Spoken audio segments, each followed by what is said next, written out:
Welcome to our channel. We hope you enjoy our narrated stories. The Awkward Age by Henry James. Author's Preface. I recall with perfect ease the idea in which the awkward age had its origin, but reperusal gives me pause in respect to naming it. This composition, as it stands, makes to my vision, and will have made perhaps still more to that of its readers, so considerable a mass beside the germ sunk in it, and still possibly distinguishable, that I am half moved to leave my small secret undivulged. I shall encounter, I think, in the course of this copious commentary, no better example, and none on behalf of which I shall venture to invite more interest, of the quite incalculable tendency of a mere grain of subject matter to expand and develop and cover the ground when conditions happen to favor it. I say all, surely, when I speak of the thing as planned, in perfect good faith, for brevity, for levity, for simplicity, for jocosity, in fine, and for an accommodating irony. I invoked for my protection the spirit of the lightest comedy, but The Awkward Age was to belong, in the event, to a group of productions here reintroduced, which have in common, to their author's eyes, the endearing sign that they asserted in each case an unforeseen principle of growth. They were projected as small things, yet had finally to be provided for as comparative monsters. That is my own title for them, though I should perhaps resent it if applied by another critic, above all in the case of the piece before us, the careful measure of which I have just freshly taken. The result of this consideration has been, in the first place, to render sharp for me again the interest of the whole process thus illustrated, and in the second, quite to place me on unexpectedly good terms with the work itself. As I scan my list, I encounter none, the history of which embodies a greater number of curious truths, or of truths at least, by which I found contemplation more enlivened. The thing done and dismissed, as ever at the best for the ambitious workman, a trick of looking dead, if not buried, so that he almost throbs with ecstasy when, on an anxious review, the flush of life reappears. It is verily on recognizing that flush on the whole side of The Awkward Age that I brand it all, but ever so tenderly, as monstrous, which is but my way of noting the quantity of finish it stows away. Since I speak so undauntedly, when need is, of the value of composition, I shall not beat about the bush to claim for these pages the maximum of that advantage. If such a feat be possible in this field as really taking a lesson from one's own adventure, I feel I have now not failed of it, to so much more demonstration of my profit than I can hope to carry through, do I find myself urged. Thus it is that, still with a remnant of self-respect, or at least of sanity, one may turn to complacency, one may linger with pride. Let my pride provoke a frown till I justify it, which, though with more matters to be noted here than I have room for, I shall accordingly proceed to do.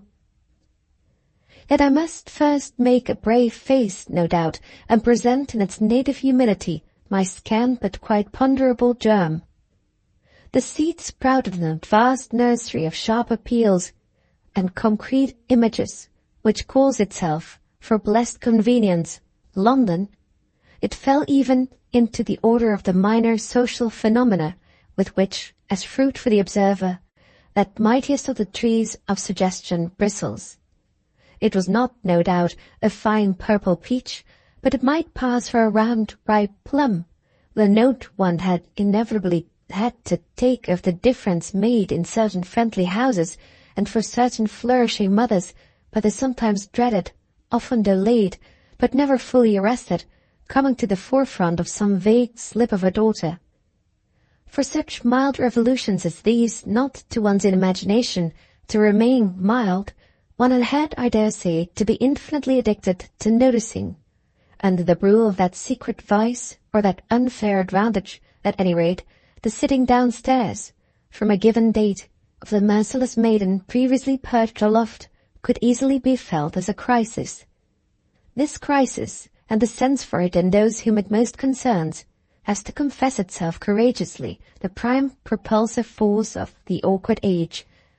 Such a matter might well make a scant show for a thick book, and no thick book, but just a quite charmingly thin one, was in fact originally dreamt of.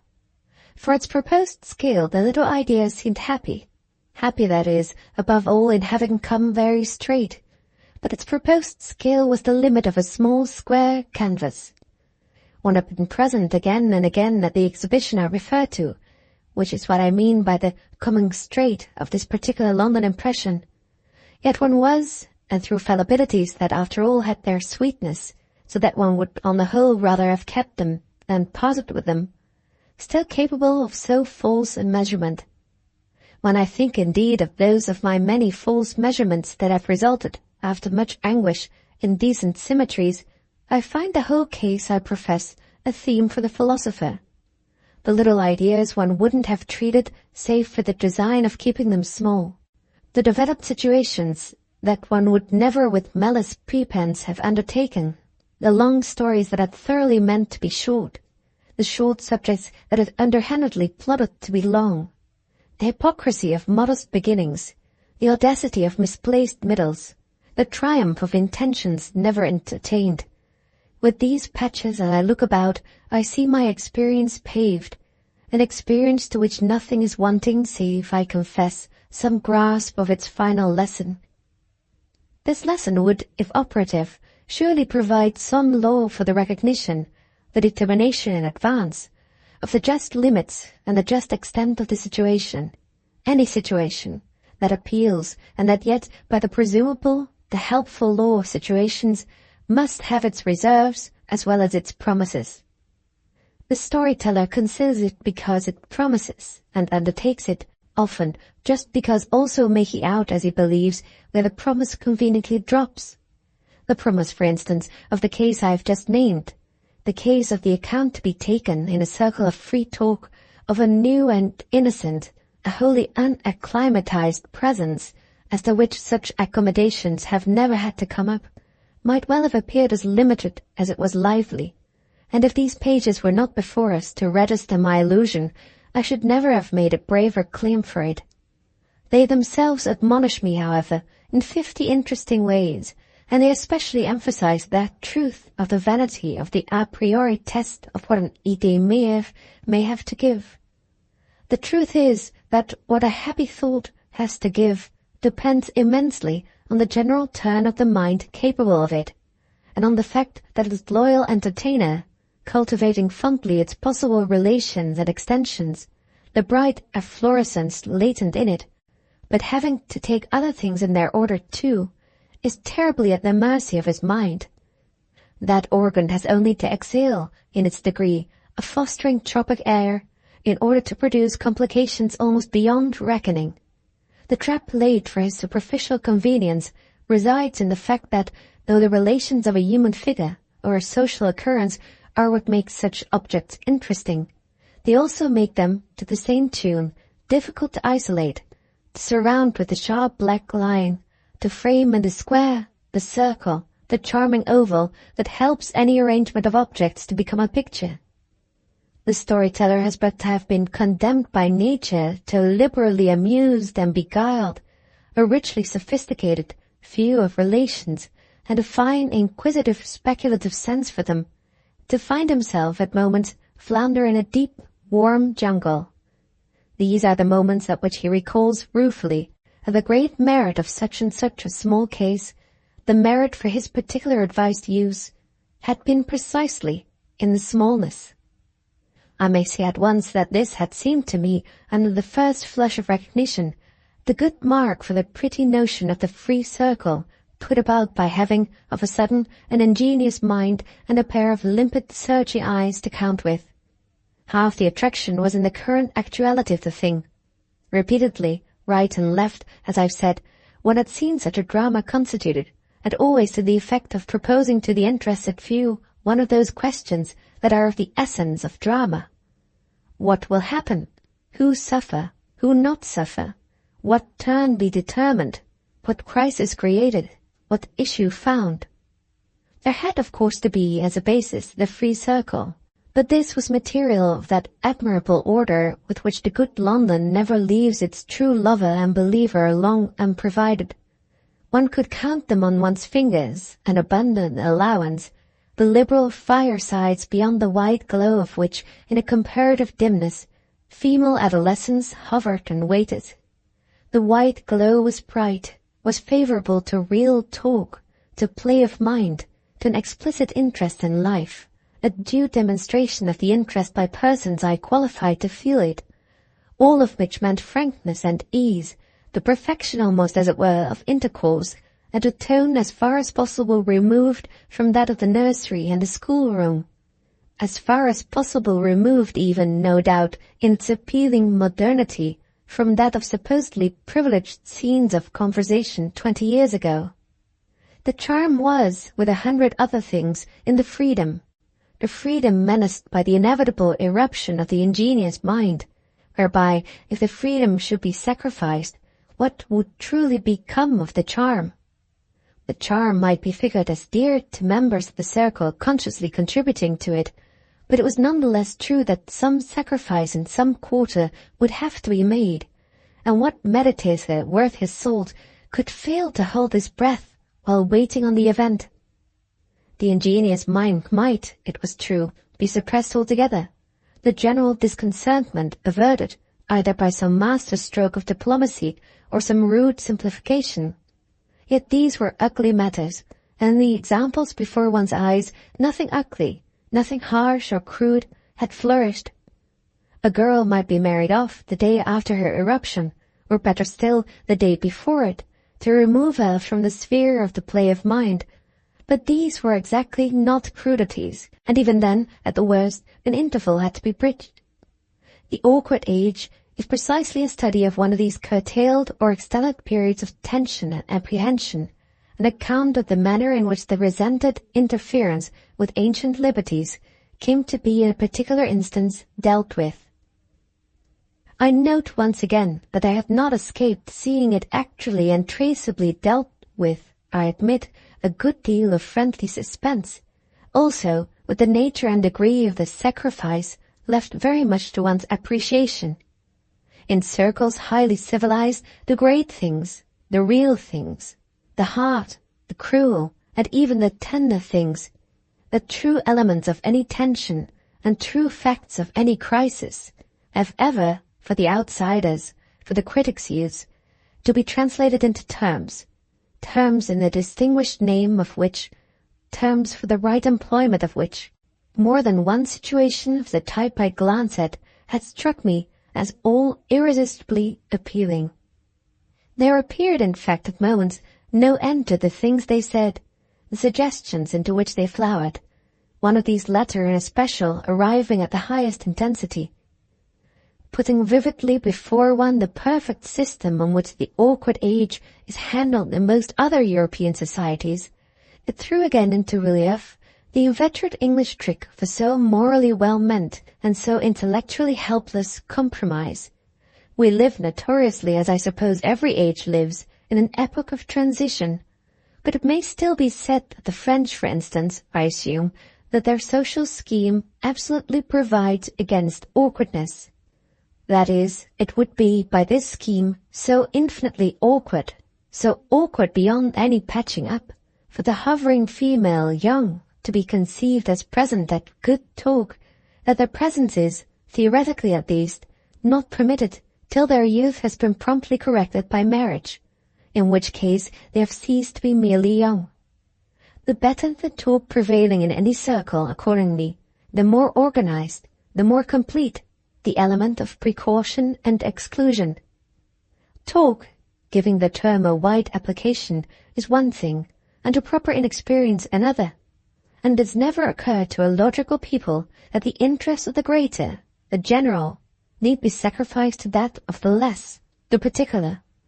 Such sacrifices strike them as gratuitous and barbarous, as cruel above all to the social intelligence, also as perfectly preventable by wise arrangement. Nothing comes home more, on the other hand, to the observer of English manners, and the very moderate degree in which wise arrangement, in the French sense of scientific economy, has ever been invoked, a fact indeed largely explaining the great interest of their incoherence, their heterogeneity, their wild abundance. The French, all analytically, have conceived of 50 different proprieties, meeting 50 different cases, whereas the English mind, less intensely at work, has never conceived but of one. The grand propriety, for every case, it should in fairness be said, of just being English. As practice, however, has always to be a looser thing than theory, so no application of that rigor has been possible in the London world without 1,000 departures from the grim ideal. The American theory, if I may drag it in, would be, I think, that talk should never become better than the female young, either actually or constructively present, are minded to allow it. That system involves as little compromise as the French. It has been absolutely simple, and the beauty of its success shines out in every record of our conditions of intercourse, premising always our basic assumption that the female young read the newspapers. The English theory may be in itself almost as simple, but different and much more complex forces have ruled the application of it. So much does the goodness of talk depend on what there may be to talk about. There are more things in London, I think, than anywhere in the world. Hence the charm of the dramatic struggle reflected in my book, the struggle somehow to fit propriety into a smooth general case which is really all the while bristling and crumbling into fierce particular ones.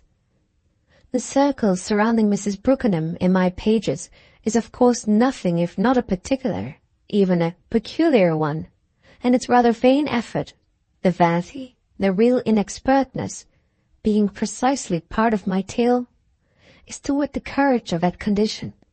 It is cropped up in a social order where individual appreciations of propriety have not been formally allowed for, in spite of their having very often, quite rudely and violently and insolently, rather of course than insidiously, flourished, so that, as the matter stands, rightly or wrongly, none less retarded, but eventually none the less real incorporation, means virtually none less exposure. It means this, that is, and many things beside, means them for Nanda herself, and, with a various intensity, for the other participants in the action. But what it particularly means, surely, is the failure of successful arrangement and the very moral, sharply pointed, of the fruits of compromise. It is compromise that has suffered her to be in question at all, and that has condemned the freedom of the circle to be self-conscious, compunctious, on the whole much more timid than brave. The consequent muddle, if the term be not too gross, representing meanwhile a great inconvenience for life, but, as I found myself feeling, an immense promise, a much greater one than on the foreign showing, for the painted picture of life. Beyond which let me add that here immediately is a prime specimen of the way in which the obscure, the lurking relations of a motive apparently simple, always in wait for their spring, may, by seizing their chance for it, send simplicity flying. Poor Nanda's little case, and her mother's, and Mr. Longden's, and Vanderbank's, and Mitch's, to say nothing of that of the others, has only to catch a reflected light from over the channel in order to double at once its appeal to the imagination. Open brackets. I am considering all these matters, I need scarce say, only as they're concerned with that faculty. With a relation not imaginative to his material, the storyteller has nothing whatever to do. Close brackets. It exactly happened, moreover, that my own material here was to profit in a particular way by that extension of view. My idea was to be treated with light irony. It would be light and ironical, or it would be nothing, so that I asked myself naturally what might be the least solemn form to give it, among recognized and familiar forms. The question thus at once arose, what form so familiar, so recognized among alert readers, as that in which the ingenious and inexhaustible, the charming philosophic Gyp casts most of her social studies? Gyp had long struck me as mistress in her levity of one of the happiest forms, the only objection to my use of which was a certain extraordinary benightedness on the part of the Anglo-Saxon reader. One had noted this reader as perverse and inconsequent in respect to the absorption of dialogue, observed the public for fiction, consume it in certain connections on the scale and with the smack of lips that mark the consumption of bread and jam by a children's school feast, consume it even at the theatre, so far as our theatre ever vouchsafes it, and yet as flagrantly reject it when served, so to speak, au naturel. One had seen good solid slices of fiction, well endued, one might surely have thought, with this easiest of lubrications, deplored by editor and publisher as positively not, for the general gutted as known to them, made adequately slick. Dialogue. Always dialogue. I had seemed from far back to hear them mostly cry, "We can't have too much of it, we can't have enough of it, and no excess of it in the form of no matter what savourless dilution, or what boneless dispersion, ever began to injure a book so much as even the very scantest claim put in for form and substance." This wisdom had always been in one's ears, but it had at the same time been equally in one's eyes that really constructive dialogue organic and dramatic, speaking for itself, representing and embodying substance and form, is among us an uncanny and abhorrent thing, not to be dealt with on any terms. A comedy or a tragedy may run for 1,000 nights without prompting 20 persons in London or in New York to desire that view of its text which is so desired in Paris as soon as a play begins to loom at all large, that the number of copies of the printed piece in circulation far exceeds at last the number of performances. But as with the printed piece, our own public, infatuated as may be with the theatre, refuses all commerce, though indeed this can't but be, without cynicism, very much through the infirmity the piece, if printed, would reveal. So the same horror seems to attach to any typographic hint of the prescribed playbook or any insidious plea for it. The immense oddity resides in the almost exclusively typographic order of the offence. An American jibe would typographically offend, and that would be the end of her. There gloomed at me my warning, as well as shone at me my provocation in respect to the example of this delightful writer. I might emulate her, since I presumptuously would, but dishonour would await me if, proposing to treat the different phases of my subject in the most completely instituted colloquial form, I should evoke the figure and affirm the presence of participants by the repeated and prefixed name, rather than by the recurrent and affixed "said he" and "said she." All I have space to go into here, much as the funny fact I refer to might seem to invite us to dance hand in hand round it, is that I was at any rate duly admonished, that I took my measures accordingly, and that the manner in which I took them has lived again for me ever so arrestingly, so amusingly, on re-examination of the book. But that I did, positively and seriously, so seriously, emulate the levity of jibe, and by the same token of the hardiest of flowers fostered in our school, Monsieur Henri Lavedant, is a contribution to the history of the awkward age that I shall obviously have had to brace myself in order to make. Vivid enough to me, the expression of face of any kindest of critics, even, moved to declare that he would never in the least have suspected it. Let me say at once, in extenuation of the too respectful distance at which I may thus have appeared to follow my model, that my first care had to be the covering of my tracks, lest I truly should be caught in the act of arranging, of organizing dialogue, to speak for itself. What I now see to have happened is that I organized and arranged but too well. Too well, I mean, for any betrayal of the jibe taint, however faded and feeble. The trouble appears to have been that while I on the one hand exercised a baleful association, I succeeded in rousing on nobody's part a sense of any other association whatever, or of my having cast myself into any conceivable or calculable form. My private inspiration had been in the jibe plan. Open brackets, artfully dissimulated for dear life and applied with the very subtlest consistency, but nonetheless kept in secret view. Close brackets. Yet I was to fail to make out in the event that the book succeeded in producing the impression of any plan on any person. No hint of that sort of success, or of any critical perception at all in relation to the business, has ever come my way, in spite of which, when I speak, as just above, of what was to happen under the law of my ingenious labour, I fairly lose myself in the vision of 100 bright phenomena. Some of these incidents I must treat myself to naming, for they are among the best I shall have on any occasion to retail.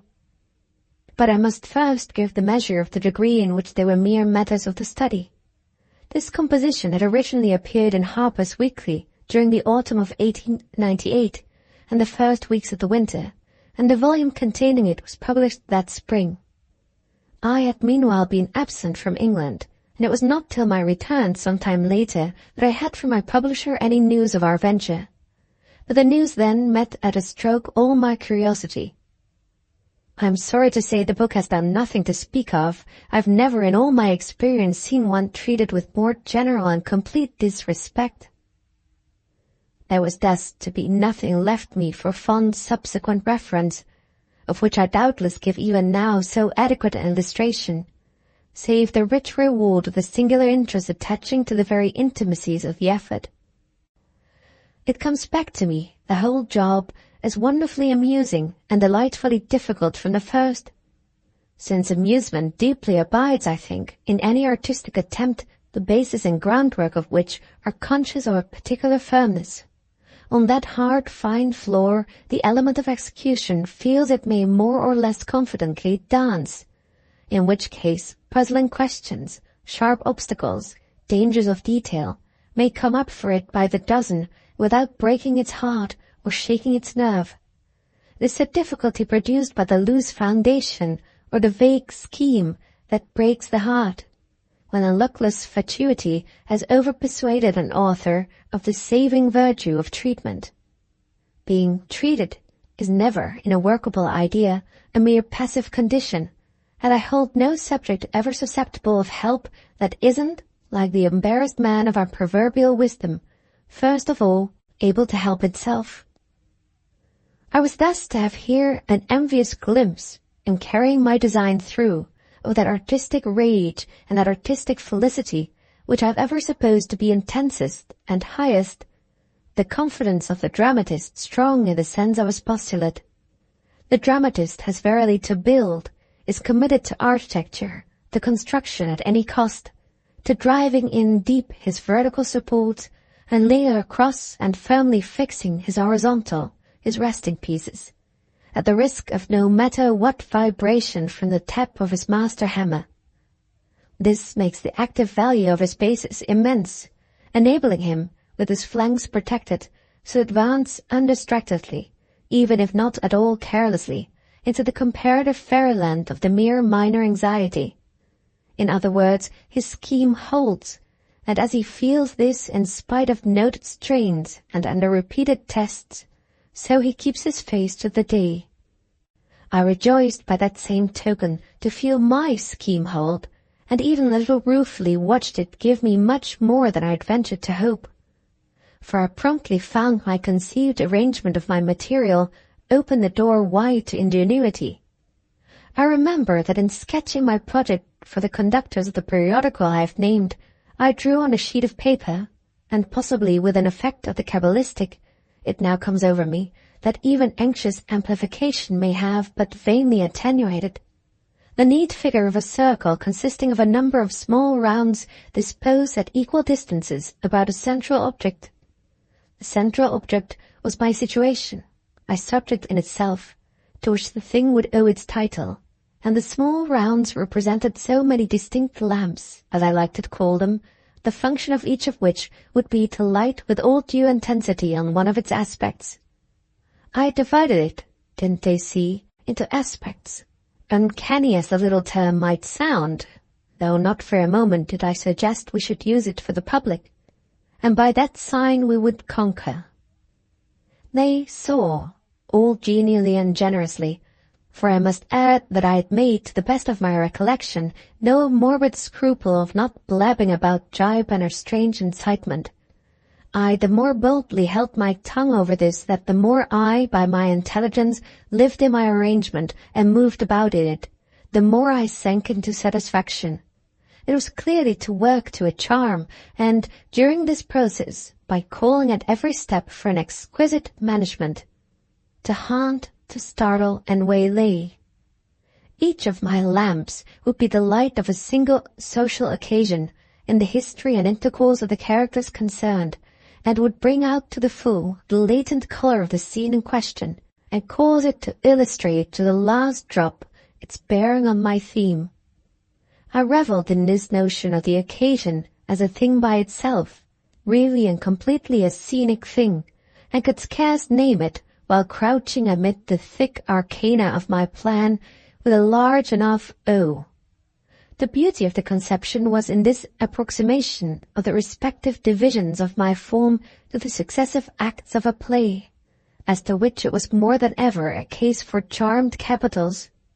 The divine distinction of the act of a play, and a greater than any other it easily succeeds in arriving at, was, I reasoned, in its special, its guarded objectivity.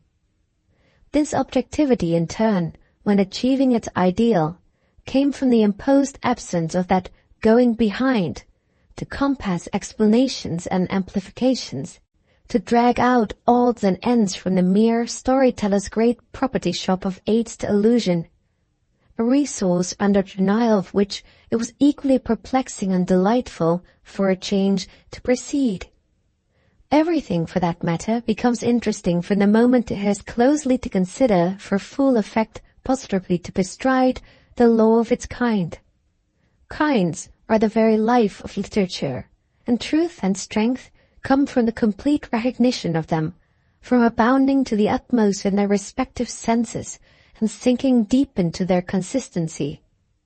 I myself have scarcely to plead the cause of going behind, which is white and beautiful and fruitful in its place and order, but as the confusion of kinds is the inelegance of letters and the stultification of values, so to renounce that line utterly and do something quite different instead may become in another connection the true cause and the vehicle of effect. Something in the very nature, in the fine rigor of this special sacrifice, which is capable of affecting the form lover, I think, as really more of a projected form than any other, lends it, moreover, a coercive charm, a charm that grows in proportion as the appeal to it tests and stretches and strains it, puts it powerfully to the touch. To make the presented occasion tell all its story itself, remain shut up in its own presence, and yet on that patch of staked-out ground become thoroughly interesting, and remain thoroughly clear, is a process not remarkable, no doubt, so long as a very light weight is laid on it, but difficult enough to challenge and inspire great adroitness, so soon as the elements to be dealt with begin at all to size up. The disdainers of the contemporary drama deny, obviously with all promptness, that the matter to be expressed by its means, richly and successfully expressed, that is, can loom with any largeness, since from the moment it does one of the conditions breaks down. The process simply collapses under pressure, they contend, proves its weakness as quickly as the office laid on it ceases to be simple. Remember, they say to the dramatist, that you have to be supremely three things. You have to be true to your form, you have to be interesting, you have to be clear. You have, in other words, to prove yourself adequate to taking a heavy weight. But we defy you really to conform to your conditions with any but a light one. Make the thing you have to convey, make the picture you have to paint, at all rich and complex, and you cease to be clear. Remain clear, and with the clearness required by the infantine intelligence of any public consenting to see a play. And what becomes of the importance of your subject? If it's important by any other critical measure than a little foot rule the produced piece has to conform to, it is predestined to be a muddle. When it has escaped being a muddle, the note it has succeeded in striking at the furthest will be recognized as one of those that are called high, but by the courtesy, by the intellectual provinciality of theatrical criticism, which, as we can see for ourselves any morning, is, well, an abyss even deeper than the theatre itself. Don't attempt to crush us with Dumas and Ibsen, for such values are from any informed and enlightened point of view, that is, measured by other high values, literary, critical, philosophic, of the most moderate order.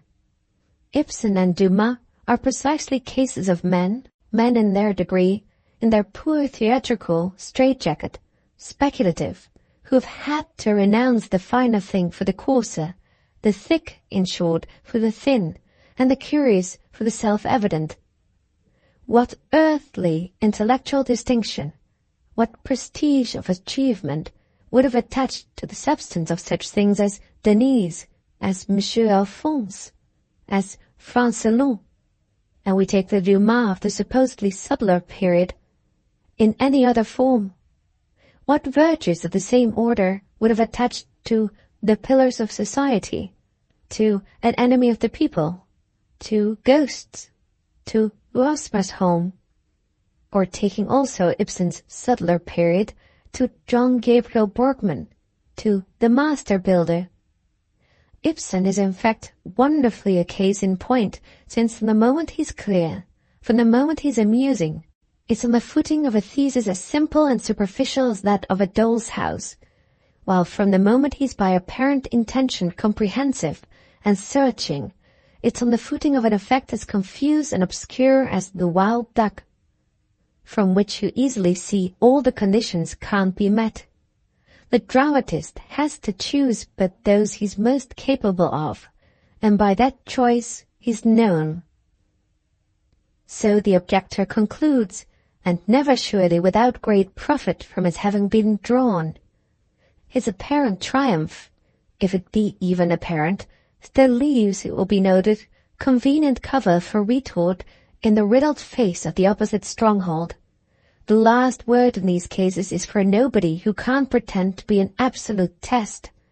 The terms here used, obviously, are matters of appreciation, and there is no shortcut to proof, luckily for us all round, either that Monsieur Alphonse develops itself on the highest plane of irony, or that Ghosts simplifies almost to excruciation.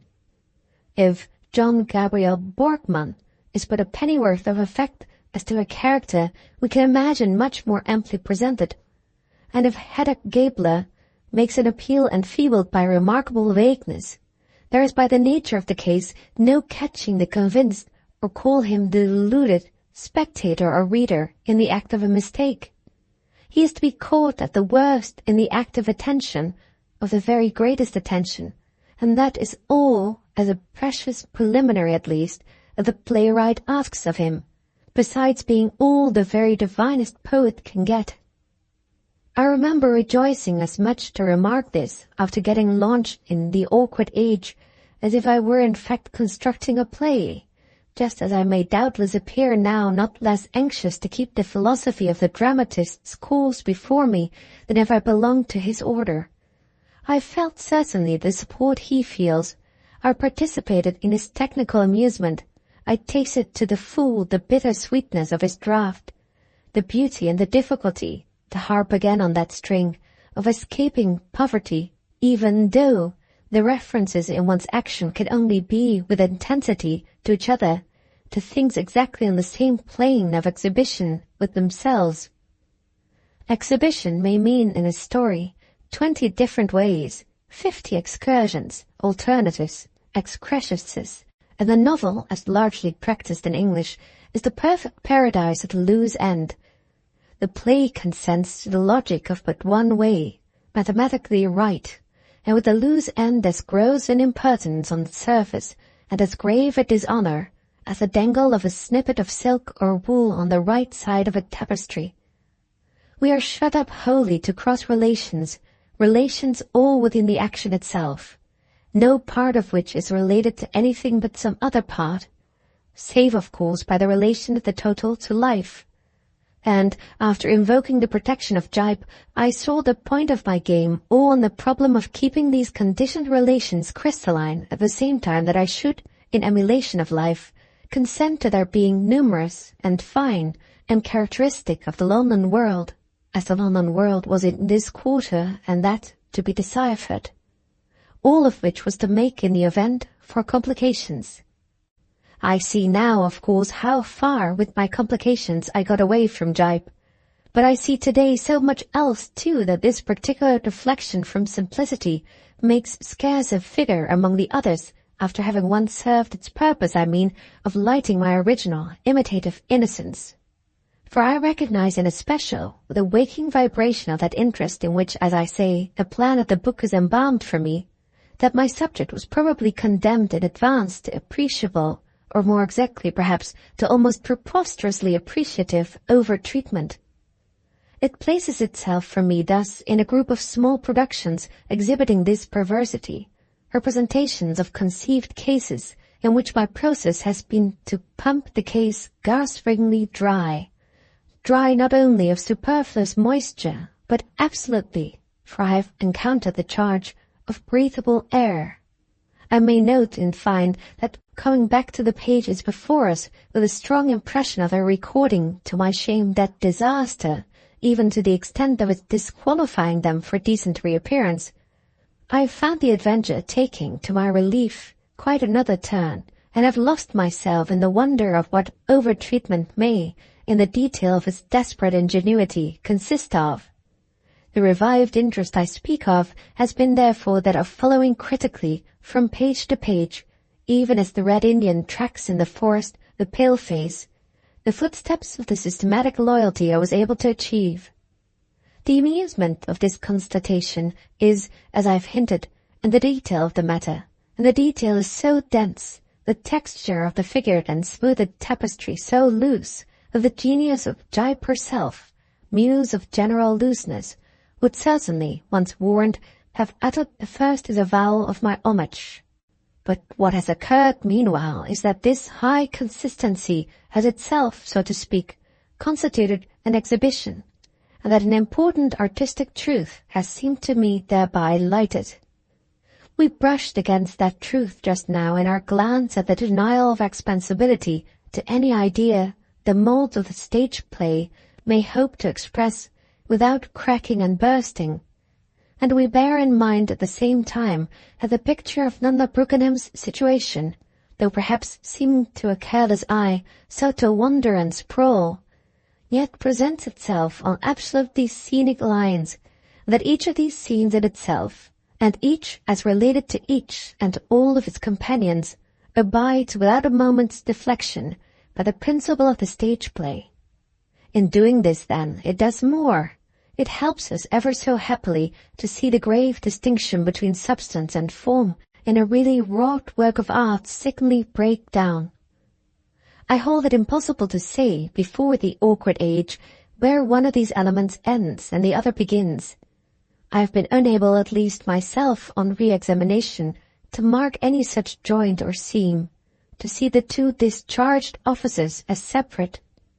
They are separate before the fact, but the sacrament of execution indissolubly marries them, and the marriage, like any other marriage, has only to be a true one for the scandal of a breach not to show.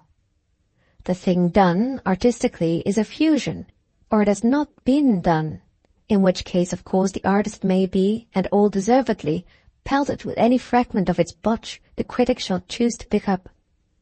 But his ground once conquered, in this particular field, he knows nothing of fragments, and may say in all security, "Detach one if you can analyze in your way, oh yes, to relate, to report, to explain, but you can't disintegrate my synthesis. You can't resolve the elements of my whole into different responsible agents, or find your way at all for your own fell purpose. My mixture has only to be perfect literally to bewilder you. You are lost in the tangle of the forest. Prove this value, this effect, in the air of the whole result to be of my subject, and that other value, other effect, to be of my treatment. Prove that I haven't so shaken them together, as the conjurer I profess to be must consummately shake, and I consent but to parade as before a booth at the fair. The exemplary closeness of the awkward age even affects me on reperusal, I confess, as treasure quite instinctively and foreseeingly laid up against my present opportunity for these remarks.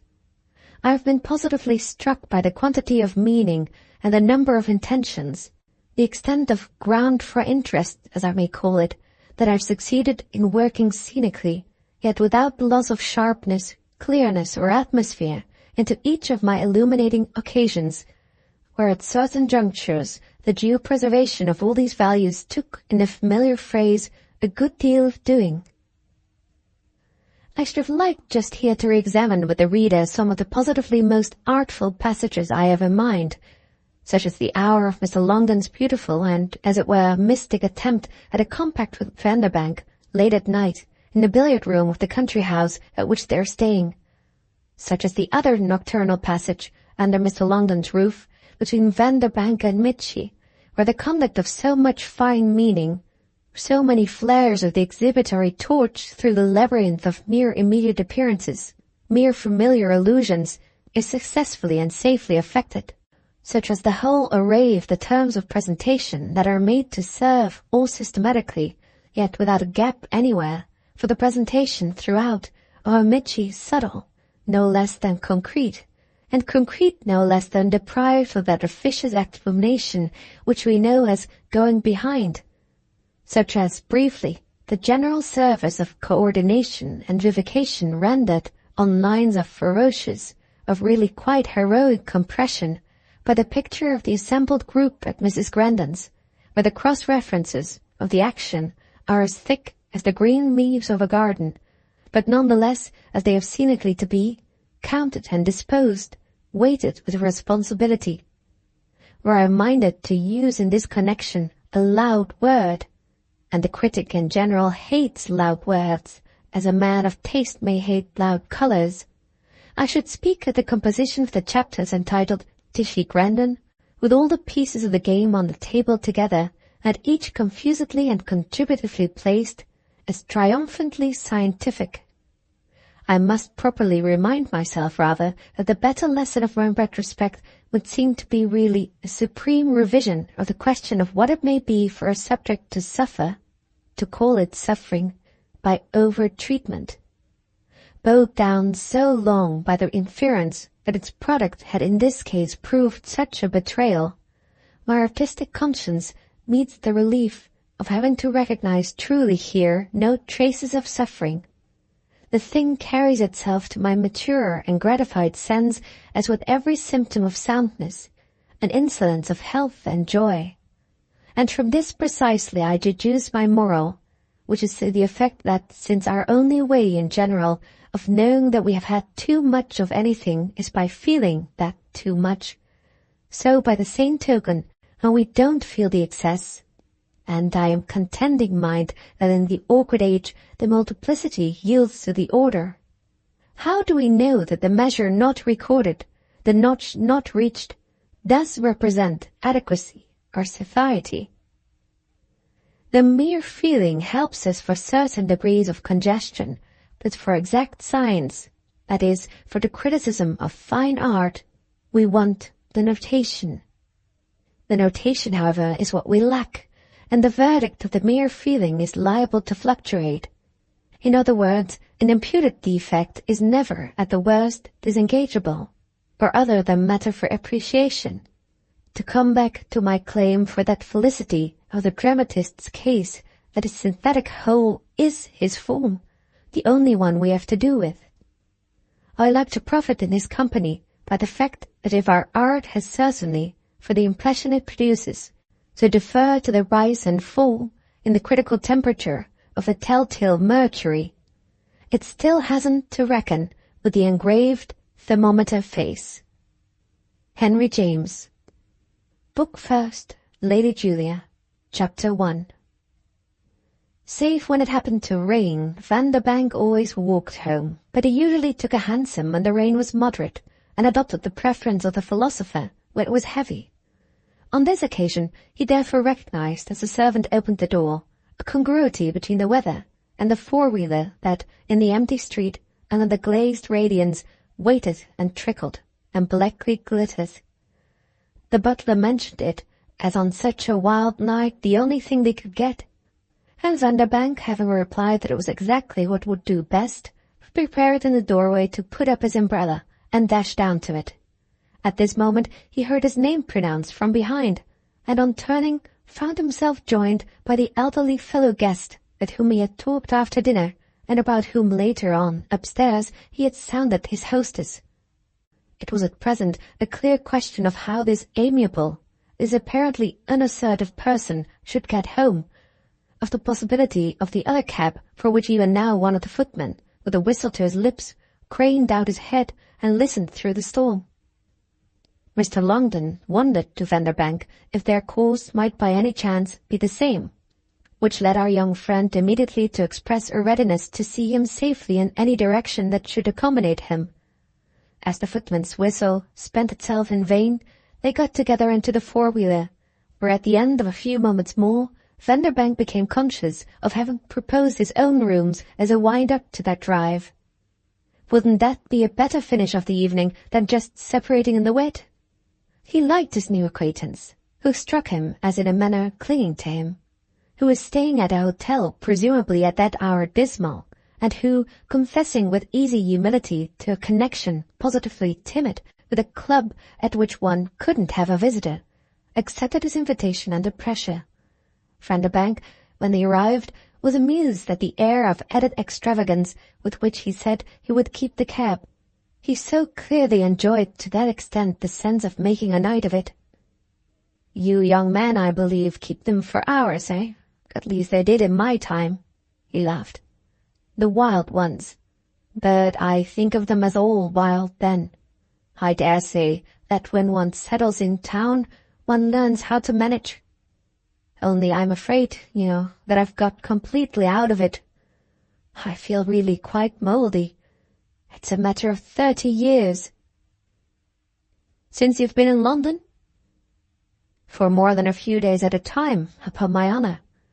You won't understand that.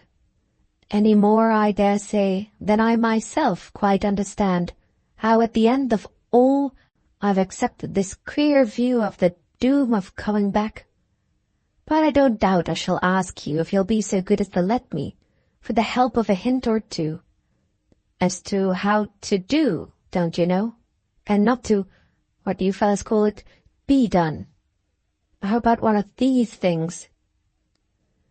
One of these things was the lift in which, at no great pace and with much rumbling and creaking, the porter conveyed the two gentlemen to the alarming eminence, as Mr. Longden measured their flight, at which Vanderbank perched. The impression made on him by this contrivance showed him as unsophisticated, yet when his companion, at the top, ushering him in, gave a touch to the quick light, and, in the pleasant, ruddy room, all convenience and character, had before the fire another look at him, it was not to catch in him any protrusive angle.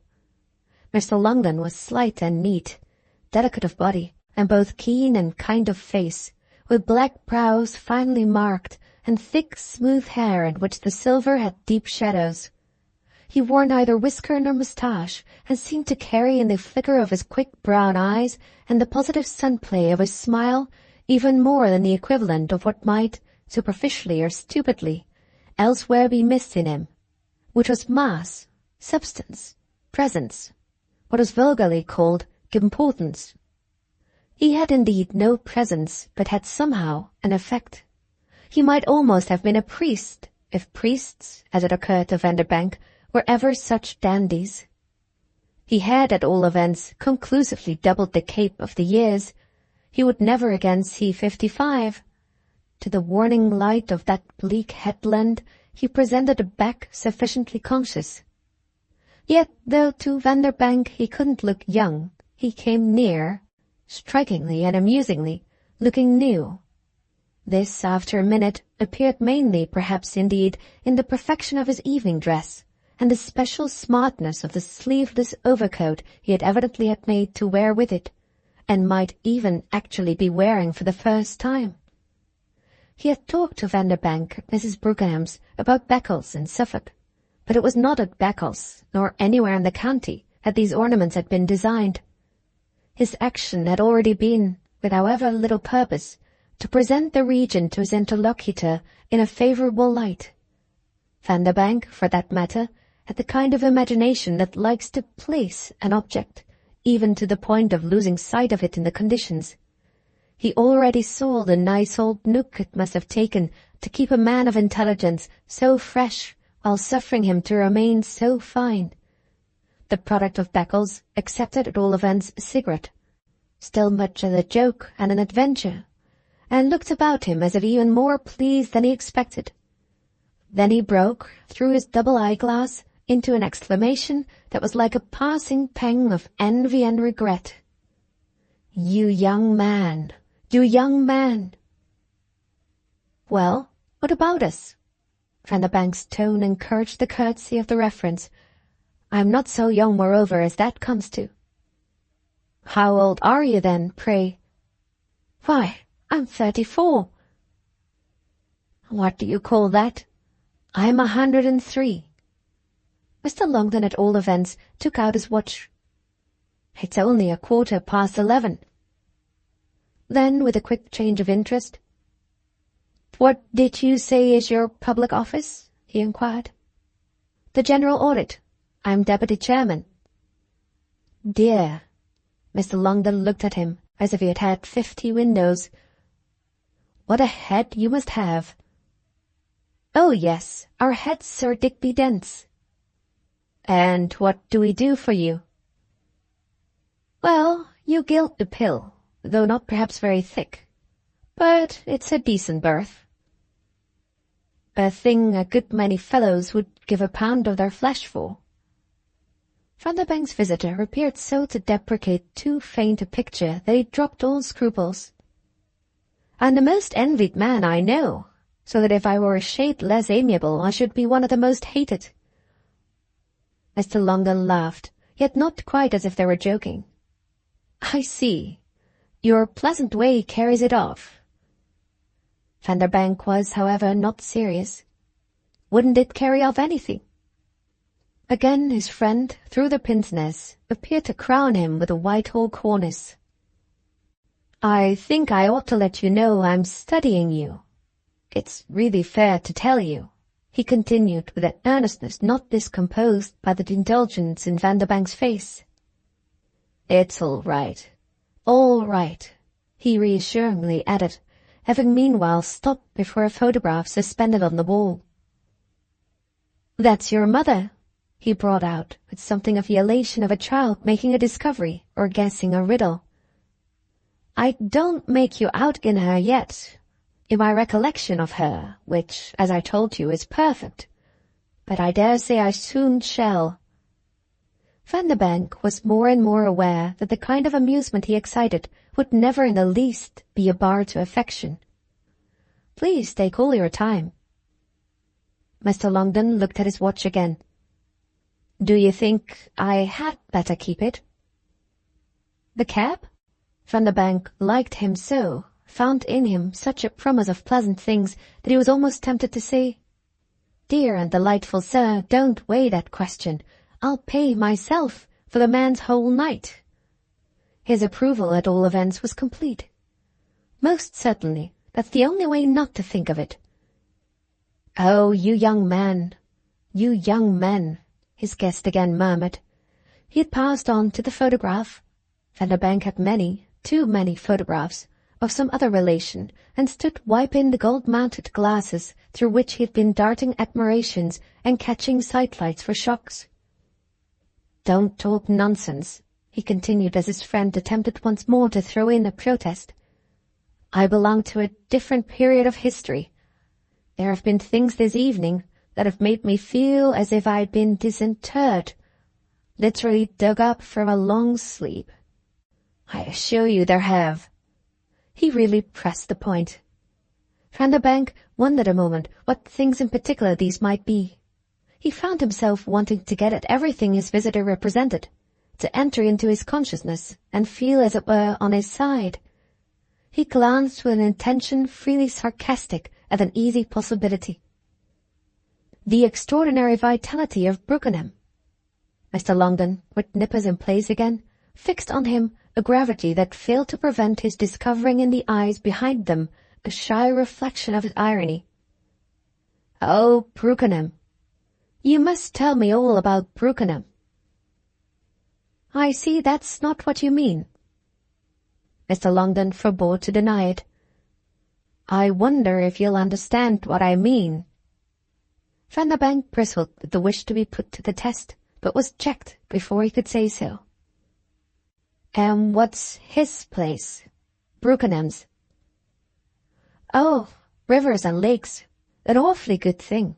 He got it last year." Mr. Longden, but not too grossly, wondered. "How did he get it?"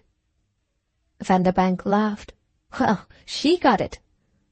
His friend remained grave.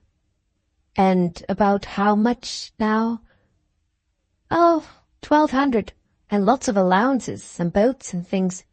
To do the work," Vanderbank, still with a certain levity, added. "And what is the work?" The young man had a pause. "Ask him. He'll like to tell you." Yet he seemed to have but little to say. Mr. Longden exactly measured it again. "Ah, not about that. Try him." He looked more sharply at his host, as if vaguely suspicious of a trap. Then, not less vaguely, he sighed. "Well, it's what I came up for, to try you all." "But do they live on that?" he continued. Vanderbank once more debated. "One doesn't quite know what they live on, but they have means, for it was just that fact, I remember, that showed Brookenham's getting the place wasn't a job. It was given, I mean, not to his mere domestic need, but to his notorious efficiency. He has a property, an ugly little place in Gloucestershire, which they sometimes let. His elder brother has the better one, but they make up an income." Mr. Longden for an instant lost himself. "Yes, I remember. One heard of those things at the time. And she must have had something." "Yes, indeed, she had something. And she always has her intense cleverness. She knows thoroughly how. They do it tremendously well." "Tremendously well," Mr. Longden intelligently echoed.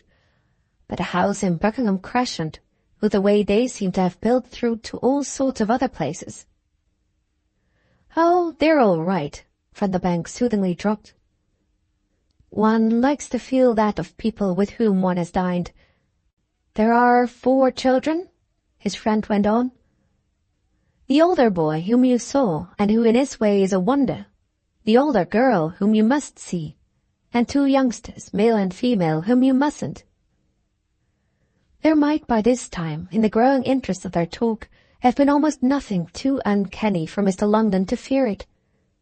"You mean the youngsters are unfortunate?" "No, they're only, like all the modern young, I think, mysteries. Terrible little baffling mysteries." Vanderbank had found amusement again. It flickered so from his friend's face that, really at moments to the point of alarm, his explanations deepened darkness. Then, with more interest, he harked back. "I know the thing you just mentioned, the thing that strikes you as odd." He produced his knowledge quite with elation. "The talk." Mr. Longden, on this, only looked at him in silence and harder, but he went on with assurance. "Yes, the talk. For we do talk, I think." Still his guest left him without relief, only fixing him in his suggestion with a suspended judgment. Whatever the old man was on the point of saying, however, he disposed of in a curtailed murmur. He had already turned afresh with a series of portraits, and as he glanced at another, Vanderbank spoke afresh. "It was very interesting to me to hear from you there, when the ladies had left us, how many old threads you were prepared to pick up." Mr. Longden had paused. "I'm an old boy who remembers the mothers," he at last replied. "Yes, you told me how well you remember Mrs. Brookenham's." Oh, and he arrived at a new subject. "This must be your sister Mary." "Yes, it's very bad, but as she's dead." "Dead?" Dear, dear. Oh, long ago, Vanderbank eased him off. It's delightful of you, his informant went on, to have known also such a lot of my people. Mr. Longden turned from his contemplation with a visible effort. I feel obliged to you for taking it so. It mightn't, one never knows, have amused you. As I told you there, the first thing I did was to ask Fernanda about the company, and when she mentioned your name, I immediately said, would he like me to speak to him? And what did Fernanda say? Mr. Longden stared. Do you call her Fernanda? Vanderbank felt ever so much more guilty than he would have expected. You think it too much in the manner we just mentioned. His friend hesitated. Then, with a smile a trifle strange, Pardon me, I didn't mention. No, you didn't, and your scruple was magnificent. In point of fact, Vanderbank pursued, I don't call Mrs. Brookenham by a Christian name. Mr. Longden's clear eyes were searching. Unless in speaking of her to others. He seemed really to wish to know. Vanderbank was but too ready to satisfy him. I dare say we seem to you a vulgar lot of people. That's not the way I can see you speak of ladies at Beccles. Oh, if you laugh at me? And his visitor turned off. Don't threaten me, said Vanderbank, or I will send away the cab. Of course I know what you mean. It will be tremendously interesting to hear how the sort of thing we've fallen into. Oh, we have fallen in. Strikes your fresh, your uncorrupted ear. Do have another cigarette. Sunk as I must appear to you, it sometimes strikes even mine. But I'm not sure as regards Mrs. Brookenham, whom I've known a long time. Mr. Longden again took him up. What do you people call a long time? Vanderbank considered. Ah, there you are. And now we're we people. That's right. Give it to us. I'm sure that in one way or another it's all earned. Well, I've known her 10 years, but awfully well. What do you call awfully well? We people? Vanderbank's inquirer, with his continued restless observation, moving nearer, the young man had laid on his shoulder the lightest of friendly hands. Don't you perhaps ask too much?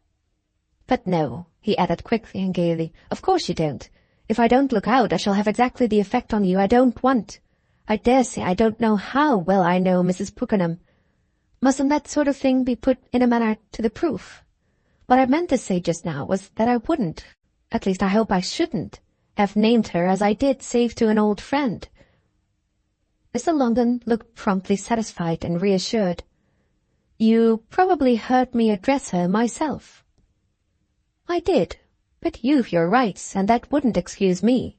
The only thing is that I go to see her every Sunday. Mr. Longden pondered, and then, a little to Vanderbank's surprise, at any rate to his deeper amusement, candidly asked, Only Fernanda? No other lady? Oh, yes, several other ladies. Mr. Longden appeared to hear this with pleasure. You're quite right. We don't make enough of Sunday at Beccles. Oh, we made plenty of it in London, Vanderbank said, and I think it rather in my interest I should mention that Mrs. Brookenham calls me. His visitor covered him now with an attention that just operated as a check. By your Christian name? Before Vanderbank could in any degree attenuate, What is your Christian name? Mr. Longden asked. Vanderbank felt of a sudden almost guilty, as if his answer could only impute extravagance to the lady. My Christian name, he blushed it out, is Gustavus. His friend took a droll, conscious leap. And she calls you Gussie? No, not even Gussie. But I scarcely think I ought to tell you, he pursued, if she herself gave you no glimpse of the fact. Any implication that she consciously avoided it might make you see deeper depths. He spoke with pointed levity, but his companion showed him after an instant a face just covered, a little painfully, with the vision of the possibility brushed away by the joke. Oh, I'm not so bad as that, Mr. Longden modestly ejaculated. Well, she doesn't do it always, Vanderbank laughed. And it's nothing moreover to what some people are called. Why, there was a fellow there. He pulled up, however, and thinking better of it, selected another instance. The Duchess. Weren't you introduced to the Duchess? Never calls me anything but Vanderbank, unless she calls me caro mio. It wouldn't have taken much to make her appeal to you with an, I say, Longden, I can quite hear her. Mr. Longden, focusing the effect of the sketch, pointed its moral with an indulgent, oh, well, a foreign Duchess. He could make his distinctions. Yes, she is invidiously, cruelly foreign, Vanderbank agreed.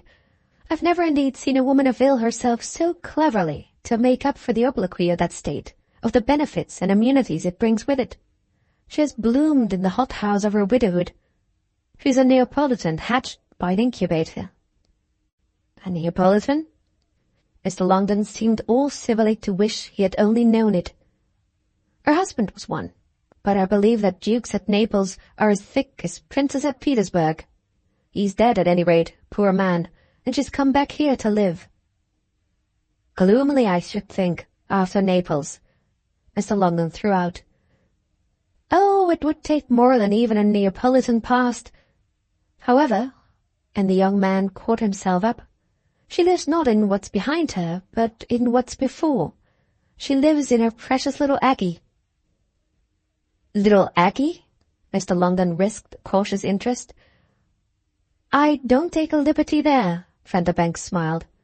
I speak only of the young Agnesina, a little girl, the Duchess's niece, or rather I believe her husband's, whom she has adopted, in the place of a daughter early lost, and has brought to England to marry. Ah, to some great man, of course. Vanderbank thought. I don't know. He gave a vague but expressive sigh. She's rather lovely, little Aggie. Mr. Longden looked conspicuously subtle. Then perhaps you're the man. Do I look like a great one? Vanderbank broke in. His visitor, turning away from him, again embraced the room. Oh, dear, yes. Well then, to show how right you are, there's the young lady. He pointed to an object on one of the tables, a small photograph with a very wide border of something that looked like crimson fur. Mr. Longden took up the picture. He was serious now. She's very beautiful, but she's not a little girl. At Naples they develop early.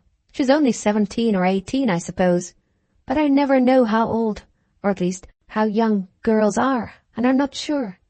An aunt, at any rate, has of course nothing to conceal. She is extremely pretty, with extraordinary red hair and a complexion to match. Great rarities, I believe, in that race and latitude. She gave me the portrait, frame and all. The frame is Neapolitan enough, and little Aggie's charming. Then Vanderbank subjoined, but not so charming as little Nanda. Little Nanda? Have you got her? The old man was all eagerness. She's over there, beside the lamp. Also a present from the original. Book the First, Chapter 2. Mr. Longden had gone to the place. Little Nanda was in glazed white wood. He took her up and held her out. For a moment he said nothing, but presently, over his glasses, rested on his host a look intenser even than his scrutiny of the faded image.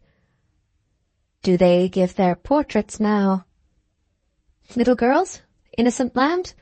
Surely, to old friends. Didn't they in your time? Mr. Longden studied the portrait again, after which, with an exhalation of something between superiority and regret, They never did to me, he returned. Well, you can have all you want now, Vanderbank laughed. His friend gave a slow, droll headshake. I don't want them now. You could do with them, my dear sir, still, Vanderbank continued in the same manner. Every bit I do. I'm sure you do nothing you oughtn't. Mr. Longden kept the photograph and continued to look at it. Her mother told me about her. Promised me I should see her next time. You must. She's a great friend of mine. Mr. Longden was really deep in it. Is she clever? Van der Bank turned it over. Well, you'll tell me if you think so. Ah, with a child of 17. Mr. Longden murmured it, as if in dread of having to pronounce, this one, too, is 17. Van der Bank again considered. 18. He just hung fire once more, then brought out, well, call it nearly 19. I've kept her birthdays, he laughed. His companion caught at the idea. Upon my honor, I should like to. When is the next? You've plenty of time, the 15th of June. I'm only too sorry to wait. Laying down the object he had been examining, Mr. Longden took another turn about the room, and his manner was such an appeal to his host to accept his restlessness, that as he circulated, the latter watched him with encouragement. I said to you just now that I knew the mothers, but it would have been more to the point to say the grandmothers. He stopped before his young friend, then nodded at the image of Nanda. I knew hers. She put it at something less. Van der Bank rather failed to understand. The old lady? Put what? Mr. Longden's face showed him as for a moment feeling his way. I'm speaking of Mrs. Brookenham. She spoke of her daughter as only 16. Van der Bank's amusement at the tone of this broke out. She usually does. She's done so, I think, for the last year or two. His visitor dropped upon his sofa as with the weight of something sudden and fresh. Then, from this place, with a sharp little movement, tossed into the fire the end of a cigarette. Van der Bank offered him another, and as he accepted it and took a light, he said, I don't know what you're doing with me. I never at home smoke so much. But he puffed away, and, seated near, laid his hand on Van der Bank's arm as to help himself to utter something too delicate not to be guarded, and yet too important not to be risked. Now, that's the sort of thing I did mean, as one of my impressions. Van der Bank continued at a loss, and he went on, I refer, if you don't mind my saying so, to what you said just now. Van der Bank was conscious of a deep desire to draw from him whatever might come. So sensible was it somehow that whatever in him was good was also thoroughly personal. But our young friend had to think a minute. I see. Nothing more probable than that I've said something nasty. But which of my particular horrors? Well then, you're conveying that she makes her daughter out younger. To make herself out the same? Van der Bank took him straight up. It was nasty my doing that. I see. Yes. I rather gave her away, and you're struck by it, as is most delightful you should be, because you're in every way of a better tradition, and, knowing Mrs. Brookenham's my friend, can't conceive of one's playing on a friend a trick so vulgar and odious. It strikes you also, probably, as the kind of thing we must be constantly doing. It strikes you that right and left, probably, we keep giving each other away. Well, I dare say we do. Yes, come to think of it, as they say in America, we do. But what shall I tell you? Practically, we all know it and allow for it, and it's as broad as it's long. What's London life after all? It's tit for tat. Ah, but what becomes of friendship? Mr. Longden earnestly and pleadingly asked, while he still held Van der Bank's arm as if the spell of the vivid explanation supplied him. The young man met his eyes only the more sociably. Friendship? Friendship. Mr. Longden maintained the full value of the word. Well, his companion risked, I dare say it isn't in London by any means what it is at Beccles. I quite literally mean that, Van der Bank reassuringly added. I never really have believed in the existence of friendship in big societies, in great towns and great crowds. It's a plant that takes time and space and air, and London society is a huge squash, as we elegantly call it, an elbowing, pushing, perspiring, chattering mob. "Ah, I don't say that of you," the visitor murmured, with a withdrawal of his hand and a visible scruple for the sweeping concession he had evoked. "Do say it, then. For God's sake, let someone say it, so that something or other, whatever it may be, may come of it. It's impossible to say too much. It's impossible to say enough. There isn't anything anyone can say that I won't agree to." "That shows you really don't care," the old man returned with acuteness. "Oh, we're past saving, if that's what you mean," Vanderbank laughed. "You don't care, you don't care," his guest repeated. "And, if I may be frank with you, I shouldn't wonder if it were rather a pity." "A pity I don't care?" "You ought to. You ought to." And Mr. Longden paused. "May I say all I think?" "I assure you I shall. You're awfully interesting." "So are you, if you come to that. It's just what I've had in my head. There's something I seem to make out in you." He abruptly dropped this, however, going on in another way. "I remembered the rest of you, but why did I never see you?" "I must have been at school, at college. Perhaps you did know my brothers, elder and younger." "There was a boy with your mother at Malvern. I was near her there for 3 months in— What was the year?" "Yes, I know," Vanderbank replied, while his guest tried to fix the date. "It was my brother Miles. He was awfully clever, but had no health, poor chap, and we lost him at 17. She used to take houses at such places with him. It was supposed to be for his benefit." Mr. Longden listened with a visible recovery. "He used to talk to me. I remember he asked me questions I couldn't answer, and made me dreadfully ashamed. But I lent him books, partly, upon my honour, to make him think that, as I had them, I did know something. He read everything, and had a lot to say about it. I used to tell your mother he had a great future." Vanderbank shook his head sadly and kindly. "So he had. And you remember Nancy? He was handsome, and was usually with them," he went on. Mr. Longden looked so uncertain that he explained he meant his other sister, on which his companion said, "Oh, her. Yes, she was charming. She evidently had a future too." "Well, she's in the midst of her future now. She's married." "And whom did she marry?" "A fellow called Tuvey, a man in the city."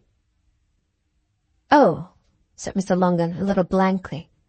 Then, as if to retrieve his blankness, "But why do you call her Nancy? Wasn't her name Blanche?" "Exactly.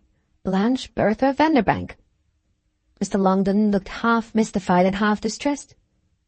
"And now she's Nancy Tuvey?" Vanderbank broke into laughter at his dismay. "That's what everyone calls her." "But why?" "Nobody knows. You see, you're right about her future." Mr. Longden gave another of his soft, smothered sighs. He had turned back again to the first photograph, which he looked at for a longer time. "Well, it wasn't her way." "My mother's? No, indeed. Oh, my mother's way—" Vanderbank waited, then added gravely, "She was taken in time." Mr. Longden turned half round as to reply to this, but instead of replying, proceeded afresh to an examination of the expressive oval in the red plush frame. He took up little Aggie, who appeared to interest him, and abruptly observed, "Nanda isn't so pretty." "No, not nearly. There's a great question whether Nanda's pretty at all." Mr. Longden continued to inspect her more favoured friend, which led him after a moment to bring out, "She ought to be, you know. Her grandmother was." "Oh, and her mother," Vanderbank threw in. "Don't you think Mrs. Brookenham lovely?" Mr. Longden kept him waiting a little. "Not so lovely as Lady Julia.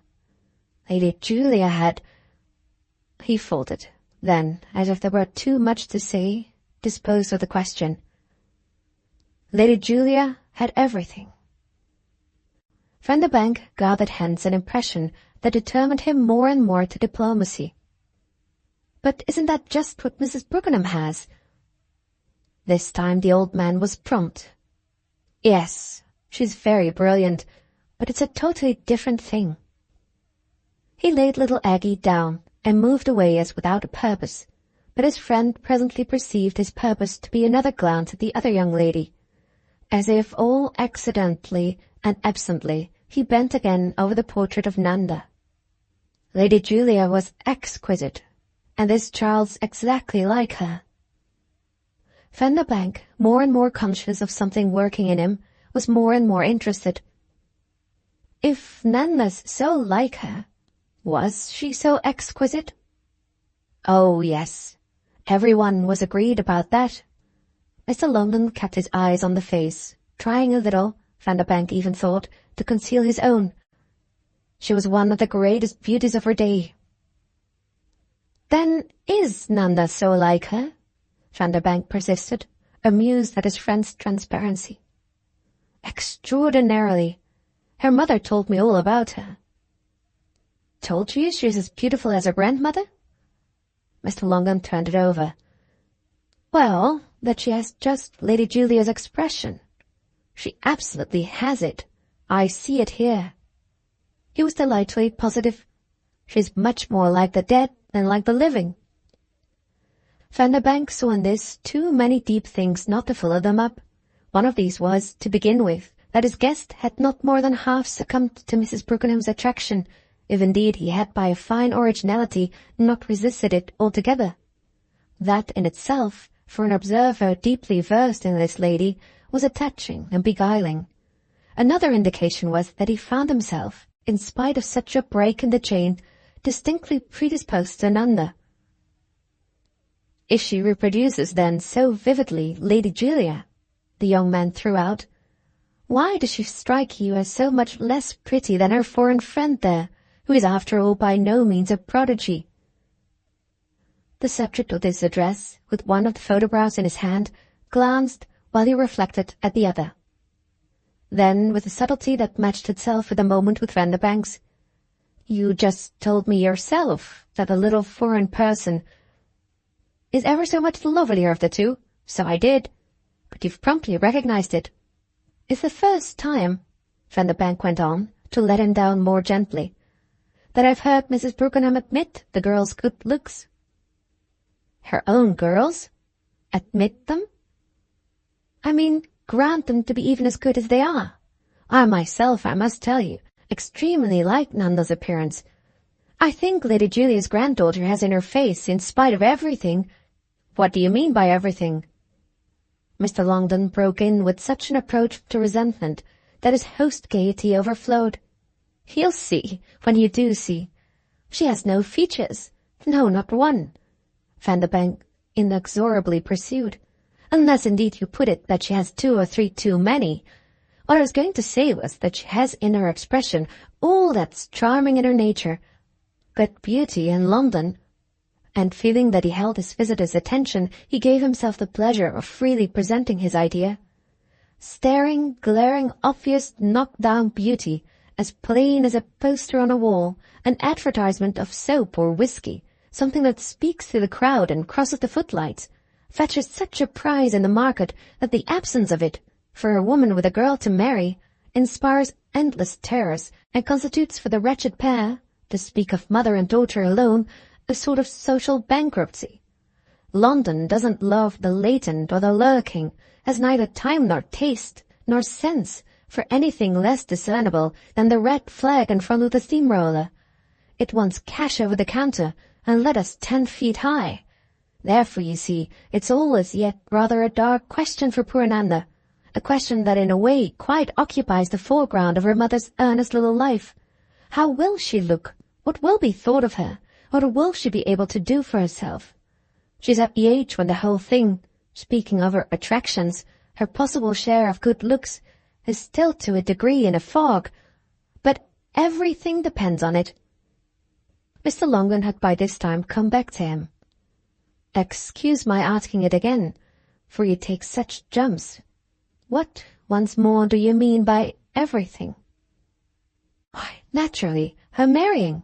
Above all, her marrying early. Mr. Longdon stood before the sofa. What do you mean by early? Well, we do doubtless get up later than at Beccles, but that gives us, you see, shorter days. I mean, in a couple of seasons. Soon enough, Vanderbank developed, to limit the strain. He was moved to higher gaiety by his friend's expression. What do you mean by the strain? Well, the complication of her being there. Being where? You do put one through, Vanderbank laughed, but he showed himself perfectly prepared. Out of the schoolroom and where she is now, in her mother's drawing-room, at her mother's fireside. Mr. Longdon stared.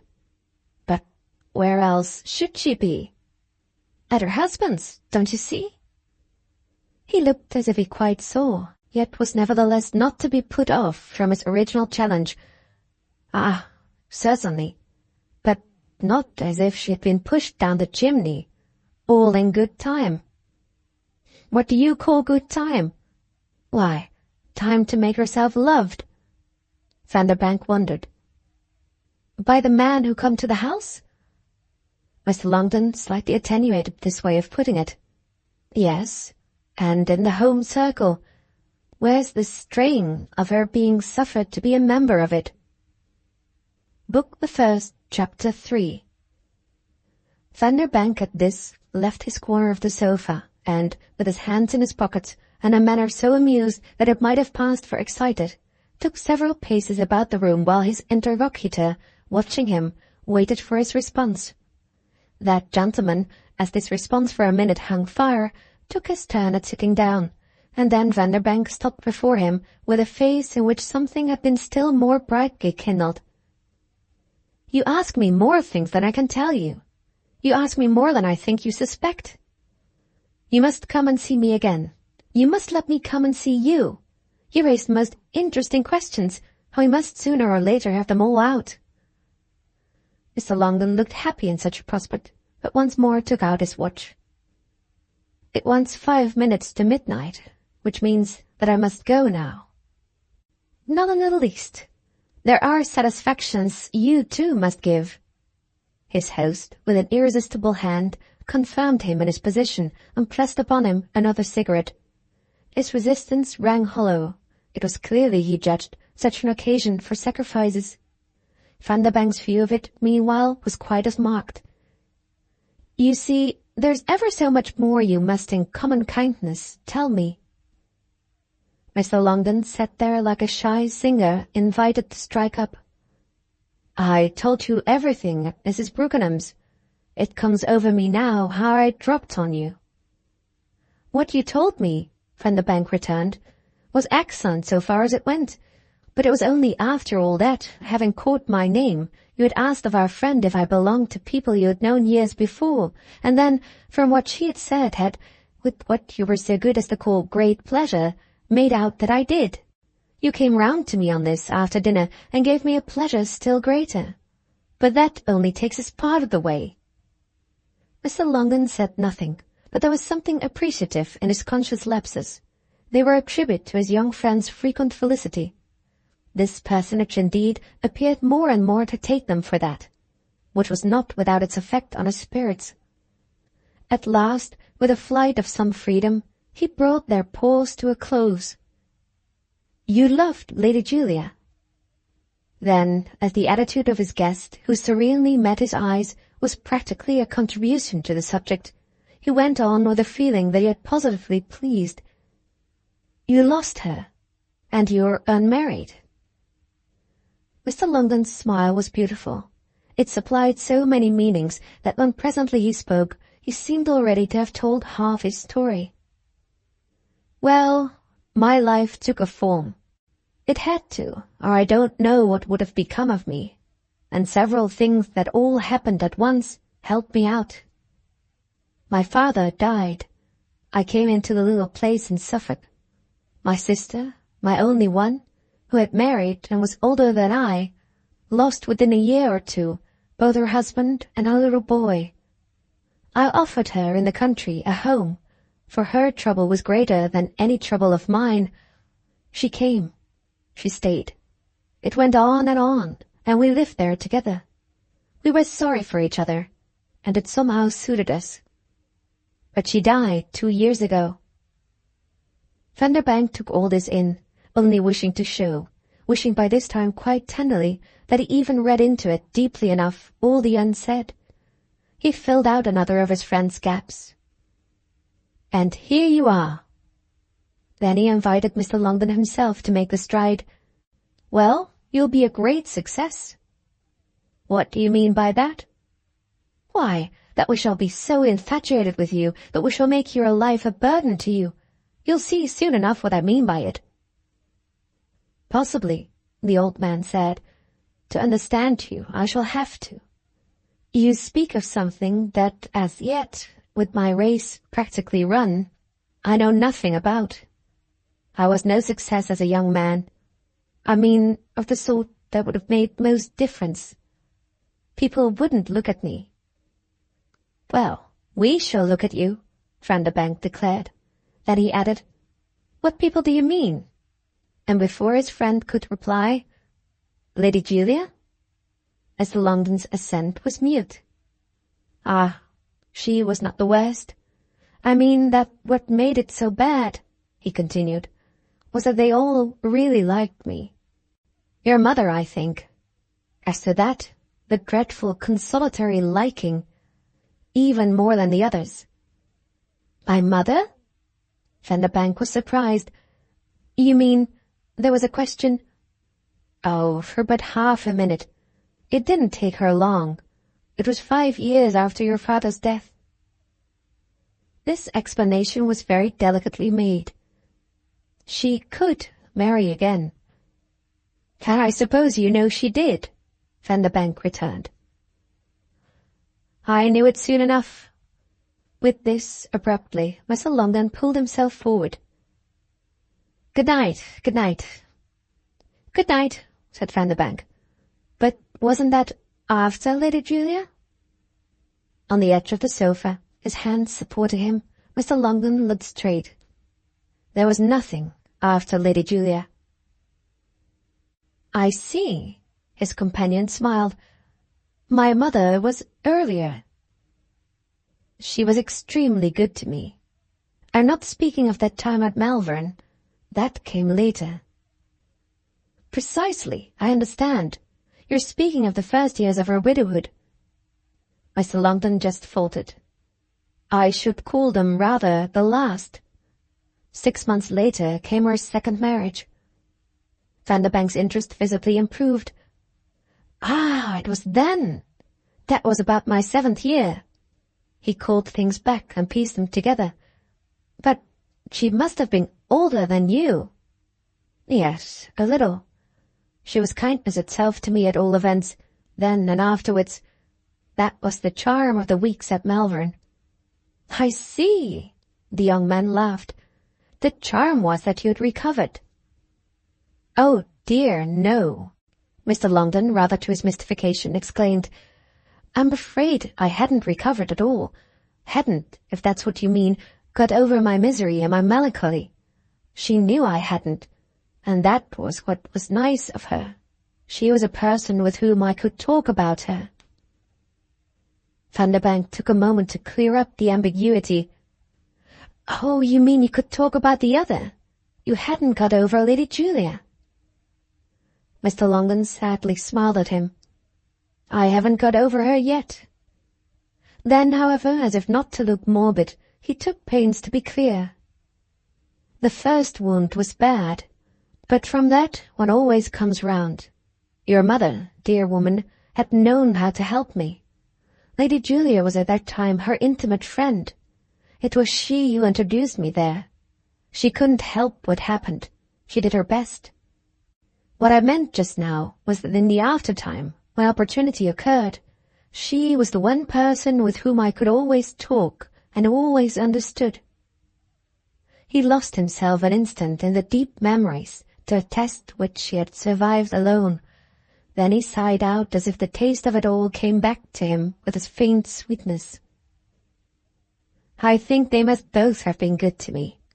At the Malvern time, the particular time I just mentioned to you, Lady Julia was already married, and during those first years she had been whirled out of my ken. Then her own life took a quieter turn. We met again. I went for a good while often to her house. I think she rather liked the state to which she had reduced me, though she didn't, you know, in the least presume on it. The better a woman is, it has often struck me, the more she enjoys in a quiet way some fellows have been rather bad, rather dark and desperate about her, for her. I dare say, I mean, that though Lady Julia insisted I ought to marry, she wouldn't really have liked it much if I had. At any rate, it was in those years I saw her daughter just cease to be a child, the little girl who was to be transformed by time into the so different person with whom we dined tonight.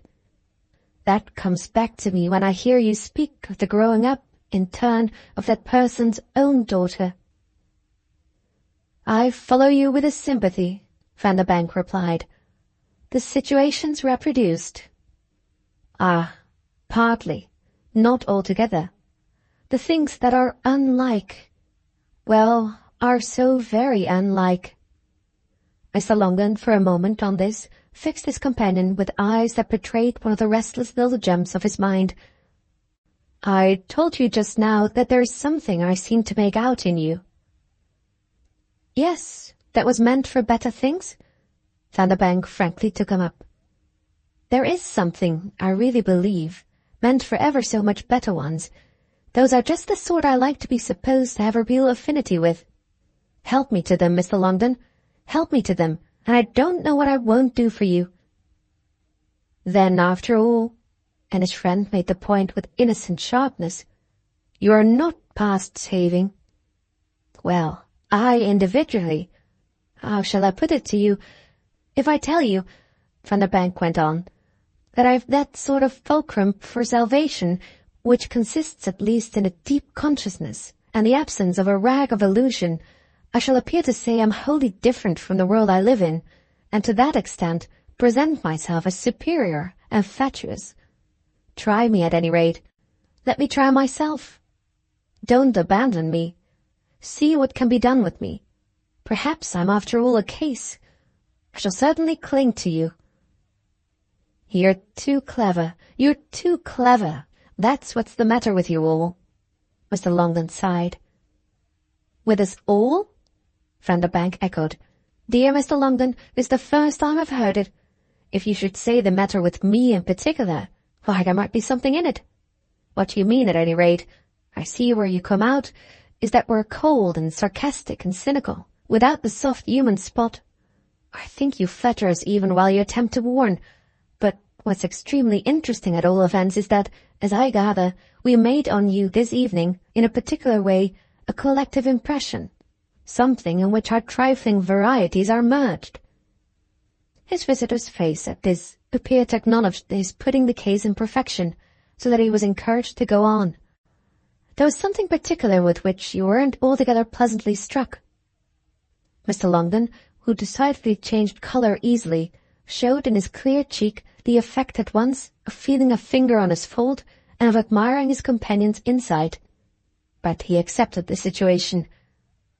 I couldn't help noticing your tone. Do you mean its being so low? He had smiled at first, but looked grave now. Do you really want to know?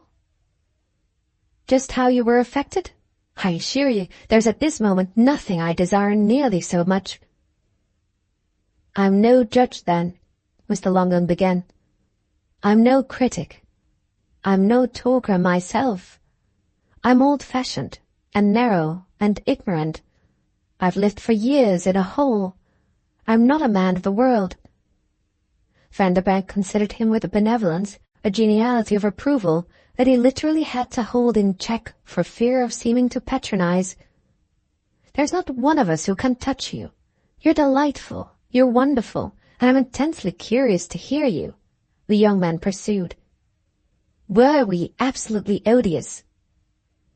Before his guest's puzzled, finally almost pained face, such an air of appreciating so much candour, yet of looking askance at so much freedom.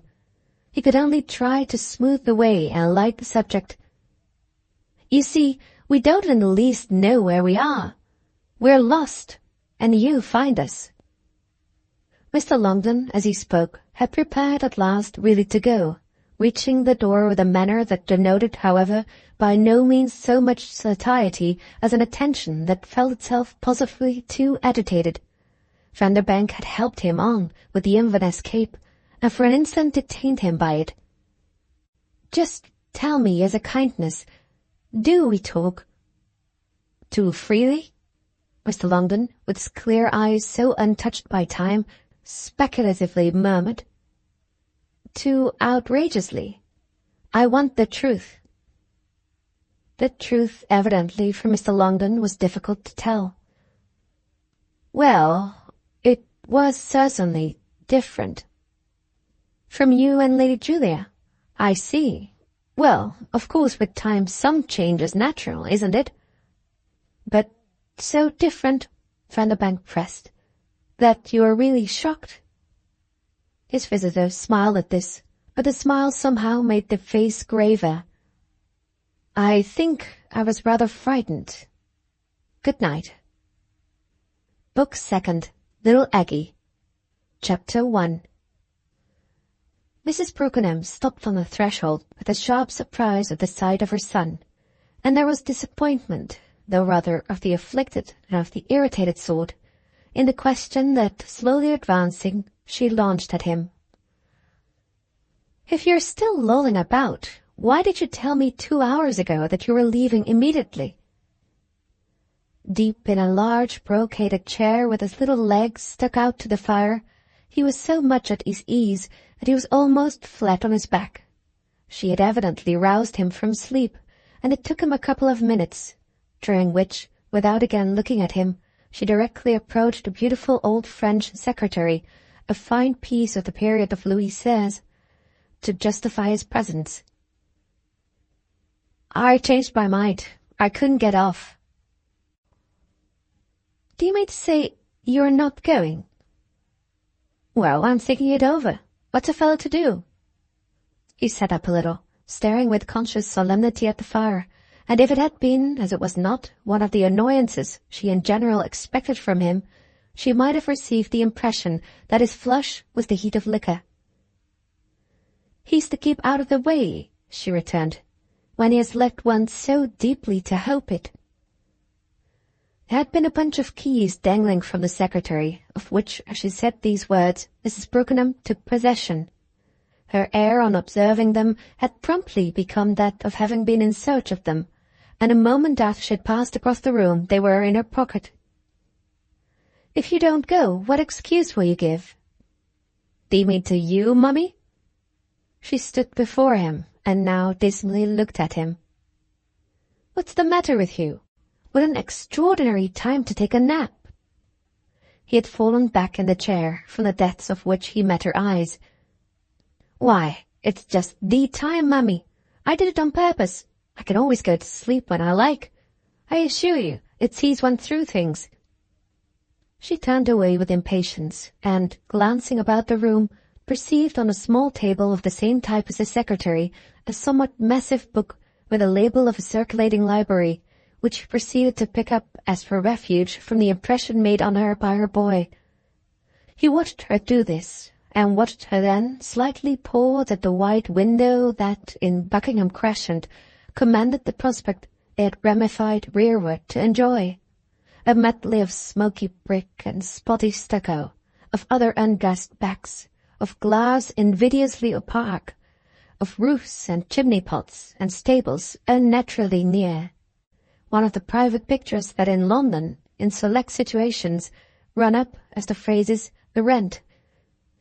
There was no indication of value now, however, in the character conferred on the scene by a cold spring rain. The place had, moreover, a confessed out-of-season vacancy. She appeared to have determined on silence for the present mark of her relation with Harold, yet she soon failed to resist a sufficiently poor reason for breaking it. "Be so good as to get out of my chair." "What will you do for me," he asked, "if I oblige you?" He never moved, but as if only the more directly and intimately to meet her, and she stood again before the fire and sounded his strange little face. "I don't know what it is, but you give me sometimes a kind of terror." "A terror, Mamma?" She found another place, sinking sadly down and opening her book, and the next moment he got up and came over to kiss her, on which she drew her cheek wearily aside. "You bore me quite to death," she coldly said, "and I give you up to your fate." "What do you call my fate?" "Oh, something dreadful, if only by its being publicly ridiculous." She turned vaguely the pages of her book. "You're too selfish, too sickening." "Oh, dear, dear," he wonderingly whistled, while he wandered back to the hearth-rug, on which, with his hands behind him, he lingered a while. He was small and had a slight stoop which somehow gave him character. Character of the insidious sort, carried out in the acuteness, difficult to trace to a source, of his smooth fair face, where the lines were all curves and the expression all needles. He had the voice of a man of 40, and was dressed, as if markedly not for London, with an air of experience that seemed to match it. He pulled down his waistcoat, smoothing himself, feeling his neat hair and looking at his shoes. "I took your £5, also 2 of the sovereigns," he went on. "I left you £2.10. His mother jerked up her head at this, facing him in dismay, and, immediately on her feet, passed back to the secretary. "It's quite as I say," he insisted. "You should have locked it before, don't you know? It grinned at me there with all its charming brasses, and what was I to do? Darling Mummy, I couldn't start. That was the truth. I thought I should find something. I'd noticed. And I do hope you'll let me keep it, because if you don't, it's all up with me. I've stopped over on purpose. On purpose, I mean, to tell you what I've done. Don't you call that a sense of honor? And now you only stand and glower at me." Mrs. Brookenham was, in her 41st year, still charmingly pretty, and the nearest approach she made at this moment to meeting her son's description of her was by looking beautifully desperate. She had about her the pure light of youth, would always have it. Her head, her figure, her flexibility, her flickering colour, her lovely, silly eyes, her natural quavering tone, all played together toward this effect by some trick that had never yet been exposed.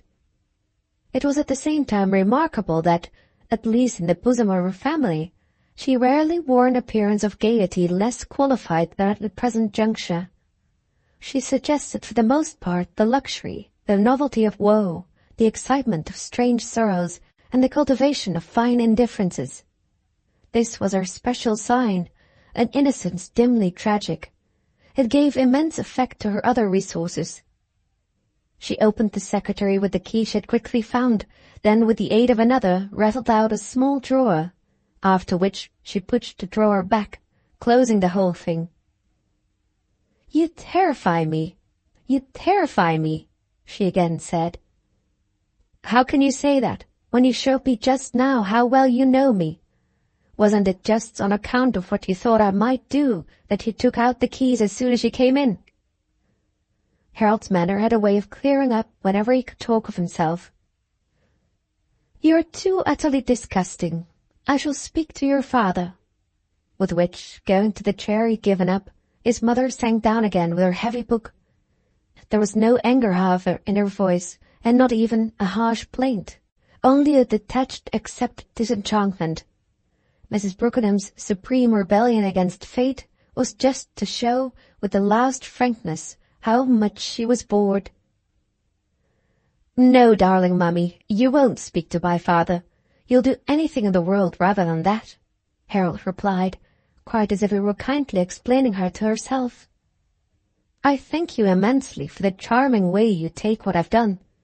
It was because I had a conviction of that I waited for you to know it. It was all very well to tell you I'd start on my visit, but how the deuce was I to start without a penny in the world?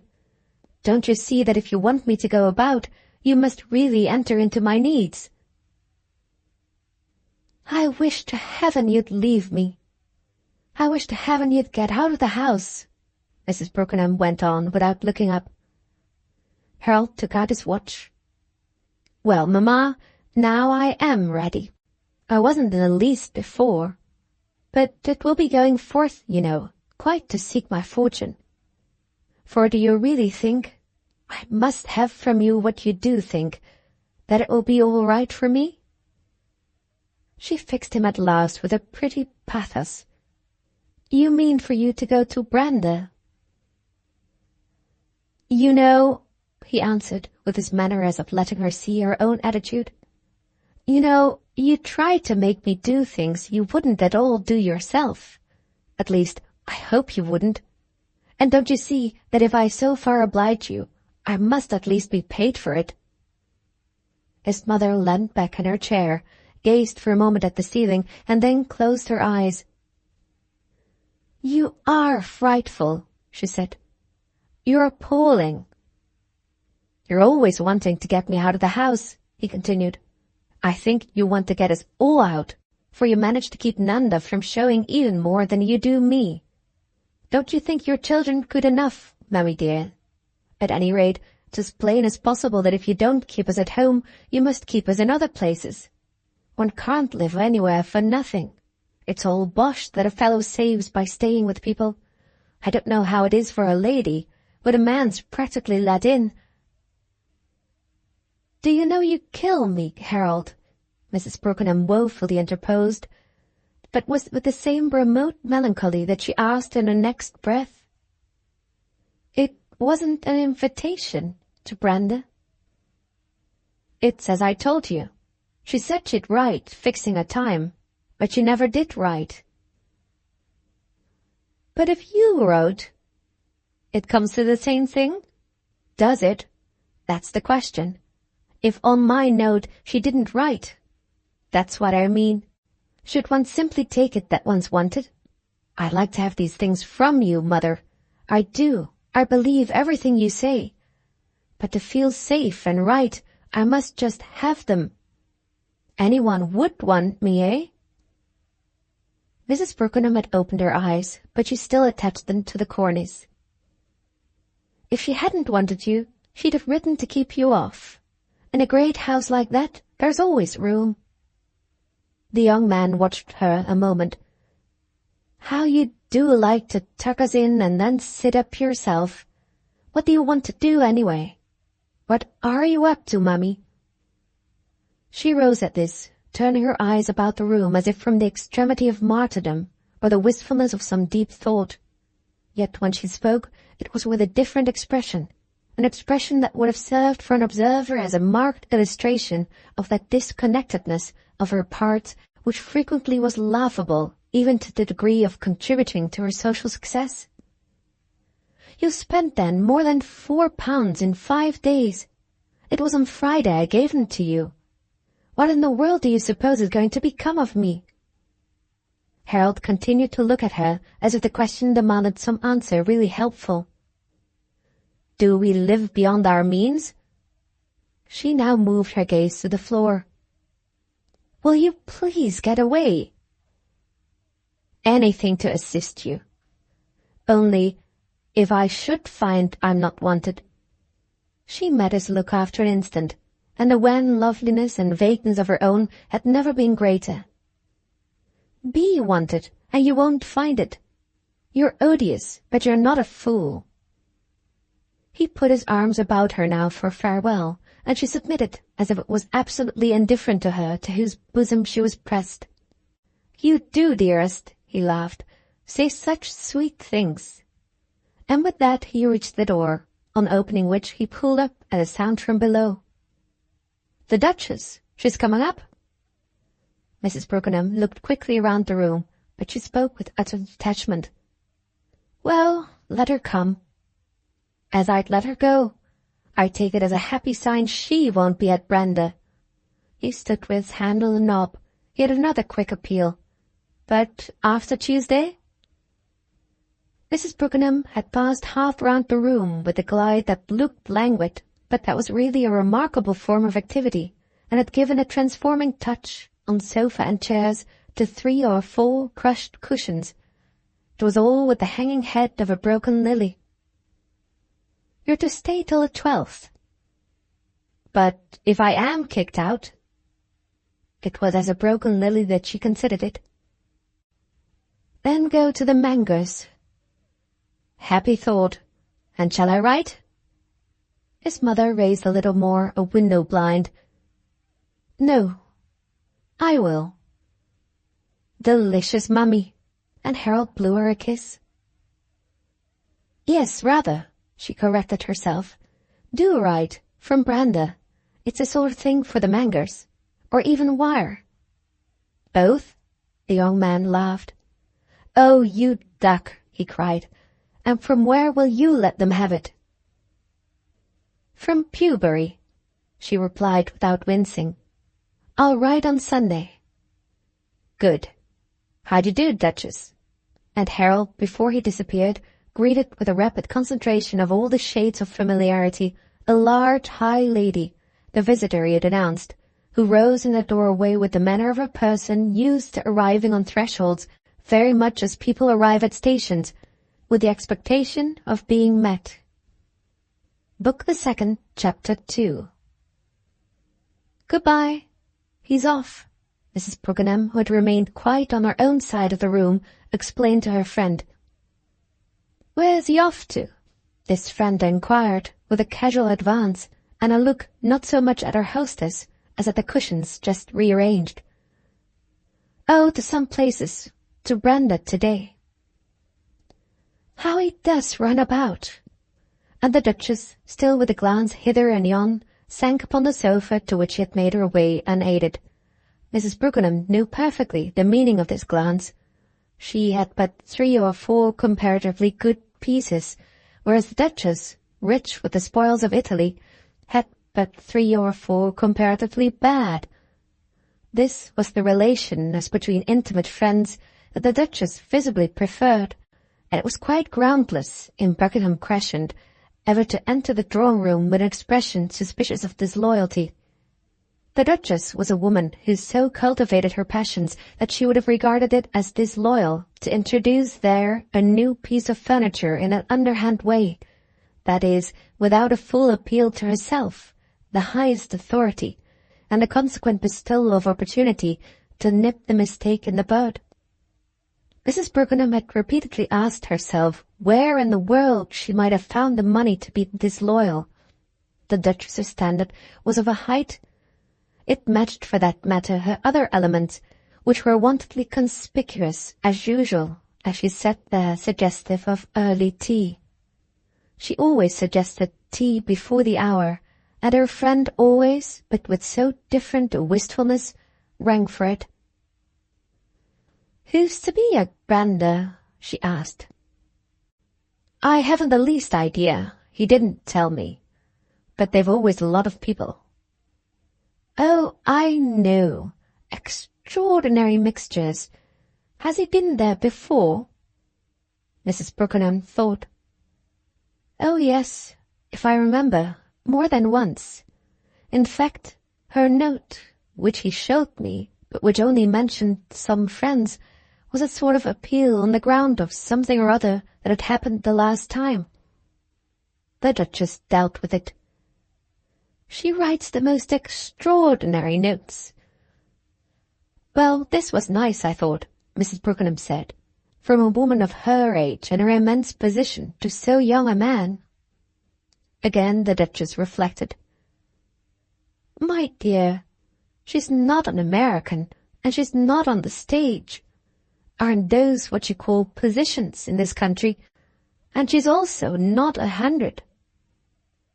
"Yes, but Harold's a mere baby." "Then he doesn't seem to want for nurses," the Duchess replied. She smiled at her hostess. "Your children are like their mother. They're eternally young." "Well, I'm not 100, moaned Mrs. Brookenham, as if she wished with dim perversity she were. Everyone's at any rate awfully kind to Harold. She waited a moment to give her visitor the chance to pronounce that eminently natural. But no pronouncement came. Nothing but the footman who had answered her ring and of whom she ordered tea. "And where did you say you were going?" she inquired after this. "For Easter." The Duchess achieved a direct encounter with her charming eyes, which was not in general an easy feat. "I didn't say I was going anywhere. I haven't of a sudden changed my habits. You know, whether I leave my child, except in the sense of having left her an hour ago at Mr. Garlick's class in modern-like literature. I confess I'm a little nervous about the subjects, and I'm going for her at 5. "And then where do you take her?" "Home to her tea. Where should you think?" Mrs. Brookenham declined, in connection with the matter, any responsibility of thought. She did indeed much better by saying after a moment, "You are devoted." "Miss Merriman has her afternoon. I can't imagine what they do with their afternoons," the Duchess went on. "But she's to be back in the schoolroom at 7. "And you have Aggie till then?" "Till then," said the Duchess cheerfully. "You're off for Easter to— where is it?" she continued. Mrs. Brookenham had received with no flush of betrayal the various discriminations thus conveyed by her visitor, and her only revenge for the moment was to look as sweetly resigned as if she really saw what was in them. Where were they going for Easter? She had to think an instant, but she brought it out. "Oh, to Pewbury. We've been engaged so long that I'd forgotten. We go once a year. One does it for Edward." "Ah, you spoil him," smiled the Duchess. "Who's to be there?" "Oh, the usual thing, I suppose. A lot of my lord's tiresome supporters." "To pay his debt. Then why are you poor things asked?" Mrs. Brookenham looked on this, quite adorably, that is most wonderingly, grave.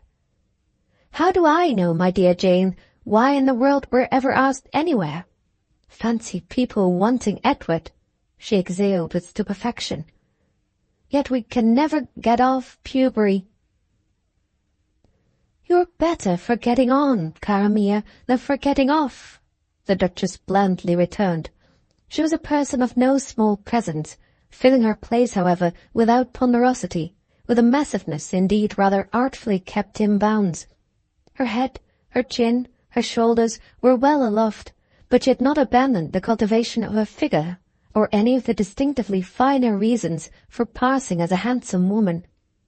She was secretly at war, moreover, in this endeavour, with a lurking no less than with a public foe, and thoroughly aware that if she didn't look well, she might at times only, and quite dreadfully, look good. There were definite ways of escape, none of which she neglected, and from the total of which, as she flattered herself, the air of distinction almost mathematically resulted. This air corresponded superficially with her acquired Calabrian sonorities, from her voluminous title down, but the colourless hair, the passionless forehead, the mild cheek and long lip of the British matron, the type that had set its trap for her earlier than any other, were elements difficult to deal with, and were at moments all a sharp observer saw. The battleground, then, was the haunting danger of the bourgeois. She gave Mrs. Brookenham no time to resent her last note before inquiring if Nanda were to accompany the couple. "Mercy, mercy, no, she's not asked." Mrs. Brookenham, on Nanda's behalf, fairly radiated obscurity. "My children don't go where they're not asked." "I never said they did, love," the Duchess returned. "But what then do you do with her?" "If you mean socially," Mrs. Brookenham looked as if there might be in some distant sphere, for which she almost yearned, a maternal opportunity very different from that. "If you mean socially, I don't do anything at all. I've never pretended to do anything. You know as well as I do, dear Jane, that I haven't begun yet." Jane's hostess now spoke as simply as an earnest, anxious child. She gave a vague, patient sigh. "I suppose I must begin." The Duchess remained for a little rather grimly silent. "How old is she? 20? 30, said Mrs. Brookenham with distilled sweetness. Then, with no transition of tone, "She has gone for a few days to Tishy Grandon, in the country. She stays with her tonight in Hill Street. They go down together tomorrow. Why hasn't Aggie been?" Mrs. Brookenham went on. The Duchess handsomely stared. "Been where?" "Why, here, to see Nanda." "Here?" the Duchess echoed, fairly looking again about the room. "When is Nanda ever here?" "Ah, you know I've given her a room of her own, the sweetest little room in the world." Mrs. Brookenham never looked so comparatively hopeful as when obliged to explain. "She has everything there a girl can want." "My dear woman," asked the Duchess, "has she sometimes her own mother?" The men had now come in to place the tea-table, and it was the movements of the red-haired footman that Mrs. Brookenham followed. "You'd better ask my child herself." The Duchess was frank and jovial. "I would, I promise you, if I could get at her. But isn't that woman always with her?" Mrs. Brookenham smoothed the little embroidered tea-cloth. "Do you call Tishy Grandon a woman?" Again the Duchess had one of her pauses, which were indeed so frequent in her talks with this intimate that an auditor could sometimes wonder what particular form of relief they represented. They might have been a habit proceeding from the fear of undue impatience. If the Duchess had been as impatient with Mrs. Brookenham as she would possibly have seemed without them, her frequent visits in the face of irritation would have had to be accounted for. "What do you call her?" she demanded. "Why, Nanda's best friend, if not her only one. That's the place I should have liked for Aggie." Mrs. Brookenham ever so graciously smiled. The Duchess hereupon, going beyond her, gave way to free mirth. "My dear thing, you're delightful. Aggie or Tishy is a sweet thought. Since you're so good as to ask why Aggie has fallen off, you'll excuse my telling you that we've just named the reason. You've known ever since we came to England what I feel about the proper persons and the most improper for her to meet. The Tishy Grandons are not a bit the proper." Mrs. Brookenham continued to assist a little in the preparations for tea. "Why not say at once, Jane," and her tone in its appeal was almost infantine, "that you've come at last to placing even poor Nanda, for Aggie's wonderful purpose, in the same impossible class?" The Duchess took her time, but at last she accepted her duty. "Well, if you will have it, you know my ideas.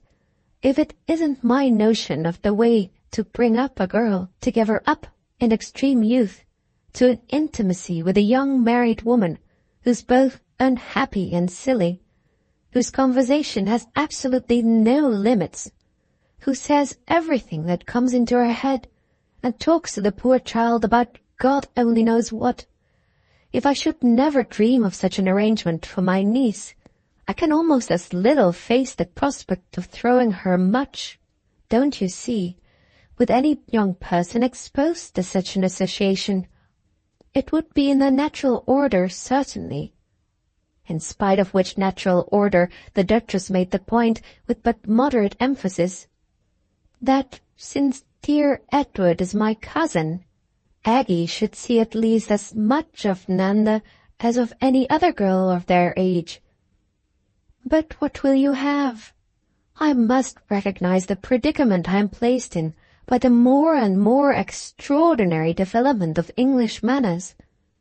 Many things have altered, goodness knows, since I was Aggie's age, but nothing so different as what you all do with your girls. It's all a muddle, a compromise, a monstrosity, like everything else you produce. There's nothing in it that goes on all fours.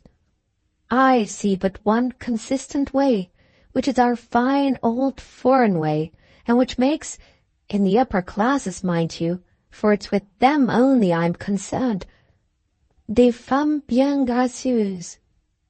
I allude to the immemorial custom of my husband's race, which was good enough for his mother and his mother's mother, for Eggy's own, for his other sisters, for toutes ces dames. It would have been good enough for my child, as I call her. My dear husband called her his, if, not losing her parents, she had remained in her own country. She would have been brought up there under an anxious eye. That's the great point. Privately, carefully, tenderly, and with what she was not to learn, till the proper time, looked after quite as much as the rest. I can only go on with her in that spirit, and make of her, under Providence, what I consider any young person of her condition, of her name, of her particular traditions, should be. Voilà, ma chère. Should you put it to me whether I think you're surrounding Nanda with any such security as that? Well, I shouldn't be able to help it if I offended you by an honest answer. What it comes to, simply stated, is that really she must choose between Aggie and Tishy. I'm afraid I should shock you were I to tell you what I should think of myself for packing my child all alone off for a week with Mrs. Grandon. Mrs. Brookenham, who had many talents, had none perhaps that she oftener found useful than that of listening with the appearance of being fairly hypnotized. It was the way she listened to her housekeeper at their regular morning conference, and if the rejoinder ensuing upon it frequently appeared to have nothing to do with her manner, this was a puzzle for her interlocutor alone. Oh, of course I know your theory, dear Jane, and I dare say it's very charming and old-fashioned, and, if you like, aristocratic, in a frowsy, foolish old way, though even upon that, at the same time, there would be something, too, to be said. But I can only congratulate you on finding it more workable than there can be any question of my finding it. If you're all armed for the sacrifices you speak of, I simply am not. I don't think I'm quite a monster, but I don't pretend to be a saint. I'm an English wife and an English mother. I live in the mixed English world. My daughter, at any rate, is just my daughter, I thank my stars, and one of a good English bunch. She's not the unique niece of my dead Italian husband, nor doubtless either, in spite of her excellent birth, of a lineage like Aggie's, so very tremendous. I've my life to lead, and she's a part of it. Sugar? She wound up on a still softer note as she handed the cup of tea. Never. Well, with me, said the Duchess with spirit, she will be all. All is soon said. Life is composed of many things, Mrs. Brookenham gently rang out, of such mingled, intertwisted strands. Then still with the silver bell, Don't you really think Tishy nice? She asked. I think little girls should live with little girls, and young femmes du monde, so immensely initiated, should— Well, said the Duchess with a toss of her head, let them alone. What do they want of them at all? At all? Well, my dear, if Tishy strikes you as initiated, all one can ask is, initiated into what? I should as soon think of applying such a term to a little shivering shorn lamb. Is it your theory, Mrs. Brookenham pursued, that our unfortunate unmarried daughters are to have no intelligent friends? Unfortunate indeed, cried the Duchess. Precisely because they're unmarried, and unmarried, if you don't mind my saying so, a good deal because they're unmarriageable. Men, after all, the nice ones, by which I mean the possible ones, are not on the lookout for little brides whose usual associates are so up to snuff. It's not their idea that the girls they marry shall already have been pitchforked by talk and contacts and visits and newspapers, and by the way the poor creatures rush about, and all the extraordinary things they do, quite into everything. A girl's most intelligent friend is her mother, or the relative acting as such. Perhaps you consider that Tishy takes your place. Mrs. Brookenham waited so long to say what she considered that before she next spoke the question appeared to have dropped. Then she only replied as if suddenly remembering her manners. "Won't you eat something?" She indicated a particular plate. "One of the nice little round ones." The Duchess appropriated a nice little round one, and her hostess presently went on. "There's one thing I mustn't forget. Don't let us eat them all. I believe they're what Lord Petherton really comes for." The Duchess finished her mouthful imperturbably before she took this up. "Does he come so often?" Mrs. Brookenham might have been, for judicious candour, the muse of history. "I don't know what he calls it, but he said yesterday that he'd come today. I've had tea earlier for you," she went on with her most melancholy kindness, "and he's always late.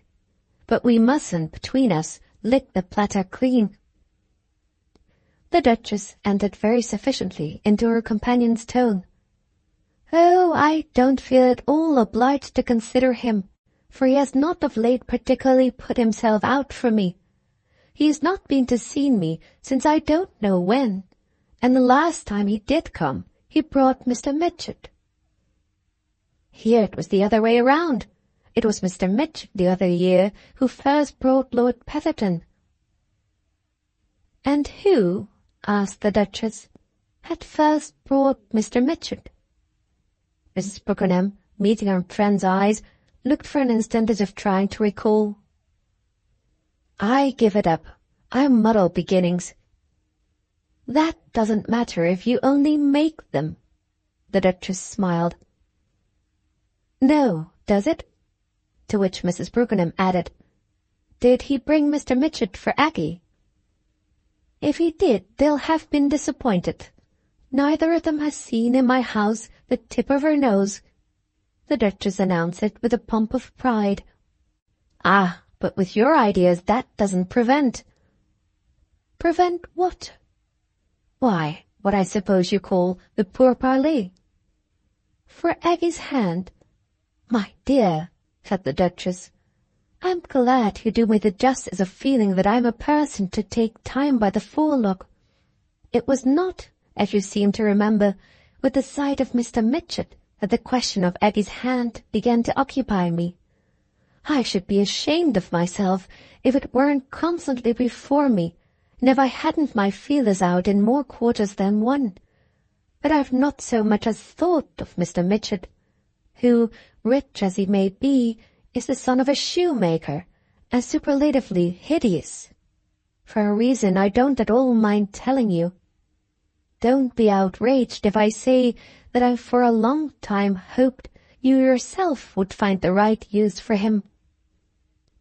She paused, at present with a momentary failure of assurance, from which she rallied, however, to proceed with a burst of earnestness that was fairly noble. "Forgive me if I just tell you once for all how it strikes me. I'm stupefied at your not seeming to recognize either your interest or your duty. Oh, I know you want to, but you appear to me, in your perfect good faith, of course, utterly at sea. They're one and the same thing, don't you make out? Your interest and your duty. Why isn't it convincingly plain to you that the thing to do with Nanda is just to marry her, and to marry her soon? That's the great thing. Do it while you can. If you don't want her downstairs, at which, let me say, I don't in the least wonder, your remedy is to take the right alternative. don't send her to Tishy." "Send her to Mr. Mitchett?" Mrs. Brookenham unresentfully quavered. Her colour, during her visitor's address, had distinctly risen, but there was no irritation in her voice. "How do you know, Jane, that I don't want her downstairs?" The Duchess looked at her with an audacity confirmed by the absence from her face of everything but the plaintive. "There you are, with your eternal English false positions. J'aime, moi, les situations nettes. Je rien comprends pas d'autre. It wouldn't be to your honour, to that of your delicacy, that with your impossible house you should wish to plant your girl in your drawing-room, but such a way of keeping her out of it as throwing her into a worse." "Well, Jane, you do say things to me," Mrs. Brookenham bluntly broke in. She had sunk back into a chair. Her hands, in her lap, pressed themselves together, and her wan smile brought a tear into each of her eyes by the very effort to be brighter. It might have been guessed of her that she hated to seem to care, but that she had other dislikes too. "If one were to take up, you know, some of the things you say," and she positively sighed for the wealth of amusement at them, of which her tears were the sign. Her friend could quite match her indifference. "Well, my child, take them up. If you were to do that with them candidly, one by one, you would do really very much what I should like to bring you to. Do you see?" Mrs. Brookenham's failure to repudiate the vision appeared to suffice, and her visitor cheerfully took a further jump. "As much of Tishy as she wants, after, but not before." "After what?" "Well, say after Mr. Mitchett. Mr. Mitchett won't take her after Mrs. Grandon." "And what are your grounds for assuming that he'll take her at all?"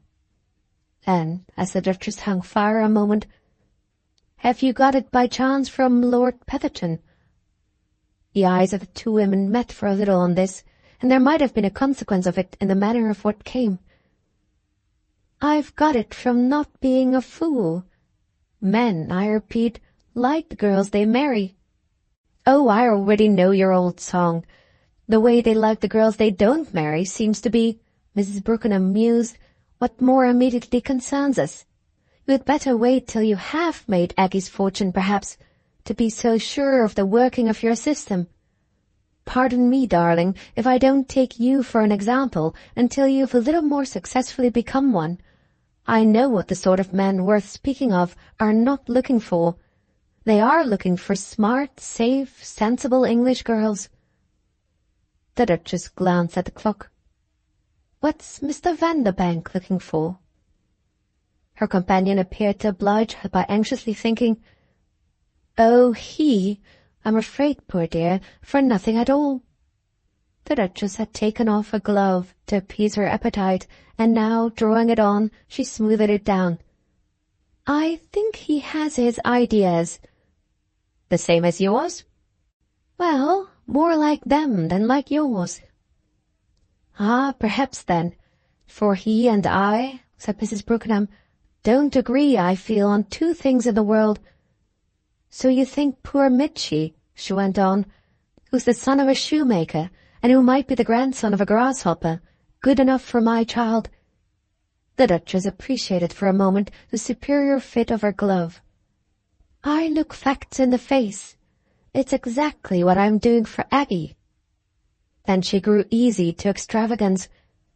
"What are you giving her?" But Mrs. Brookenham took without wincing whatever, as between a masterful relative and an exposed frivolity, might have been the sting of it. "That you must ask Edward. I haven't the least idea." "There you are again, the virtuous English mother. I've got Aggie's little fortune in an old stocking, and I count it over every night. If you've no old stocking for a Nanda, there are worse fates than shoemakers and grasshoppers. Even with one, you know, I don't at all say that I should sniff at poor Mitchy. We must take what we can get, and I shall be the first to take it. You can't have everything for ninepence." And the Duchess got up. shining, however, with a confessed light of fantasy. "Speak to him, my dear. Speak to him." "Do you mean offer him my child?" She laughed at the intonation. "There you are once more, vous autres. If you're shocked at the idea, you place drôlement your delicacy. I'd offer mine to the son of a chimney-sweep if the principal guarantees were there. Nanda's charming. He'll do her justice. I don't say Mr. Mitchett's either beautiful or noble, and he certainly hasn't as much distinction as would cover the point of a pin. He doesn't mind, moreover, what he says, the lengths he sometimes goes to. But that," added the Duchess with decision, "is no doubt much a matter of how he finds you'll take it. And after marriage, what does it signify? He has 40,000 a year, an excellent idea of how to take care of it, and a good disposition." Mrs. Brookenham sat still. She only looked up at her friend. "Is it by Lord Petherton that you know of his excellent idea?" The Duchess showed she was challenged, but also that she made allowances. "I go by my impression, but Lord Petherton has spoken for him." "He ought to do that," said Mrs. Brookenham, "since he wholly lives on him." "Lord Petherton? On Mr. Mitchett?" The Duchess stared, but rather in amusement than in horror. "Why, hasn't he property?" "The loveliest. Mr. Mitchett's his property. Didn't you know?" There was an artless wail in Mrs. Brookenham's surprise. "How should I know? Still a stranger, as I'm often rather happy to feel myself here, and choosing my friends, and picking my steps very much, I can assure you. How should I know about all your social scandals and things?" "Oh, we don't call that a social scandal," Mrs. Brookenham inimitably returned. "Well, if you should wish to, you'd have the way I tell you of to stop it. Divert the stream of Mr. Mitchett's wealth." "Oh, there's plenty for everyone." Mrs. Brookenham kept up her tone. "He's always giving us things, bonbons and dinners and opera boxes." "He has never given me any," the Duchess contentedly declared. Mrs. Brookenham waited a little. "Lord Petherton has the giving of some. He has never in his life before, I imagine, made so many presents." "Ah, then it's a shame one has nothing." On which, before reaching the door, the Duchess changed the subject. "You say I never bring Aggie. If you like, I'll bring her back." Mrs. Brookenham wondered. "Do you mean today?" "Yes, when I've picked her up. It'll be something to do with her till Miss Merriman can take her." "Delighted, dearest. Do bring her. And I think she should see Mr. Mitchett." "Shall I find him here too, then?" "Oh, take the chance." The two women, on this, exchanged tacitly and across the room, the Duchess at the door, which a servant had arrived to open for her, and Mrs. Brookenham still at her tea-table, a further stroke of intercourse, over which the latter was not on this occasion the first to lower her lids. "I think I've shown high scruples," the departing guest said. "But I understand, then, that I'm free." "Free as air, dear Jane." "Good." Then, just as she was off, "Ah, dear old Edward," the guest exclaimed. Her kinsman, as she was fond of calling him, had reached the top of the staircase, and Mrs. Brookenham, by the fire, heard them meet on the landing, heard also the Duchess protest against his turning to see her down. Mrs. Brookenham, listening to them, hoped Edward would accept the protest and think it sufficient to leave her with the footman. Their common consciousness that she was a kind of cousin, a consciousness not devoid of satisfaction, was quite consistent with a view, early arrived at, of the absurdity of any fuss about her. Book Second, Chapter 3. When Mr. Brookenham appeared, his wife was prompt. "She's coming back for Lord Petherton." "Oh," he simply said.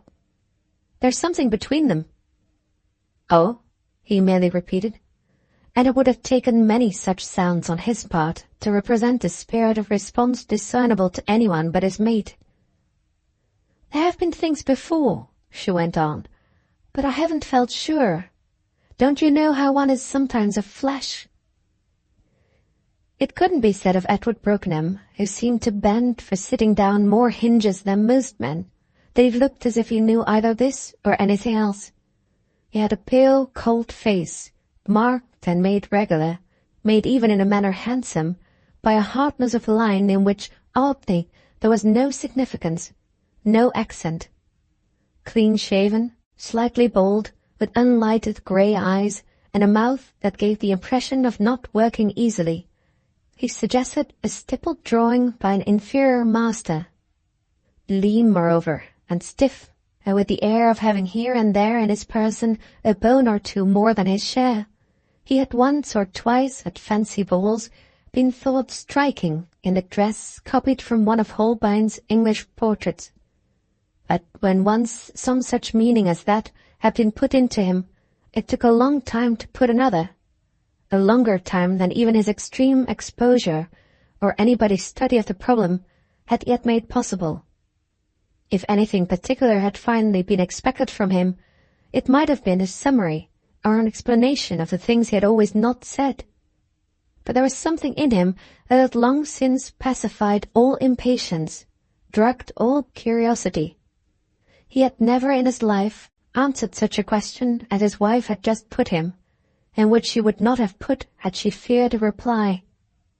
So dry and decent and even distinguished did he look, as if he had possibly been created to meet a propriety and match some other piece. That lady with her famous perceptions would no more have appealed to him seriously on a general proposition than she would, for such a response, have rung the drawing-room bell. He was none the less held to have a great promiscuous wisdom.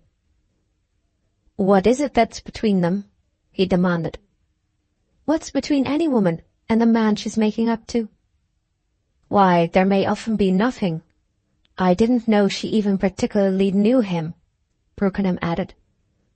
"It's exactly what she would like to prevent anyone's knowing. And they're coming here to be with him when she knows, I know, she knows, don't you see, that he's to be here, is just one of those calculations that are subtle enough to put off the scent a woman who has but half a nose." Mrs. Brookenham, as she spoke, appeared to attest by the pretty star-gazing way she thrust it into the air her own possession of the totality of such a feature. "I don't know yet quite what I think, but one wakes up to such things soon enough." "Do you suppose it's her idea that he'll marry her?" Brookenham asked in his colourless way. "My dear Edward," his wife murmured for all answer. "But if she can see him in other places, why should she want to see him here?" Edward persisted, in a voice destitute of expression. Mrs. Brookenham now had plenty of that. "Do you mean if she can see him in his own house?" "No cream, please," her husband said. "Hasn't she a house too?" "Yes, but so pervaded all over by Aggie and Miss Merriman." "Oh," Brookenham commented. "There has always been some man. I've always known there has. And now it's Petherton," said his companion. "But where's the attraction?" "In him? Why, lots of women could tell you. Petherton has had a career." "But I mean in old Jane." "Well, I dare say lots of men could tell you. She's no older than anyone else. She has also such great elements." "Oh, I dare say she's all right," Brookenham returned, as if his interest in the case had dropped. "You might have felt you got a little nearer to him on guessing that in so peopled a circle, satiety was never far from him."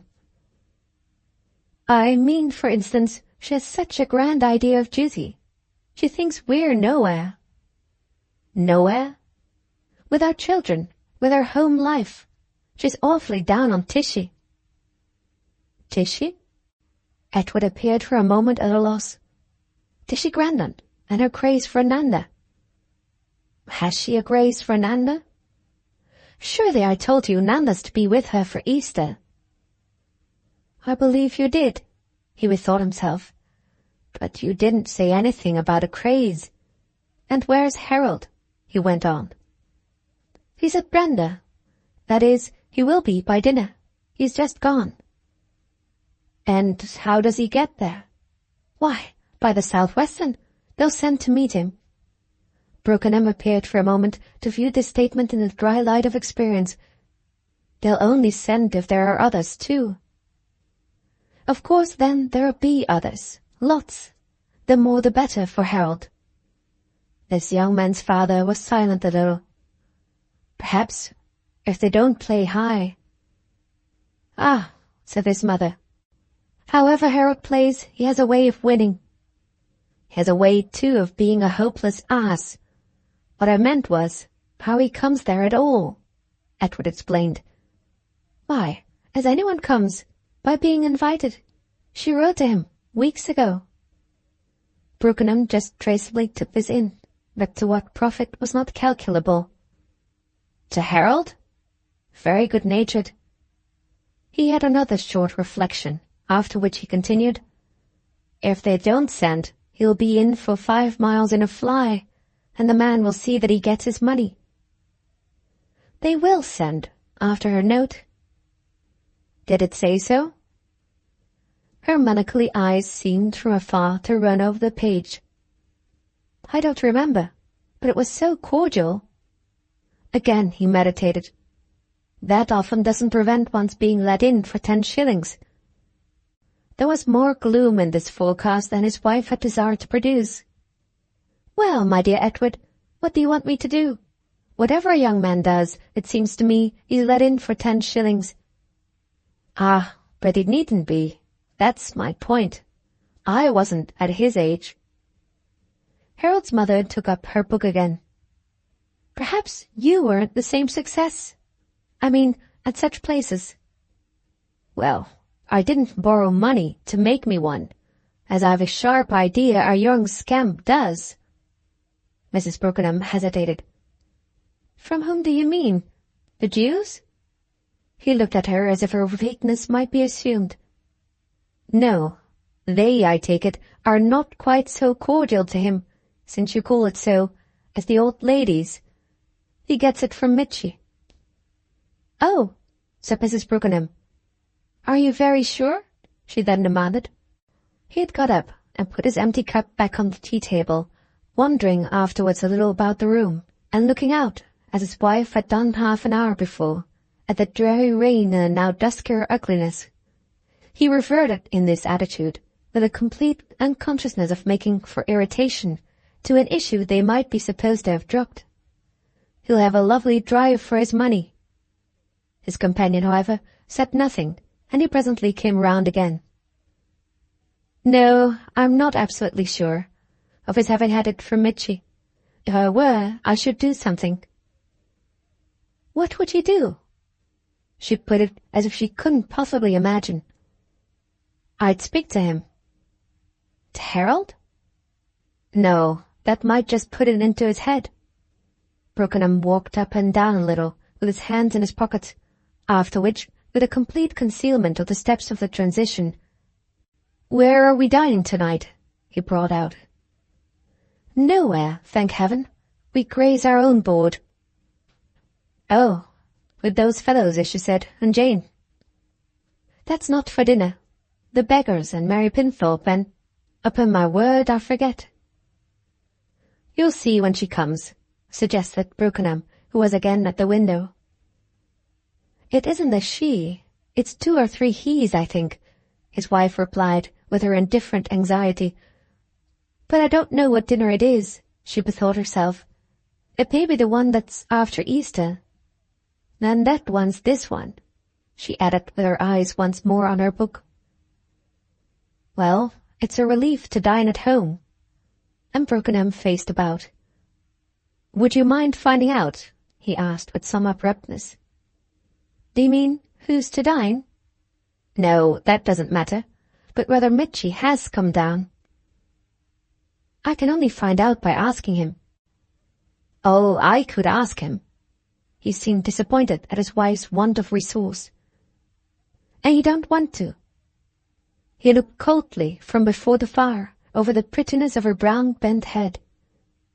It will be such a beastly bore if he admits it.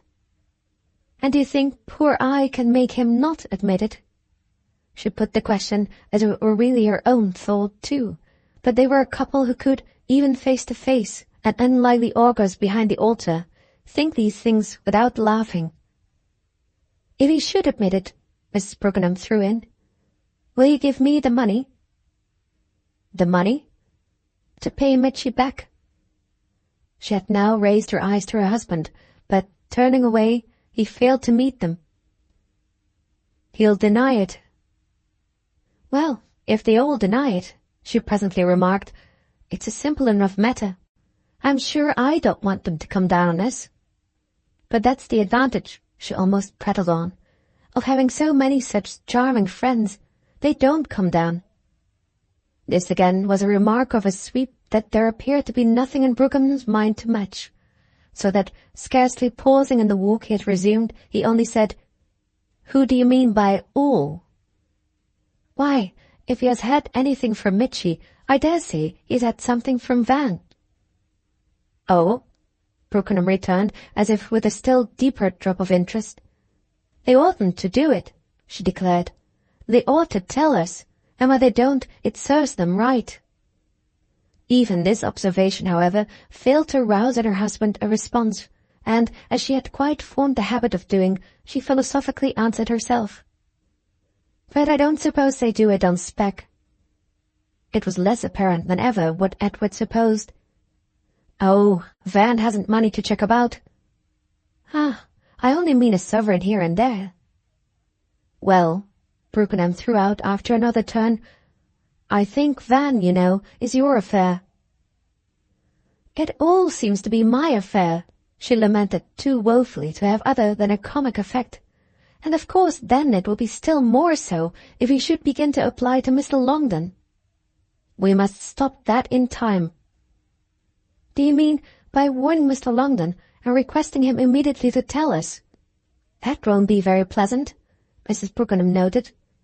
Well then, wait and see. She waited only a minute. It might have appeared she already saw. I want him to be kind to Harold, and can't help thinking he will.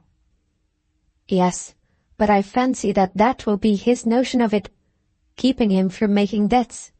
I dare say one needn't trouble about him, Brookenham added. He can take care of himself. He appears to have done so pretty well all these years, she mused. As I saw him in my childhood, I see him now, and I see now that I saw then even how awfully in love he was with Mamma. He's too lovely about Mamma, Mrs. Brookenham pursued.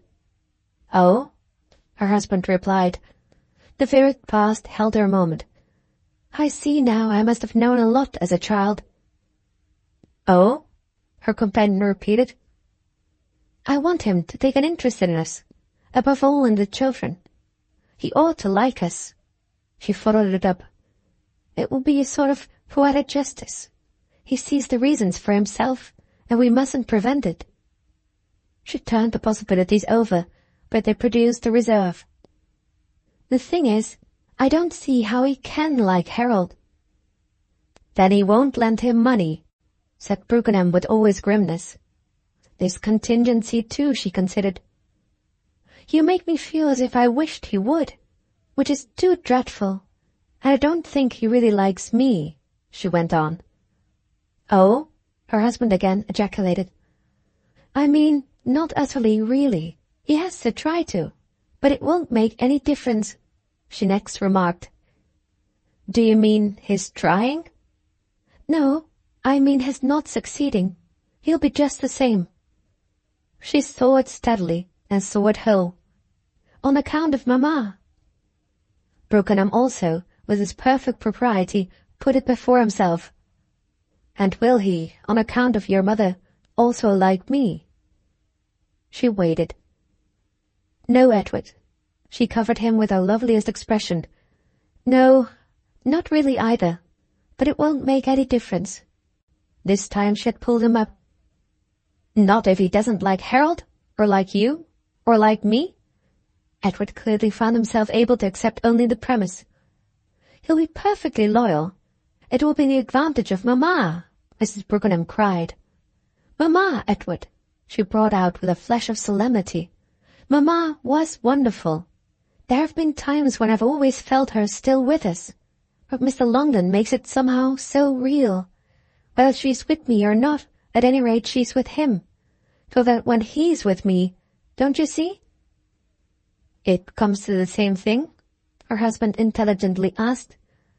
"I see. And when was he with you last?" "Not since the day he died, but that was only last week. He'll come soon. I know from Van." "And what does Van know?" "Oh, all sorts of things. He has taken the greatest fancy to him." "The old boy to Van?" "Van to Mr. Longden, and the other way too. Mr. Longden has been most kind to him." Brookenham still moved about. "Well, if he likes Van and doesn't like us, what good will that do us?" "You'd understand soon enough if you felt Van's loyalty." "Oh, the things you expect me to feel, my dear," Edward Brookenham lightly moaned. "Well, it doesn't matter, but he is as loyal to me as Mr. Longden to Mamma." The statement produced on his part an unusual vision of the comedy of things. Every Jenny has her jockey. Yet perhaps, remarkably enough, there was even more imagination in his next words. "And what sort of means?" "Mr. Longden? Oh, very good. Mamma wouldn't have been a loser. Not that she cared. He must like Nanda," Mrs. Brookenham wound up. Her companion appeared to look at the idea and then meet it. "He'll have to see her first." "Oh, he shall see her," she rang out. "It's time for her, at any rate, to sit downstairs." "It was time, you know, I thought, a year ago." "Yes, I know what you thought, but it wasn't." She had spoken with decision, but he seemed unwilling to concede the point. "You allowed yourself she was all ready." "She was all ready, yes, but I wasn't. I am now," Mrs. Brookenham, with a fine emphasis on her adverb, proclaimed as she turned to meet the opening of the door and the appearance of the butler, whose announcement, "Lord Petherton and Mr. Mitchett," might for an observer have seemed immediately to offer support to her changed state. Book 2nd, Chapter 4. Lord Petherton, a man of 35, whose robust but symmetrical proportions gave to his dark blue double-breasted coat an air of tightness that just failed of compromising his tailor, had for his main facial sign a certain pleasant brutality, the effect partly of a bold, handsome parade of carnivorous teeth, partly of an expression of nose suggesting that this feature had paid a little, in the heat of youth, for some aggression, at the time admired and even publicly commemorated. He would have been ugly, he substantively granted, had he not been happy. He would have been dangerous, had he not been warranted.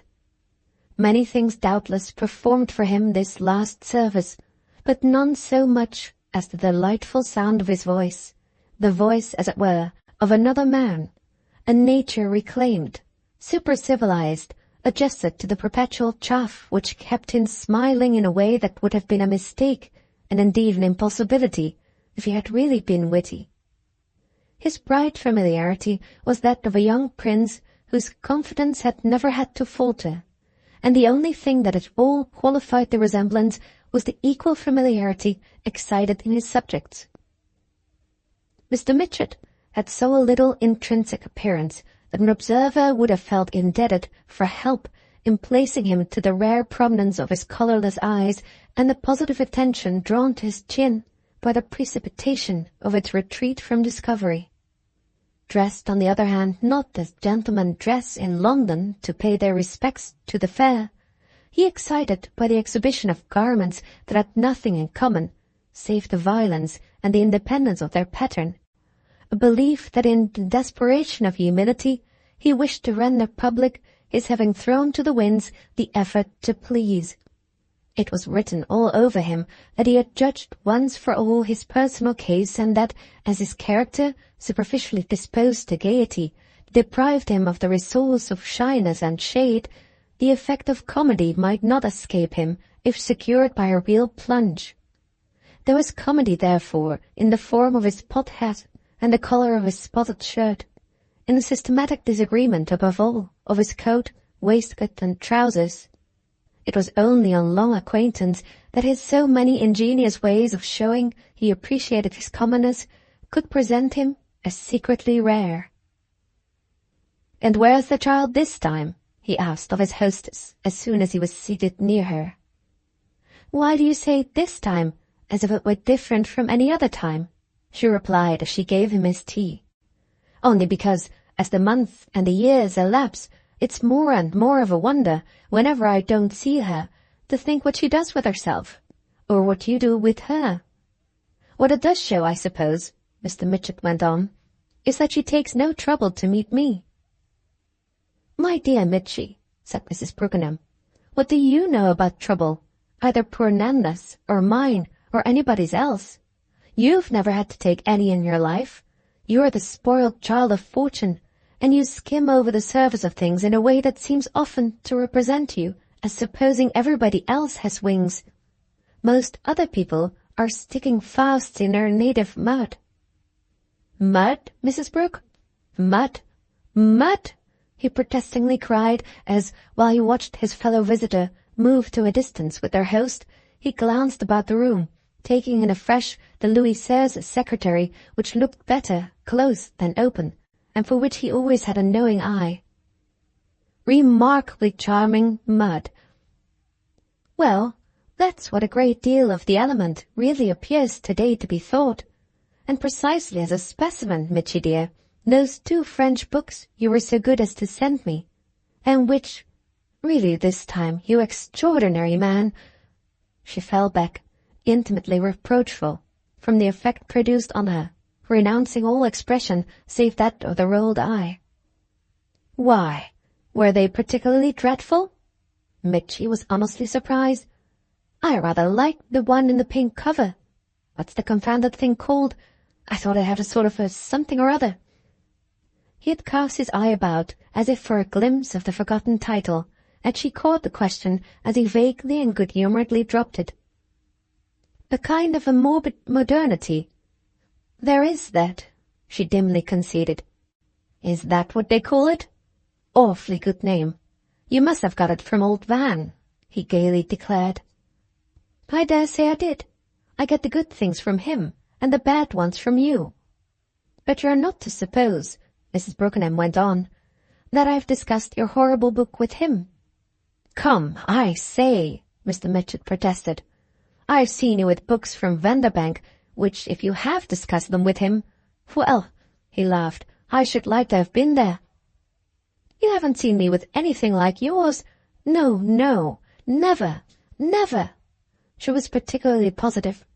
"Van, on the contrary, gives tremendous warnings, makes apologies in advance for things that, well, after all, haven't killed one. That have even, perhaps, a little, after the warnings, let one down." She took no notice of this coarse pleasantry. She simply adhered to her thesis. One has taken one's dose, and one isn't such a fool as to be deaf to some fresh, true note if it happens to turn up. But for abject, horrid, unredeemed vileness from beginning to end— "So you read to the end?" Mr. Mitchett interposed. "I read to see what you could possibly have sent such things to me for, and because, so long as they were in my hands, they were not in the hands of others. Please to remember in future that the children are all over the place, and that Harold and Nanda have their nose in everything." "I promise to remember," Mr. Mitchett returned, "as soon as you make old Van do the same." "I do make old Van. I pull old Van up much oftener than I succeed in pulling you." "I must say," Mrs. Brookenham went on, "you're all getting to require among you, in general, an amount of what one may call editing." She gave one of her droll universal sighs. "I've got your books at any rate locked up, and I wish you'd send for them quickly again. One's too nervous about anything happening and their being perhaps found among one's relics. Charming literary remains, she laughed. The friendly Mitchy was also much amused. By Jove, the most awful things are found. Have you heard about old Randage, and what his executors have just come across? The most abominable— I haven't heard, she broke in, and I don't want to. But you give me a shudder, and I beg you'll have your offerings removed, since I can't think of confiding them for the purpose to anyone in this house. I might burn them up in the dead of night, but even then I should be fearfully nervous. I'll send them my usual messenger, said Mitchy, a person I keep for such jobs, thoroughly seasoned, as you may imagine, and of a discretion, what do you call it, a toute épreuve. Only you must let me say that I like your terror about Harold. Do you think he'd spend his time over Dr. Watts's hymns? Mrs. Brookenham just hesitated, and nothing in general was so becoming to her as the act of hesitation. Dear Mitchy, do you know I want awfully to talk to you about Harold. About his French reading, Mrs. Brooke? Mitchy responded with interest. The worse things are, let me just mention to you about that, the better they seem positively to be for one's feeling up in the language. They're more difficult, the bad ones, and there's a lot in that. All the young men know it, those who are going up for exams. She had her eyes for a little on Lord Petherton and her husband. Then, as if she had not heard what her interlocutor had just said, she overcame her last scruple. Dear Mitchy, has he had money from you? He stared with his good goggle eyes. He laughed out. Why on earth? But do you suppose I'd tell you if he had? He hasn't really borrowed the most dreadful sums? Mitchy was highly diverted. Why should he? For what, please? That's just it. For what? What does he do with it all? What in the world becomes of it? Well, Mitchy suggested, he's saving up to start a business. Harold's irreproachable, hasn't a vice. Who knows in these things what may happen? He sees further than any young man I know. Do let him save. She looked far away with her sweet world-weariness. If you weren't an angel, it would be a horror to be talking to you. But I insist on knowing. She insisted now with her absurdly pathetic eyes on him. What kind of sums? You shall never, never find out, not if you were never to speak to me again, Mr. Mitchett replied with extravagant firmness. Harold's one of my great amusements. I really have awfully few, and if you deprive me of him, you'll be a fiend. There are only one or two things I want to live for, but one of them is to see how far Harold will go. Please give me some more tea. Do you positively swear? She asked with intensity as she helped him. Then, without waiting for his answer, you have the common charity to us, I suppose, to see the position you'd put us in. Fancy Edward! She quite austerely threw off. Mr. Mitchett at this had on his side a wonder. Does Edward imagine— My dear man, Edward never imagined anything in life. She still had her eyes on him. Therefore, if he sees a thing, don't you know, it must exist. Mitchy for a little fixed the person mentioned as he sat with his other guest, but whatever this person saw, he failed just then to see his wife's companion, whose eyes he never met. His face only offered itself after the fashion of a clean domestic vessel, a receptacle with the peculiar property of constantly serving, yet never filling, to Lord Petherton's talkative splash. Well, only don't let him take it up. Let it be only between you and me, Mr. Mitchett pleaded. Keep him quiet. Don't let him speak to me. He appeared to convey with his pleasant extravagance that Edward looked dangerous, and he went on with a rigour of levity. It must be our little quarrel. There were different ways of meeting such a tone, but Mrs. Brookenham's choice was remarkably prompt.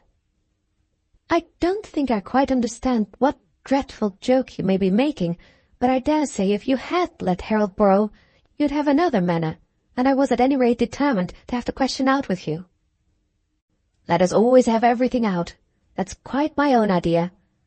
"It's you," said Mr. Mitchett, "who are by no means always so frank with me, as I recognize. Oh, I do that. What it must have cost you to be over this little question of Harold. There's one thing, Mrs. Brooke, you do dodge." "What do I ever dodge, dear Mitchy?" Mrs. Brooke quite tenderly asked. "Why, when I ask you about your other child, you're off like a frightened fawn. When have you ever, on my doing so, said, 'My darling Mitchy, I'll ring for her to be asked to come down, so that you can see her for yourself'? When have you ever said anything like that?" "I see," Mrs. Brookenham mused. "You think I sacrifice her. You're very interesting among you all, and I've certainly a delightful circle. The Duchess has just been letting me have it most remarkably hot, and as she's presently coming back, you'll be able to join forces with her." Mitchy looked a little at a loss. "On the subject of your sacrifice?" "Of my innocent and helpless, yet somehow at the same time, as a consequence of my cynicism, dreadfully damaged and depraved daughter." She took in for an instant the slight bewilderment against which, as a result of her speech, even so expert an intelligence as Mr. Mitchett's had not been proof. Then, with a small jerk of her head at the other side of the room, made the quickest of transitions. "What is there between her and him?" Mitchy wondered at the other two. "Between Edward and the girl?" "Don't talk nonsense. Between Pelleton and Jane." Mitchy could only stare, and the white noonday light of his regard was at such moment really the redemption of his ugliness. "What is there? Is there anything?" "It's too beautiful," Mrs. Brookenham appreciatively sighed. "Your relation with him. You won't compromise him." "It would be nicer of me," Mitchy laughed, "not to want to compromise her." "Oh, Jane," Mrs. Brookenham dropped. "Does he like her?" she continued. "You must know." "Ah, it's just my knowing that constitutes the beauty of my loyalty, of my delicacy." He had his quick jumps too. "Am I never, never to see the child?" This inquiry appeared only to confirm his friend in the view of what was touching in him.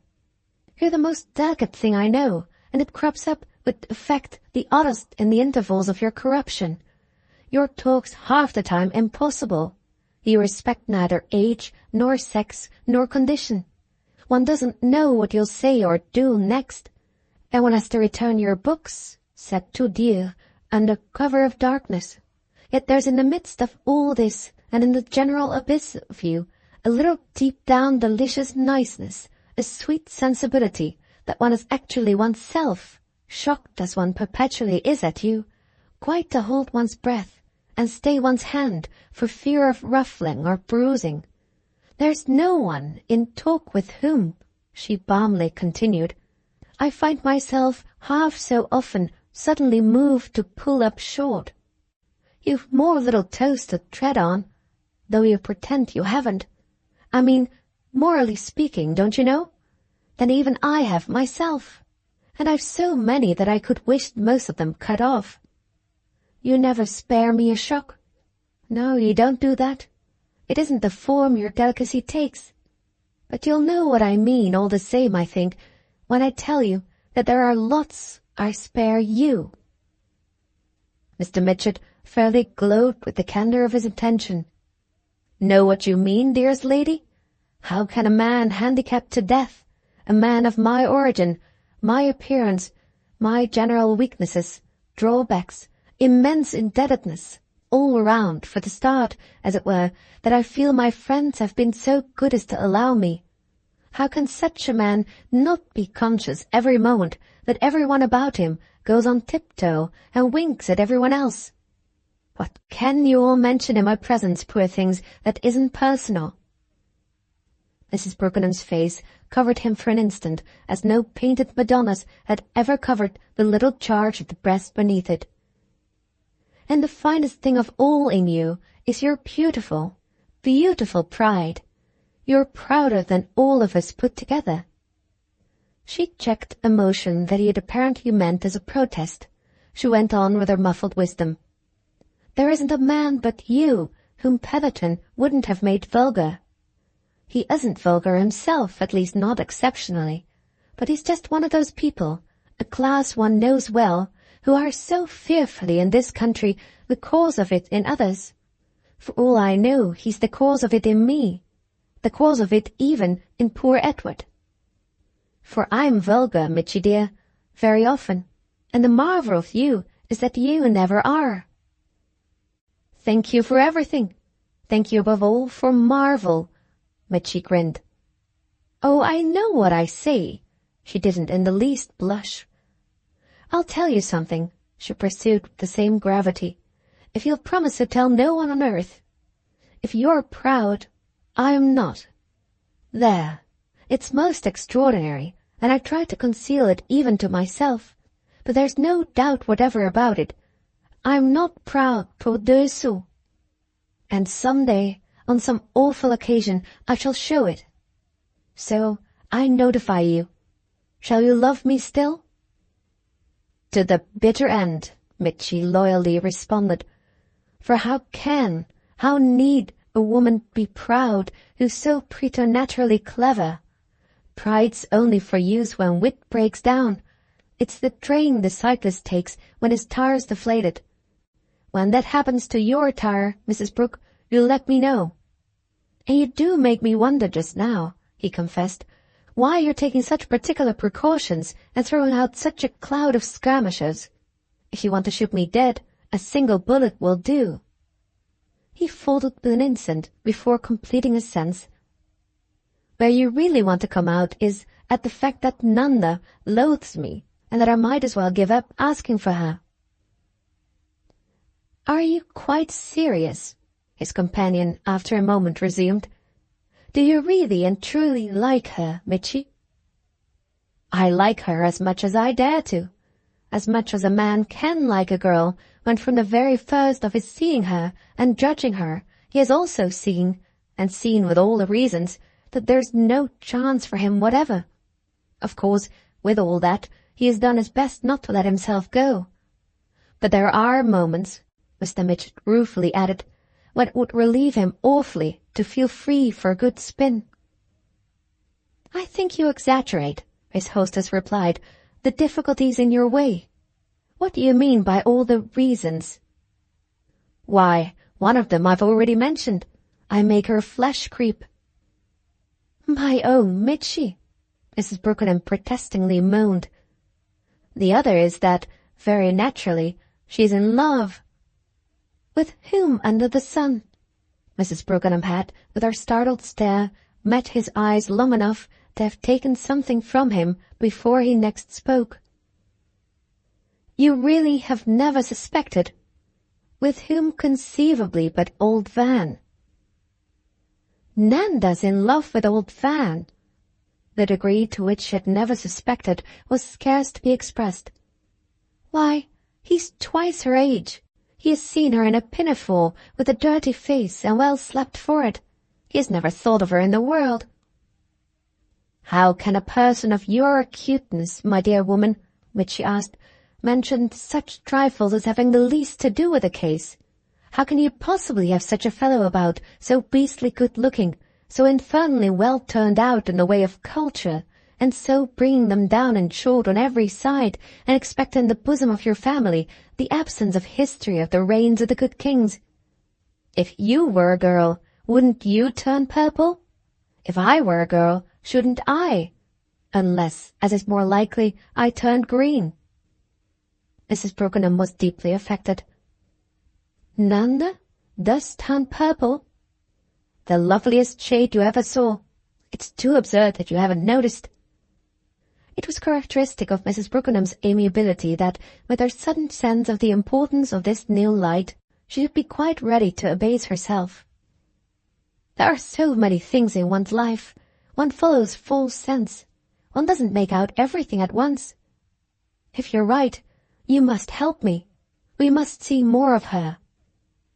But what good will that do me? Mitchy appealed. Don't you care enough for her to want to help her? Then before he could speak, Poor little darling dear, his hostess tenderly ejaculated. What does she think or dream? Truly, she's laying up treasure. Oh, he likes her, said Mitchy. He likes her, in fact, extremely. Do you mean he has told you so? Oh, no, we never mention it. But he likes her, Mr. Mitchett stubbornly repeated, and he's thoroughly straight. Mrs. Brookenham for a moment turned these things over, after which she came out in a manner that visibly surprised him. It isn't as if you wished to be nasty about him, is it? Because I know you like him yourself. You're so wonderful to your friends. Oh, she could let him see that she knew.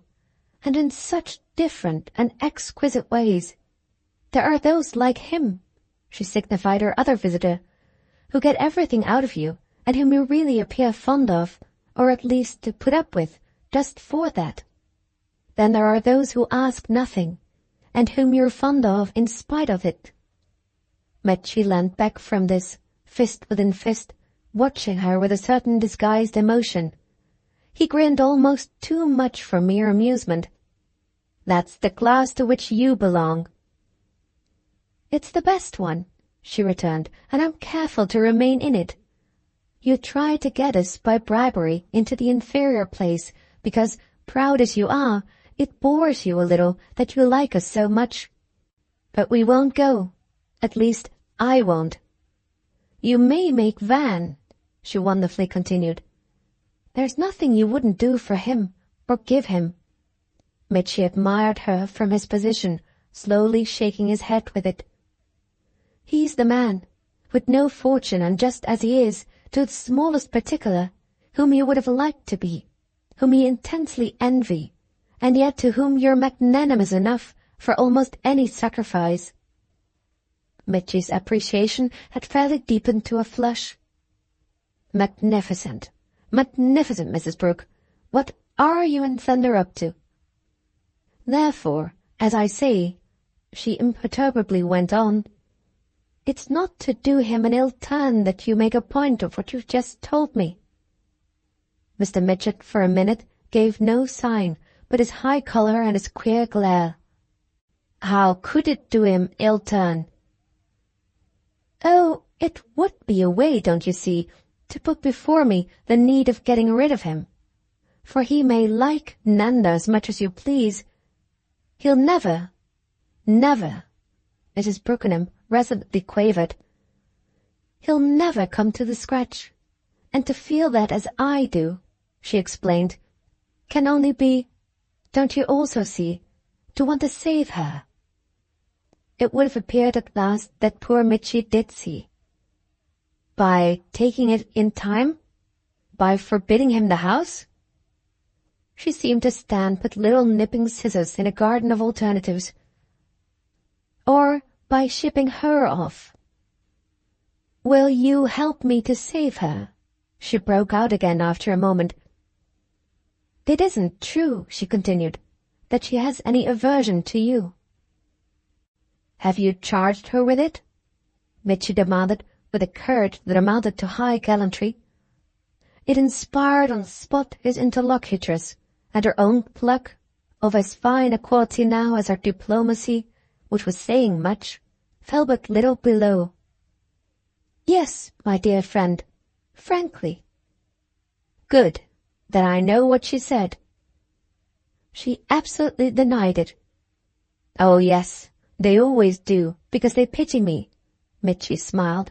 She said what they always say, that the effect I produce is, though at first upsetting, one that little by little they find it possible to get used to. The world's full of people who are getting used to me, Mr. Mitchett concluded. It's what I shall never do, for you're quite too great a luxury, Mrs. Brookenham declared. If I haven't thrashed you out really more with Nanda, she continued, it has been from a scruple of a sort you people never do a woman the justice to impute. You're the object of views that have so much more to set them off. Mr. Mitchett on this jumped up. He was clearly conscious of his nerves. He fidgeted away a few steps, and then, his hands in his pockets, fixed on his hostess a countenance more controlled. What does the Duchess mean by our daughter's being, as I understood you to quote her just now, damaged and depraved." Mrs. Brookenham came up. She literally rose, smiling. "You fit the cap. You know how she'd like you for little Aggie." "What does she mean? What does she mean?" Mitchie repeated. The door, as he spoke, was thrown open. Mrs. Brookenham glanced round. "You've the chance to find out from herself." The Duchess had come back, and little Aggie was in her wake. Book Second, Chapter 5. That young lady in this relation was certainly a figure to have offered a foundation for the highest hopes. As slight and white, as delicately lovely as a gathered garden lily, her admirable training appeared to hold her out to them all as with precautionary fingertips. She presumed, however, so little on any introduction that, shyly and submissively, waiting for the word of direction, she stopped short in the centre of the general friendliness, till Mrs. Brookenham fairly became, to meet her, also a shy little girl, put out a timid hand with wonder-struck, innocent eyes that hesitated whether a kiss of greeting might be dared. "Why, you dear, good, strange, ickle thing, you haven't been here for ages, but it is a joy to see you, and I do hope you've brought your doll." Such might have been the sense of our friend's fond murmur, while, looking at her up and down with pure pleasure, she drew the rare creature to a sofa. Little Aggie presented, up and down, an arrangement of dress exactly in the key of her age, her complexion, her emphasized virginity. She might have been prepared for her visit by a cluster of doting nuns, cloistered daughters of ancient houses and educators of similar products, whose taste, hereditarily good, had grown out of the world and most delightfully, so queer as to leave on everything they touched a particular shade of distinction. The Duchess had brought in with the child an air of added confidence for which an observer would in a moment have seen the grounds, the association of the pair being so markedly favourable to each. Its younger member carried out the style of her aunt's presence quite as one of the accessory figures effectively thrown into old portraits. The Duchess, on the other hand, seemed, with becoming blandness, to draw from her niece the dignity of a kind of office of state, hereditary governess of the children of the blood. Little Aggie had a smile as softly bright as a southern dawn, and the friends of her relative looked at each other, according to a fashion frequent in Miss Brookenham's drawing-room, in free exchange of their happy impression. Mr. Mitchett was none the less scantily diverted from his estimate of the occasion Mrs. Brookenham had just named to him. "My dear Duchess," he promptly asked, "do you mind explaining to me an opinion I've just heard of your, with marked originality, holding?" The Duchess, her head all in the air, considered an instant her little ivory princess. "I'm always ready, Mr. Mitchett, to defend my opinions, but if it's a question of going much into the things that are the subjects of some of them, perhaps we had better, if you don't mind, choose our time and our place."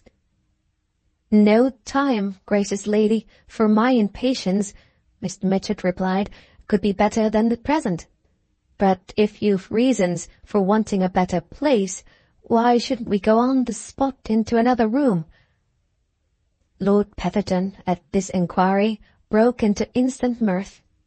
"Well, of all the coolness, Mitchy! He does go at it, doesn't he, Mrs. Brooke? What do you want to do in another room?" he demanded of his friend. "Upon my word, Duchess, under the nose of those—" The Duchess, on the first blush, lent herself to the humour of the case. "Well, Petherton, of those?" I defy him to finish his sentence. She smiled to the others. "Of those," said his lordship, "who flatter themselves that when you do happen to find them somewhere, your first idea is not quite to jump at a pretext for getting off somewhere else. Especially," he continued to jest, "with a man of Mitchy's vile reputation." "Oh!"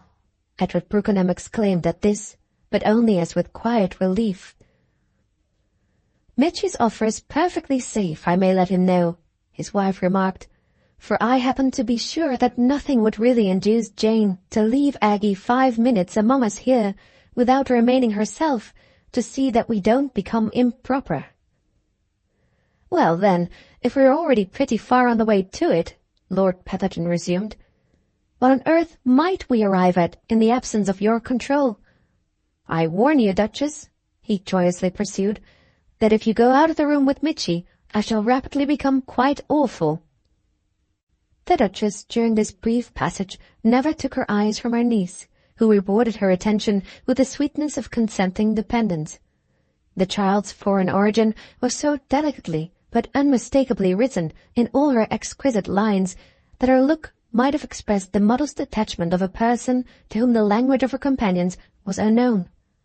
Her protectress then glanced round the circle. "You're very odd people, all of you, and I don't think you quite know how ridiculous you are. Aggie and I are simple stranger folk. There's a great deal we don't understand, yet we're nonetheless not easily frightened. In what is it, Mr. Mitchett," the Duchess asked, "that I've wounded your susceptibilities?" Mr. Mitchett cast about. He had apparently found time to reflect on his precipitation. "I see what Petherton's up to, and I won't, by drawing you aside just now, expose your niece to anything that might immediately oblige Mrs. Brooke to catch her up and flee with her. But the first time I find you more isolated, well," he laughed, though not with the clearest ring, "all I can say is, mind your eyes, dear Duchess." "It's about your thinking, Jane," Mrs. Brookenham placidly explained, "that Nanda suffers, in her morals, don't you know, by my neglect. I wouldn't say anything about you that I can't bravely say to you. Therefore, since he has plumped out with it, I do confess that I've appealed to him on what, as so good an old friend, he thinks of your contention."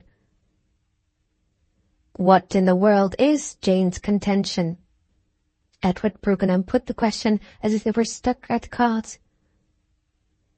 "You really, all of you," the Duchess replied with excellent coolness, "choose extraordinary conditions for the discussion of delicate matters. There are decidedly too many things on which we don't feel alike.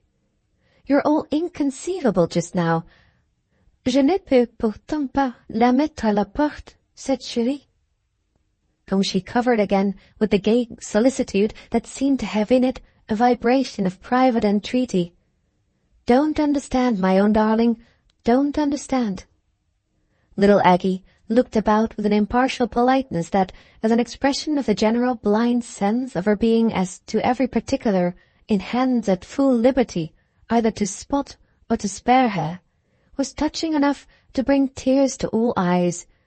It perhaps had to do with a sudden emotion with which, using now quite a different manner, Mrs. Brookenham again embraced her, and even with this lady's equally abrupt and altogether wonderful address to her.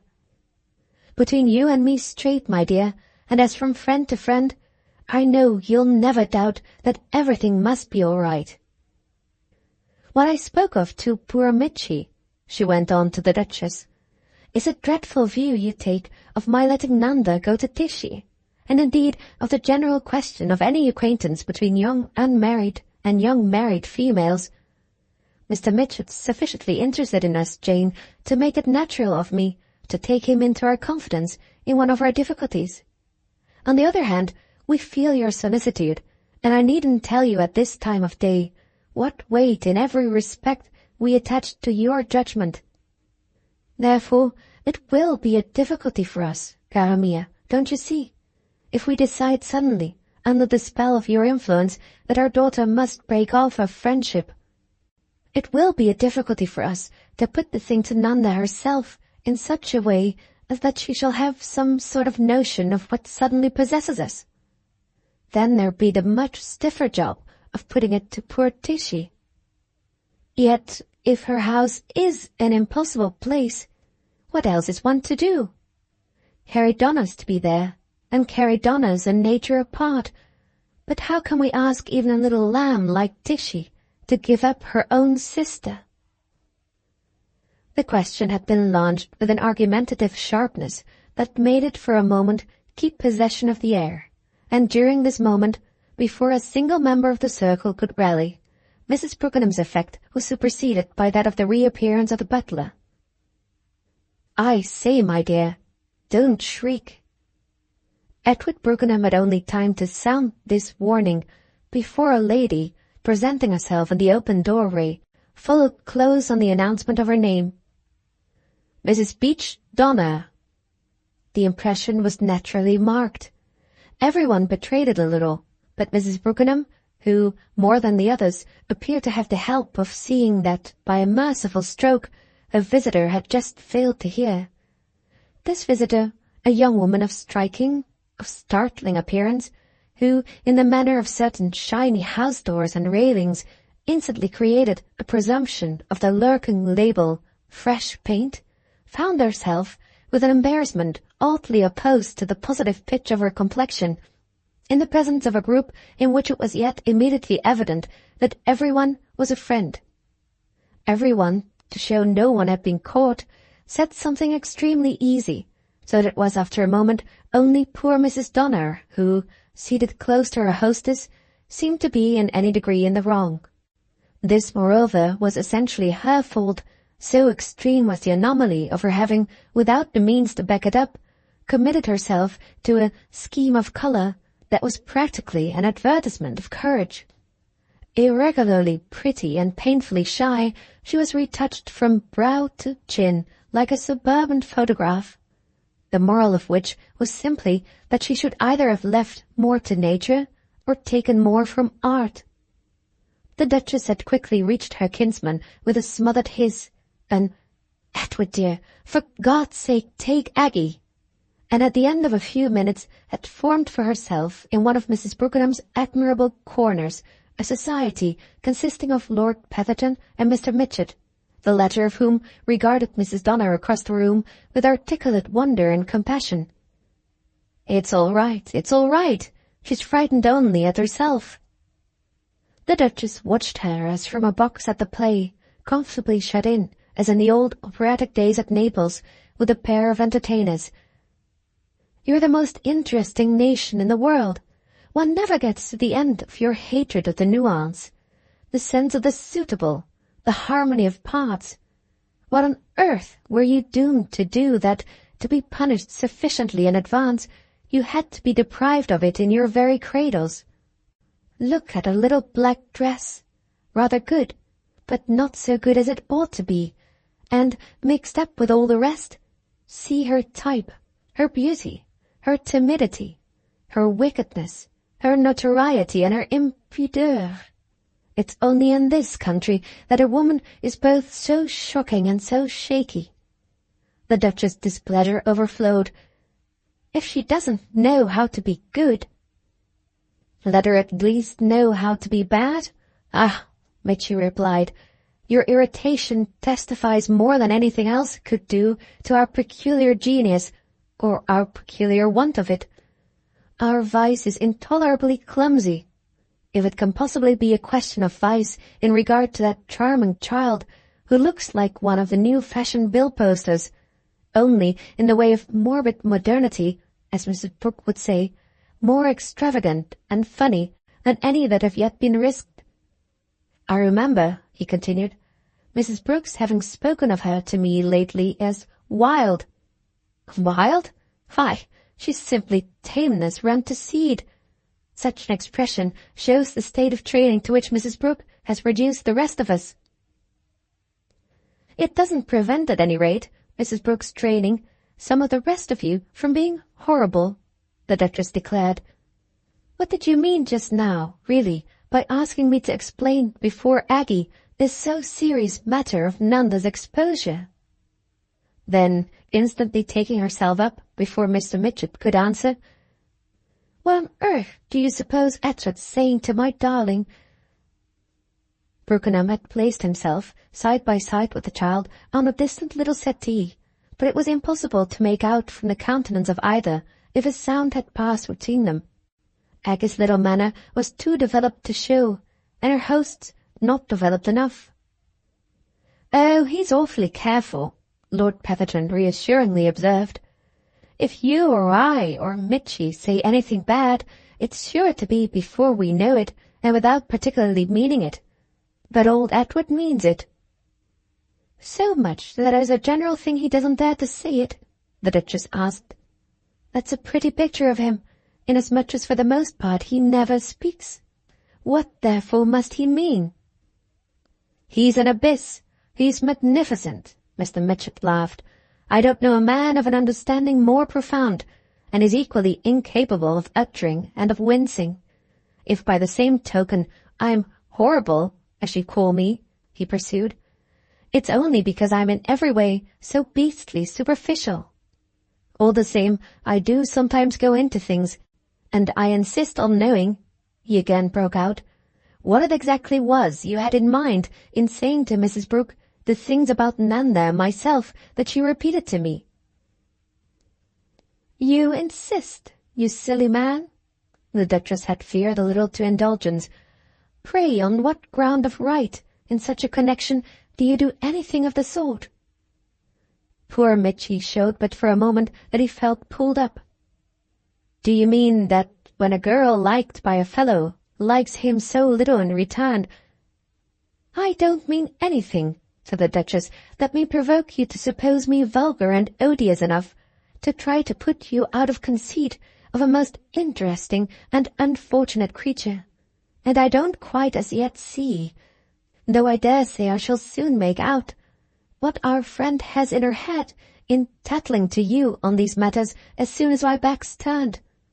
Petherton will tell you, I wonder he hasn't told you before, why Mrs. Grandon, though not perhaps herself quite the rose, is decidedly in these days too near it." "Oh, Petherton never tells me anything." Mitchy's answer was brisk and impatient, but evidently quite as sincere as if the person alluded to had not been there.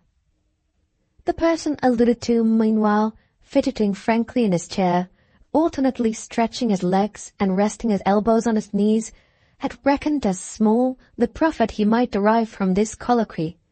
His bored state, indeed, if he was bored, prompted in him the honest impulse to clear, as he would have perhaps considered it, the atmosphere. He indicated Mrs. Donner with a remarkable absence of precautions. "Why, what the Duchess alludes to is my poor sister Fanny's stupid grievance. Surely you know about that." He made oddly vivid for a moment the nature of his relative's allegation, his somewhat cynical treatment of which became peculiarly derisive in the light of the attitude and expression at that minute of the figure incriminated. "My brother-in-law's too thick with her. But Cashmore's such a fine old ass. It's excessively unpleasant," he added, "for affairs are just in that position in which, from one day to another, there may be something that people will get hold of. Fancy a man," he robustly reflected, while the three took in more completely the subject of Mrs. Brookenham's attention. "Fancy a man with that odd piece on his hands. The beauty of it is that the two women seem never to have broken off. Blessed if they don't still keep seeing each other." The Duchess, as on everything else, passed succinctly on this. "Ah, how can hatreds comfortably flourish without the nourishment of such regular seeing as what you call here bosom friendship alone supplies? What are parties given for in London but that enemies may meet? I grant you it's inconceivable that the husband of a superb creature like your sister should find his requirements better met by an object comme cette petite, who looks like a pen-wiper, an actress's idea of one, made up for a theatrical bazaar. At the same time, if you'll allow me to say so, it scarcely strikes one that your sister's prudence is such as to have placed all the cards in her hands. She's the most beautiful woman in England, but her esprit de conduite isn't quite on a level. One can't have everything," she philosophically sighed. Lord Petherton met her comfortably enough on this assumption of his detachments. "If you mean by that her being the biggest fool alive, I'm quite ready to agree with you. It's exactly what makes me afraid. Yet how can I decently say in especial, he asked, of what? The Duchess still perched on her critical height. Of what but one of your amazing English periodical public washings of dirty linen? There's not the least necessity to say, she laughed. If there's anything more remarkable than these purifications, it's the domestic comfort with which, when all has come and gone, you sport the articles purified. It comes back, in all that sphere, Mr. Midgett instructively opined, to our national, our fatal want of style. We can never, dear Duchess, take too many lessons, and there's probably at the present time no more useful function to be performed among us than that dissemination of neater methods to which you're so good as to contribute. He had had another idea, but before he reached it, his companion had gaily broken in. Awfully good one for you, Duchess, and I'm bound to say that for a clever woman you exposed yourself. I've at any rate a sense of comfort, Lord Petherton pursued, in the good relations now more and more established between poor Fanny and Mrs. Brooke. Mrs. Brooke's awfully kind to her, and awfully sharp, and Fanny will take things from her that she won't take from me. I keep saying to Mrs. Brooke, don't you know, do keep hold of her and let her have it strong. She hasn't, upon my honour, anyone in the world but me. And we know the extent of that resource, the Duchess freely commented. That's exactly what Fanny says, that she knows it, Petherton good-humouredly agreed. She says my beastly hypocrisy makes her sick. There are people, he pleasantly rambled on, who are awfully free with their advice, but it's mostly fearful rot. Mrs. Brooks isn't, upon my word. I've tried some myself. You talk as if it was something nasty and homemade, gooseberry wine, the Duchess laughed. But one can't know the dear soul, of course, without knowing that she has set up, for the convenience of her friends, a little office for consultations. She listens to the case, she strokes her chin, and prescribes. And the beauty of it is, cried Lord Petherton, that she makes no charge whatever. She doesn't take a guinea at the time, but you may still get your account, the Duchess returned. Of course, we know that the great business she does is in husbands and wives.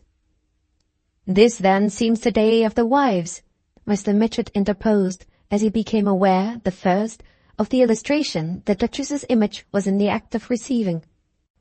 Lady Fanny Cashmore. The butler was already in the field, and the company, with the exception of Mrs. Donner, who remained seated, was apparently conscious of a vibration that brought it afresh, but still more nimbly than on Aggie's advent, to its feet. Book Second, Chapter 6. Go to her straight. Be nice to her. You must have plenty to say. You stay with me. We have our affair.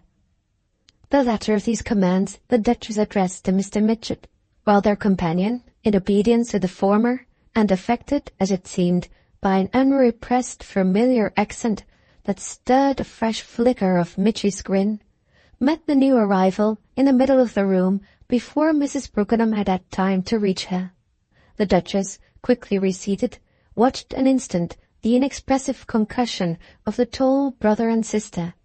Then, while Mitchy again subsided into his place, "You are not, as a race, clever. You are not delicate. You are not sane. But you're capable of extraordinary good looks," she resumed. "Vous avez parfois la grande beauté." Mitchy was much amused. "Do you really think Petherton has?" The Duchess withstood it. "They've got, both outside and in, the same great general things, only turned in each rather different ways. A way safer for him as a man, and more triumphant for her as whatever you choose to call her. What can a woman do," she richly mused, "with such beauty as that?" "Except come desperately to advise with Mrs. Brooke," Mitchy undertook to complete her question, "as to the highest use to make of it. But see," he immediately added, "how perfectly competent to instruct her our friend now looks." Their hostess had advanced to Lady Fanny with an outstretched hand, but with an eagerness of greeting merged a little in the sweet predominance of wonder, as well as in the habit, at such moments most perceptible, of the languid lily bend. Nothing in general could have been less conventionally poor than the kind of reception given in Mrs. Brookenham's drawing-room to the particular element, the element of physical splendor void of those disparities that make the question of others tiresome, comprised in Lady Fanny's presence. It was a place in which, at all times, before interesting objects, the unanimous occupants, almost more concerned for each other's vibrations than for anything else, were apt rather more to exchange sharp and silent searchings than to fix their eyes on the object itself. In the case of Lady Fanny, however, the object itself, and quite by the same law that it worked, though less profoundly, on the entrance of little Aggie, superseded the usual rapt communion very much in the manner of some beautiful tamed tigress who might really coerce attention. There was in Mrs. Brookenham's way of looking up at her a dim, despairing abandonment of the idea of any common personal ground.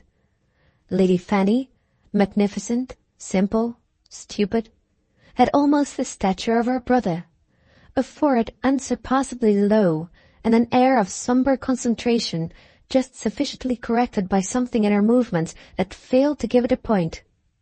Her blue eyes were heavy in spite of being perhaps a couple of shades too clear, and the wealth of her black hair, the disposition of the massive coils of which was all her own, had possibly a satin sheen depreciated by the current fashion.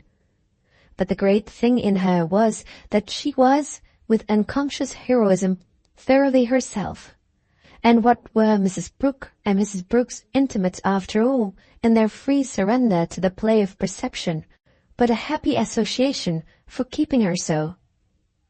The Duchess was moved to the liveliest admiration by the grand simple sweetness of her encounter with Miss Donner, a combination indeed in which it was a question if she or Mrs. Brooke appeared to the higher advantage.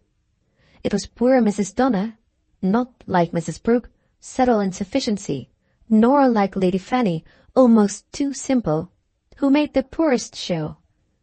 The Duchess immediately marked it to Mitchy as infinitely characteristic that their hostess, instead of letting one of her visitors go, kept them together by some sweet ingenuity, and while Lord Petherton, dropping his sister, joined Edward and Aggie in the other angle, sat there between them as if, in pursuance of some awfully clever line of her own, she were holding a hand of each. Mr. Mitchett, of course, did justice all round, or at least, as would have seemed from an inquiry he presently made, wished not to fail of it. "Is it your real impression, then, that Lady Fanny has serious grounds for jealousy of that preposterous little person?" "My dear Mitchett," the Duchess resumed after a moment's reflection, "if you are so rash as to ask me, in any of these connections, for my real impression, you deserve whatever you may get." The penalty Mitchy had incurred was apparently grave enough to make his companion just falter in the infliction of it, which gave him the opportunity of replying that the little person was perhaps not more preposterous than anyone else, that there was something in her he rather liked, and that there were many different ways in which a woman could be interesting. This further levity it was, therefore, that laid him fully open. "Do you mean to say you've been living with Petherton so long without becoming aware that he's shockingly worried?"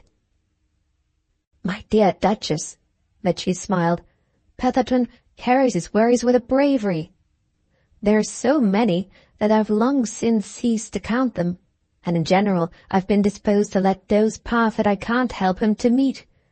You've made, I judge," he went on, "a better use of opportunities perhaps not so good, such as at any rate enables you to see further than I into the meaning of the impatience he just now expressed." The Duchess was admirable in conversation for neglecting everything not essential to her present plausibility. A woman like Lady Fanny can have no grounds for anything, for any indignation, I mean, or for any revenge worth twopence. In this particular case, at all events, they have been sacrificed with such extravagance that, as an injured wife, she hasn't had the gumption to keep back an inch or two to stand on. She can do absolutely nothing. Then you take the view. Mitchy, who had, after all his delicacies, pulled up as at sight of a name. I take the view, said the Duchess, and I know exactly why. Elle se les passe, her little fancies. She's a phenomenon, poor dear, and all with, what shall I call it, the absence of haunting remorse of a good house-mother who makes the family accounts balance. She looks, and it's what they love her for here when they say, watch her now, like an angry saint. But she's neither a saint nor, to be perfectly fair to her, really angry at all. She has only just enough reflection to make out that it may some day be a little better for her that her husband shall, on his side too, have committed himself. And she's only, in secret, too pleased to be sure whom it has been with. All the same, I must tell you, the Duchess still more crisply added, that our little friend Nanda is of the opinion, which I gather her to be quite ready to defend, that Lady Fanny's wrong. Poor Mitchy found himself staring. But what has our little friend Nanda to do with it? What indeed, bless her heart! If you will ask questions, however, you must take, as I say, your risks.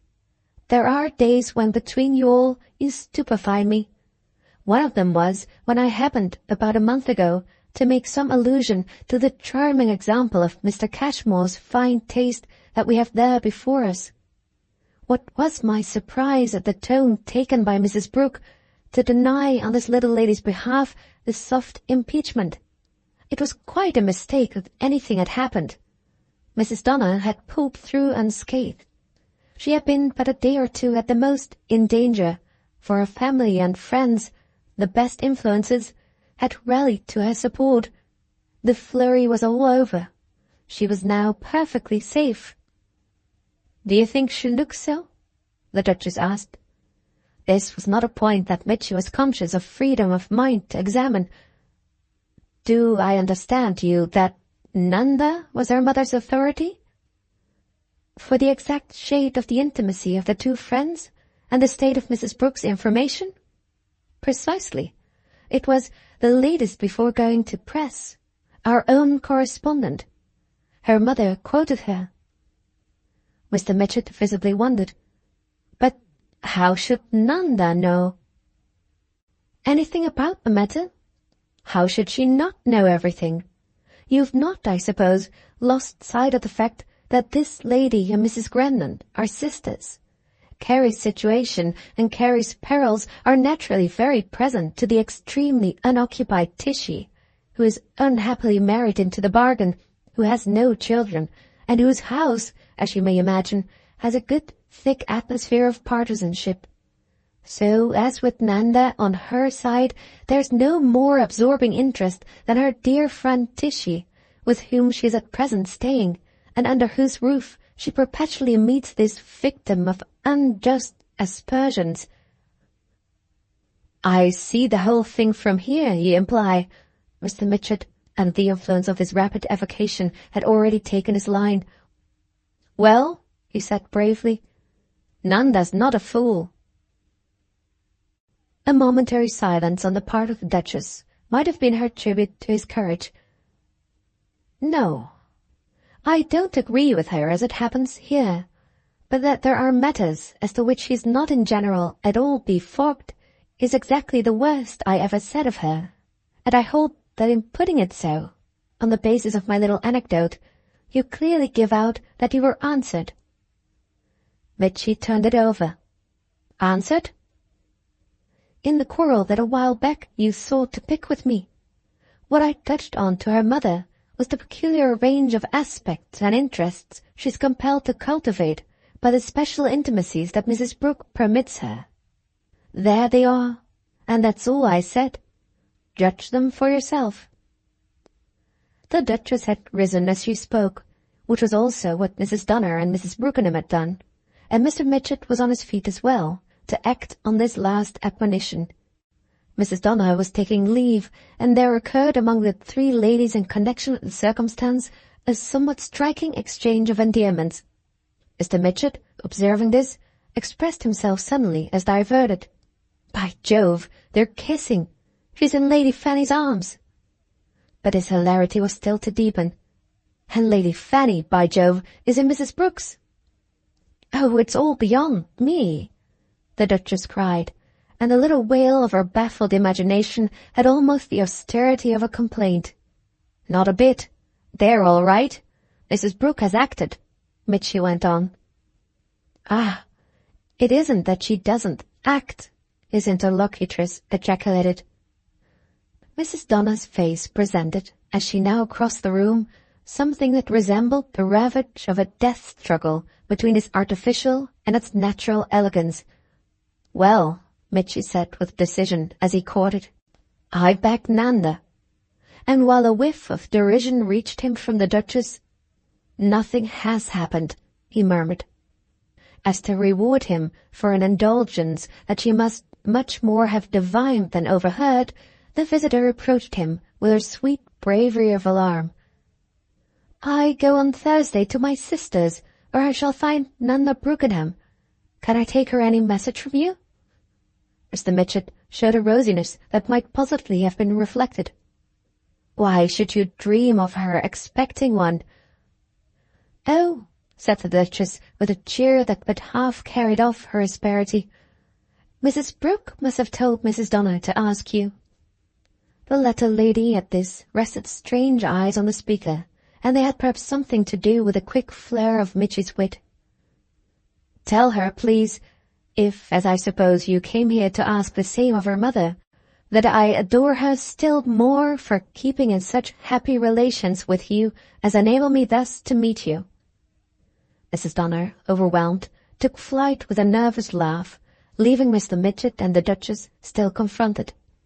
Nothing had passed between the two ladies, yet it was as if there were a trace of something in the eyes of the elder, which, during a moment's silence, moved from the retreating visitor, now formally taken over at the door by Edward Brookenham, to Lady Fanny and her hostess, who, in spite of the embraces just performed, had again subsided together, while Mrs. Brooke gazed up in exalted intelligence.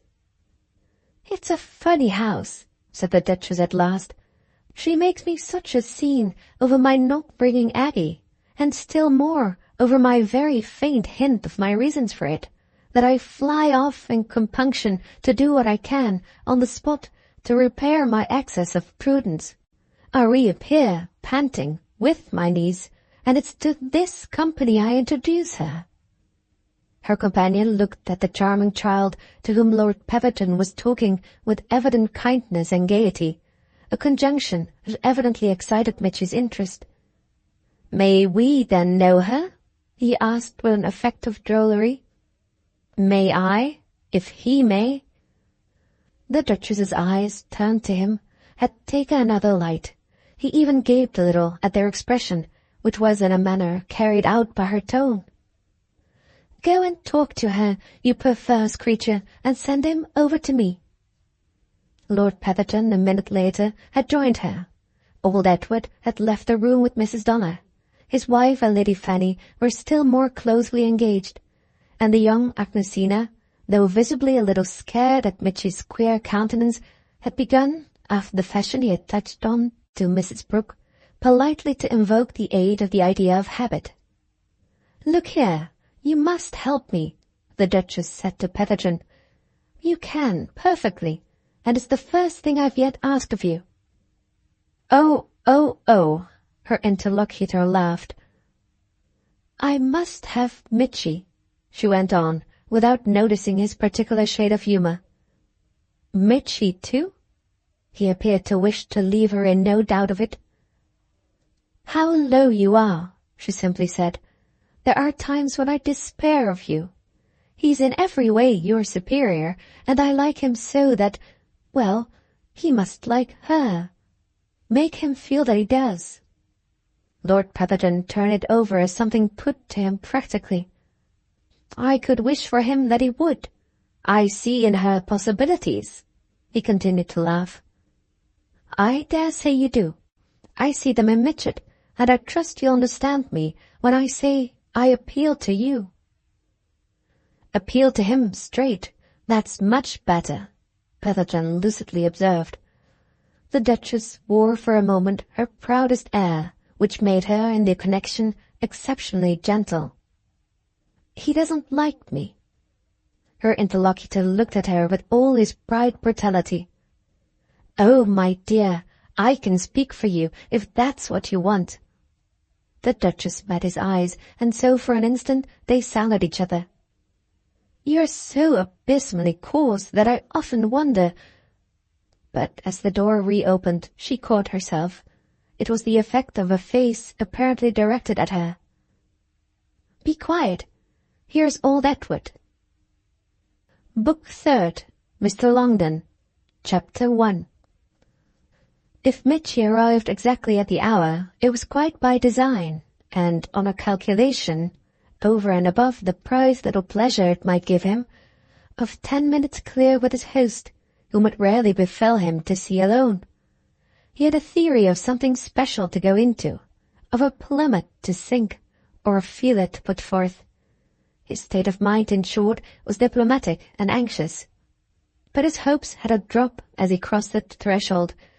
His precaution had only assured him the company of a stranger, for the person in the room to whom the servant announced him was not old Van. On the other hand, this gentleman would clearly be old— What was it? The fellow Vanderbank had made it a matter of such importance he should really know. But were they then simply to have tea there together?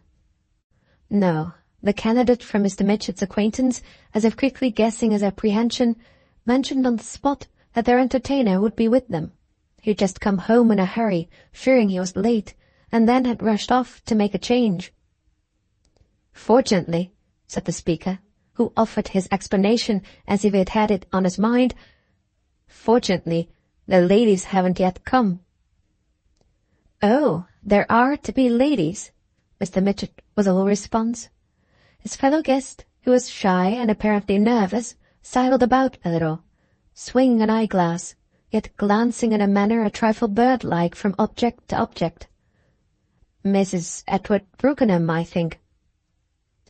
Oh. Mitchy himself felt, as soon as this comment had quitted his lips, that it might sound even to a stranger like a sign, such as the votaries of Mrs. Edward Brookenham had fallen into the way of constantly throwing off, that he recognized her hand in the matter. There was, however, something in his entertainer's face that somehow encouraged frankness. It had the sociability of surprise. It hadn't the chill. Mitchy saw at the same time that this friend of old Van's would never really understand him, though that was a thing he at times liked people as much for as he liked them little for it at others. It was, in fact, when he most liked that he was on the whole most tempted to mystify. Only Mrs. Brooke? No others? Mrs. Brooke? His elder echoed, staring an instant as if literally missing the connection, but quickly after, to show he was not stupid, and indeed it seemed to show he was delightful, smiling with extravagant intelligence. Is that the right thing to say? Mitchy gave the kindest of laughs. Well, I dare say I oughtn't to. Oh, I didn't mean to correct you, his interlocutor hastened to profess. I meant, on the contrary, will it be right for me, too? Mitchy's great goggle attentively fixed him. Try it. To her? To everyone? To her husband? Oh, to Edward, Mitchy laughed again. Perfectly. And must I call him Edward? Whatever you do will be right, Mitchy returned, even though it should happen to be sometimes what I do. His companion, as if to look at him with a due appreciation of this, stopped swinging the nippers and put them on. You people here have a pleasant way. Oh, we have. Mitchy, taking him up, was gaily emphatic. He began, however, already to perceive the mystification, which in this case was to be his happy effect. Mr. Vanderbank, his victim remarked with perhaps a shade more of reserve, has told me a good deal about you. Then, as if in a finer manner, to keep the talk off themselves, he knows a great many ladies. Oh yes, poor chap, he can't help it. He finds a lady wherever he turns. The stranger took this in, but seemed a little challenged. Well, that's reassuring, if one sometimes fancies there are fewer. Fewer than there used to be. I see what you mean, said Michi. But if it has struck you so, that's awfully interesting. He glared and grinned and mused. I wonder. Well, we shall see. His friend seemed to wish not to dogmatize. Shall we? Michi considered it again in its high, suggestive light. You will, but how shall I? Then he caught himself up with a blush. What a beastly thing to say, as if it were mere years that make you see it. His companion this time gave way to the joke. What else can it be, if I've thought so? Why, it's the facts themselves, and the fine taste, and above all, something qui ne coûte pas les voeux, an approach to some experience of what a lady is. The young man's acute reflection appeared suddenly to flower into a vision of opportunity that swept everything else away. Excuse my insisting on your time of life, but you have seen some. The question was of such interest that it already began to follow it. Oh, the charm of talk with someone who can fill out one's idea of the really distinguished women of the past. If I could get you, he continued, to be so awfully valuable as to fill out mine.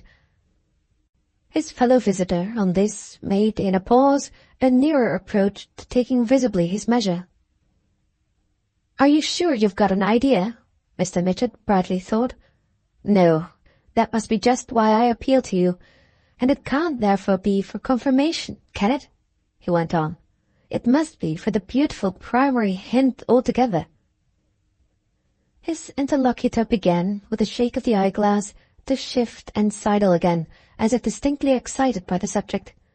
But it was as if his very excitement made the poor gentleman a trifle coy. Are there no nice ones now? Oh yes, there must be lots. In fact, I know quantities.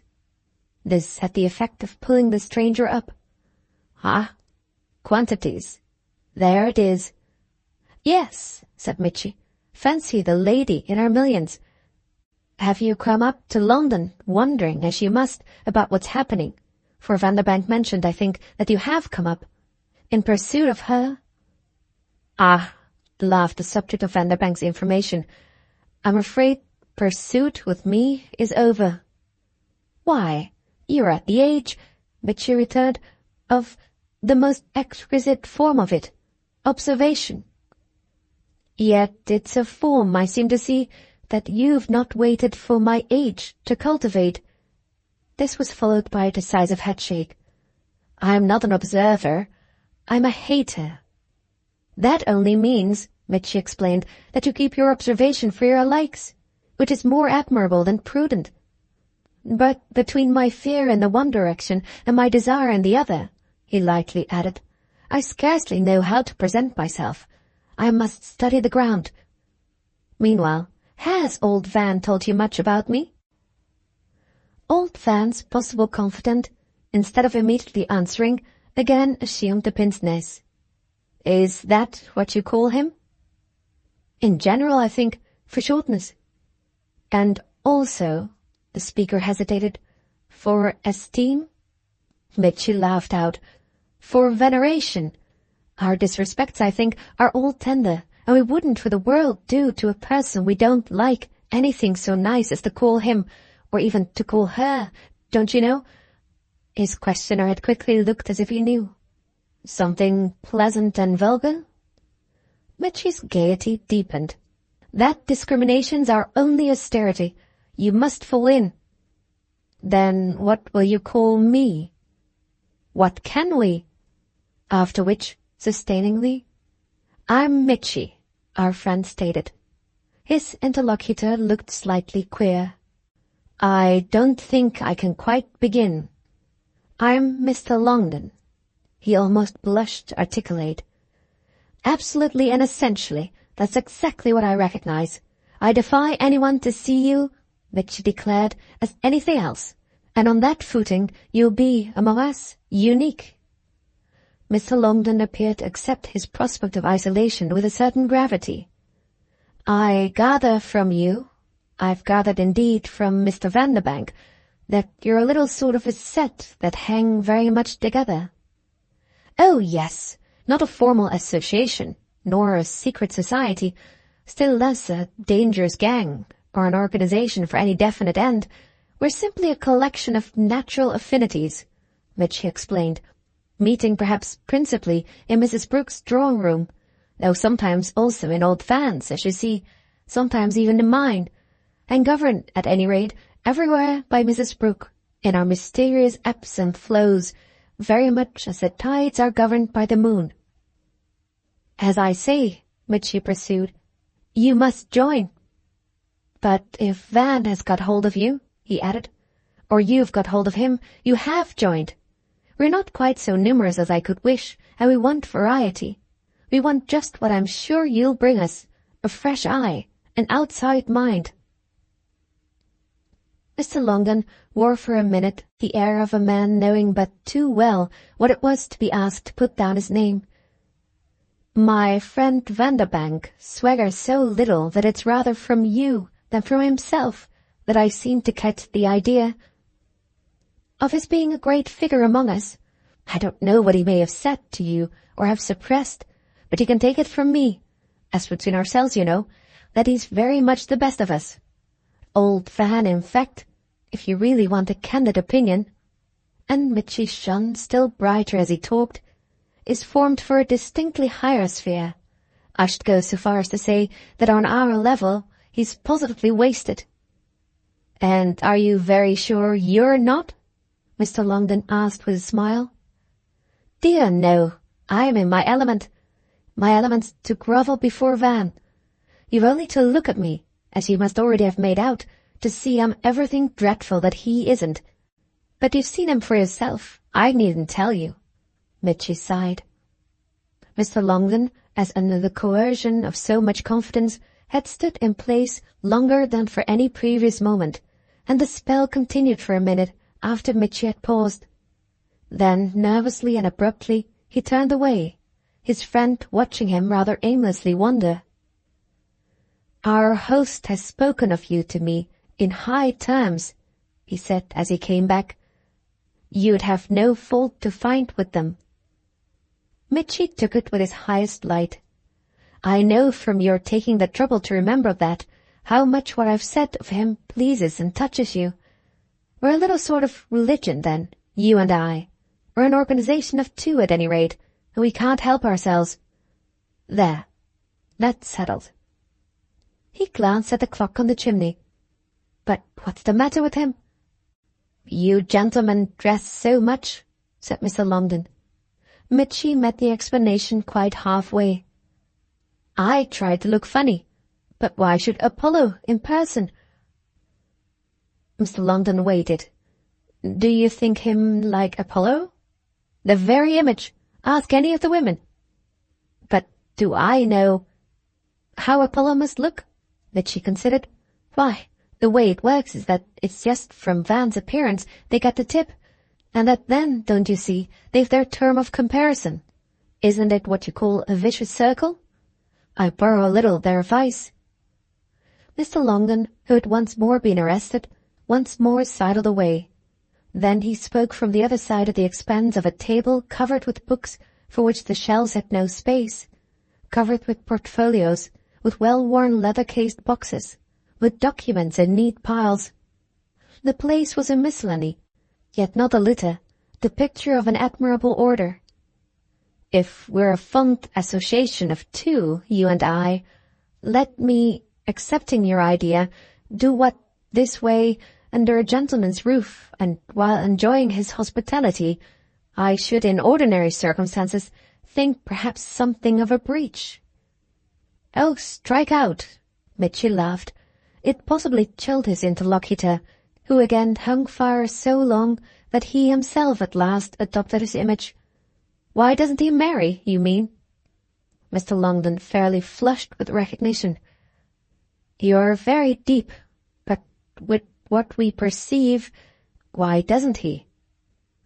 Mitchy continued visibly to have his amusement, which might have been, this time, and in spite of the amalgamation he had pictured, for what they perceived. But he threw off, after an instant, an answer clearly intended to meet the case. He thinks he hasn't the means. He has great ideas of what a fellow must offer a woman. Mr. Longden's eyes travelled a while over the amenities about him. He hasn't such a view of himself alone as to make him think he's enough as he stands? No, said Mitchy. I don't fancy he has a very awful view of himself alone. And since we are burning this incense under his nose, he added, it's also my impression that he has no private means. Women in London cost so much. Mr. Longden had a pause. They come very high, I dare say. Oh, tremendously. They want so much. They want everything. I mean, the sort of women he lives with. A modest man, who's also poor, isn't in it. I give you that, at any rate, as his view. There are lots of them that would, and only too glad, love him for himself. But things are much mixed, and these not necessarily the right ones, and at all events he doesn't see it, the result of which is that he's waiting. Waiting to feel himself in love? Mitchy just hesitated. Well, we're talking of marriage. Of course, you'll say there are women with money. There are.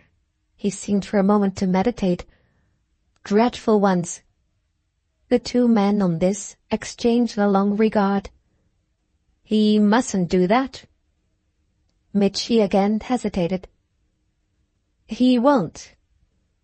Mr. Longden had also a silence, which he presently terminated by one of his jerks into motion. He shan't. Once more Mitchy watched him revolve a little, but now, familiarly, yet with a sharp emphasis, he himself resumed their colloquy. See here, Mr. Longden, are you seriously taking him up? Yet again, at the tone of this appeal, the old man perceptibly coloured. It was as if his friend had brought to the surface an inward excitement, and he laughed for embarrassment. You see things with a freedom. Yes, and it's so I express them. I see them, I know, with a loquacity. But time, after all, rather presses, and at any rate we understand each other. What I want now is just to say, and Mitchy spoke with a simplicity and a gravity he had not yet used, that if your interest in him should at any time reach the point of your wishing to do something or other, no matter what, don't you see, for him. Mr. Longden, as he folded, appeared to wonder, but emitted a sound of gentleness. Yes. Why, said the stimulated Mitchy. Do, for God's sake, just let me have a finger in it. Mr. Longden's momentary mystification was perhaps partly but the natural effect of constitutional prudence. A finger? I mean, let me help. Oh, breathed the old man thoughtfully and without meeting his eyes. Mitchy, as if with more to say, watched him an instant, then, before speaking, caught himself up. Look out, here he comes. Hearing the stir of the door by which he had entered, he looked round, but it opened at first only to admit Vanderbank's servant. Miss Brookenham, the man announced, on which the two gentlemen in the room were, audibly, almost violently, precipitated into a union of surprise. Book 3rd, Chapter 2. However she might have been discussed, Nanda was not one to shrink, for though she drew up an instant on failing to find in the room the person whose invitation she had obeyed, she advanced the next moment as if either of the gentlemen before her would answer as well. How do you do, Mr. Mitchy? How do you do, Mr. Longden? She made no difference for them, speaking to the elder whom she had not yet seen, as if they were already acquainted. There was, moreover, in the air of that personage at this juncture little to invite such a confidence. He appeared to have been startled in the oddest manner into stillness, and, holding out no hand to meet her, only stared rather stiffly and without a smile. An observer disposed to interpret the scene might have fancied him a trifle put off by the girl's familiarity, or even, as by a singular effect of her self-possession, stricken into deeper diffidence. This self-possession, however, took on her own part no account of any awkwardness. It seemed the greater from the fact that she was almost unnaturally grave, and it overflowed in the immediate challenge. "Do you mean to say Van isn't here? I've come without Mother. She said I could, to see him," she went on, addressing herself more particularly to Mitchy. "But she didn't say I might do anything of that sort to see you." If there was something serious in Nanda and something blank in their companion, there was, superficially at least, nothing in Mr. Mitchett but his usual flush of gaiety. "Did she really send you off this way alone?" Then, while the girl's face met his own with a clear confession of it, "Isn't she too splendid for anything?" he asked with immense enjoyment. "What do you suppose is our idea?" Nanda's eyes had now turned to Mr. Longden, whom she fixed with her mild straightness, which led to Mitchy's carrying on and repeating the appeal. "Isn't Mrs. Brooke charming? What do you suppose is her idea?" It was a bound into the mystery, a bound of which his fellow visitor stood quite unconscious, only looking at Nanda still with the same coldness of wonder. All expression had for the minute been arrested in Mr. Longden, but he at last began to show that it had merely been retarded. Yet it was almost with solemnity that he put forth his hand. "How do you do? How do you do? I'm so glad." Nanda shook hands with him as if she'd done so already, though it might have been just her look of curiosity that detracted from her air of amusing herself. "Mother has wanted me awfully to see you. She told me to give you her love," she said. Then she added with odd irrelevance, "I didn't come in the carriage, nor in a cab, nor an omnibus." "You came on a bicycle?" Mitchy inquired. "No, I walked." She still spoke without a gleam. "Mother wants me to do everything." "Even to walk?" Mitchy laughed. "Oh yes, we must in these times keep up our walking." The ingenious observer just now suggested might even have detected in the still higher rise of this visitor's spirits a want of mere inward ease. She had taken no notice of the effect upon him of her mention of her mother, and she took none, visibly, of Mr. Longden's manner or of his words. What she did while the two men, without offering her either a seat, practically lost themselves in their deepening vision, was to give her attention all to the place, looking at the books, pictures, and other significant objects, and especially at the small table set out for tea, to which the servant who had admitted her now returned with a steaming kettle. "Isn't it charming here? Will there be anyone else? Where is Mr. Van? Shall I make tea?" There was just a faint quaver, showing a commanded situation more desired perhaps than achieved, in the very rapid sequence of these ejaculations. The servant, meanwhile, had placed the hot water above the little silver lamp and left the room. "Do you suppose there's anything the matter? Oughtn't the man— Or do you know our host's room?" Mr. Longden, addressing Mitchy with solicitude, yet began to show in a countenance less blank a return of his sense of relations. It was as if something had happened to him, and he were in haste to convert the signs of it into an appearance of care for the proprieties. "Oh," said Mitchy, "Van's only making himself beautiful." Which account of their absent entertainer gained a point from his appearance at the moment in the doorway furthest removed from the place where the three were gathered. Vanderbank came in with friendly haste, and with something of the look indeed, refreshed, almost rosy, brightly brushed and quickly buttoned, of emerging, out of breath, from pleasant ablutions and renewals. "What a brute to have kept you waiting. I came back from work quite begrimed. How d'ye do? How d'ye do? How d'ye do? What's the matter with you, huddled there as if you were on a street crossing? I want you to think this is a refuge. But not of that kind." He laughed. Sit down for heaven's sake. Lie down. Be happy. Of course you've made acquaintance all, except that Mitch is so modest. Tea, tea. And he bustled to the table, where the next minute he appeared rather helpless. Nanda, you blessed child, do you mind making it? How jolly of you. Are you all right? He seemed with this for the first time to be aware of somebody's absence. Your mother isn't coming? She let you come alone? How jolly of her.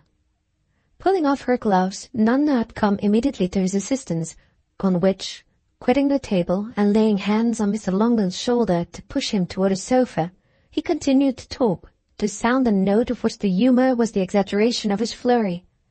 How jolly of you to be willing to come, most awfully kind. I hope she isn't ill. Do, Mitchy, lie down. Down, Mitchy, down. That's the only way to keep you. He had waited for no account of Miss Brookenham's health, and it might have been apparent, still to our sharp spectator, that he found nothing wonderful in her daughter's unsupported arrival. I can make tea beautifully, she said from behind her table. Mother showed me how this morning. This morning? And Mitchy, who, before the fire and still erect, had declined to be laid low, greeted the simple remark with uproarious mirth. Dear young lady, you're the most delicious family. She showed me at breakfast about the little things to do. She thought I might have to make it here, and told me to offer, the girl went on. I haven't yet done it this way at home. I usually have my tea upstairs. They bring it up in a cup, all made and very weak, with a piece of bread and butter in the saucer. That's because I'm so young. Tishy never lets me touch hers either, so we had to make up for lost time. That's what Mother said. She followed up her story, and her young distinctness had clearly something to do with a certain pale concentration in Mr. Longden's face. Mother isn't ill, but she told me already yesterday she wouldn't come. She said it's really all for me. I'm sure I hope it is. With which there flickered in her eyes, dimly but perhaps all the more prettily, the first intimation it had given of the light of laughter. She told me you'd understand, Mr. Van, from something you've said to her. It's from my seeing Mr. Longden without, she thinks, her spoiling it. Oh, my dear child, spoiling it, Vanderbank protested as he took a cup of tea from her to carry to their friend. When did your mother ever spoil anything? I told her Mr. Longden wanted to see you, but I didn't say anything of his not yearning also for the rest of the family. A sound of protest, rather formless, escaped from the gentleman named, but Nanda continued to carry out her duty. She told me to ask why he hadn't been again to see her. Mr. Mitchy? Sugar? Isn't that the way to say it? 3 lumps? You are like me, only that I more often take 5. Mitchy had dashed forward for his tea. She gave it to him. Then she added with her eyes on Mr. Longden's, which she had had no difficulty in catching, She told me to ask you all sorts of things. This acquaintance had got up to take his cup from Vanderbank, whose hand, however, dealt with him on the question of his sitting down again. Mr. Longden, resisting, kept erect with a low gasp that his host only was near enough to catch. This suddenly appeared to confirm an impression gathered by Vanderbank in their contact, a strange sense that his visitor was so agitated as to be trembling in every limb. It brought to his own lips a kind of ejaculation. "I say!" But even as he spoke, Mr. Longden's face, still white, but with a smile that was not all pain, seemed to supplicate him not to notice, and he was not a man to require more than this to achieve a divination as deep as it was rapid. "Why, we've all been scattered for Easter, haven't we?" he asked of Nanda. "Mr. Longden has been at home. Your mother and father have been paying visits. I myself have been out of London. Mitch has been to Paris, and you? Oh, yes, I know where you've been." "Ah, we all know that. There's been such a row made about it," Mitch said. "Yes, I've heard of the feeling there is," Nanda replied. "It's supposed to be awful, my knowing Tishy. Quite too awful." Mr. Longden, with Vanderbank's covert aid, had begun to appear to have pulled himself together, dropping back on his sofa and attending in a manner to his tea. It might have been with the notion of showing himself at ease that he turned on this a benevolent smile to the girl. "But what, my dear, is the objection?" She looked gravely from him to Vanderbank and to Mitchy, and then back again from one of these to the other. "Do you think I ought to say?" They both laughed, and they both just appeared uncertain, but Vanderbank spoke first. "I don't imagine, Nanda, that you really know." "No, as a family you're perfection," Mitchy broke out. Before the fire again, with his cup, he addressed his hilarity to Mr. Longden. "I told you a tremendous lot, didn't I? But I didn't tell you about that." His elder maintained, yet with a certain vagueness, the attitude of amiable inquiry. "About the, family?" "Well," Mitchy smiled, "about its ramifications. This young lady has a tremendous friendship, and in short, it's all very complicated." "My dear Nanda," said Vanderbank, "it's all very simple. Don't believe a word of anything of the sort." He'd spoken as with the intention of a large, vague optimism, but there was plainly something in the girl that would always make for lucidity. "Do you mean about Carrie Donner?" "I don't believe it, and at any rate, I don't think it's anyone's business. I shouldn't have a very high opinion of a person who would give up a friend."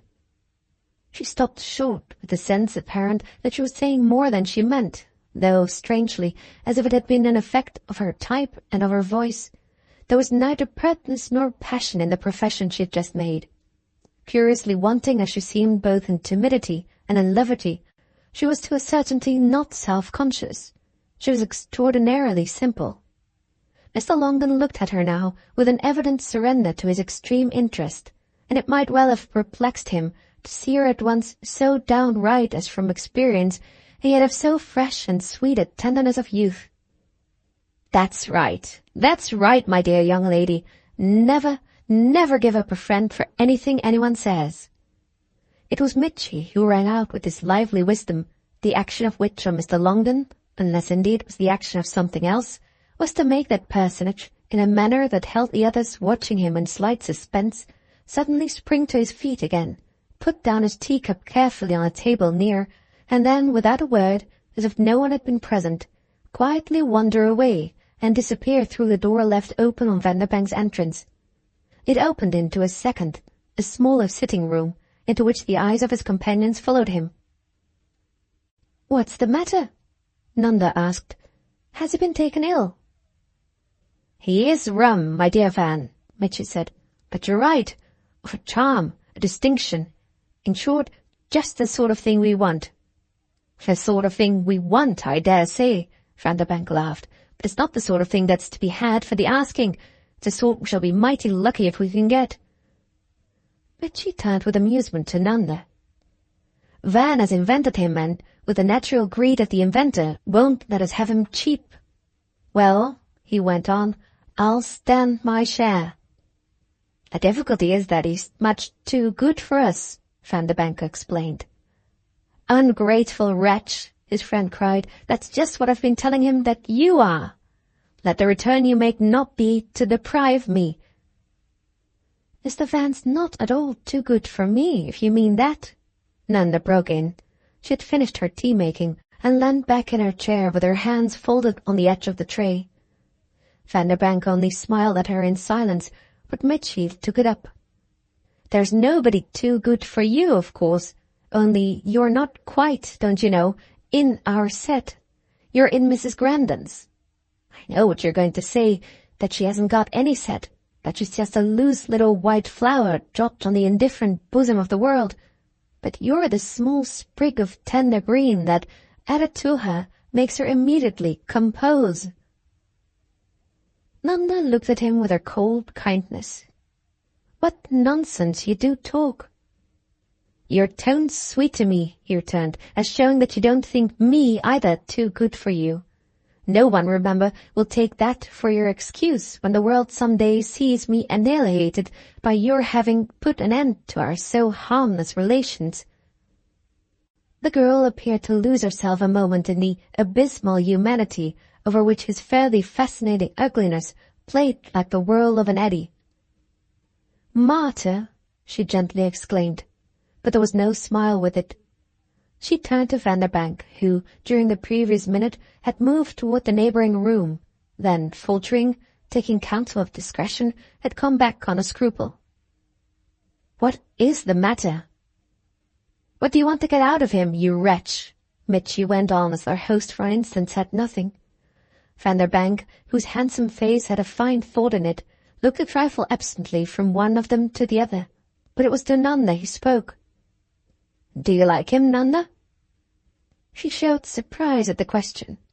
"How can I know so soon?" "He knows already." Mitchy, with his eyes on her, became radiant to interpret. "He knows that he's pierced to the heart." "That matter with him, as you call it," Vanderbank brought out, "is one of the most beautiful things I've ever seen." He looked at her as with a hope she'd understand. "Beautiful, beautiful, beautiful." "Precisely," Mitchy continued, "the victim done for by one glance of the goddess." Nanda, motionless in her chair, fixed her other friend with clear curiosity. "Beautiful? Why beautiful?" Vanderbank, about to speak, checked himself. "I won't spoil it. Have it from him." And returning to their friend, he this time went out. Mitchy and Nanda looked at each other. "But isn't it rather awful?" Mitchy demanded. She got up without answering. She slowly came away from the table. "I think I do know if I like him." "Well, you may," Mitchy exclaimed, "after his putting before you, probably on the whole, the greatest of your triumphs." "And I also know, I think, Mr. Mitchy, that I like you." She spoke without attention to this hyperbole. "In spite of my ineffectual attempts to be brilliant? That's a joy," he went on, "if it's not drawn out by the mere clumsiness of my flattery." She turned away from him, kindly enough, as if time for his talk and the air were always to be allowed him. She took in vaguely Vanderbank's books and prints. "Why didn't your mother come?" Mitchy then inquired. At this she again looked at him. "Do you mention her as a way of alluding to something you guess she must have told me?" "That I've always supposed I make your flesh creep?" "Yes," Mitchy admitted. "I see she must have said to you, 'Be nice to him, to show him it isn't quite so bad as that.' So you are nice. So you always will be nice. But I adore you all the same, without illusions." She'd opened at one of the tables, unperceivingly, a big volume of which she turned the leaves. "Don't adore a girl, Mr. Mitchy. Just help her. That's more to the purpose." "Help you?" he cried. "You bring tears to my eyes." "Can't a girl have friends?" she went on. "I never heard of anything so idiotic." Giving him, however, no chance to take her up on this, she made a quick transition. "Mother didn't come because she wants me now, as she says, more to share her own life." Mitchy looked at it. "But is this the way for her to share yours?" "Ah, that's another matter, about which you must talk to her. She wants me no longer to keep seeing only with her eyes. She's throwing me into the world." Mitchy had listened with the liveliest interest, but he presently broke into a laugh. "What a good thing, then, that I am there to catch you." Without, it might have been seen, having gathered the smallest impression of what they enclosed, she carefully drew together again the covers of her folio. There was deliberation in her movements. "I shall always be glad when you're there. But where do you suppose they've gone?"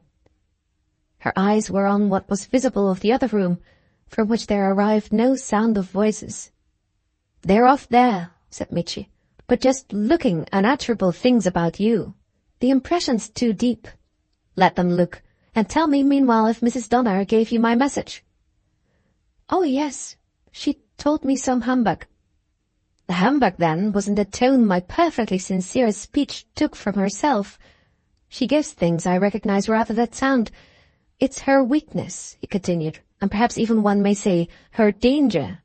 All the more reason you should help her, as I believe you're supposed to be doing, aren't you? I hope you feel you are," he earnestly added. He had spoken this time gravely enough, and with magnificent gravity Nanda replied, "I have helped her. Tishy, sure I have. That's what Tishy wants me for. She says that to be with some nice girl's really the best thing for her." Poor Mitchy's face hereupon would have been interesting, would have been distinctly touching to other eyes, but Nanda's were not heedful of it.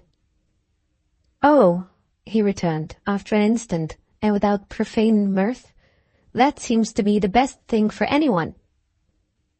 Vanderbank, however, might have caught his expression, for Vanderbank now reappeared, smiling on the pair as if struck by their intimacy. "How you are keeping it up!" Then to Nanda, persuasively, "Do you mind going to him in there? I want him so really to see you. It's quite, what he came for." Nanda seemed to wonder. "What will he do to me? Anything dreadful?" "He'll tell you what I meant just now." "Oh," said Nanda, "if he's a person who can tell me sometimes what you mean," with which she went quickly off. "And can't I hear?" Mitchy asked of his host while they looked after her. "Yes, but only from me." Vanderbank had pushed him to a seat again and was casting about for cigarettes. "Be quiet and smoke, and I'll tell you." Mitchy, on the sofa, received with meditation a light. "Will she understand? There's everything in the world but one," he added, "but that's half." Vanderbank before him lighted for himself. "What is it?" "A sense of humour." "Oh, yes, she's serious." Mitchy smoked a little. "She's tragic."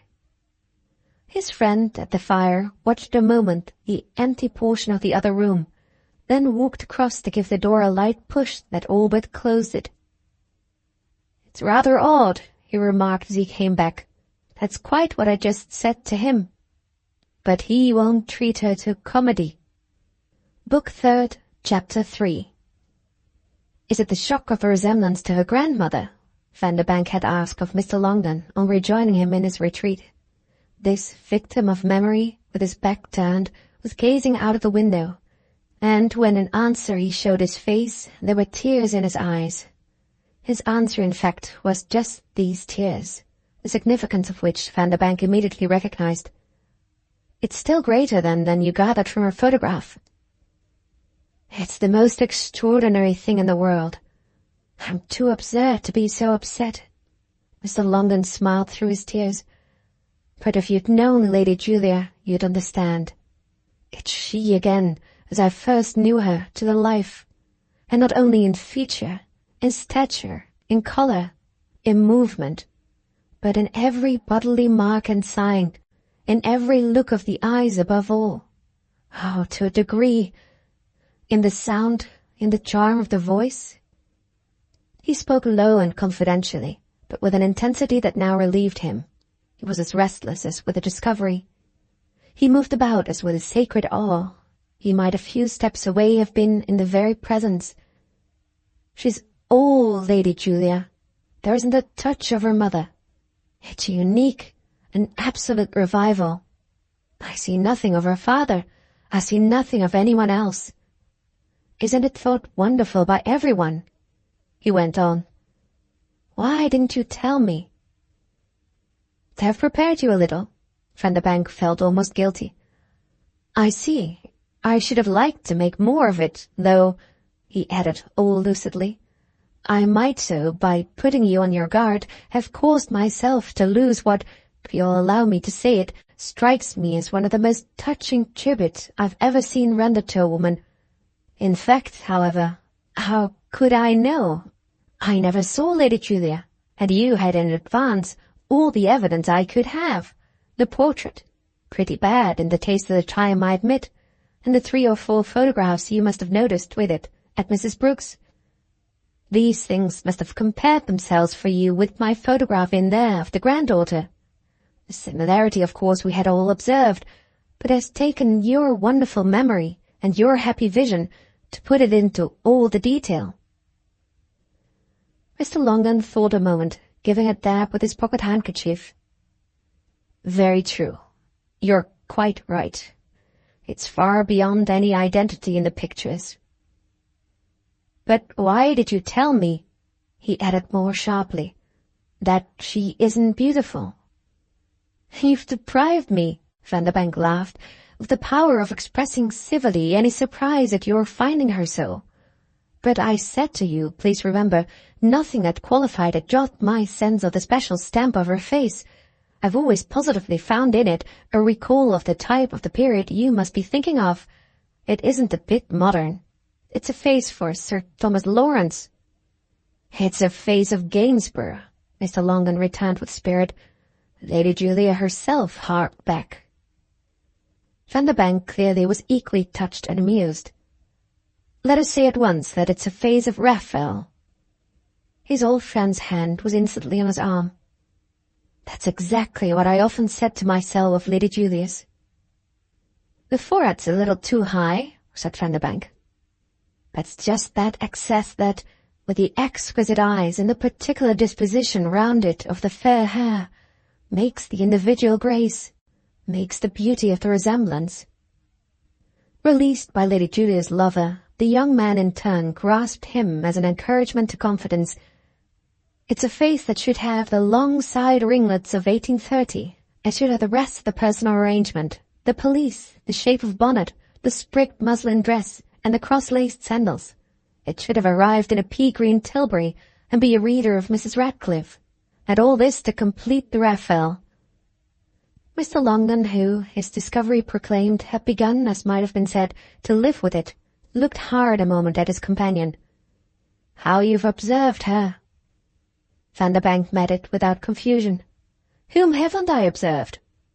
Do you like her? He then rather oddly and abruptly asked. The old man broke away again. How can I tell, with such disparities? The manner must be different, Vanderbank suggested. And the things she says? His visitor was before him again. I don't know what to make of them. They don't go with the rest of her. Lady Julia, said Mr. Longden, was rather shy. On this, too, his host could meet him. She must have been. And Nanda, yes, certainly, doesn't give that impression. On the contrary. But Lady Julia was gay, he added with an eagerness that made Vanderbank smile. I can also see that. Nanda doesn't joke. And yet, Vanderbank continued with his exemplary candour, we mustn't speak of her, must we, as if she were bold and grim? Mr. Longden fixed him. Do you think she's sad?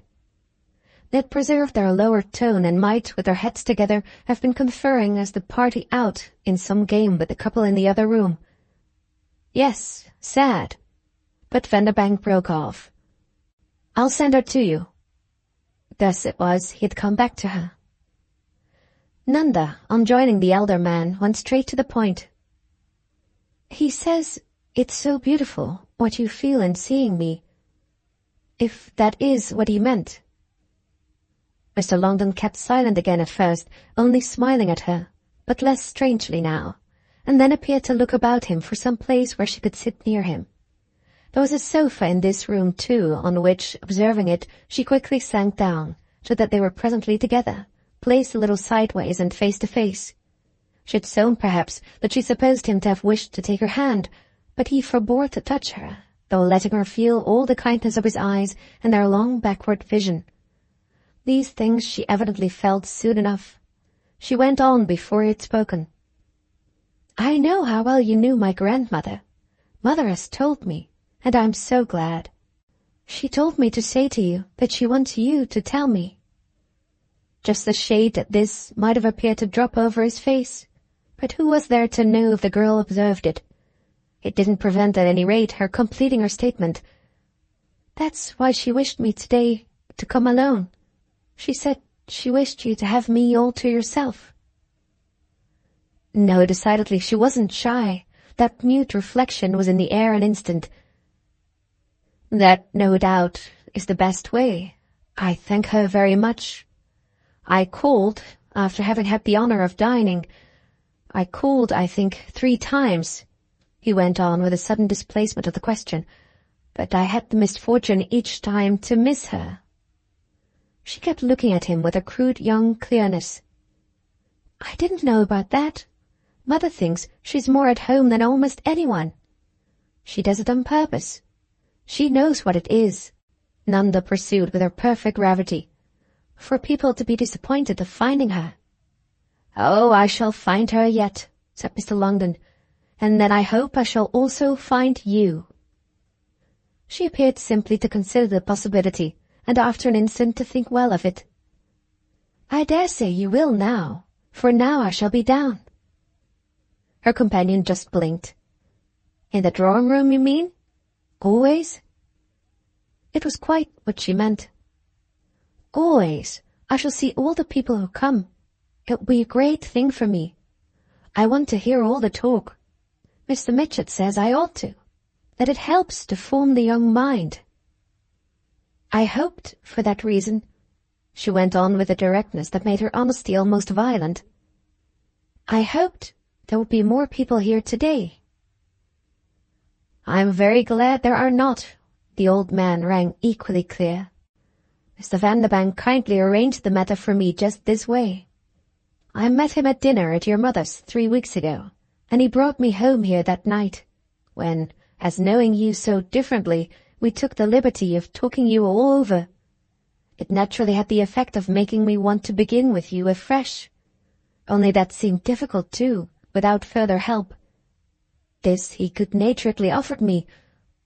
He said," and Mr. Longden recovered his spirits to repeat it, "Hennet, I'll have him here for you." "I see. He knew we'd come." Then she caught herself up. "But we haven't come, have we?" "Oh, it's all right, it's all right. To me the occasion's brilliant, and the affluence great. I've had such talk with those young men." "I see." She was again prompt, but beyond any young person he had ever met she might have struck him as literal. "You're not used to such talk." "Neither am I. It's rather wonderful, isn't it? They're thought awfully clever, Mr. Van and Mr. Mitchie. Do you like them?" she pushed on.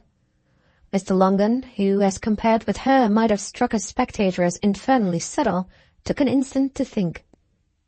"I have never met Mr. Mitchett before." "Well, he always thinks one doesn't like him," Nanda explained. "But one does. One ought to," she added. Her companion had another pause. "He likes you." Oh, Mr. Longden needn't have hesitated. "I know he does. He has told Mother. He has told lots of people." "He has told even you," Mr. Longden smiled. "Yes, but that isn't the same. I don't think he's a bit dreadful," she pursued. Still, there was a greater interest. "Do you like Mr. Van?" This time her interlocutor indeed hung fire. "How can I tell? He dazzles me." "But don't you like that?" Then, before he could really say, "You're afraid he may be false?" At this he fairly laughed. "You go to the point." She just coloured to have amused him so, but he quickly went on. "I think one has a little natural nervousness at being carried off one's feet. I'm afraid I've always liked too much to see where I'm going." "And you don't, with him?" She spoke with her curious hard interest. "I understand. But I think I like to be dazzled." "Oh, you've got time. You can come around again. You've a margin for accidents, for disappointments and recoveries. You can take one thing with another. But I've only my last little scrap." "And you want to make no mistakes?" "I see." "Well, I'm too easily upset." "Ah, so am I," said Nanda. "I assure you that in spite of what you say, I want to make no mistakes either. I've seen a great many. Oh, you mightn't think it," she persisted. "I really know what they may be." "Do you like me?" she brought forth, but even on this she spared him too. A look appeared to have been enough for her. "How can you say of course already? If you can't say for Mr. Van. I mean, as you've seen him so much. When he asked me just now if I liked you, I told him it was too soon. But it isn't now. You see, it goes fast. I do like you." She gave him no time to acknowledge this tribute, but, as if it were a matter of course, tried him quickly with something else. "Can you say if you like Mother?" He could meet it pretty well now. "There are immense reasons why I should." "Yes, I know about them, as I mentioned. Mother has told me." But what she had to put to him kept up his surprise.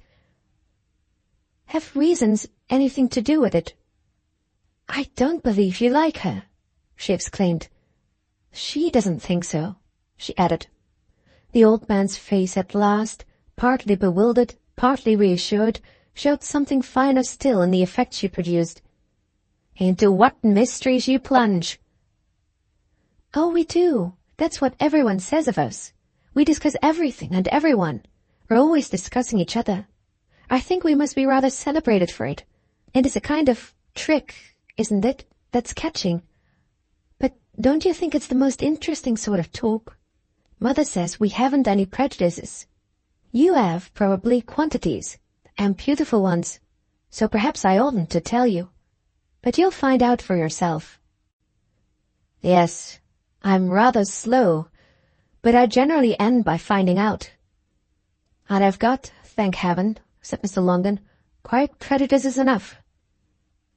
"Then I hope you'll tell me some of them," Nanda replied in a tone evidently marking how much he pleased her. "Ah, you must do as I do. You must find out for yourself." "Your resemblance to your grandmother is quite prodigious," he immediately added.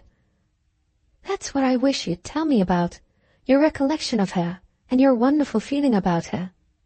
Mother has told me things, but that I should have something straight from you is exactly what she also wants. My grandmother must have been awfully nice," the girl rambled on, "and I somehow don't see myself at all as the same sort of person." "Oh, I don't say you're in the least the same sort. All I allude to," Mr. Longden returned, "is the miracle of the physical heredity. Nothing could be less like her than your manner and your talk." Nanda looked at him with all her honesty. "They're not so good, you must think." He hung fire an instant, but was as honest as she. "You're separated from her by a gulf, and not only of time. Personally, you see, you breathe a different air." She thought. She quite took it in.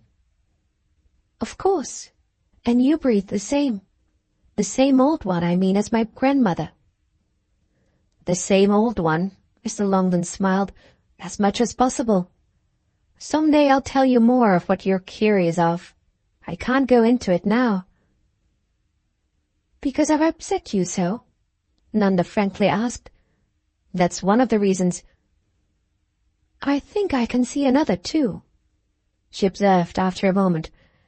"You're not sure how much I shall understand." "But I shall understand," she went on. "More, perhaps, than you think. In fact," she said earnestly, "I promise to understand. I've some imagination. Had my grandmother?" she asked. Her actual sequences were not rapid, but she had already anticipated him. "I thought of that before, because I put the same question to Mother." "And what'd your mother say?" "Imagination, dear Mamma? Not a grain." The old man showed a faint flush. "Your mother, then, has a supply that makes up for it." The girl fixed him on this with a deeper attention. "You don't like her having said that?" His color came stronger, though a slightly strained smile did what it could to diffuse coolness. "I don't care a single scrap, my dear, in respect to the friend I'm speaking of, for any judgment but my own." "Not even for her daughters?" "Not even for her daughters." Mr. Longden had not spoken loud, but he rang as clear as a bell. Nanda, for admiration of it, broke almost for the first time into the semblance of a smile. "You feel as if my grandmother were quite your property." "Oh, quite." "I say, that's splendid." "I'm glad you like it," he answered kindly. The very kindness pulled her up. "Pardon my speaking so, but I'm sure you know what I mean. You mustn't think," she eagerly continued, "that Mother won't also want to hear you." On the subject of Lady Julia? He gently but very effectively shook his head. Your mother shall never hear me. Nanda appeared to wonder at it an instant, and it made her completely grave again. It will be all for me? Whatever there may be of it, my dear. Oh, I shall get it all out of you, she returned without hesitation. Her mixture of free familiarity and of the vividness of evocation of something, whatever it was, sharply opposed. The little worry of this contradiction, not altogether unpleasant, continued to fill his consciousness more discernibly than anything else. It was really reflected in his quick brown eyes that she alternately drew him on and warned him off, but also that what they were beginning more and more to make out was an emotion of her own, trembling there beneath her tension. His glimpse of it widened, his glimpse of it fairly triumphed when suddenly, after this last declaration, she threw off with quite the same accent, but quite another effect. I'm glad to be like anyone the thought of whom makes you so good. You are good, she continued. I see already how I shall feel it. She stared at him with tears, the sight of which brought his own straight back, so that thus for a moment they sat there together.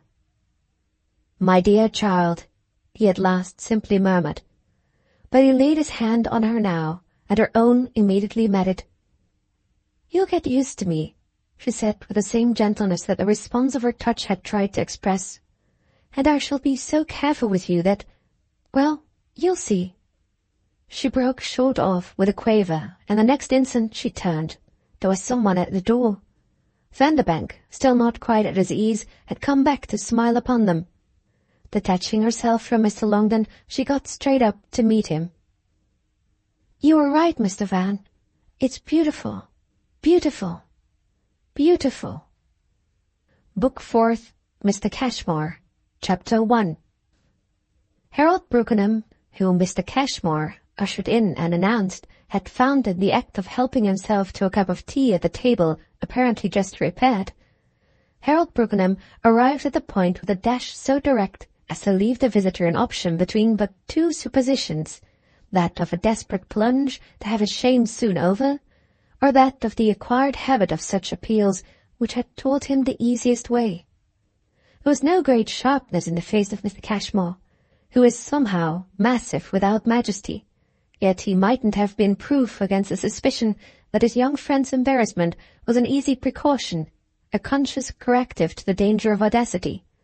It wouldn't have been impossible to divine that if Harold shut his eyes and jumped, it was mainly for the appearance of doing so. Experience was to be taken as showing that one might get a £5 note as one got a light for a cigarette, but one had to check the friendly impulse to ask for it in the same way.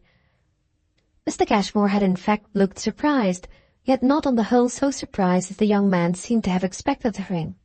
There was almost a quiet grace in the combination of promptitude and diffidence with which Harold took over the responsibility of all proprietorship of the crisp morsel of paper that he slipped with slow firmness into the pocket of his waistcoat, rubbing it gently in its passage against the delicately buff-coloured duck of which that garment was composed. So quite too awfully kind of you that I really don't know what to say. There was a marked recall in the manner of this speech of the sweetness of his mother's droop and the tenderness of her wail. It was as if he had been moved for the moment to moralize, but the eyes he raised to his benefactor had the oddest effect of marking that personage himself as a theme for the moralist. Mr. Cashmore, who would have been very red-haired if he had not been very bold, showed a single eyeglass and a long upper lip. He was large and jaunty, with little petulant movements and intense ejaculations that were not in the line of his type. You may say anything you like. If you don't say you'll repay it. That's always nonsense. I hate it. Harold remained sad, but showed himself really superior. Then I won't say it. Pensively, a minute, he appeared to figure the words in their absurdity on the lips of some young man not, like himself, tactful. I know just what you mean. But I think, you know, that you ought to tell your father, Mr. Cashmore said. Tell him I've borrowed of you? Mr. Cashmore good-humouredly demurred. It would serve me right. It's so wretched my having listened to you." "Tell him, certainly," he went on after an instant. "But what I mean is that if you're in such straits, you should speak to him like a man." Harold smiled with the innocence of a friend who could suppose him not to have exhausted that resource. "I'm always speaking to him like a man, and that's just what puts him so awfully out. He denies to my face that I am one. One would suppose to hear him not only that I'm a small, objectionable child, but that I'm scarcely even human. He doesn't conceive me as with human wants." "Oh," Mr. Cashmore laughed, "you've all you youngsters as many wants, I know, as an advertisement page of the Times." Harold showed in admiration. "That's awfully good. If you think you ought to speak of it," he continued, "do it rather to Mamma." He noted the hour. "I'll go if you'll excuse me to give you the chance." The visitor referred to his own watch. "It's your mother herself who gives the chances you take." Harold looked kind and simple. "She has come in, I know. She'll be with you in a moment." He was halfway to the door, but Mr. Cashmore, though so easy, had not done with him. "I suppose you mean that if it's only your mother who's told, you may depend on her to shield you."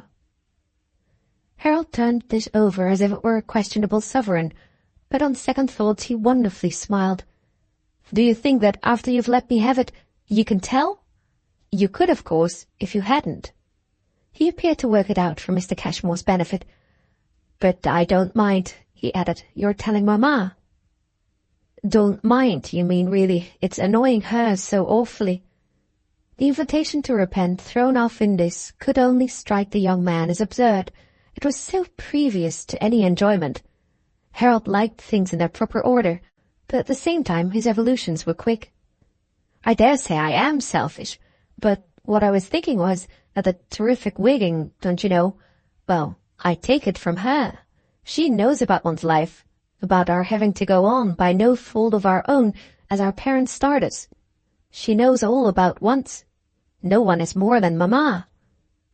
Mr. Cashmore soundlessly glared his amusement. "So she'll say it's all right?" "Oh, no, she'll let me have it hot, but she'll recognize that at such a pass more must be done for a fellow, and that may lead to something. Indirectly, don't you see? For she won't tell my father. She'll only in her own way work on him. That will put me on a better footing, and for which, therefore, at bottom, I shall have to thank you." The eye, assisted by Mr. Cashmore's glass, had, with a discernible growth of something like alarm, fixed during this address the subject of his beneficence.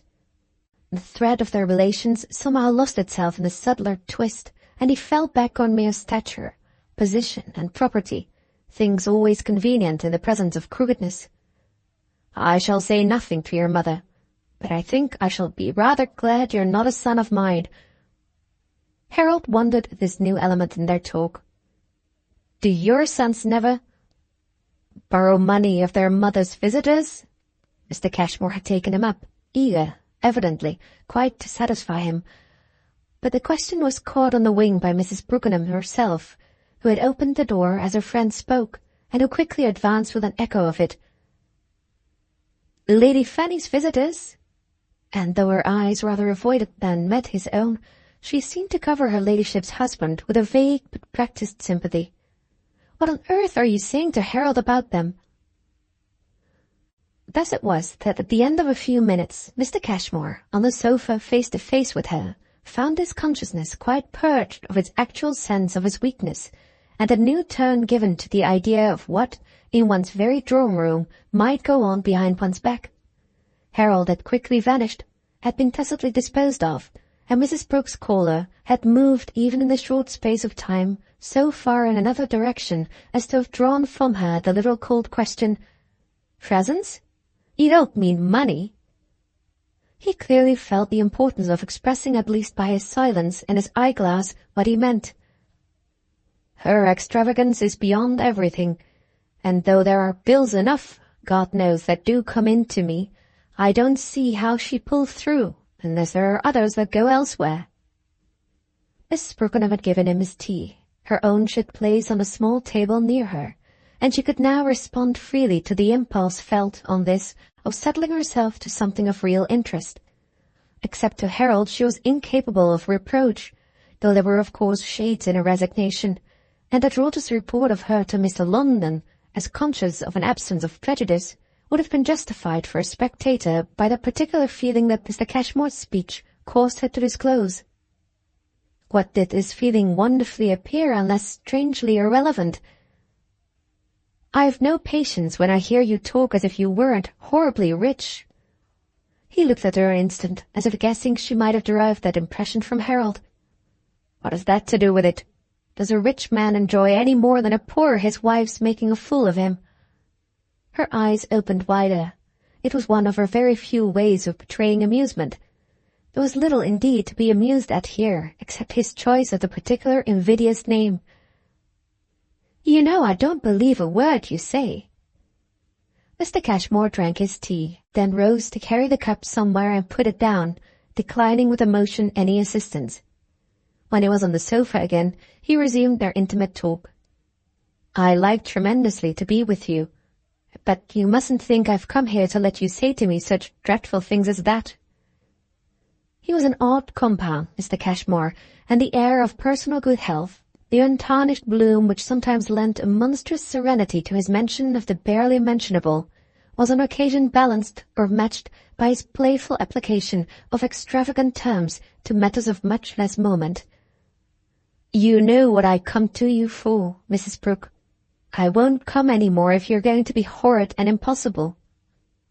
You come to me, I suppose, because, from my deep misfortune, I assure you, I've a kind of vision of things, of the wretched miseries in which you all knot yourselves up, which you yourselves are as little blessed with, as if, tumbling about together in your heap, you were a litter of blind kittens." "Awfully good, that. You do lift the burden of my trouble." He had laughed out in the manner of the man who made notes for platform use of things that might serve, but the next moment he was grave again, as if his observation had reminded him of Harold's praise of his wit. It was in this spirit that he abruptly brought out, "Where, by the way, is your daughter?" "I haven't the least idea. I do all I can to enter into her life, but you can't get into a railway train while it's on the rush." Mr. Cashmore swung back to hilarity. "You give me lots of things. Do you mean she's so fast?" He could keep the ball going. Mrs. Brookenham obliged him with what she meant. "No, she's a tremendous dear, and we're great friends. But she has her free young life, which, by that law of our time that I'm sure I only want, like all other laws, once I know what they are, to accept. She has a precious freshness of feeling which I say to myself that, so far as control is concerned, I ought to respect. I try to get her to sit with me, and she does so a little, because she's kind. But before I know it, she leaves me again. She feels what a difference her presence makes in one's liberty of talk." Mr. Cashmore was struck by this picture. "That's awfully charming of her." "Isn't it too dear?" The thought of it for Mrs. Brooke seemed fairly to open out vistas. The modern daughter. But not the ancient mother, Mr. Cashmore smiled. She shook her head with a world of accepted woe. Give me back 1 hour of my youth. Oh, I haven't a single thrill left to answer a compliment. I sit here now face to face with things as they are. They come in their turn, I assure you, and they find me," Mrs. Brooke sighed, "ready. Nanda has stepped on the stage, and I give her up the house. Besides," she went on musingly, "it's awfully interesting. It is the modern daughter. We're really doing her, the child and I, and as the mother has always been my own note. I've gone in, I mean, frankly, for my very own time. Who is one, after all, that one should pretend to decline to go where it may lead?" Mr. Cashmore was unprepared with an answer to this question, and his hostess continued in a different tone. "It's sweet, her sparing one." This, for the visitor, was firmer ground. "Do you mean about talking before her?" Mrs. Brooke's assent was positively tender. "She won't have a difference in my freedom. It's as if the dear thing knew, don't you see, what we must keep back. She wants us not to have to think." It's quite maternal, she mused again. Then, as if with the pleasure of presenting it to him afresh, "That's the modern daughter." "Well," said Mr. Cashmore, "I can't help wishing she were a trifle less considerate. In that case I might find her with you, and I may tell you frankly that I get more from her than I do from you. She has the great merit for me, in the first place, of not being such an admirer of my wife." Mrs. Brookenham took this up with interest. "No, you're right, she doesn't, as I do, see Lady Fanny, and that's a kind of mercy." "There you are, then, you inconsistent creature," he cried with a laugh. "After all, you do believe me. You recognize how benighted it will be for your daughter not to feel that Fanny's bad." "You're too tiresome, my dear man," Mrs. Brooke returned, "with your ridiculous simplifications. Fanny's not bad. She's magnificently good, in the sense of being generous and simple and true, too adorably unaffected, and without the least mesquinerie. She's a great calm silver statue." Mr. Cashmore showed on this something of the strength that comes from the practice of public debate.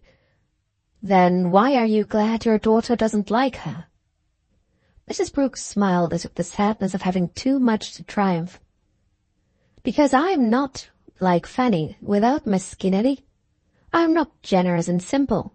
I am exaggeratedly anxious about Nanda. I care, in spite of myself, for what people may say. Your wife doesn't. She towers above them. I can be a shade less brave through the chance of my girls not happening to feel her as the rest of us do." Mr. Cashmore too heavily followed. "To feel her?" Mrs. Brooke floated over. "There would be in that case perhaps something to hint to her not to shriek on the housetops. When you say," she continued, "that one admits, as regards Fanny, anything wrong, you pervert dreadfully what one does freely grant, that she's a great, glorious pagan. It's a real relief to know such a type. It's like a flash of insight into history. Nonetheless, if you ask me why, then, it isn't all right for young things to shriek, as I say, I have my answer perfectly ready." After which, as our visitor seemed not only too reduced to doubt it, but too baffled to distinguish audibly, for his credit, between resignation and admiration, she produced, "Because she's purely instinctive. Her instincts are splendid. But it's terrific." "That's all I ever maintained it to be," Mr. Cashmore cried. "It is terrific." "Well," his friend answered, "I'm watching her. We're all watching her. It's like some great natural poetic thing, an alpine sunrise or a big high tide." "You're amazing," Mr. Cashmore laughed. "I'm watching her too." "And I am also watching you," Mrs. Brooke lucidly continued. "What I don't for a moment believe is that her bills are paid by anyone. It's much more probable," she sagaciously observed, "that they're not paid at all." "Oh, well, if she can get on that way." "There can't be a place in London," Mrs. Brooke pursued, "where they're not delighted to dress such a woman. She shows things, don't you see, as some fine tourist region shows the placards in the fields and the posters on the rocks." "And what proof can you adduce?" she asked. Mr. Cashmore had grown restless. He picked a stray thread off the knee of his trousers. "Ah, when you talk about adducing—" He appeared to intimate, as with the hint that if she didn't take care she might bore him, that it was the kind of word he used only in the House of Commons. "When I talk about it you can't meet me," she placidly returned, but she fixed him with her wary penetration. "You try to believe what you can't believe in order to give yourself excuses, and she does the same, only less, for she recognizes less, in general, the need of them. She's so grand and simple." Poor Mr. Cashmore stared. "Grander and simpler than I, you mean?" Mrs. Brookenham thought. "Not simpler, no, but very much grander. She wouldn't, in the case you conceive, recognize really the need of what you conceive." Mr. Cashmore wondered. It was almost mystic. "I don't understand you." Mrs. Brooke, seeing it all from dim depths, tracked it further and further. "We've talked her over so." Mr. Cashmore groaned as if too conscious of it. "Indeed we have." "I mean we," and it was wonderful how her accent discriminated. "We've talked you too, but of course we talk to everyone." She had a pause through which there glimmered a ray from luminous hours, the inner intimacy which, privileged as he was, he couldn't pretend to share. Then she broke out almost impatiently, "We're looking after her. Leave her to us." His envy of this nearer approach to what so touched him than he could himself achieve was in his face, but he tried to throw it off. "I doubt if after all you're good for her." That Mrs. Brookenham knew. "She's just the sort of person we are good for, and the thing for her is to be with us as much as possible. Just live with us naturally and easily. Listen to our talk. Feel our confidence in her. Be kept up, don't you know, by the sense of what we expect of her splendid type. And so, little by little, let our influence act. What I meant to say just now is that I do perfectly see her taking what you call presents." "Well then," Mr. Cashmore inquired, "what do you want more?" Mrs. Brooke hung fire an instant. She seemed on the point of telling him. "I don't see her, as I said, recognizing the obligation." "The obligation?" "To give anything back. Anything at all." Mrs. Brooke was positive. "The comprehension of petty calculations? Never." "I don't say the calculations are petty," Mr. Cashmore objected. "Well, she's a great creature if she does fall." His hostess lost herself in the view, which was at last all before her. "Be sure we shall all know it." "That's exactly what I'm afraid of." "Then don't be afraid till we do.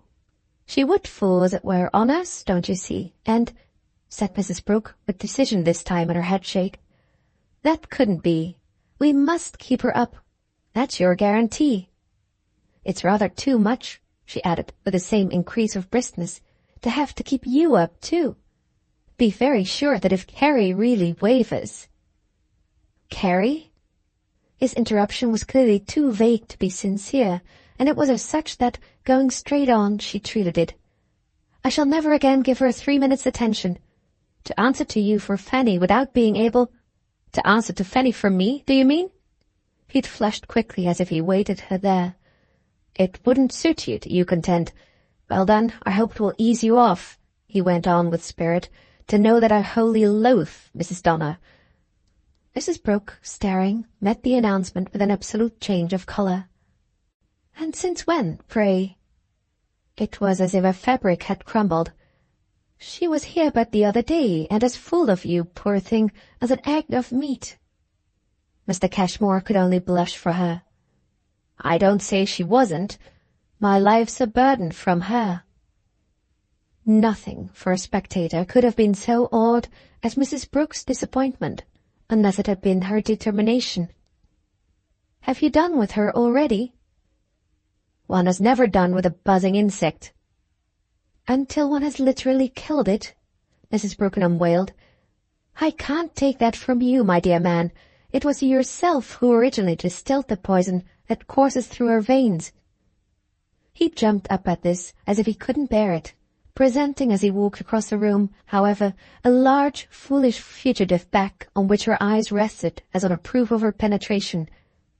"If you spoil everything by trying to deceive me, how can I help you?" He had looked, in his restlessness, at a picture or two, but he finally turned round. "With whom is it you talk us over? With Petherton and his friend Mitchy? With your adored Vanderbank? With your awful Duchess?" "You know my little circle, and you've not always despised it." She met him on his return with a figure that had visibly flashed out for her. "Don't foul your own nest. Remember that after all we've more or less produced you." She had a smile that attenuated a little her image, for there were things that on a second thought he appeared ready to take from her. She patted the sofa as if to invite him again to be seated, and though he still stood before her, it was with a face that seemed to show how her touch went home. You know, I've never quite thought you'd do us full honor, but it was because she took you for one of us that Carrie first—" At this, to stop her, he dropped straight into the seat. "I assure you there's really been nothing." With a continuation of his fidget, he pulled out his watch. "Won't she come in at all?" "Do you mean Nanda?" "Talk me over with her," he smiled, "if you like. If you don't believe Mrs. Donner is dust and ashes to me," he continued, "you do little justice to your daughter." "Do you wish to break it to me that you're in love with Nanda?" He hesitated, but only as if to give way to his reply. "Awfully. I can't tell you how I like her." She wondered. "And pray how will that help me? Help me, I mean, to help you. Is it what I am to tell your wife?" He sat looking away, but he evidently had his idea, which he had last produced. "Why, wouldn't it be just the thing? It would exactly prove my purity." There might have been in her momentary silence a hint of acceptance of it as a practical contribution to their problem, and there were indeed several lights in which it could be considered. Mrs. Brooke, on a quick survey, selected the ironic. I see. I might by the same law arrange somehow that Lady Fanny should find herself in love with Edward. That would prove her purity. And you could be quite at ease," she laughed. "He wouldn't make any presents."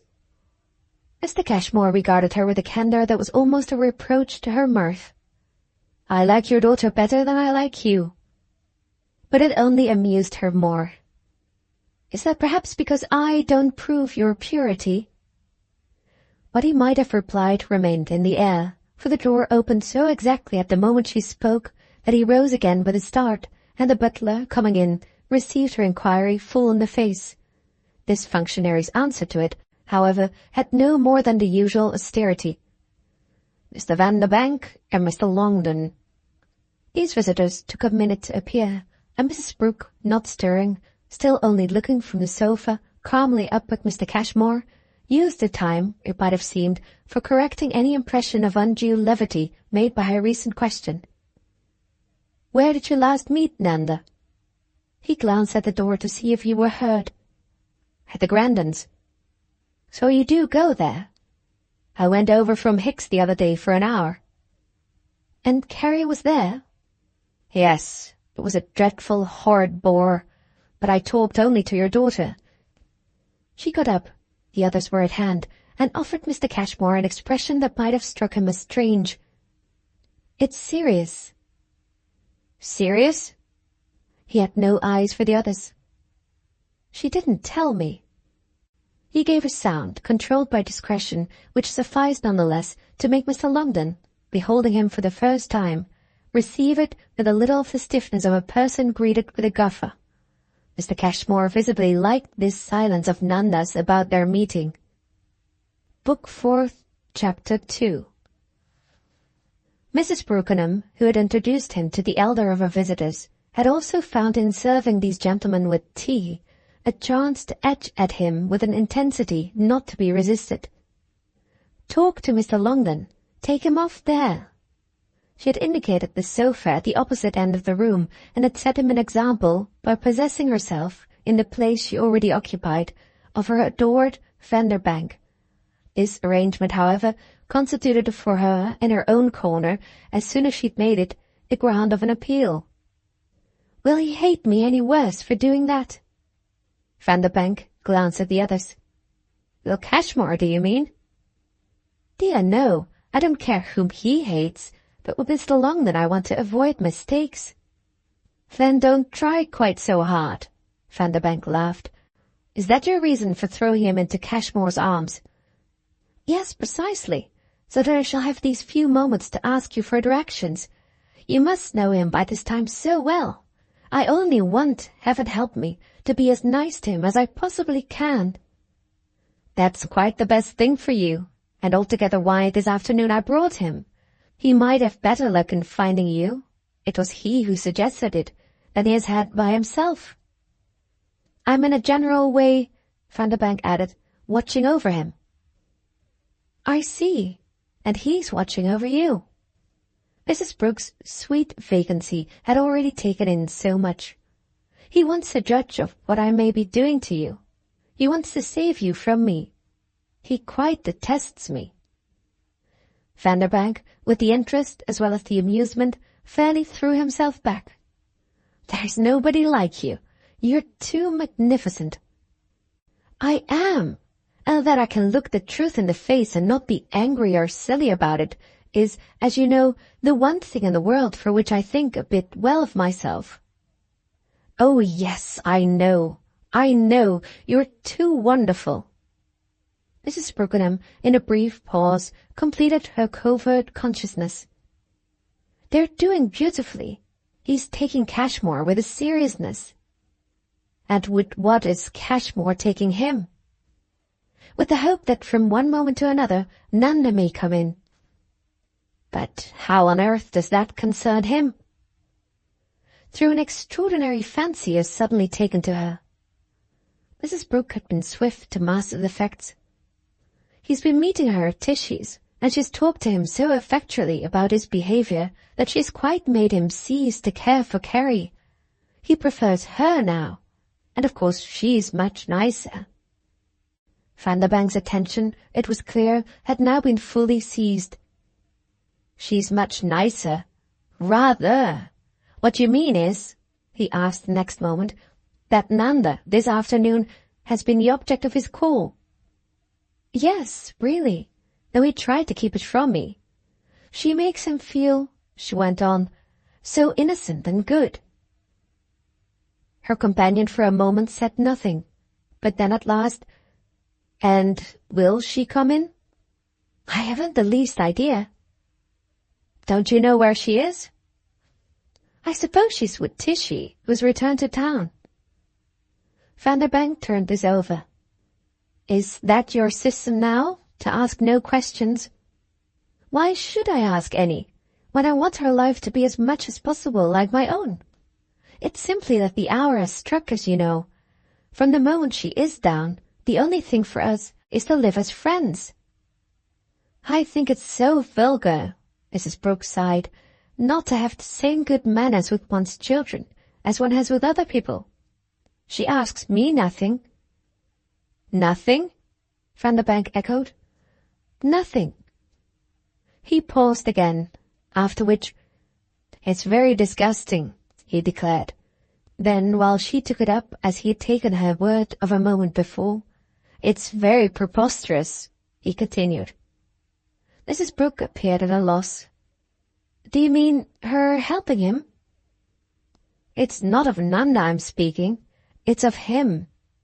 Vanderbank spoke with a certain impatience. His being with her in any sort of direct relation at all. His mixing her up with his other beastly affairs. Mrs. Brooke looked intelligent and wan about it, but also perfectly good-humoured. My dear man, he and his affairs are such twaddle. Vanderbank laughed in spite of himself. And does that make it any better? Mrs. Brooke thought, but presently had a light. She almost smiled with it. For us! Then more woefully, Don't you want Carrie to be saved? She asked. Why should I? Not a jot. Carrie be hanged. But it's for Fanny, Mrs. Brooke protested. If Carrie is rescued, it's a pretext the less for Fanny. As the young man looked for an instant rather gloomily vague, she softly quavered, I suppose you don't positively want Fanny to bolt? To bolt? Surely I've not to remind you at this time of day how Captain Ben Douglas is always round the corner with the post-chaise, and how tight, on our side, we're all clutching her. But why not let her go? Mrs. Brooke at this showed real resentment. Go? Then what would become of us? She recalled his wandering fancy. She's the delight of our life. Oh, Vanderbank sceptically murmured. She's the ornament of our circle, his companion insisted. She will, she won't. She won't, she will. It's the excitement every day of plucking the daisy over. Vanderbank's attention as she spoke had attached itself across the room to Mr. Longden. It gave her thus an image of the way his imagination had just seemed to her to stray, and she saw a reason in it, moreover, for her coming up in another place. "Isn't he rather rich?" She allowed the question all its effect of abruptness. Vanderbank looked round at her. "Mr. Longden? I haven't the least idea." "Not after becoming so intimate. It's usually with people the very first thing I get my impression of." There came into her face for another glance at their friend no crudity of curiosity, but an expression more tenderly wistful. "He must have some mysterious box under his bed." "Down in Suffolk? A miser's hoard? Who knows? I dare say." Vanderbank went on. "He isn't a miser, but he strikes me as careful." Mrs. Brooke meanwhile had thought it out. "Then he has something to be careful of. It would take something really handsome to inspire in a man like him that sort of interest. With his small expenses all these years, his savings must be immense. And how could he have proposed to Mamma unless he had originally had money?" If Vanderbank a little helplessly wondered, he also laughed. "You must remember your mother refused him." "Ah, but not because there wasn't enough." "No, I imagine the force of the blow for him was just in the other reason." "Well, it would have been in that one just as much if that one had been the other." Mrs. Brooke was sagacious, though a trifle obscure, and she pursued the next moment. "Mamma was so sincere. The fortune was nothing to her. That shows it was immense." "It couldn't have been as great as your logic," Vanderbank smiled. "But of course, if it has been growing ever since—" "I can see it grow while he sits there," Mrs. Brooke declared.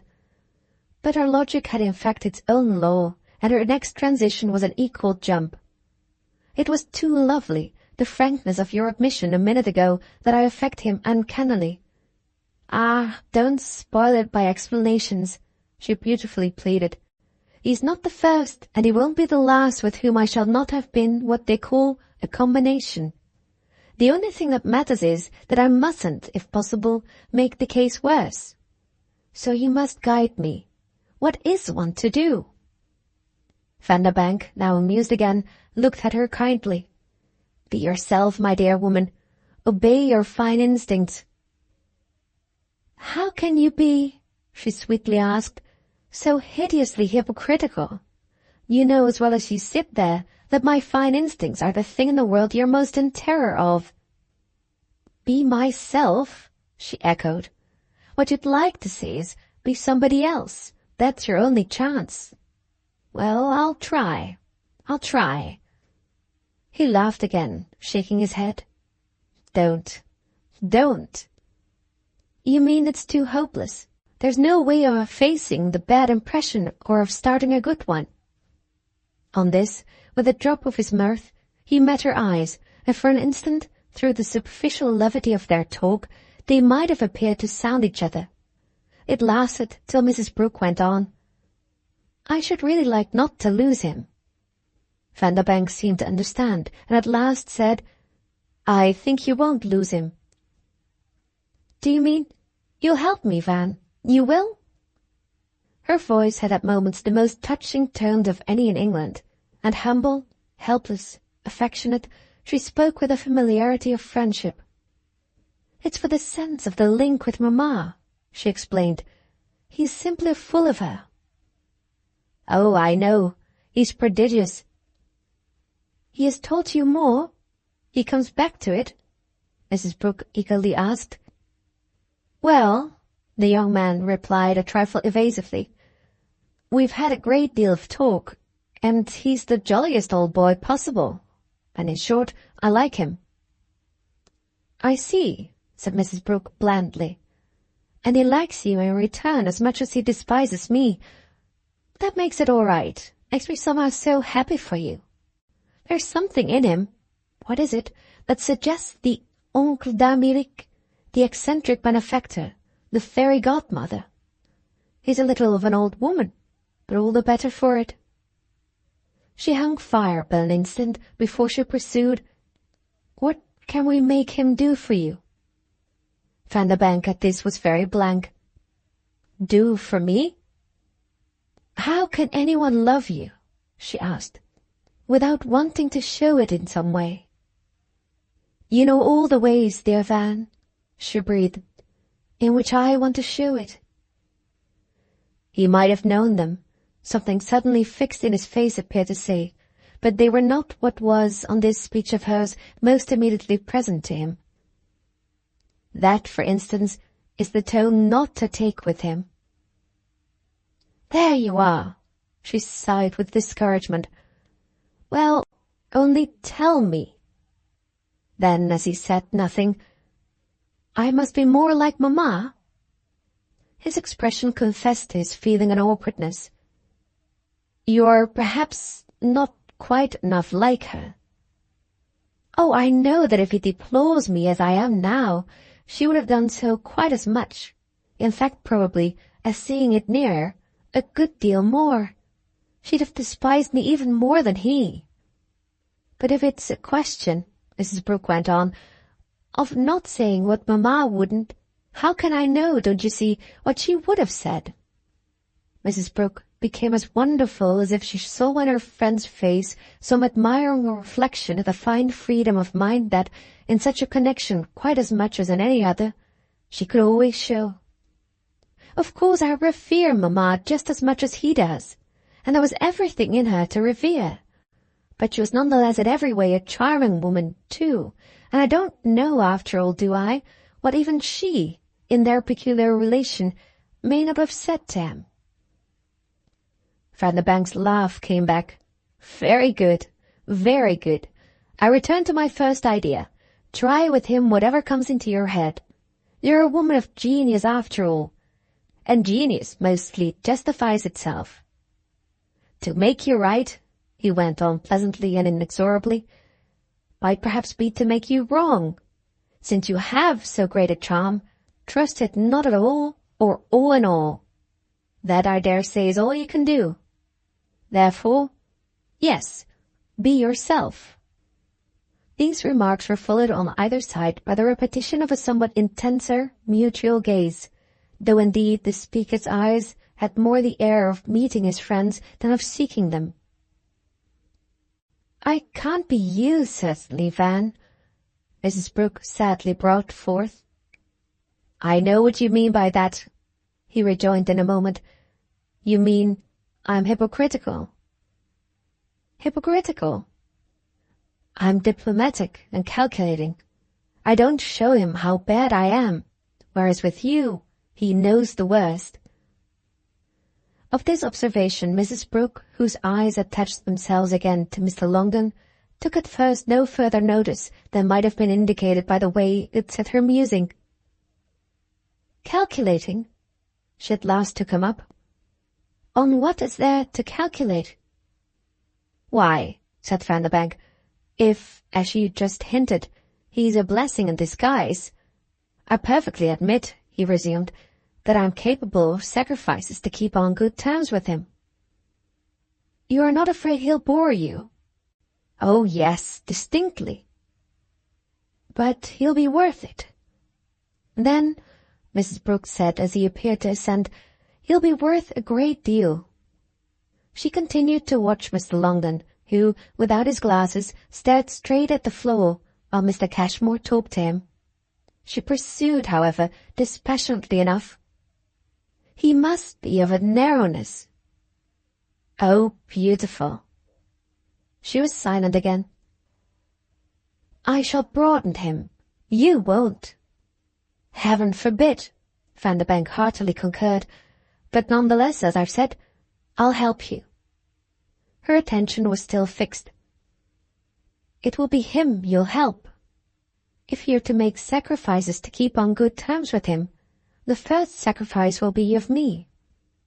Then, on his leaving this remark so long unanswered that she had finally looked at him again, "I'm perfectly prepared for it." It was as if, jocosely enough, he had had time to make up his mind how to meet her. "What will you have?" when he loved my mother. Nothing could have been droller than the gloom of her surprise. Yours too? I didn't tell you the other day, out of delicacy. Mrs. Brookenham darkly thought. He didn't tell me either. The same consideration deterred him. But if I didn't speak of it, Vanderbank continued, when I arranged with you, after meeting him here at dinner, that you should come to tea with him at my rooms, if I didn't mention it then, it wasn't because I hadn't learned it early.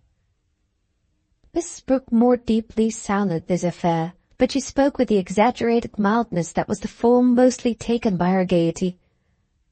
It was because, of course, it makes him out such a wretch. What becomes in that case of his loyalty? To your mother's memory? Oh, it's all right. He has it quite straight. She came later. Mine, after my father's death, had refused him. But you see, he might have been my stepfather. Mrs. Brookenham took it in, but shed suddenly a brighter light. He might have been my own father. Besides, she went on, if his line is to love the mothers, why on earth doesn't he love me? I'm in all conscience enough of one. Ah, but isn't there in your case the fact of a daughter? Vanderbank asked with a slight embarrassment. Mrs. Brookenham stared. What good does that do me? Why, didn't she tell you? Nanda. She told me he doesn't like her any better than he likes me. Vanderbank in his turn showed surprise. That's really what she said? She had on her return from your rooms a most unusual fit of frankness, for it generally tells me nothing. Well, said Vanderbank, how did she put it? Mrs. Brooke reflected, recovered it. I like him awfully, but I'm not in the least his idea. His idea of what? That's just what I asked her. Of the proper grandchild for Mamma. Vanderbank hesitated. Well, she isn't. Then, after another pause, but she'll do. His companion gave him a deep look. You'll make her? He got up, and on seeing him move, Mr. Longden also rose, so that, facing each other across the room, they exchanged a friendly signal or two. I'll make her. Book 4th, Chapter 3. Their hostess's account of Mr. Cashmore's motive for his staying on was so far justified that Vanderbank, while Mr. Longden came over to Mrs. Brooke, appeared without difficulty further to engage him. The lady in question, meanwhile, had drawn her old friend down, and her present method of approach would have interested an observer aware of the unhappy conviction she had just privately expressed. Some trace, indeed, of the glimpse of it enjoyed by Mr. Cashmore's present interlocutor might have been detected in the restlessness that Vanderbank's desire to keep the other pair uninterrupted was still not able to banish from his attitude. Not, however, that Mrs. Brooke took the smallest account of it as she quickly broke out, How can we thank you enough, my dear man, for your extraordinary kindness? The reference was vivid, yet Mr. Longden looked so blank about it that she had immediately to explain. I mean to dear Van, who's told us of your giving him the great happiness, unless he's too dreadfully mistaken, of letting him really know you. He's such a tremendous friend of ours that nothing so delightful can befall him without its affecting us in the same way. She had proceeded with confidence, but suddenly she pulled up. Don't tell me he is mistaken. I shouldn't be able to bear it. She challenged the pale old man with a loveliness that was for the moment absolutely juvenile. Aren't you letting him, really? Mr. Longden's smile was queer. I can't prevent him. I'm not a great house to give orders to go over me. The kindness is Mr. Vanderbank's own, and I've taken up, I'm afraid, a great deal of his precious time. You have indeed, Mrs. Brooke was undiscouraged. "He has been talking with me just now of nothing else. You may say," she went on, "that it's I who've kept him at it. So I have, for his pleasure's a joy to us. If you can't prevent what he feels, you know, you can't prevent either what we feel." Mr. Longden's face reflected for a minute something he could scarcely have supposed her acute enough to make out, the struggle between his real mistrust of her, founded on the unconscious violence offered by her nature to his every memory of her mother, and his sense, on the other hand, of the high propriety of his liking her, to which latter falls his interest in Vanderbank was a contribution, inasmuch as he was obliged to recognize on the part of the pair an alliance it would have been difficult to explain at Beccles. "Perhaps I don't quite see the value of what your husband and you and I are in a position to do for him." "Do you mean because he's himself so clever?" "Well," said Mr. Longden, "I dare say that's at the bottom of my feeling so proud to be taken up by him. I think of the young men of my time and see that he takes in more. But that's what you all do." He rather helplessly sighed. "You're very, very wonderful." She met him with an almost extravagant eagerness that the meeting should be just where he wished. "I don't take in everything, but I take in all I can. That's a great affair in London today, and I often feel as if I were a circus woman, in pink tights and no particular skirts, riding half a dozen horses at once. We're all in the troupe now, I suppose," she smiled, "and we must travel with the show. But when you say we're different," she added, "think, after all, of Mamma." Mr. Longden stared. "It's from her you are different." "Ah, but she had an awfully fine mind. We're not cleverer than she." His conscious, honest eyes looked away an instant. "It's perhaps enough for the present that you're cleverer than I.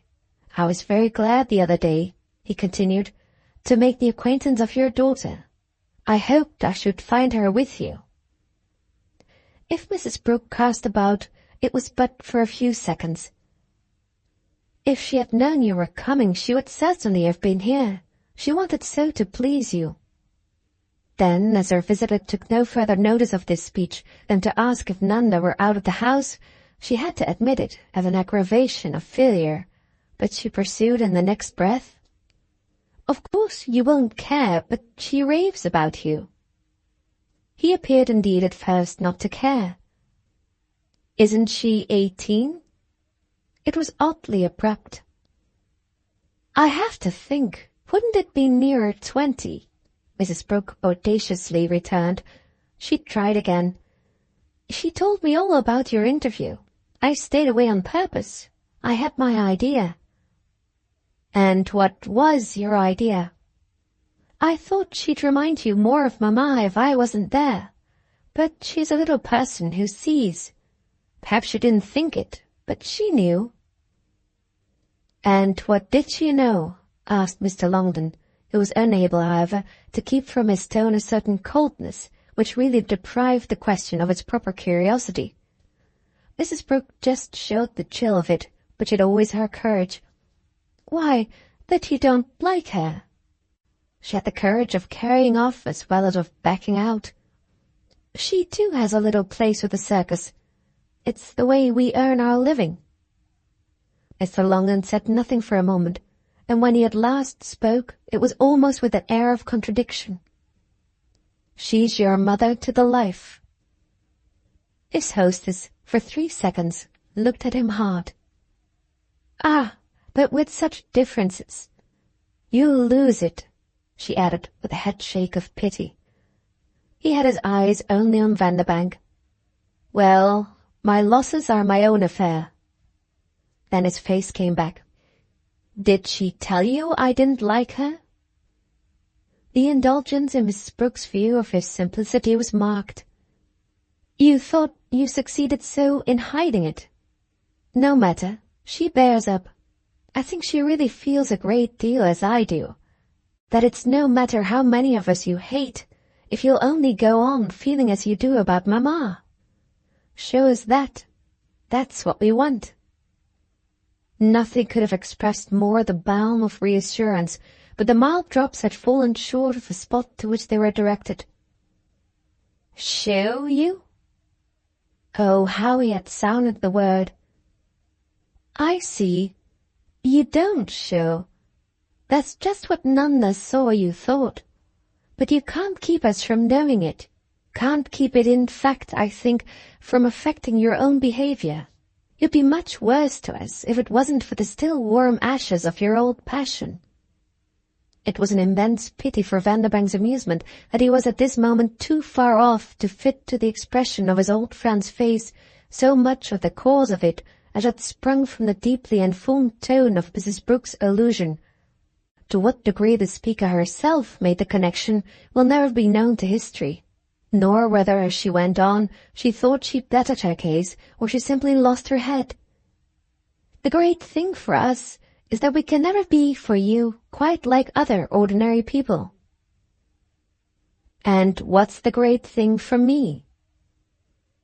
"Oh, for you there's nothing, I'm afraid, but small things, so small that they can scarcely be worth the trouble of your making them out. Our being so happy that you've come back to us, if only just for a glimpse, and to leave us again, in no matter what horror, forever. Our positive delight in your being exactly so different. The pleasure we have in talking about you, and shall still have, or indeed all the more, even if we've seen you only to lose you. Whatever all this represents for ourselves, it's for none of us to pretend to say how much or how little you may pick out of it. And yet," Mrs. Brooke wandered on, "however much we may disappoint you, some little spark of the past can't help being in us, for the past is the one thing beyond all spoiling. There it is, don't you think, to speak for itself, and if need be, only of itself." She pulled up, but she appeared to have destroyed all power of speech in him, so that while she waited she had time for a fresh inspiration. It might perhaps frankly have been mentioned as on the whole her finest. "Don't you think it possible that if you once get the point of view of realizing that I know—" She held the note so long that he at last supplied a sound. "That you know what?" "Why, that compared with her, I'm a poor creeping thing. I mean," she hastened to forestall any protest of mere decency that would spoil her idea, "that of course I ache in every limb with the certainty of my dreadful difference. It isn't as if I didn't know it, don't you see? There it is as a matter of course. I've helplessly but finally and completely accepted it. Won't that help you?" She so ingeniously pleaded. "It isn't as if I tormented you with any recall of her whatever.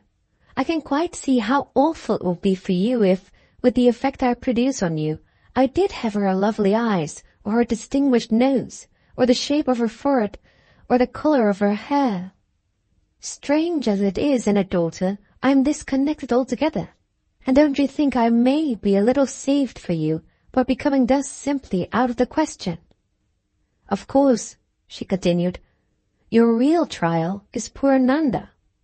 She is likewise so fearfully out of it, and yet she's so fearfully in it. And she," said Mrs. Brooke for a climax, "she doesn't know." A strange faint flush while she talked had come into Mr. Longden's face, and whatever effect, as she put it, she produced on him, it was clearly not that of causing his attention to wander. She held him at least for weal or woe. His bright eyes grew brighter and opened into a stare that finally seemed to offer him as submerged in mere wonder. At last, however, he rose to the surface, and he appeared to have lighted at the bottom of the sea on the pearl of the particular wisdom he needed. "I dare say there may be something in what you so extraordinarily suggest." She jumped at it as if in pleasant pain. "In just letting me go?" But at this he dropped. "I shall never let you go." It renewed her fear. "Not just for what I am?" He rose from his place beside her, but looking away from her and with his colour marked. "I shall never let you go," he repeated. "Oh, you angel!" She sprang up more quickly, and the others were by this time on their feet. "I've done it! I've done it!" she joyously cried to Vanderbank. "He likes me, or at least he can bear me. I've found him the way. And now I don't care even if he says I haven't." Then she turned again to her old friend. "We can manage about Nanda. You needn't ever see her. She's down now, but she can go up again. We can arrange it at any rate. C'est à moi des choses." "Upon my honour, I protest," Mr. Cashmore exclaimed, "against anything of the sort. I defy you to arrange that young lady in any such manner without also arranging me. I'm one of her greatest admirers," he gaily announced to Mr. Longden. Vanderbank said nothing, and Mr. Longden seemed to show he would have preferred to do the same. That visitor's eyes might have represented an appeal to him somehow to intervene, to show the due acquaintance, springing from practice, and wanting in himself, with the art of conversation developed to the point at which it could thus sustain a lady in the upper air. Vanderbank's silence might, without his mere kind pacific look, have seemed almost inhuman. Poor Mr. Longden had finally to do his own simple best. "Will you bring your daughter to see me?" he asked Mrs. Brookenham.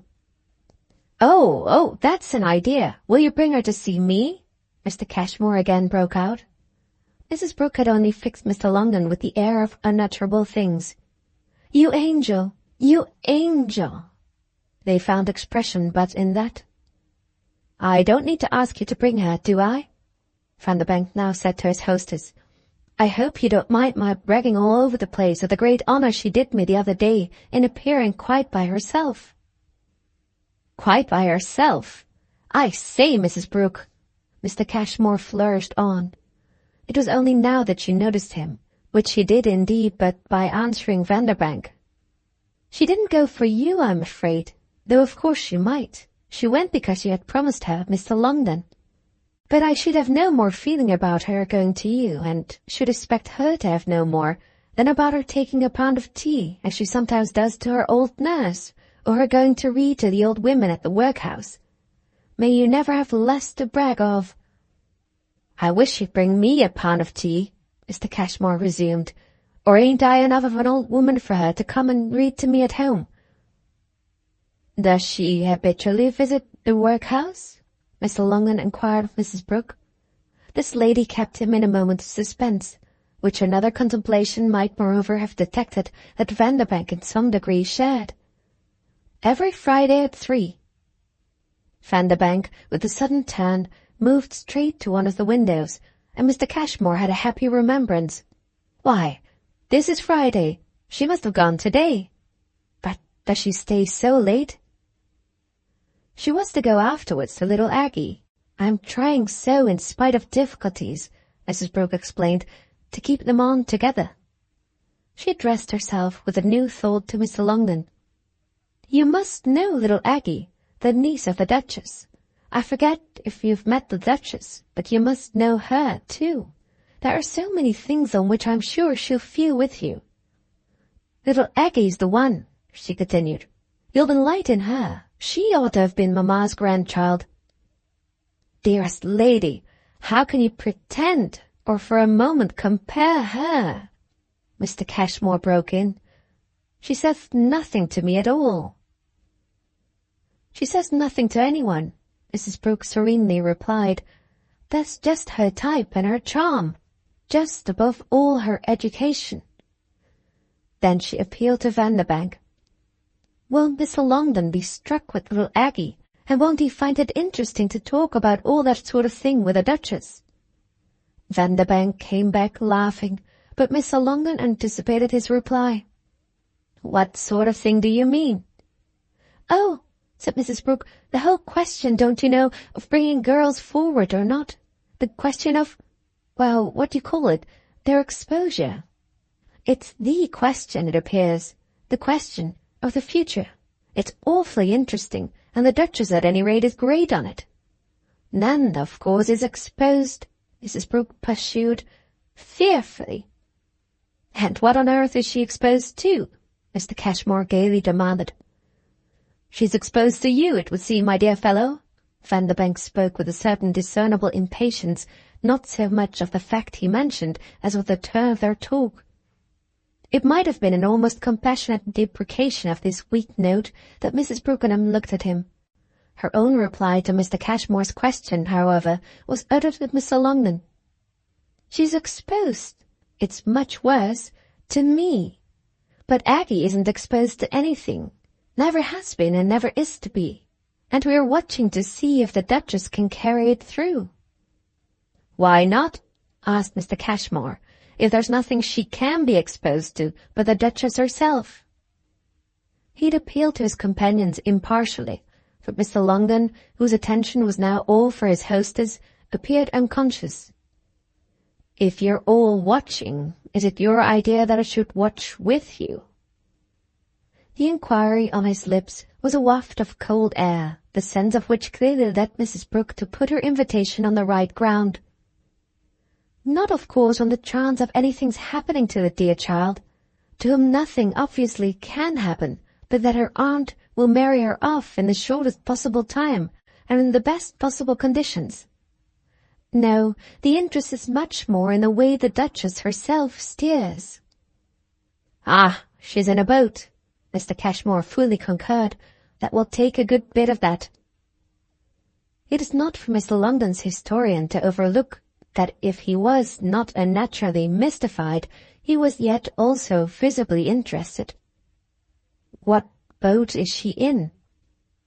He had addressed his curiosity with politeness to Mr. Cashmore, but they were all arrested by the wonderful way in which Mrs. Brooke managed to smile at once very dimly, very darkly, and yet make it take them all in. "I think you must tell him, Van." "Heaven forbid!" And Van again retreated. "I'll tell him like a shot, if you really give me leave," said Mr. Cashmore, for whom any scruple referred itself manifestly not to the subject of the information, but to the presence of a lady. "I don't give you leave, and I beg you'll hold your tongue," Mrs. Brookenham returned. "You handle such matters with a minuteness. In short," she broke off to Mr. Longden, "he would tell you a good deal more than you'll care to know. She is in a boat, but she's an experienced mariner. Basta, as she would say." "Do you know Mitchy?" Mrs. Brooke suddenly asked.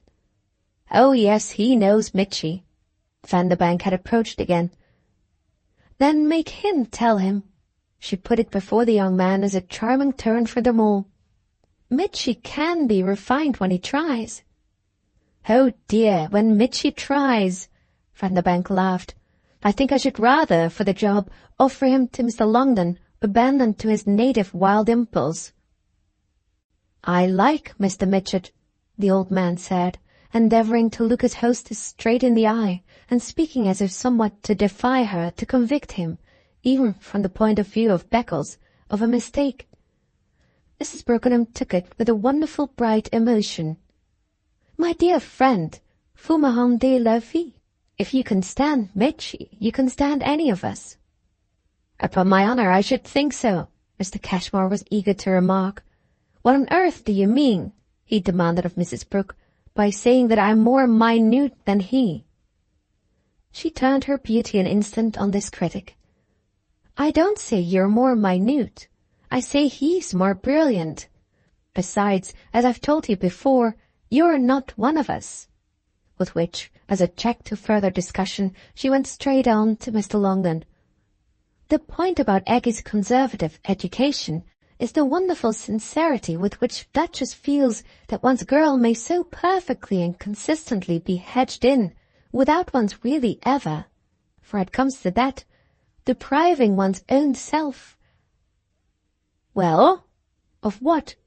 Mr. Longden boldly demanded, while his hostess appeared thoughtfully to falter. She addressed herself mutely to Vanderbank, in whom the movement produced a laugh. "I defy you," he exclaimed, "to say." "Well, you don't defy me," Mr. Cashmore cried as Mrs. Brooke failed to take up the challenge. "If you know Mitchy," he went on to Mr. Longden, You must know Petherton." The elder man remained vague and not imperceptibly cold. "Petherton?" "My brother-in-law, whom, God knows why, Mitchy runs." "Runs?" Mr. Longden again echoed. Mrs. Brooke appealed afresh to Vanderbank. "I think we ought to spare him. I may not remind you of Mamma," she continued to their companion, "but I hope you don't mind my saying how much you remind me. Explanations, after all, spoil things, and if you can make anything of us, and will sometimes come back, you'll find everything in its native freshness. You'll see, you'll feel for yourself." Mr. Longden stood before her and raised to Vanderbank, when she had ceased, the eyes he had attached to the carpet while she talked. "And must I go now?" Explanations, she had said, spoiled things, but he might have been a stranger at an Eastern court, comically helpless without his interpreter. "If Mrs. Brooke desires to spare you," Vanderbank kindly replied, "the best way to make sure of it would perhaps indeed be to remove you. But hadn't we a hope of Nanda?" "It might be of use for us to wait for her." It was still to his young friend that Mr. Longden put it. "Ah, when she's once on the loose," Mrs. Brookenham sighed. "Unless la voilà," she said, as a hand was heard at the door latch. It was only, however, a footman who entered with a little tray that, on his approaching his mistress, offered to sight the brown envelope of a telegram. She immediately took leave to open this missive, after the quick perusal of which she had another vision of them all. "It is she, the modern daughter. Tishy keeps me dinner and opera, clothes all right, return uncertain, but if before morning have latchkey." "She won't come home till morning," said Mrs. Brooke. "But think of the comfort of the latchkey," Vanderbank laughed. "You might go to the opera," he said to Mr. Longden. "Hanged if I don't," Mr. Cashmore exclaimed. Mr. Longden appeared to have caught from Nanda's message an obscure agitation.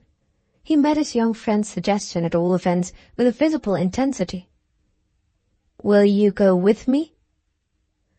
Vanderbank had just debated, recalling engagements, which gave Mrs. Brooke time to intervene.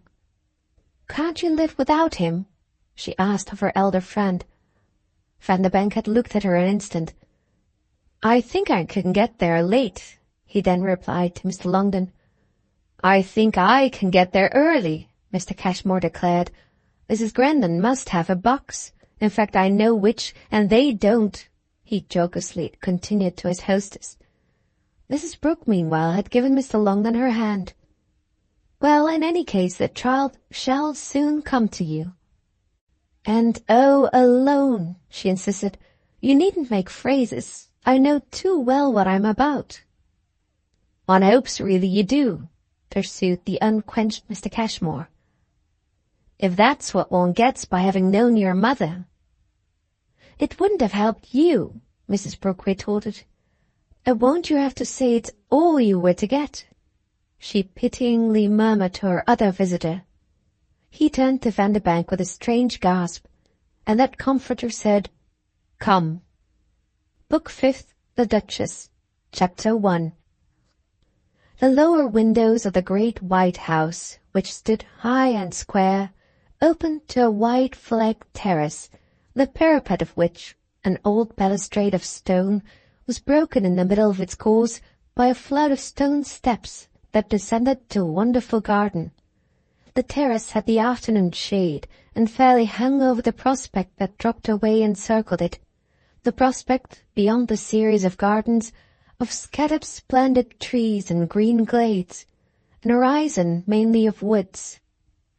Nanda Brookenham, one day at the end of July, coming out to find the place unoccupied as yet by other visitors, stood there a while with an air of happy possession. She moved from end to end of the terrace, pausing, gazing about her, taking in with a face that showed the pleasure of a brief independence the combination of delightful things, of old rooms with old decorations that gleamed and gloomed through the high windows, of old gardens that squared themselves in the wide angles of old walls, of wood-walks rustling in the afternoon breeze and stretching away to further reaches of solitude and summer.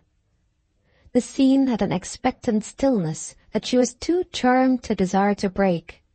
She watched it, listened to it, followed with her eyes white butterflies among the flowers below her, then gave a start as the cry of a peacock came to her from an unseen alley.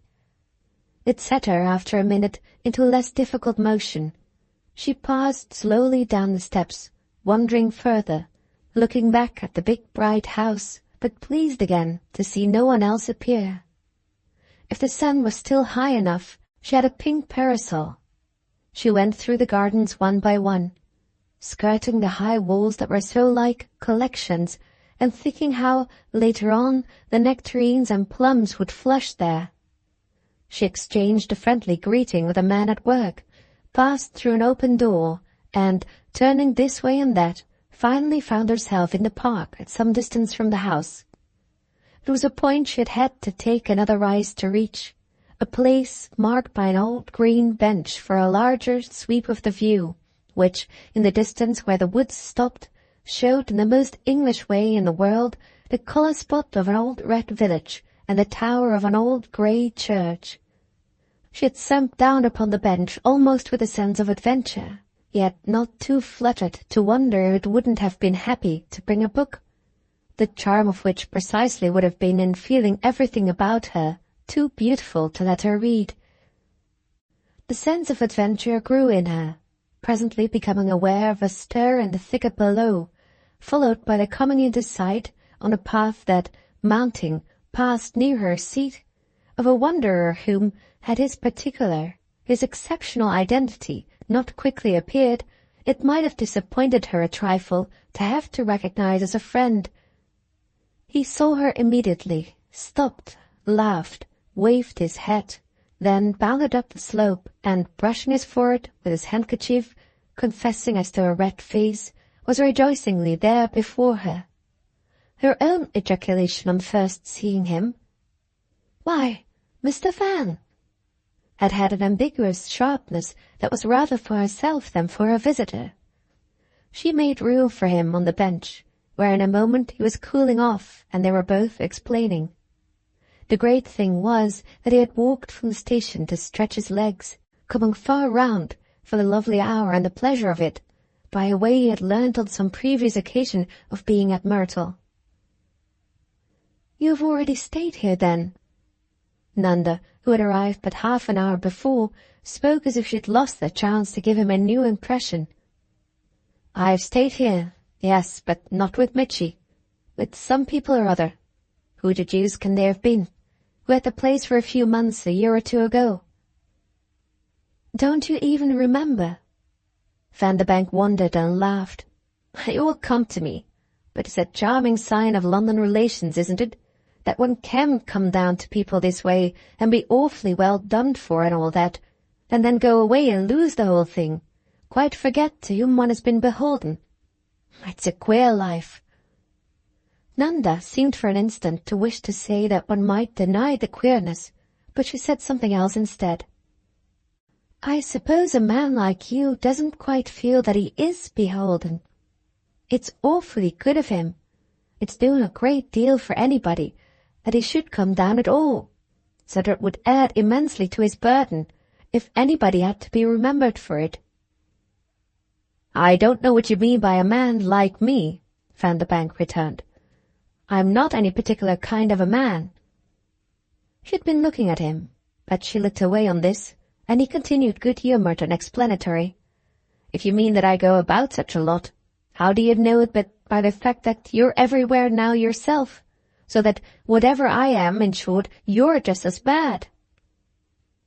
"You admit, then, that you are everywhere?" "I may be just as bad," the girl went on, "but the point is that I'm not nearly so good. Girls are such natural hacks. They can't be anything else." "And pray what are fellows who are in the beastly grind of fearfully busy offices? There isn't an old cab-horse in London that's kept at it, I assure you, as I am. Besides, the young man added. "If I'm out every night and off somewhere like this for Sunday, can't you understand, my dear child, the fundamental reason of it?" Nanda, with her eyes on him again, studied an instant this mystery. "Am I to infer with delight that it's the sweet hope of meeting me?" "It isn't," she continued in a moment, "as if there were any necessity for your saying that." "What's the use?" But all impatiently she stopped short. He was eminently gay, even if his companion was not. "Because we're such jolly old friends that we really needn't so much as speak at all?" "Yes, thank goodness. Thank goodness." He had been looking round him, taking in the scene. He had dropped his hat on the ground and, completely at his ease, though still more wishing to show it, had crossed his legs and closely folded his arms. "What a tremendously jolly place! If I can't for the life of me recall who they were, the other people, I've the comfort of being sure their minds are an equal blank. Do they even remember the place they had?" "We had some fellows down at, where was it, the big white house last November, and there was one of them, out of the, what-do-you-call-it, you know, who might have been a decent enough chap if he hadn't presumed so on his gifts." Vanderbank paused a minute, but his companion said nothing, and he pursued. "It does show, doesn't it, the fact that we do meet this way, the tremendous change that has taken place in your life in the last 3 months. I mean, if I am everywhere, as you said just now, you're being just the same." "Yes. You see what you've done." "How? What I've done?" "You plunge into the woods for change, for solitude," the girl said. "And the first thing you do is to find me waylaying you in the depths of the forest. But I really couldn't, if you reflect upon it, know you were coming this way." He sat there with his position unchanged, but with a constant little shake in the foot that hung down, as if everything, and what she now put before him not least, was much too pleasant to be reflected on. "May I smoke a cigarette?" Nanda waited a little. Her friend had taken out his silver case, which was of ample form, and as he extracted a cigarette, she put forth her hand. "May I?" She turned the case over with admiration. Vanderbank demurred. "Do you smoke with Mr. Longden?" "Immensely. But what has that to do with it?" "Everything, everything." He spoke with a faint ring of impatience. "I want you to do with me exactly as you do with him." "Ah, that's soon said," the girl replied in a peculiar tone. "How do you mean, to do?" "Well, then, to be. What shall I say?" Vanderbank pleasantly wondered while his foot kept up its motion. "To feel." She continued to handle the cigarette case, without, however, having profited by its contents. "I don't think that as regards Mr. Longden and me, you know quite so much as you suppose."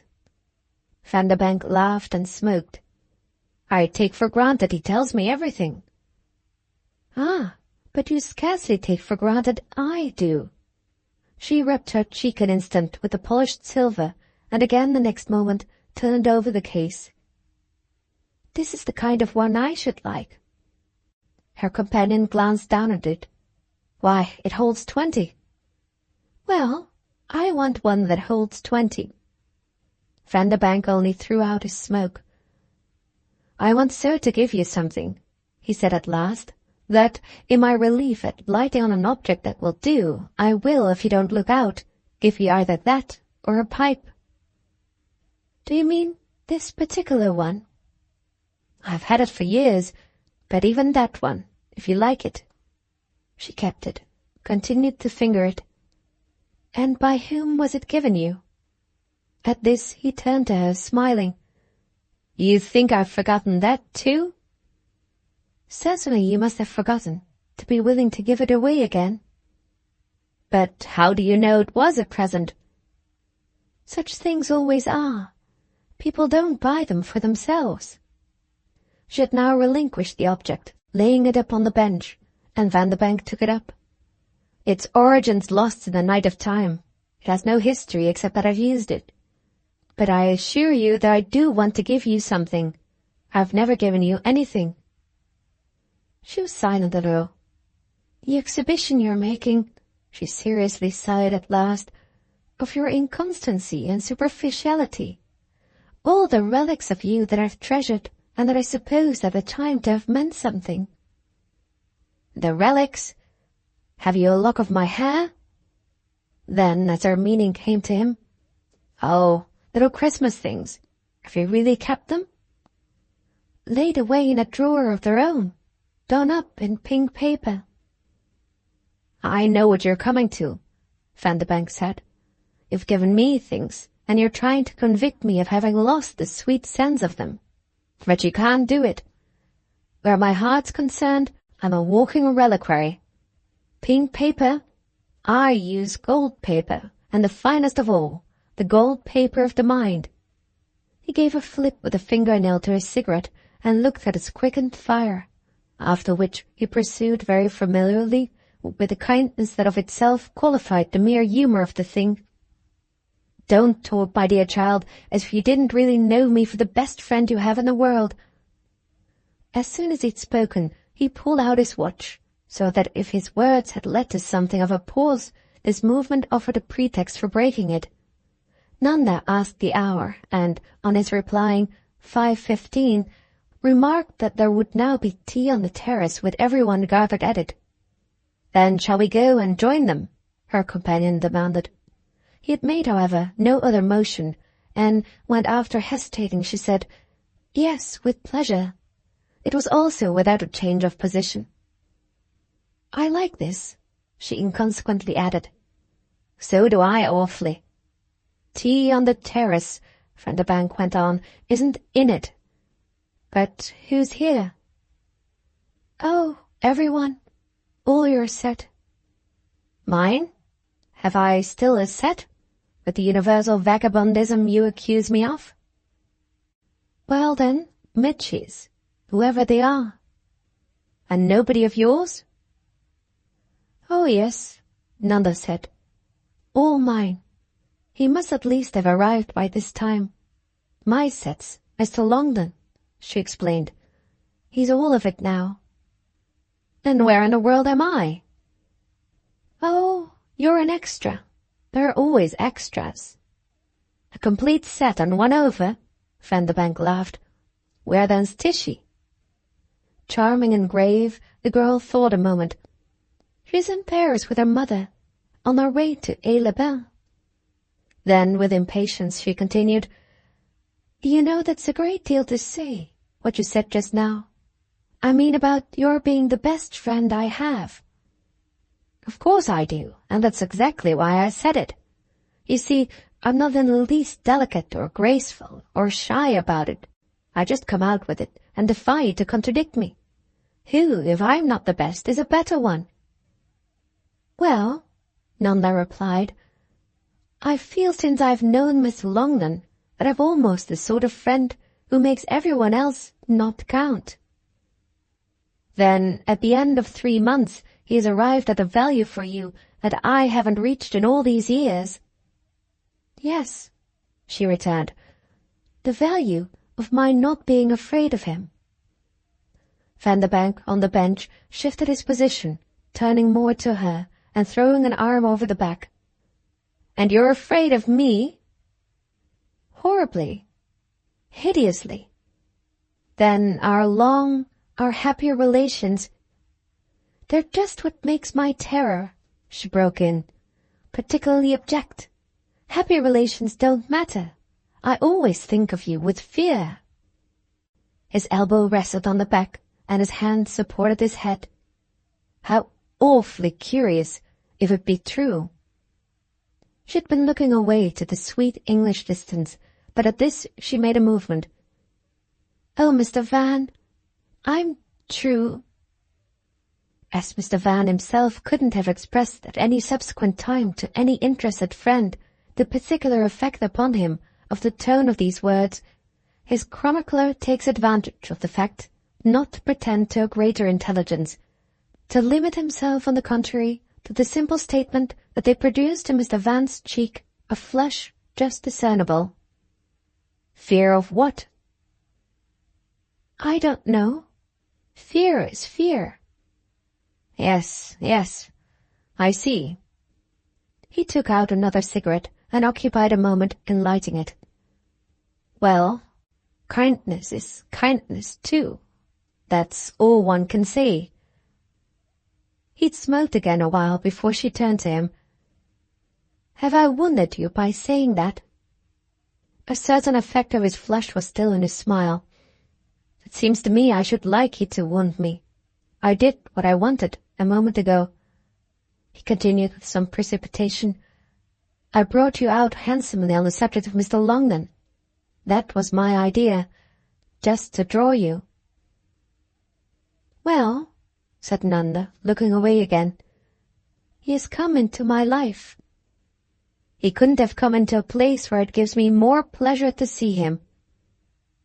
But he didn't like, the other day when I used it to him, that expression, the girl returned. He called it mannered modern slang, and came back again to the extraordinary difference between my speech and my grandmother's. Of course, the young man understandingly assented. But I rather like your speech. Hasn't he by this time with you, he pursued, crossed the gulf? He has with me. Ah, with you there was no gulf. He liked you from the first. Vanderbank wondered. You mean I managed him so well? I don't know how you managed him, but liking me has been for him a painful, gradual process. I think he does now, Nanda declared. He accepts me at last as different. He's trying with me on that basis. He's ended by understanding that when he talks to me of Granny, I can't even imagine her. Vanderbank puffed away. I can. That's what Mitchie says too. But you've both probably got her wrong. I don't know, said Vanderbank. I've gone into it a good deal. But it's too late. We can't be Greeks if we would. Even for this, Nanda had no laugh, though she had a quick attention. Do you call Granny a Greek? Her companion slowly rose. Yes, to finish her off handsomely and have done with her. He looked again at his watch. Shall we go? I want to see if my man and my things have turned up. She kept her seat. There was something to revert to. My fear of you isn't superficial. I mean, it isn't immediate. Not of you just as you stand, she explained. It's of some dreadfully possible future you. Well, said the young man, smiling down at her, don't forget that if there's to be such a monster, there'll also be a future you, proportionately developed, to deal with him. She had closed her parasol on the shade, and her eyes attached themselves to the small hole she had dug in the ground with its point. We shall both have moved, you mean? It's charming to feel we shall probably have moved together. Ah, if moving's changing, she returned, there won't be much from me in that. I shall never change. I shall be always just the same. The same old mannered, modern, slangy hack, she continued quite gravely. Mr. Longden has made me feel that. Vanderbank laughed aloud, and it was especially at her seriousness. Well, upon my soul. Yes, she pursued. What I am, I must remain. I haven't what's called a principle of growth.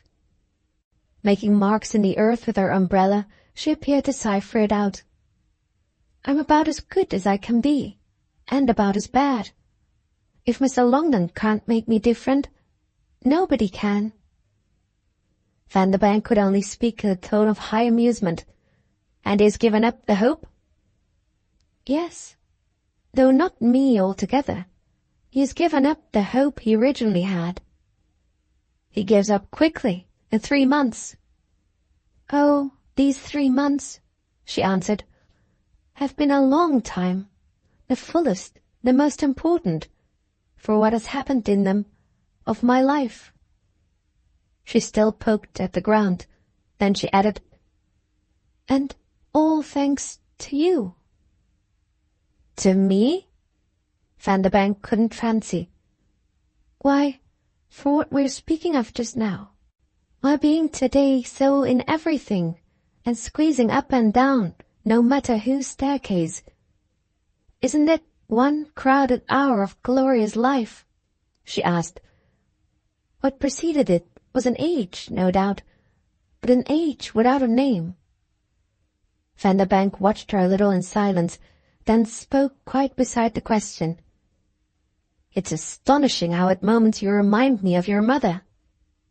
At this she got up. "Ah, there it is. It's what I shall never shake off. That, I imagine, is what Mr. Longden feels."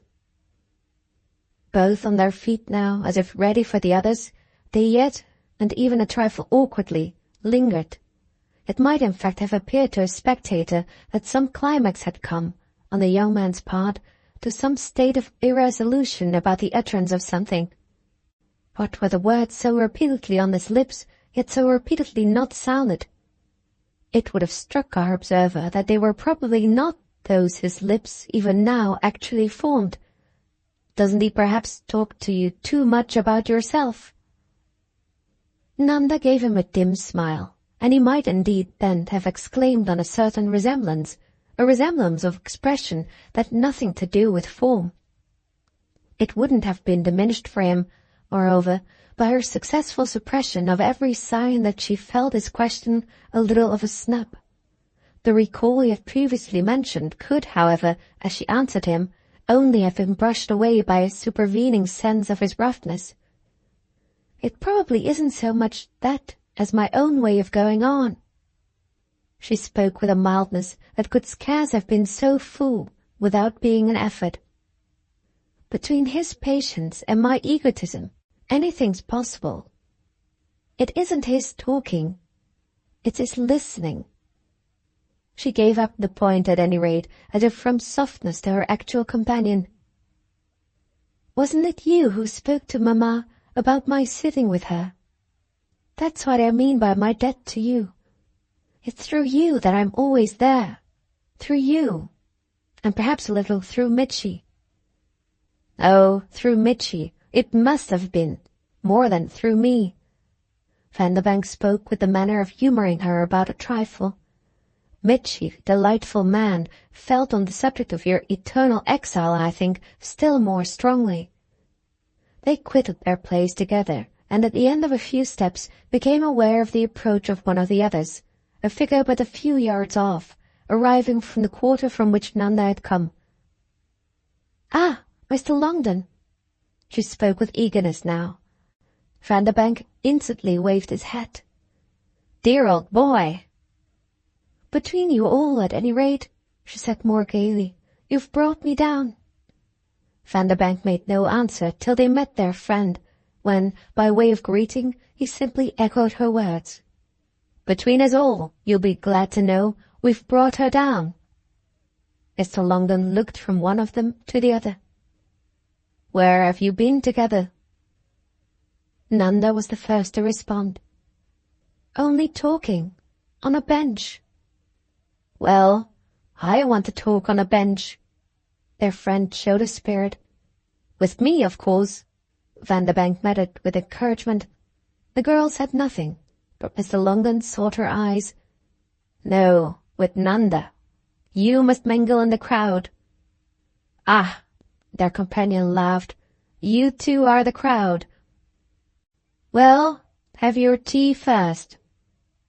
Vanderbank, on this, giving it up with the air of amused accommodation that was never, certainly for these two, at fault in him, offered to Mr. Longden before departing the handshake of greeting he had omitted, a demonstration really the warmer for the tone of the joke that went with it. Intrigant. Book 5th, Chapter 2. Nanda praised to the satellite so fantastically described the charming spot she had quitted, with the effect that they presently took fresh possession of it, finding the beauty of the view deepened as the afternoon grew old and the shadows long. They were of a comfortable agreement on these matters, by which, moreover, they were but little delayed, one of the pair at least being too conscious for the hour of still other phenomena than the natural and peaceful process that filled the air. "Well, you must tell me about these things," Mr. Longden sociably said. He had joined his young friend with a budget of impressions rapidly gathered at the house, as to which his appeal to her for a light or two may be taken as the measure of the confidence now ruling their relations. He had come to feel at last, he mentioned, that he could allow for most differences, yet in such a situation as the present bewilderment could only come back. There were no differences in the world, so it had all ended for him, but those that marked at every turn the manners he had for 3 months been observing in good society. The general wide deviation of this body occupied his mind to the exclusion of almost everything else, and he had finally been brought to believe that even in his slow-paced prime he must have hung behind his contemporaries. He had not supposed at the moment, in the 50s and the 60s, that he passed for old-fashioned, but life couldn't have left him so far in the rear had the start between them originally been fair. This was the way he had more than once put the matter to the girl, which gives a sufficient hint, it is hoped, of the range of some of their talk. It had always wound up, indeed, their talk, with some assumption of the growth of his actual understanding, but it was just these pauses in the fray that seemed to lead from time to time to a sharper clash. It was apt to be when he felt as if he had exhausted surprises that he really received his greatest shocks. There were no such queer-tasting draughts as some of those yielded by the bucket that had repeatedly, as he imagined, touched the bottom of the well. Now, this sudden invasion of somebody's, heaven knows whose, house, and our dropping down on it like a swarm of locusts. I dare say it isn't civil to criticize it when one's going too, so almost culpably with the stream, but what are people made of that they consent, just for money, to the violation of their homes? Nanda wondered. She cultivated the sense of his making her intensely reflect. But haven't people in England always left their places? If we're a nation of shopkeepers, you mean, it can't date, on the scale on which we show it, only from last week. No doubt, and the more one thinks of it, the more one seems to see that society, for we're in society, aren't we, and that's our horizon, can never have been anything but increasingly vulgar. The point is that in the twilight of time, and I belong, you see, to the twilight, it had made out much less how vulgar it could be. It did its best, very probably, but there were too many superstitions it had to get rid of. It has been throwing them overboard one by one, so that now the ship sails uncommonly light. That's the way. And with his eyes on the golden distance, he ingeniously followed it out. I come to feel so the lurching and pitching. If I weren't a pretty fair sailor. Well, as it is, my dear, he interrupted himself with a laugh, I show you often enough what grabs I make for support. He gave a faint gasp, half amusement, half anguish, then abruptly relieved himself by a question. To whom, in point of fact, does the place belong? I'm awfully ashamed, but I'm afraid I don't know. That just came up here, the girl went on, for Mr. Van. Mr. Longden seemed to think an instant. Oh, it came up, did it? And Mr. Van couldn't tell? He has quite forgotten, though he has been here before. Of course, it may have been with other people, she added in extenuation. I mean, it mayn't have been theirs then, any more than it's Mitchy's. I see. They too had just bundled in. Nanda completed the simple history. Today it's Mitchy who bundles, and I believe that really he bundled only yesterday. He turned in his people, and here we are. Here we are. Here we are. Her friend more gravely echoed. Well, it's splendid. As if at a note in his voice, her eyes, while his own still strayed away, just fixed him. "Don't you think it's really rather exciting? Everything's ready, the feast all spread, and with nothing to blunt our curiosity but the general knowledge that there will be people and things, with nothing but that we comfortably take our places." He answered nothing, though her picture apparently reached him. "There are people, there are things, and all in a plenty. Had everyone, when you came away, turned up?" she asked as he was still silent. "I dare say.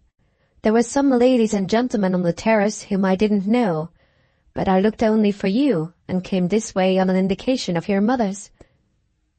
"And did she ask that if you should find me with Mr. Van, you'd make him come to her?" Mr. Longdon replied to this with some delay and without movement. How could she have supposed he was here? Since he had not yet been to the house? Oh, it has always been a wonder to me, the things that Mamma supposes. "I see she asked you," Nanda insisted. At this her old friend turned to her. "But it wasn't because of that I got rid of him." She had a pause. "No, you don't mind everything Mamma says." "I don't mind everything anybody says, not even, my dear, when the person's you." Again she waited an instant. "Not even when it's Mr. Van?" Mr. Longdon candidly considered. "Oh, I take him up on all sorts of things." "That shows, then, the importance they have for you.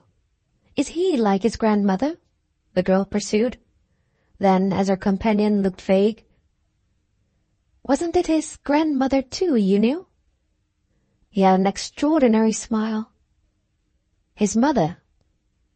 she exclaimed, colouring on her mistake, and he added, "I'm not so bad as that. But you're none of you like them." "Wasn't she pretty?"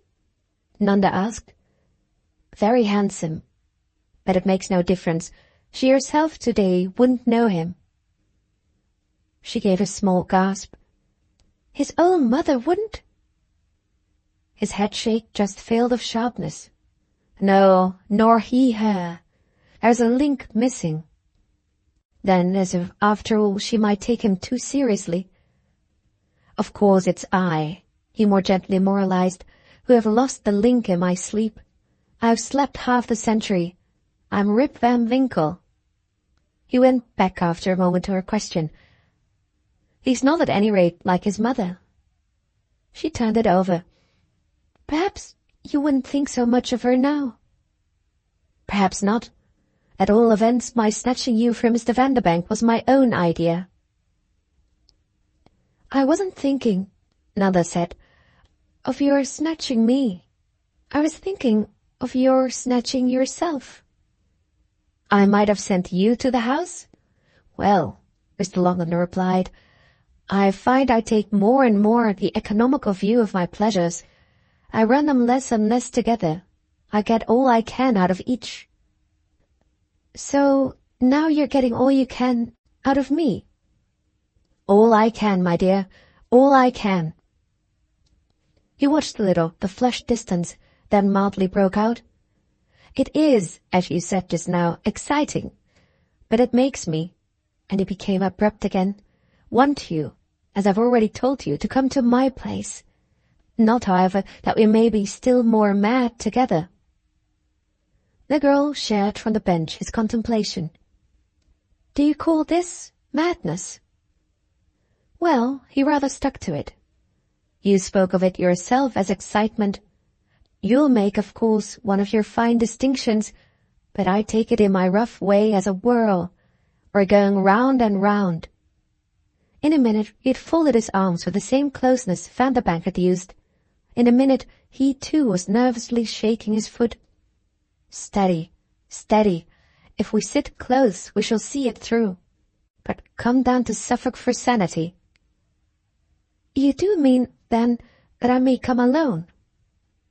"I won't receive you, I assure you, on any other terms.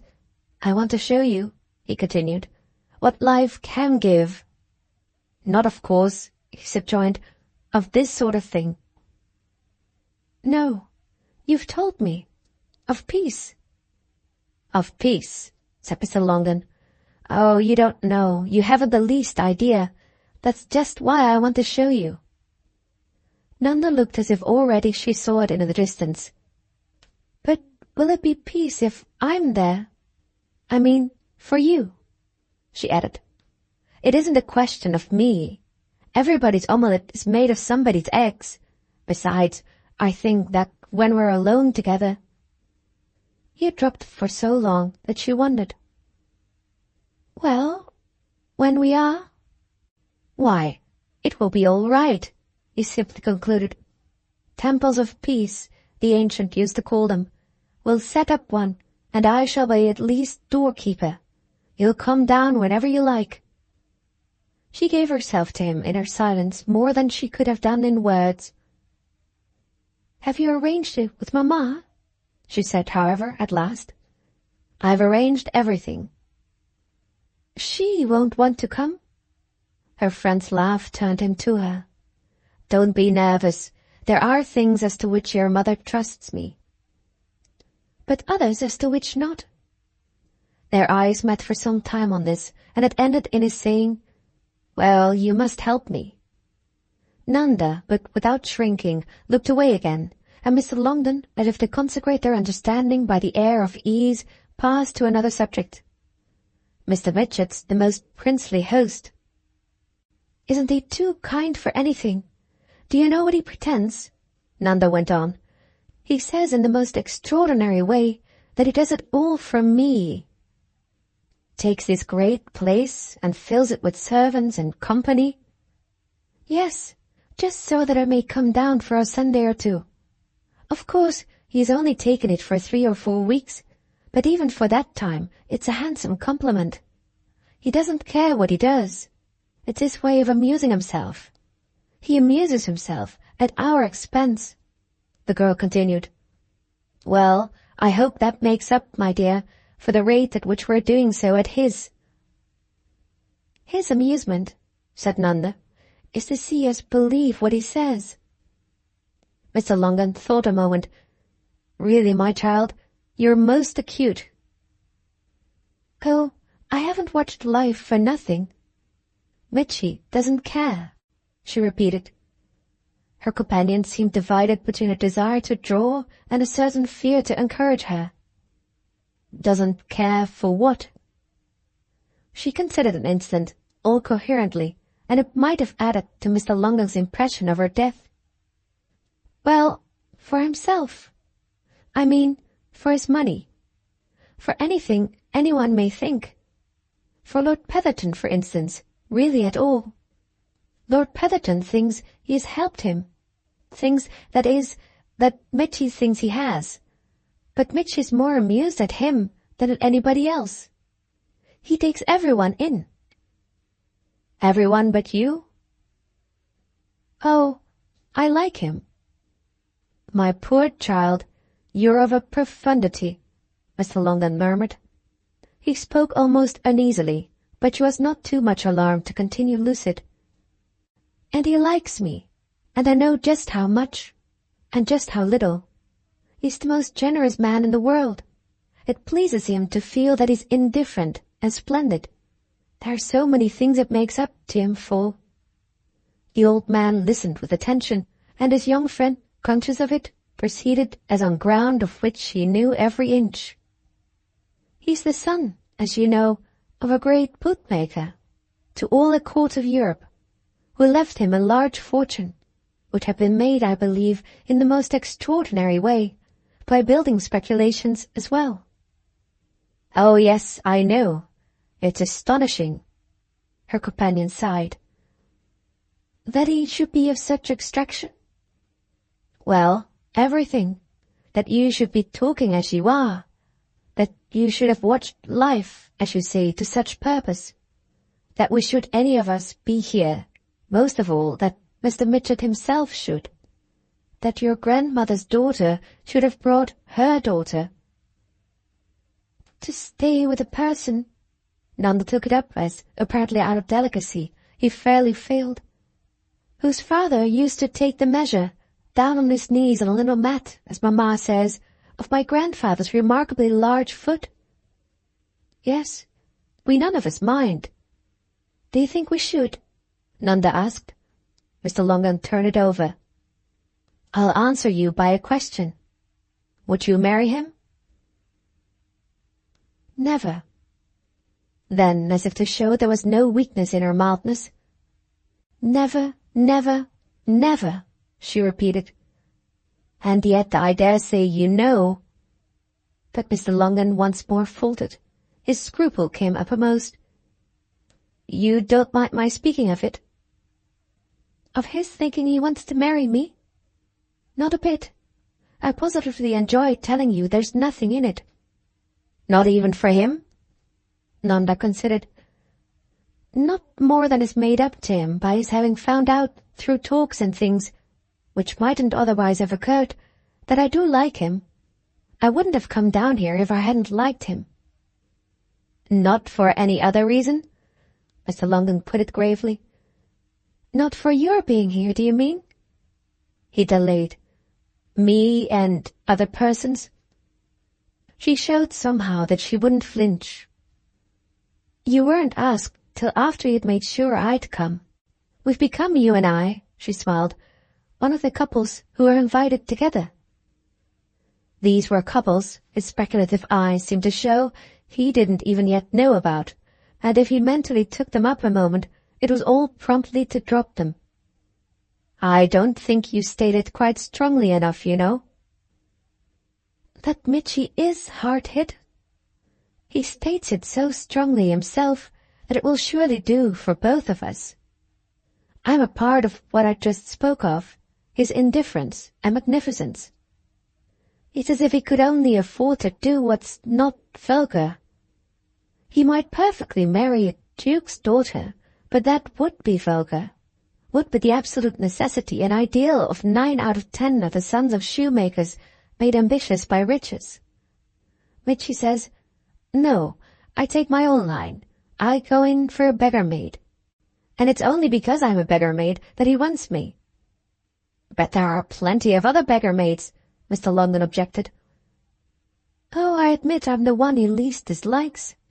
But if I had any money, Nanda went on, or if I were really good-looking, for that today, the real thing, will do as well as being a duke's daughter, he wouldn't come near me.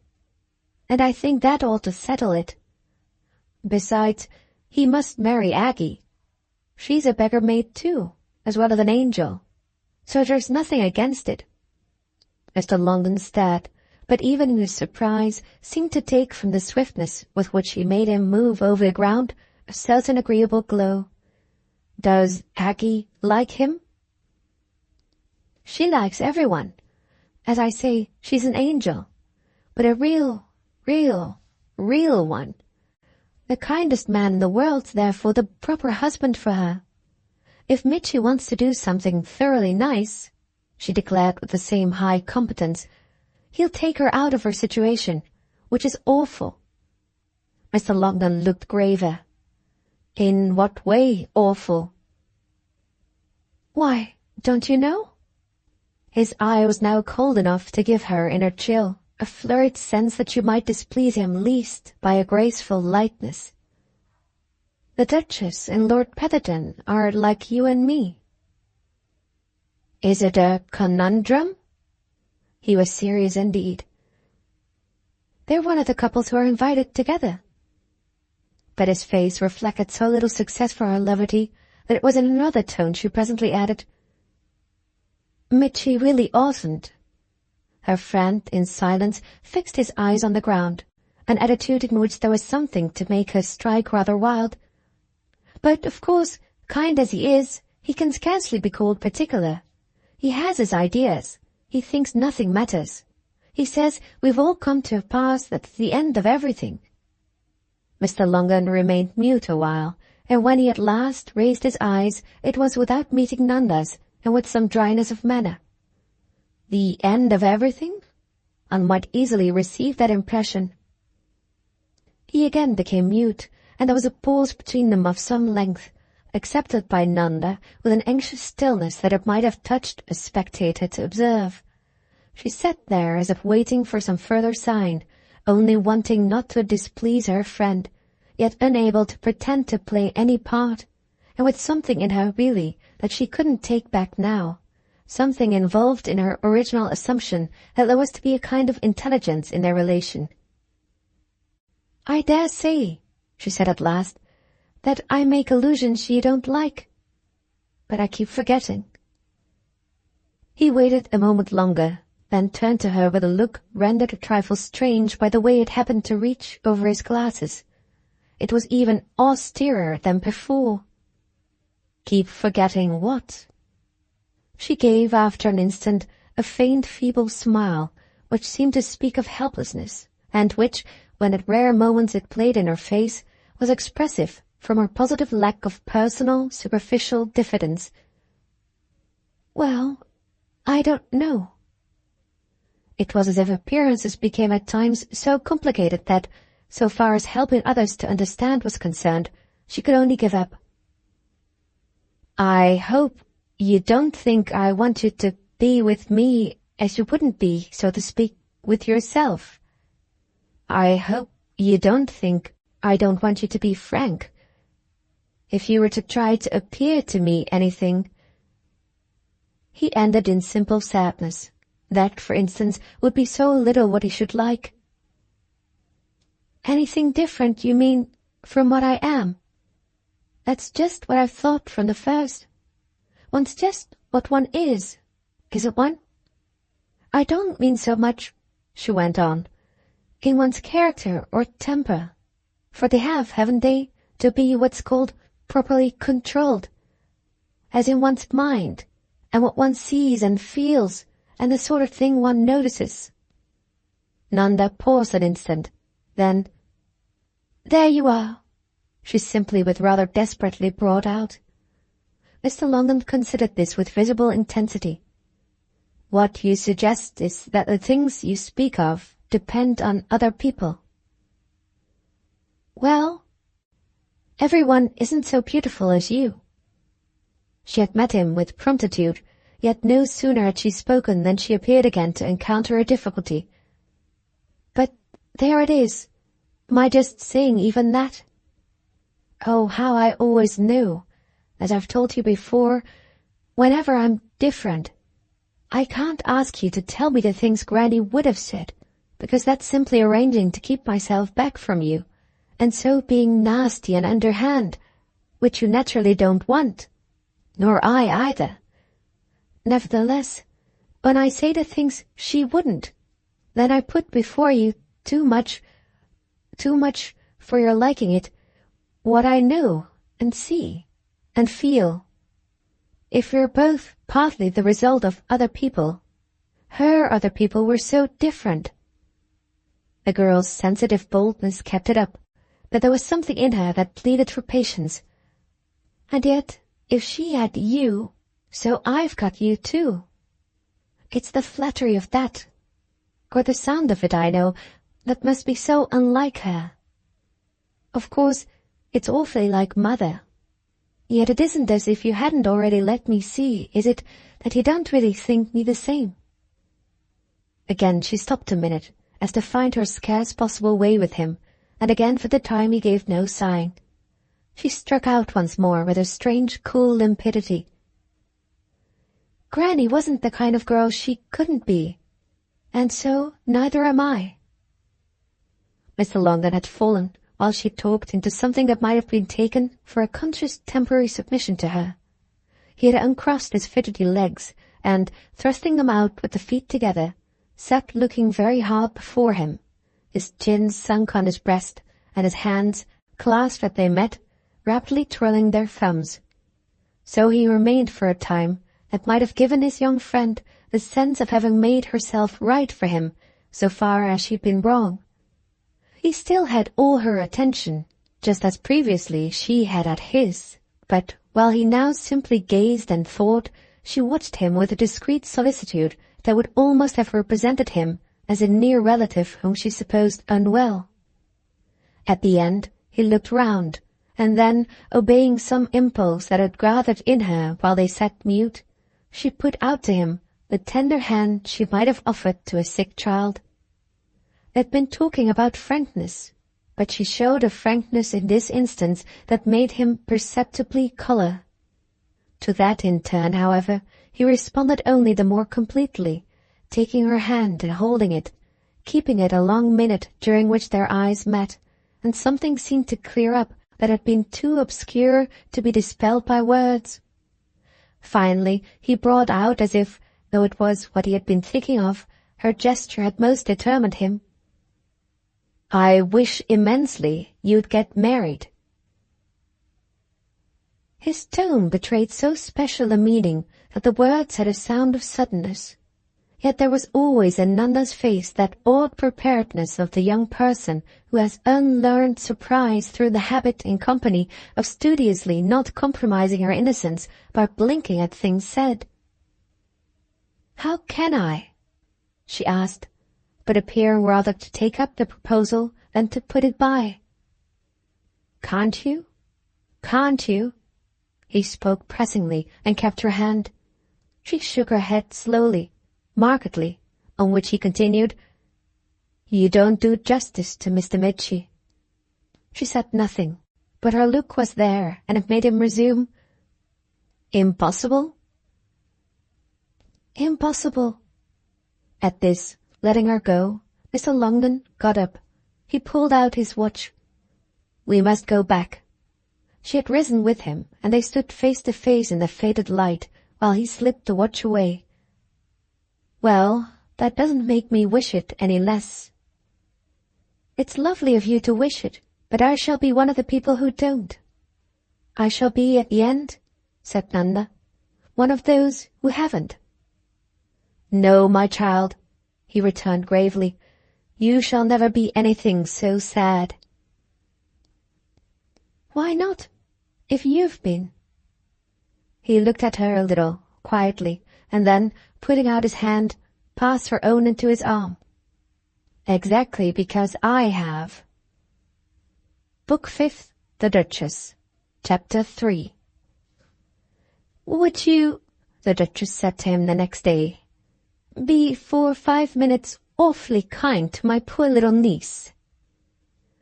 The words were spoken in charming entreaty as he issued from the house late on the Sunday afternoon, the second evening of his stay, which the next morning was to bring to an end, and on his meeting the speaker at one of the extremities of the wide, cool terrace. There was at this point a subsidiary flight of steps by which she had just mounted from the ground, one of her purposes being apparently to testify afresh to the anxious supervision of little Aggie she had momentarily suffered herself to be diverted from. This young lady, established in a pleasant shade on a sofa of a light construction designed for the open air, offered the image of a patience of which it was a questionable kindness to break the spell. It was that beautiful hour when, toward the close of the happiest days of summer, such places as the great terrace at Myrtle present to the fancy a recall of the banquet hall deserted by the company lately gathered at tea and now dispersed, according to affinities and combinations promptly felt, and perhaps quite as promptly criticized, either in quieter chambers where intimacy might deepen, or in gardens and under trees where the stillness knew the click of balls and the good humor of games. There had been chairs on the terrace pushed about. There were ungathered teacups on the level top of the parapet. The servants, in fact, in the manner of hands mustered by a whistle on the deck of a ship, had just arrived to restore things to an order soon again to be broken. There were scattered couples in sight below, and an idle group on the lawn, out of the midst of which, in spite of its detachment, somebody was sharp enough sometimes to cry, "Out!" The high daylight was still in the sky, but with just the foreknowledge already of the long golden glow in which the many-voiced caw of the rooks would sound at once sociable and sad. There was a great deal all about to be aware of and to look at, but little Aggie had her eyes on a book over which her pretty head was bent with a docility visible even from afar. "I've a friend down there by the lake to go back to," the Duchess went on, "and I'm on my way to my room to get a letter that I've promised to show him. I shall immediately bring it down, and then in a few minutes be able to relieve you. I don't leave her alone too much. One doesn't, you know, in a house full of people, a child of that age. Besides, and Mr. Longden's interlocutress was even more confiding, I do want you so very intensely to know her. You, for example, you're what I should like to give her. Mr. Longden looked the noble lady, in acknowledgment of her appeal, straight in the face, and who can tell whether or no she acutely guessed from his expression that he recognized this particular juncture as written on the page of his doom. Whether she heard him inaudibly say, "Ah, here it is, I knew it would have to come." She would at any rate have been astute enough, had this miracle occurred, quite to complete his sense for her own understanding and suffer it to make no difference in the tone in which she still confronted him. "Oh, I take the bull by the horns. I know you haven't wanted to know me. If you had, you'd have called on me. I've given you plenty of hints and little cuffs. Now, you see, I don't cuff any more. I just rush at you and grab you. You don't call on me, so I call on you. There isn't any indecency, moreover, that I won't commit for my child."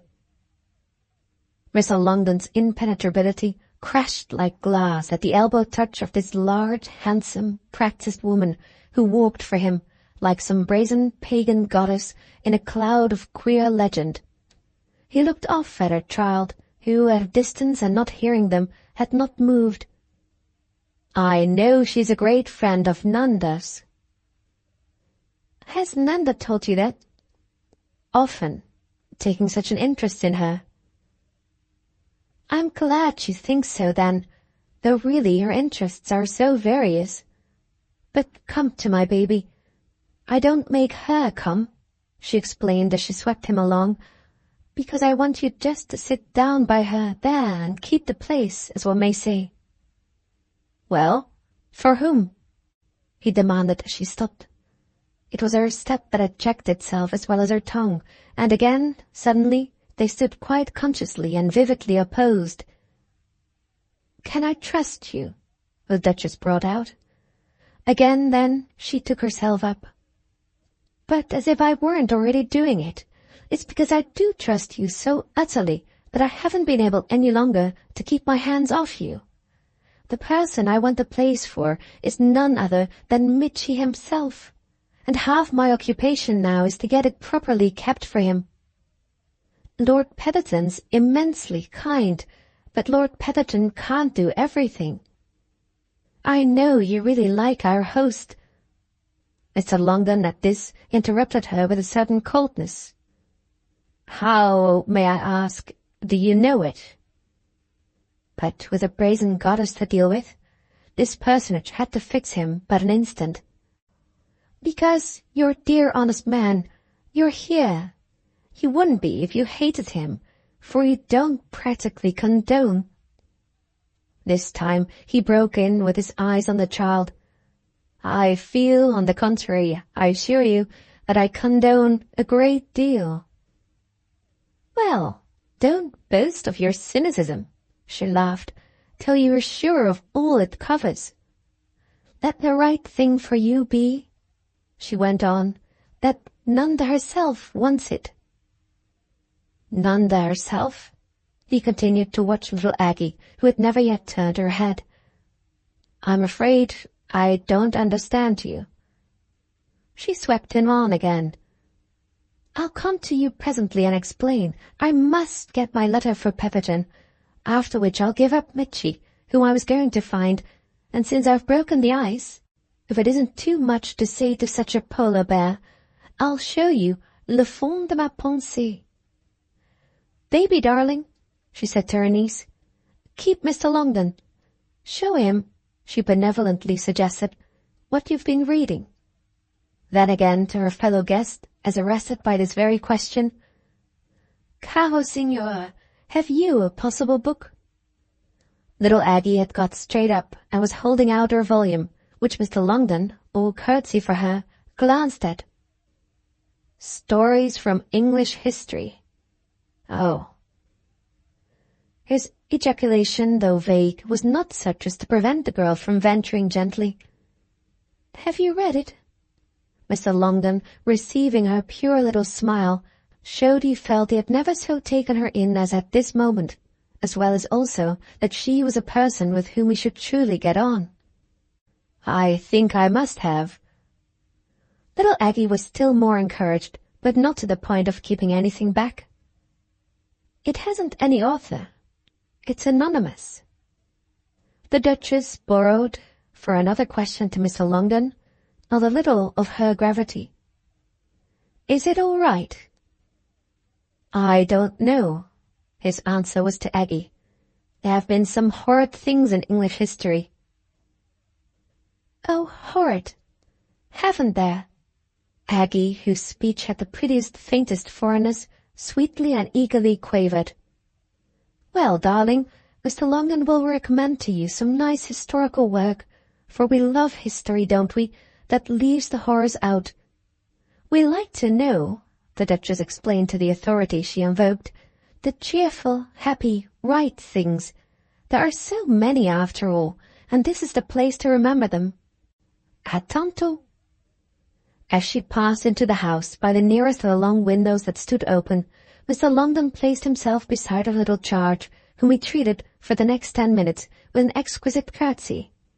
A person who knew him well would, if present at the scene, have found occasion in it to be freshly aware that he was in his quiet way master of two distinct kinds of urbanity, the kind that added to distance and the kind that diminished it. Such an analyst would furthermore have noted, in respect to the aunt and the niece, of which kind each had the benefit, and might even have gone so far as to detect in him some absolute betrayal of the impression produced on him by his actual companion, some irradiation of his certitude that, from the point of view under which he had been formed, she was a remarkable, a rare success. Since to create a particular little rounded and tinted innocence had been aimed at, the fruit had been grown to the perfection of a peach on a sheltered wall, and this quality of the object resulting from a process might well make him feel himself in contact with something wholly new. Little Aggie differed from any young person he had ever met in that she had been deliberately prepared for consumption, and in that, furthermore, the gentleness of her spirit had immensely helped the preparation. Nanda, beside her, was a northern savage, and the reason was partly that the elements of that young lady's nature were already, were almost indecorously active. They were practically there for good or for ill. Experience was still to come, and what they might work out to, still a mystery. But the sum would get itself done with the figures now on the slate. On little Aggie's slate the figures were yet to be written, which sufficiently accounted for the difference of the two services. Both the girls struck him as lambs with the great shambles of life in their future, but while one, with its neck and a pink ribbon, had no consciousness but that of being fed from the hand with a small sweet biscuit of unobjectionable knowledge, the other struggled with instincts and forebodings, with the suspicion of its doom and the far-born scent in the flowery field of blood. "Oh, Nanda, she's my best friend, after 3 or 4 others." "After so many," Mr. Longden laughed. "Don't you think that's rather a back seat, as they say, for one's best?" "A back seat?" she wondered with a purity. "If you don't understand," said her companion, "it serves me right, as your aunt didn't leave me with you to teach you the slang of the day." "The slang?" she again spotlessly speculated. "You've never even heard the expression? I should think that a great compliment to our time, if it weren't that I fear it may have been only the name that has been kept from you." The light of ignorance in the child's smile was positively golden. "The name?" she again echoed. She understood too little. He gave it up. "And who are all the other best friends whom poor Nanda comes after?" "Well, there's my aunt, and Miss Merriman, and Gelsomina, and Dr. Beltram." "And who, please, is Miss Merriman?" "She's my governess, don't you know, but such a deliciously easy governess." That, I suppose, is because she has such a deliciously easy pupil. And who is Gelsomina? Mr. Longden inquired. She's my old nurse, my old maid. I see. Well, one must always be kind to old maids. But who's Dr. Beltram? Oh, the most intimate friend of all. We tell him everything. There was for Mr. Longden in this, with a slight incertitude, an effect of drollery. Your little troubles? Ah, they're not always so little, and he takes them all away. Always? On the spot?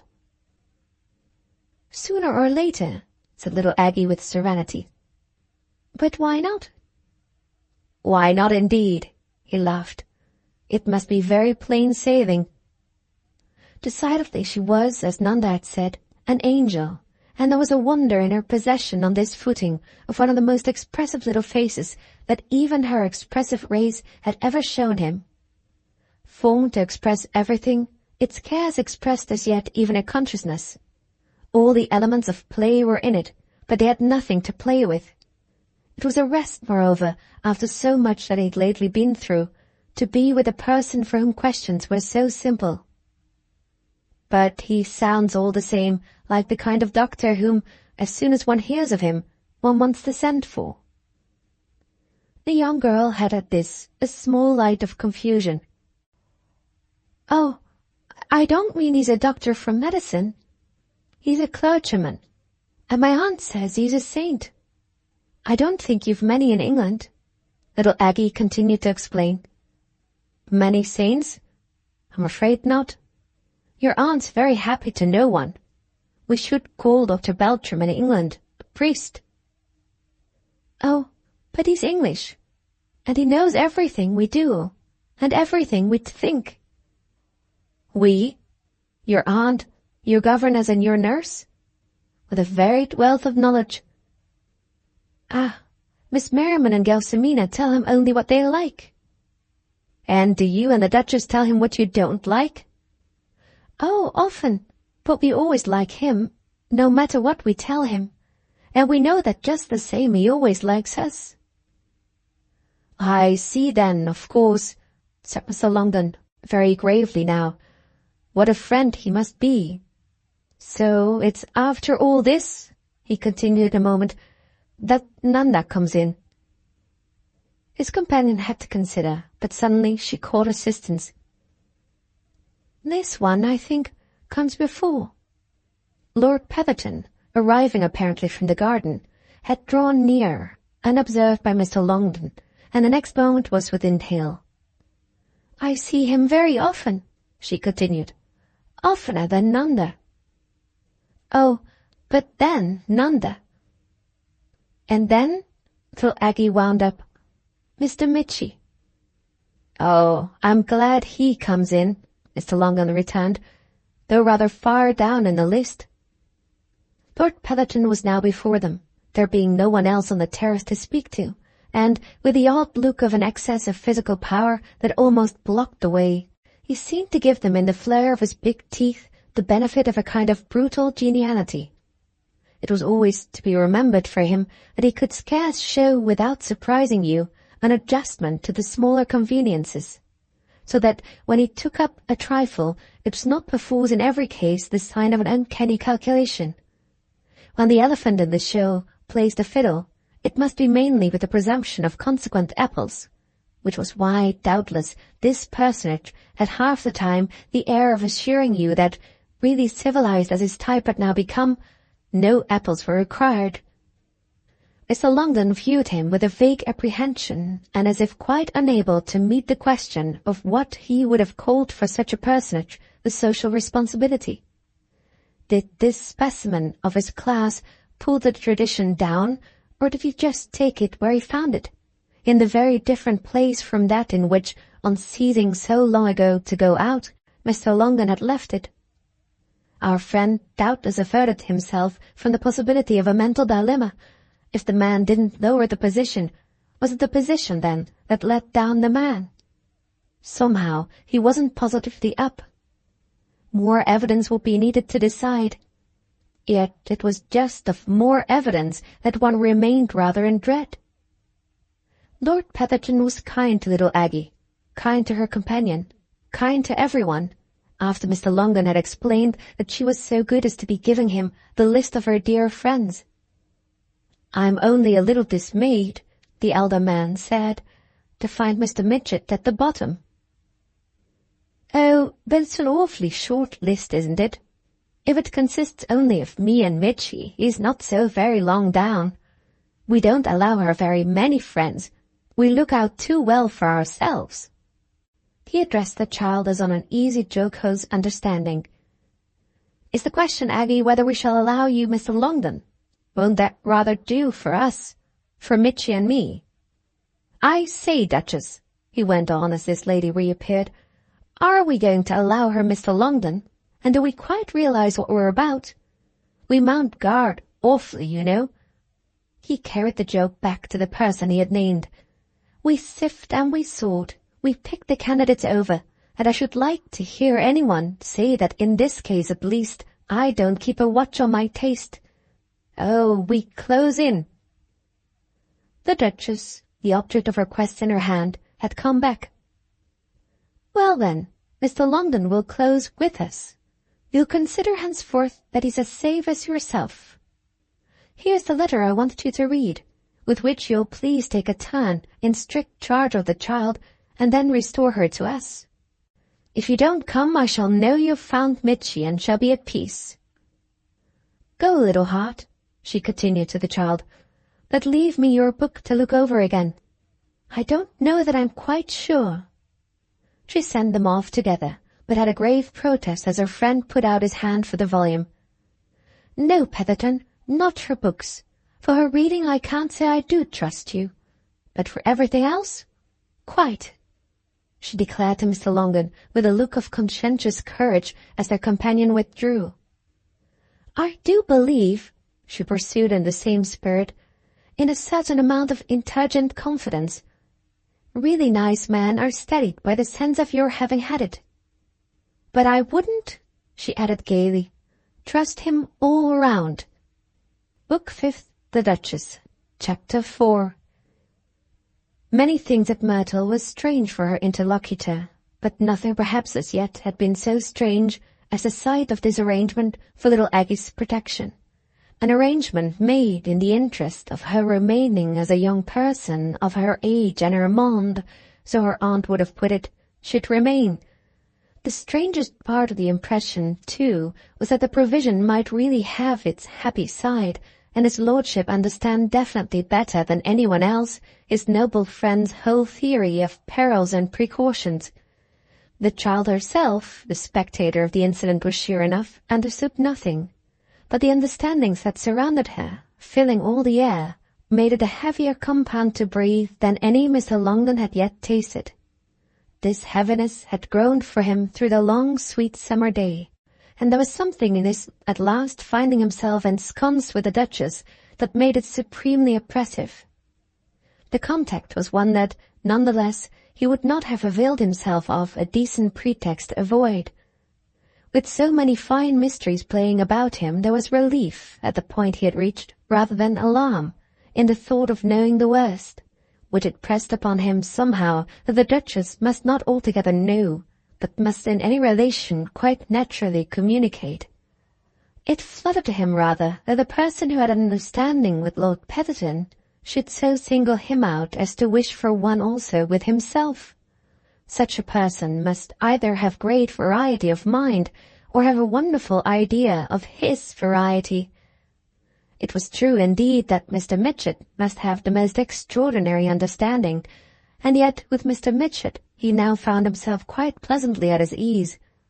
Their host, however, was a person sui generis, whom he had accepted once for all, the inconsequence of liking in conformity with the need he occasionally felt to put it on record that he was not narrow-minded. Perhaps at bottom he most liked Mitchie because Mitchie most liked Nanda. There hung about him still, moreover, the faded fragrance of the superstition that hospitality not declined is one of the things that oblige. It obliged the thoughts for Mr. Longden as well as the manners, and in the especial form in which he was now committed to it, would have made him, had he really thought any ill, ask himself what the deuce then he was doing in the man's house. All of which didn't prevent some of Mitchy's queer condemnations, if condemnations in fact they were, from not wholly by themselves soothing his vague unrest, an unrest which never had been so great as at the moment he heard the Duchess abruptly say to him, "Do you know my idea about Nanda? It's my particular desire you should. The reason, really, why I have thus laid violent hands on you. Nanda, my dear man, should marry at the very first moment." This was more interesting than he had expected, and the effect produced by his interlocutress, as well as doubtless not lost on her, was shown in a suppressed start. "There has been no reason why I should attribute to you any judgment of the matter, but I've had one myself, and I don't see why I shouldn't say frankly that it's very much the one you express. It would be a very good thing." "A very good thing, but none of my business." The Duchess's vivacity was not unamiable.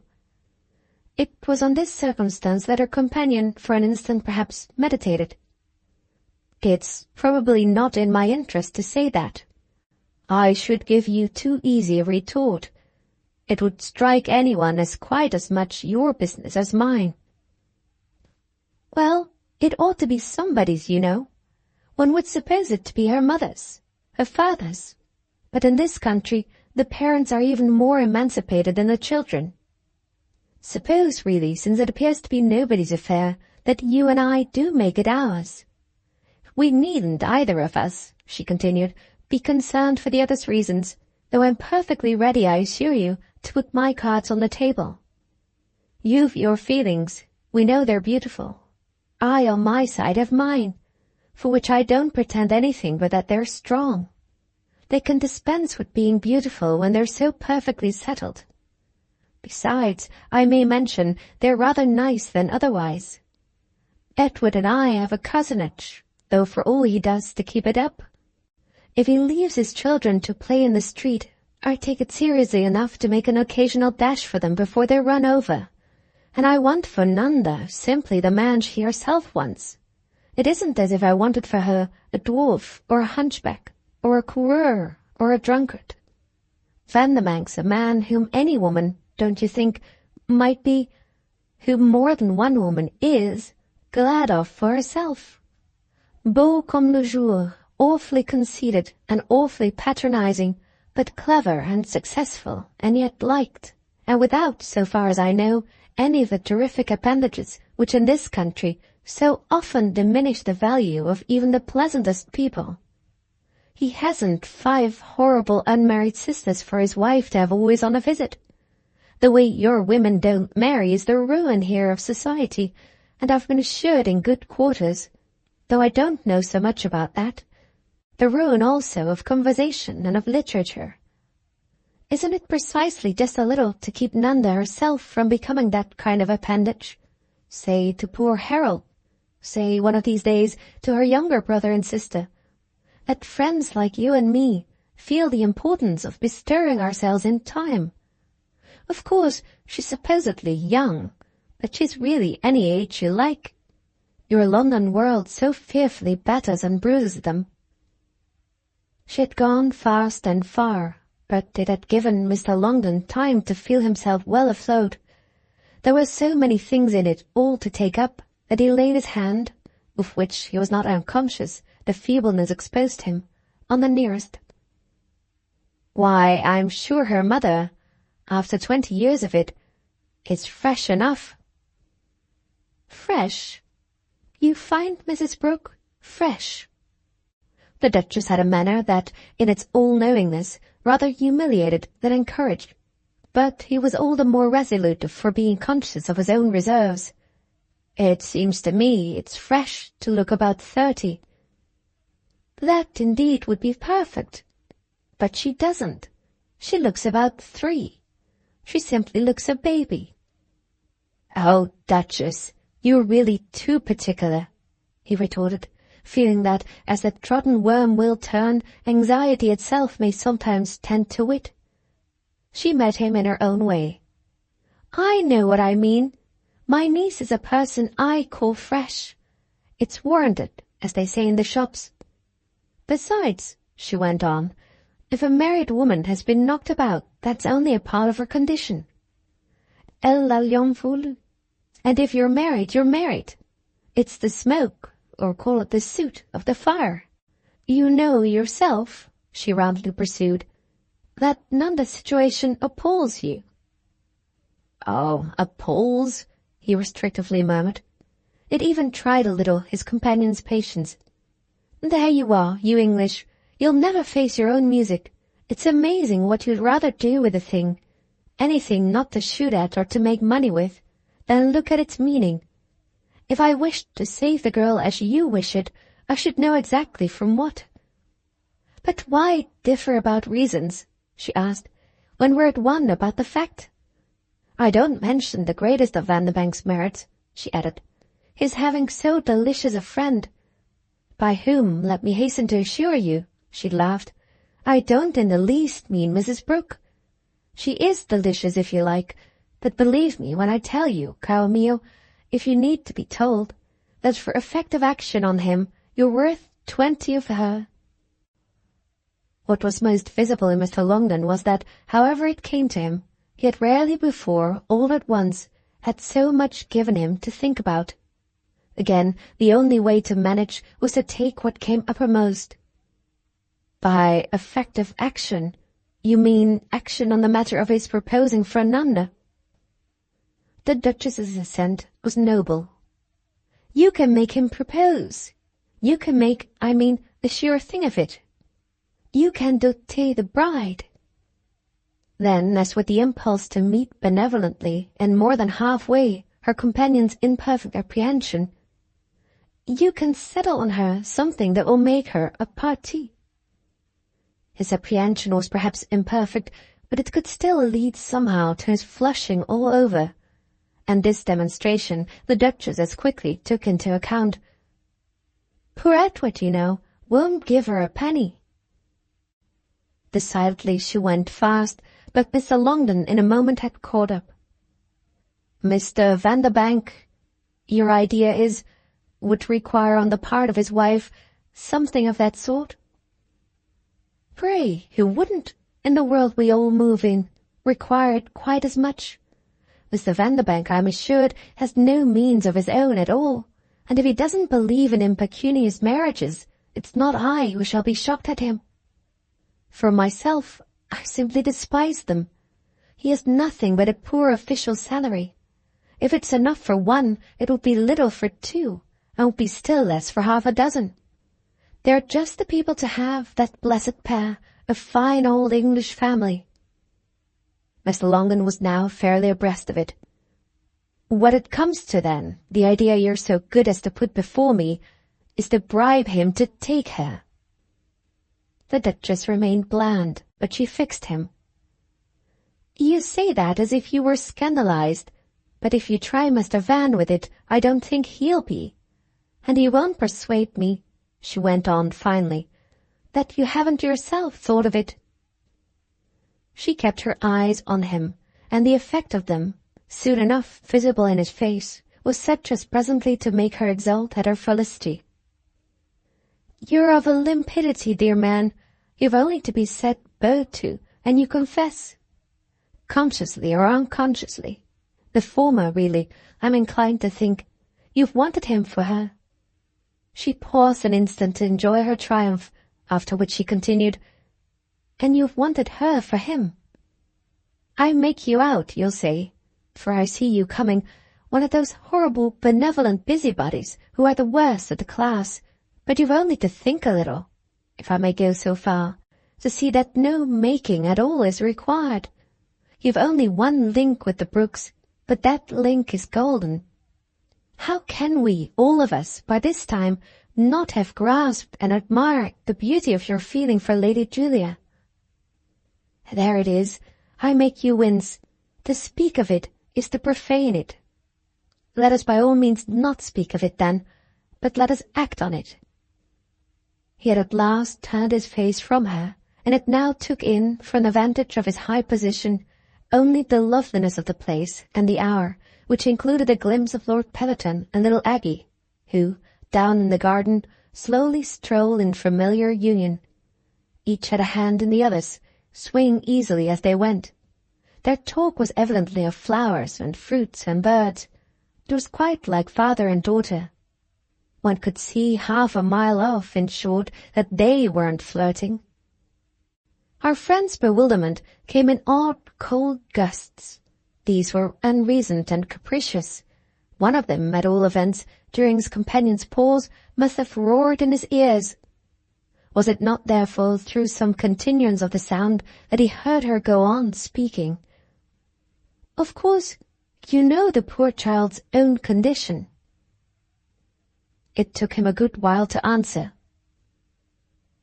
"Do you know it?" he asked with his eyes still away. "If your question's ironical," she laughed, "your irony is perfectly wasted.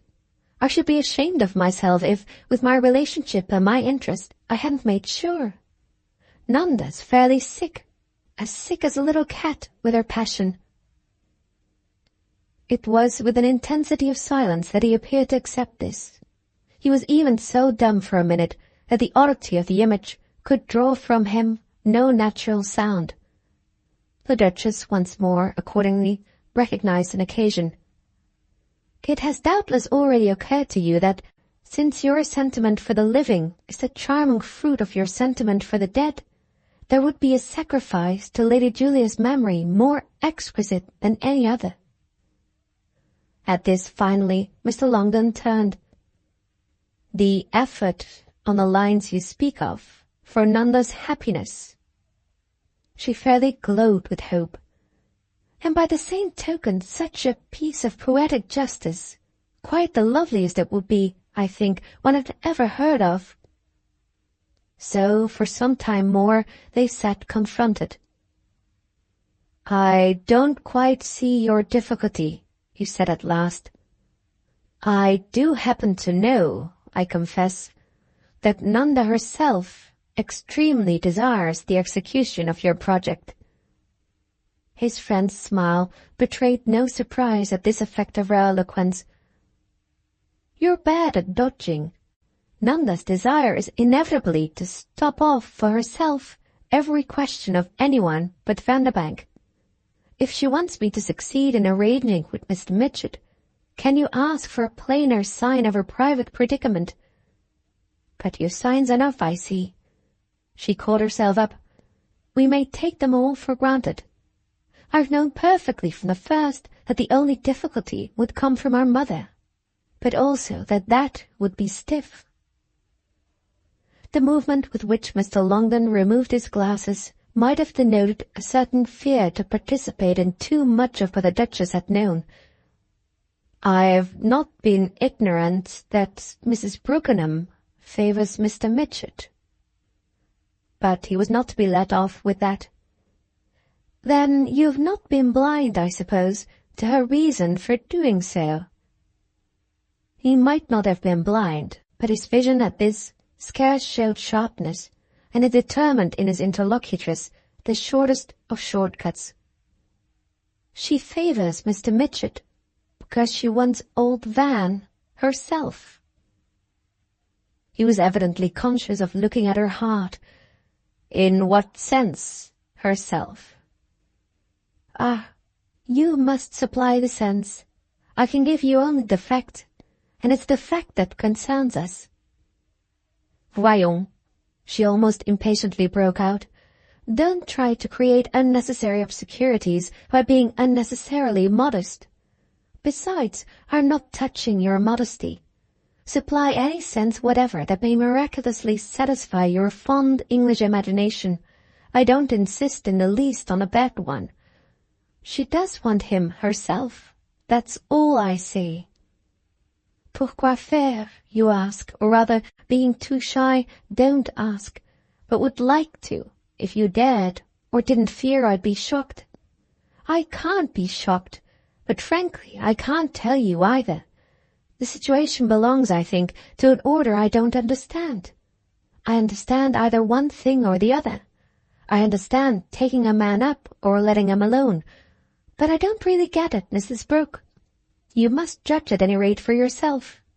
Vanderbank could, of course, tell you he would, but it wouldn't be right that he should. So the one thing we have to deal with is that she's in fact against us. I can only work Mitchie through Petherton, but Mrs. Brooke can work him straight. On the other hand, that's the way you, my dear man, can work Vanderbank. One thing, evidently beyond the rest, as a result of this vivid demonstration, disengaged itself to our old friend's undismayed sense, but his consternation needed a minute or two to produce it. I can absolutely assure you that Mr. Vanderbank entertains no sentiment for Mrs. Brookenham. That he may not keep under by just setting his teeth and holding on? I never dreamt he does, and have nothing so alarming in store for you. Rassurez-vous bien, as to propose that you shall be invited to sink a feeling for the mother in order to take one up for the child. Don't please flutter out of the whole question by a premature scare. I never supposed it's he who wants to keep her. He's not in love with her. Be comforted. But she's amusing, highly amusing. I do her perfect justice. As your women go, she's rare. If she were French, she'd be a femme d'esprit.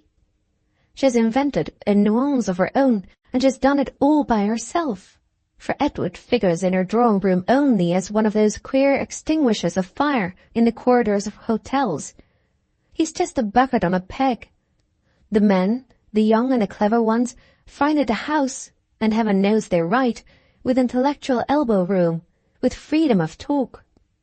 Most English talk is a quadrille and a sentry-box. You'll tell me we go further in Italy, and I won't deny it, but in Italy we have the common sense not to have little girls in the room. The young men hang about Mrs. Brooke, and the clever ones ply her with the uproarious appreciation that keeps her up to the mark. She's in a prodigious fix. She must sacrifice either her daughter, or what she once called to me, her intellectual habits. Mr. Vanderbank, you've seen for yourself, is of these one of the most cherished, the most confirmed. 3 months ago, it couldn't be any longer kept off, Nanda began definitely to sit, to be there and look by the tea-table, modestly and conveniently abstracted. I beg your pardon, I don't think she looks that, Duchess, Mr. Longdon lucidly broke in. How much she had carried him with her in spite of himself was betrayed by the very terms of his dissent. I don't think it would strike anyone that she looks convenient. His companion, laughing, gave a shrug. Try her, and perhaps you'll find her so. But his objection had nonetheless pulled her up a little. I don't say she's a hypocrite, for it would certainly be less decent for her to giggle and wink. It's Mrs. Brooke's theory, moreover, isn't it, that she has, from 5 to 7 at least, lowered the pitch? Doesn't she pretend that she bears in mind every moment the tiresome difference made by the presence of sweet virginal 18? I haven't, I'm afraid, a notion of what she pretends.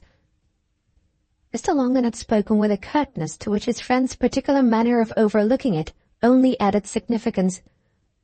They've become, she pursued, superficial or insincere or frivolous, but at least they've become, with the way the dregs put on, quite as dull as other people.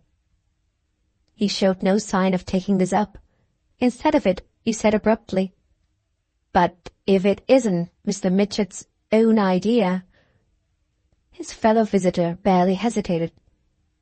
It would be his own if he were free, and it would be Lord Petherton's for him.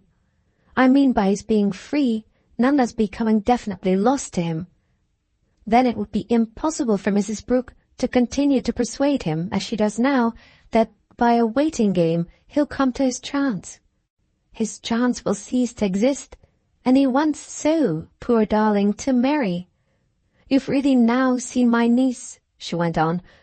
That's another reason why I hope you can help me. Yes, I've seen her. Well, there she is. It was as if in the pause that followed this, they sat looking at little absent Aggie with a wonder that was almost equal. "The good God has given her to me," the Duchess said at last. "It seems to me, then, that she herself is, in her remarkable loveliness, really your help." "She'll be doubly so, if you give me proofs that you believe in her." And the Duchess, appearing to consider that with this she had made herself clear and her interlocutor plastic, rose in confident majesty. "I leave it to you." Mr. London did the same, but with more consideration now. "Is it your expectation that I shall speak to Mr. Mitchett?" "Don't flatter yourself he won't speak to you." Mr. Longdon made it out. "As supposing me, you mean, an interested party?" She clapped her gloved hands for joy. "It's a delight to hear you practically admit that you are one. Mr. Mitchett will take anything from you. Above all, perfect candor. It isn't every day one meets your kind, and he's a connoisseur. I leave it to you. I leave it to you." She spoke as if it were something she had thrust bodily into his hands and wished to hurry away from. He put his hands behind him, straightening himself a little, half kindled, still half confused. "You're all extraordinary people." She gave a toss of her head that showed her as not so dazzled. "You're the best of us, caro mio, you and Aggie, for Aggie's as good as you. Mitchy's good too, however, Mitchy's beautiful. You see, it's not only his money, he's a gentleman. So are you. There aren't so many. But we must move fast," she added more sharply. "What do you mean by fast?" "What should I mean but what I say? If Nanda doesn't get a husband early in the business."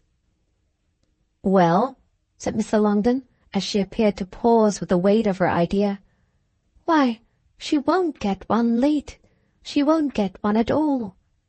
One, I mean, of the kind she'll take. She'll have been in it over long for their taste." She had moved, looking off and about her, little Aggie always on her mind, to the flight of steps where she again hung fire, and had really ended by producing in him the manner of keeping up with her to challenge her.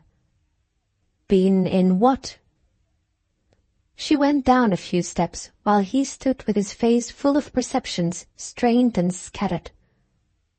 "Why, in the air they themselves have infected for her." Book 5th, The Duchess, Chapter 5. Late that night, in the smoking-room, when the smokers, talkers and listeners alike were about to disperse, Mr. Longdon asked Vanderbank to stay. And then it was that the young man, to whom all the evening he had not addressed a word, could make out why, a little unnaturally, he had prolonged his vigil. "I've something particular to say to you, and I've been waiting. I hope you don't mind. It's rather important." Vanderbank expressed on the spot the liveliest desire to oblige him, and, quickly lighting another cigarette, mounted again to the deep divan, with which a part of the place was furnished. The smoking-room at Myrtle was not unworthy of the general nobleness, and the fastidious spectator had clearly been reckoned on in the great leather-covered lounge that, raised by a step or two above the floor, applied its back to 2/4 of the wall, and enjoyed most immediately a view of the billiard-table. Mr. Longdon continued for a minute to roam with the air of dissimulated absence that, during the previous hour, and among the other men, his companion's eye had not lost. He pushed a ball or two about, examined the form of an ashstand, swung his glasses almost with violence, and declined either to smoke or to sit down. Vanderbank, perched aloft on the bench and awaiting developments, had a little the look of some prepossessing criminal who, in court, should have changed places with the judge. He was unlike many a man of marked good looks in that the effect of evening dress was not, with the perversity often observed in such cases, to overemphasize his fineness.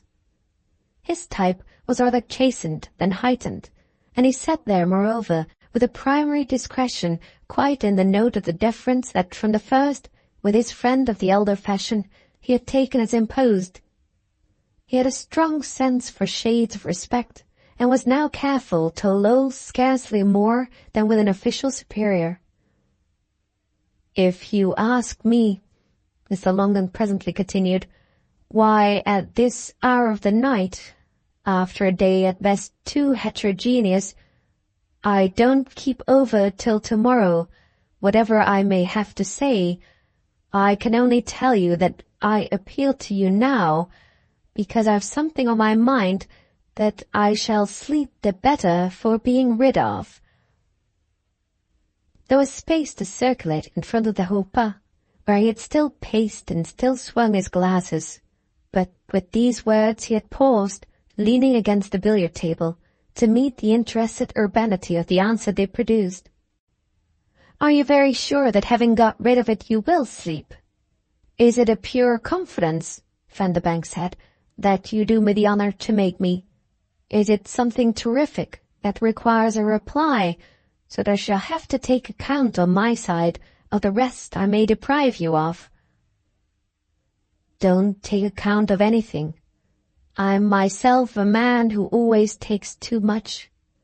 It isn't a matter about which I press you for an immediate answer. You can give me no answer, probably, without a good deal of thought. I've thought a good deal, otherwise I wouldn't speak. I only want to put something before you and leave it there."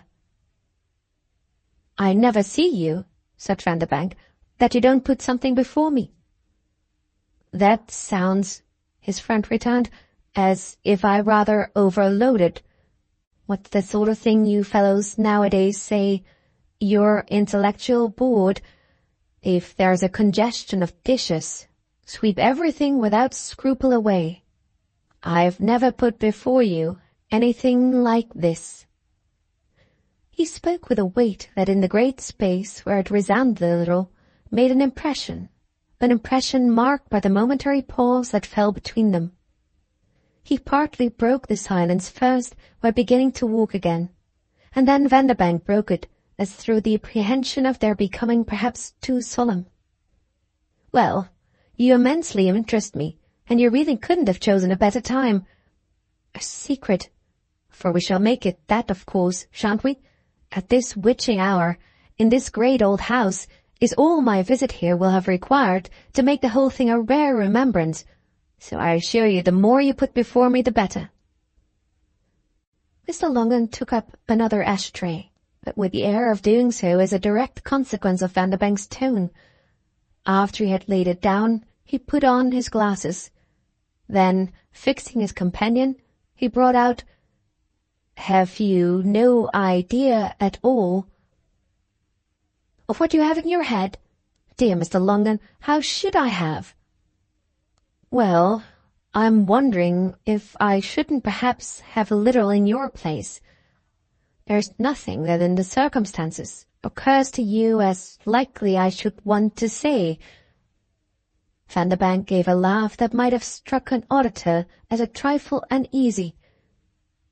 "When you speak of the circumstances, you do a thing that, unless you mean the simple thrilling ones of this particular moment, always, of course, opens the door of the lurid for a man of any imagination. Such a man you've only to give a nudge for his conscience to jump. That's at any rate the case with mine. It's never quite on its feet, so it's now already on its back." He stopped a little. His smile was even strained. "Is what you want to put before me something awful I've done?" "Excuse me if I press this point." Mr. Longden spoke kindly, but if his friend's anxiety grew, his own thereby diminished. "Can you think of nothing at all?" "Do you mean that I've done?" "No, but that, whether you've done it or not, I may have become aware of." There could have been no better proof than Vanderbank's expression on this, of his having mastered the secret of humouring without appearing to patronize, I think you ought to give me a little more of a clue. Mr. Longden took off his glasses. Well, the clue's Nanda Brookenham. Oh, I see. His friend had responded quickly, but for a minute said nothing more, and the great marble clock that gave the place the air of a club ticked louder in the stillness. Mr. Longden waited with a benevolent want of mercy, yet with a look in his face that spoke of what depended for him, though indeed very far within, on the upshot of his patience. The hush between them, for that matter, became a conscious public measure of the young man's honesty. He evidently at last felt it as such, and there would have been for an observer of his handsome, controlled face a study of some sharp things. "I judge that you ask me for such an utterance," he finally said, "as very few persons at any time have the right to expect of a man. Think of the people, and very decent ones, to whom on so many a question one must only reply that it's none of their business." "I see you know what I mean," said Mr. Longden. "Then you know also the distinguished exception I make of you. There isn't another man with whom I talk of it." "And even to me you don't. But I'm none the less obliged to you," Mr. Longden added. "It isn't only the gravity," his companion went on. "It's the ridicule that inevitably attaches." The manner in which Mr. Longden indicated the empty room was in itself an interruption. "Don't I sufficiently spare you?" Thank you, said Vanderbank. "Besides, it's not for nothing." "Of course not," the young man returned, though with a look of noting the next moment a certain awkwardness in his concurrence. "But don't spare me now." "I don't mean to." Mr. Longden had his back to the table again, on which he rested with each hand on the rim. "I don't mean to," he repeated. His victim gave a laugh that betrayed at least a drop of attention. "Yet I don't quite see what you can do to me." "It's just what for some time past I've been trying to think." "At last you've discovered?" "Well, it has finally glimmered out a little in this extraordinary place." Vanderbank frankly wondered. "In consequence of anything particular that has happened?" Mr. Longden had a pause. "For an old idiot who notices as much as I, something particular is always happening. If you're a man of imagination—" "Oh," Vanderbank broke in, "I know how much more in that case you're one. It only makes me regret," he continued, "that I've not attended more since yesterday to what you've been about." "I've been about nothing but what among you people I'm always about. I've been seeing, feeling, thinking. That makes no show, of course I'm aware, for anyone but myself, and it's wholly my own affair. Except indeed," he added, "so far as I've taken into my head to make, on it all, this special appeal. There are things that have come home to me." "Oh, I see. Vanderbank showed the friendliest alertness.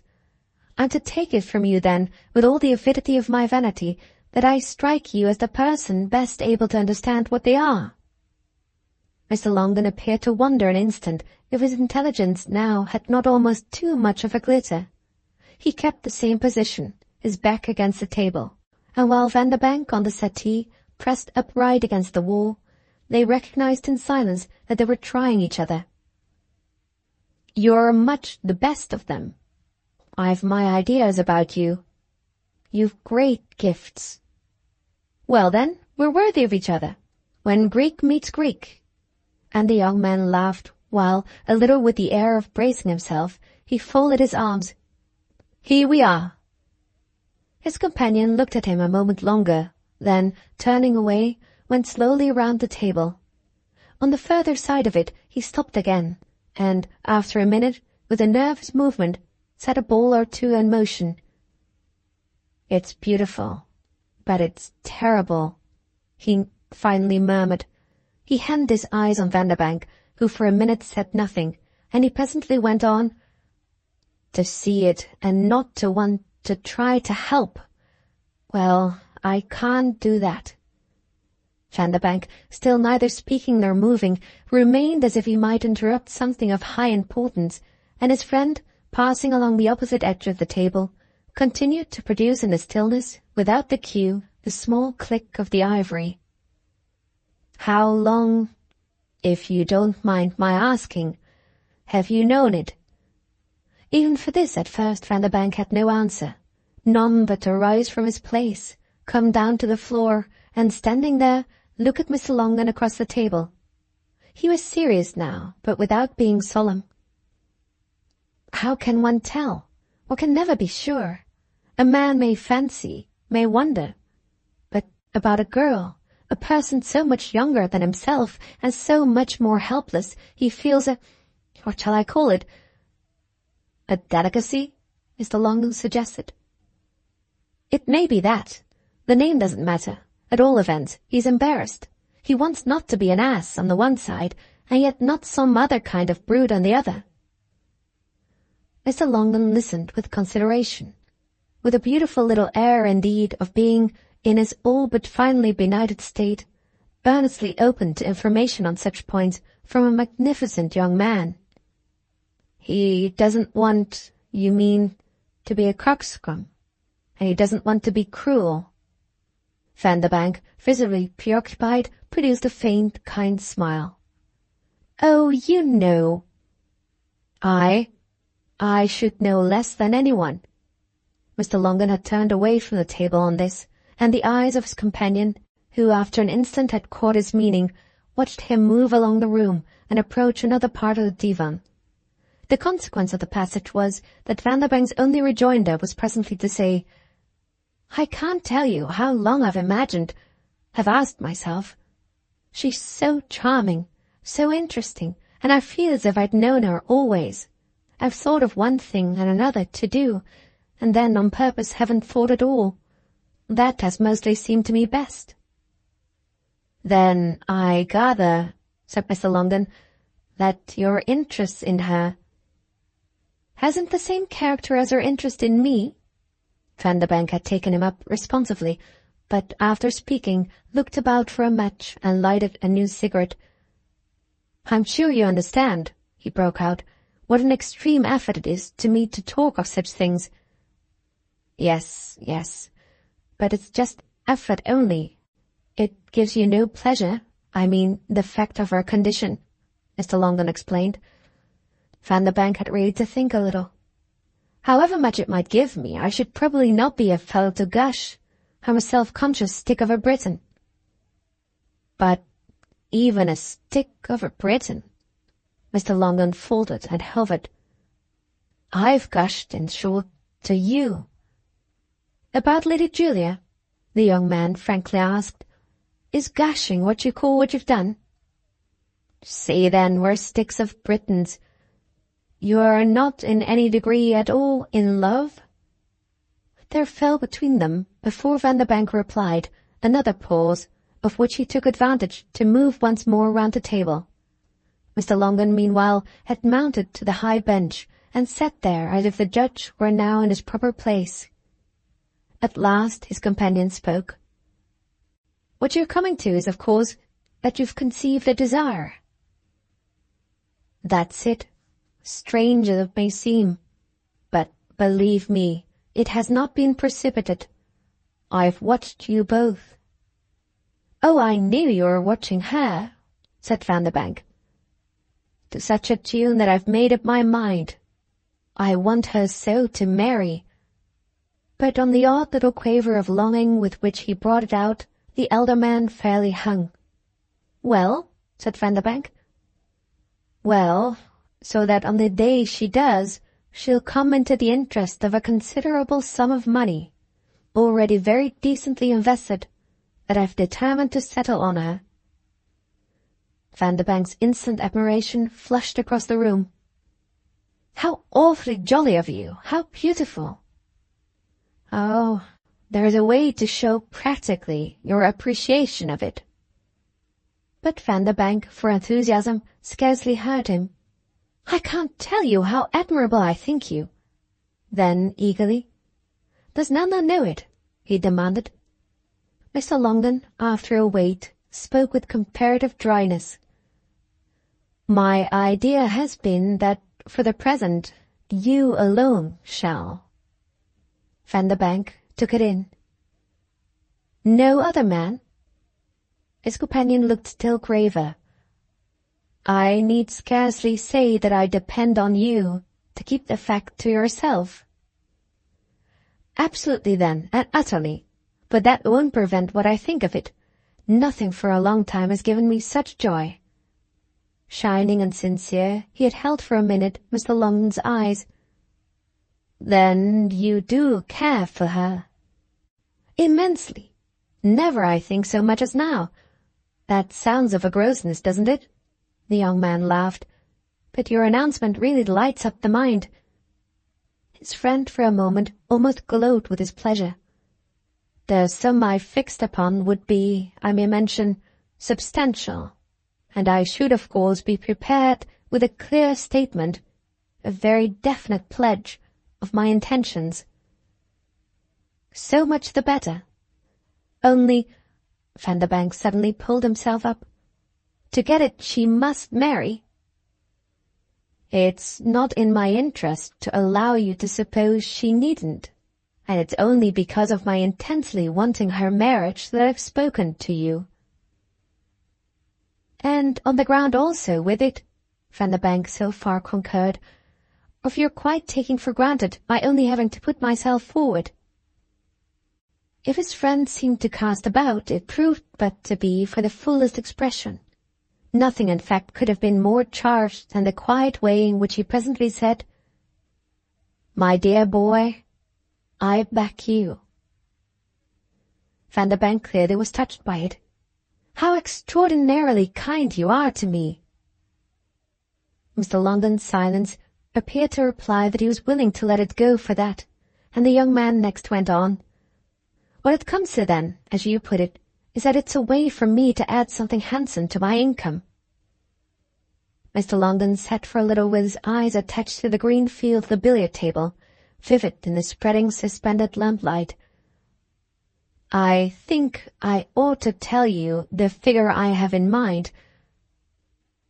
Another person present might have felt rather taxed, either to determine the degree of provocation represented by Vanderbank's considerate smile, or to say if there was an appreciable interval before he rang out, I think, you know, you oughtn't to do anything of the sort. Let that alone, please. The great thing is the interest. The great thing is the wish you express. It represents a view of me, an attitude toward me. He pulled up, dropping his arms and turning away before the complete image. There's nothing in those things that need overwhelm you. It would be odd if you hadn't yourself, about your value and your future, a feeling quite as lively as any feeling of mine. There is mine, at all events. I can't help it. Accept it. Then, of the other feeling, how she moves me, I won't speak. You sufficiently show it.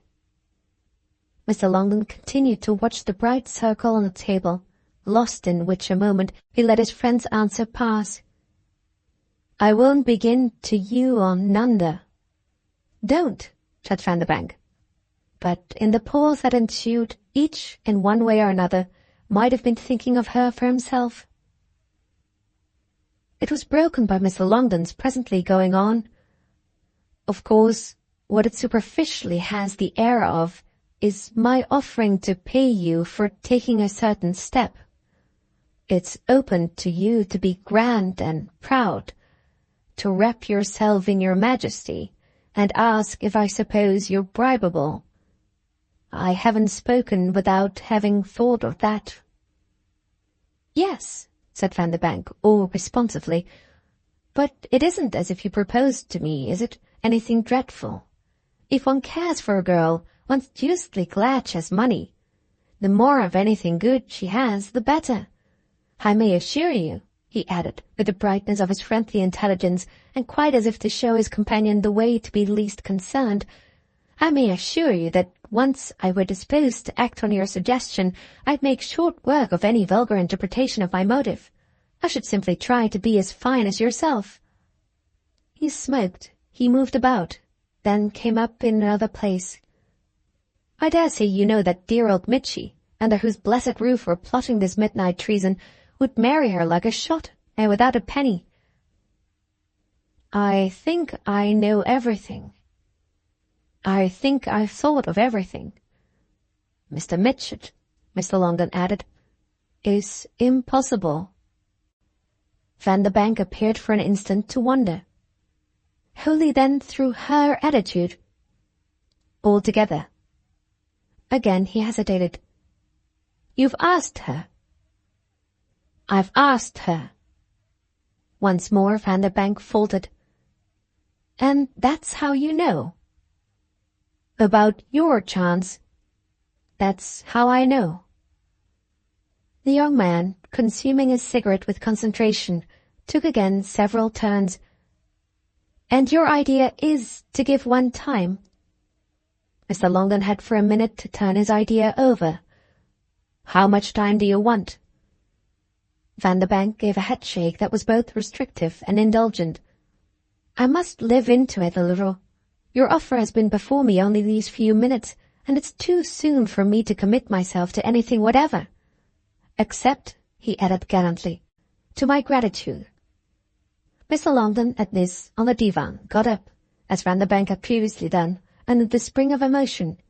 Only, unlike Vanderbank, he still stood there, his hands in his pockets, and his face a little paler, directed straight. There was disappointment in him, even before he spoke. "You've no strong enough impulse?" His friend met him with admirable candour. "Wouldn't it seem that if I had, I would by this time have taken the jump?"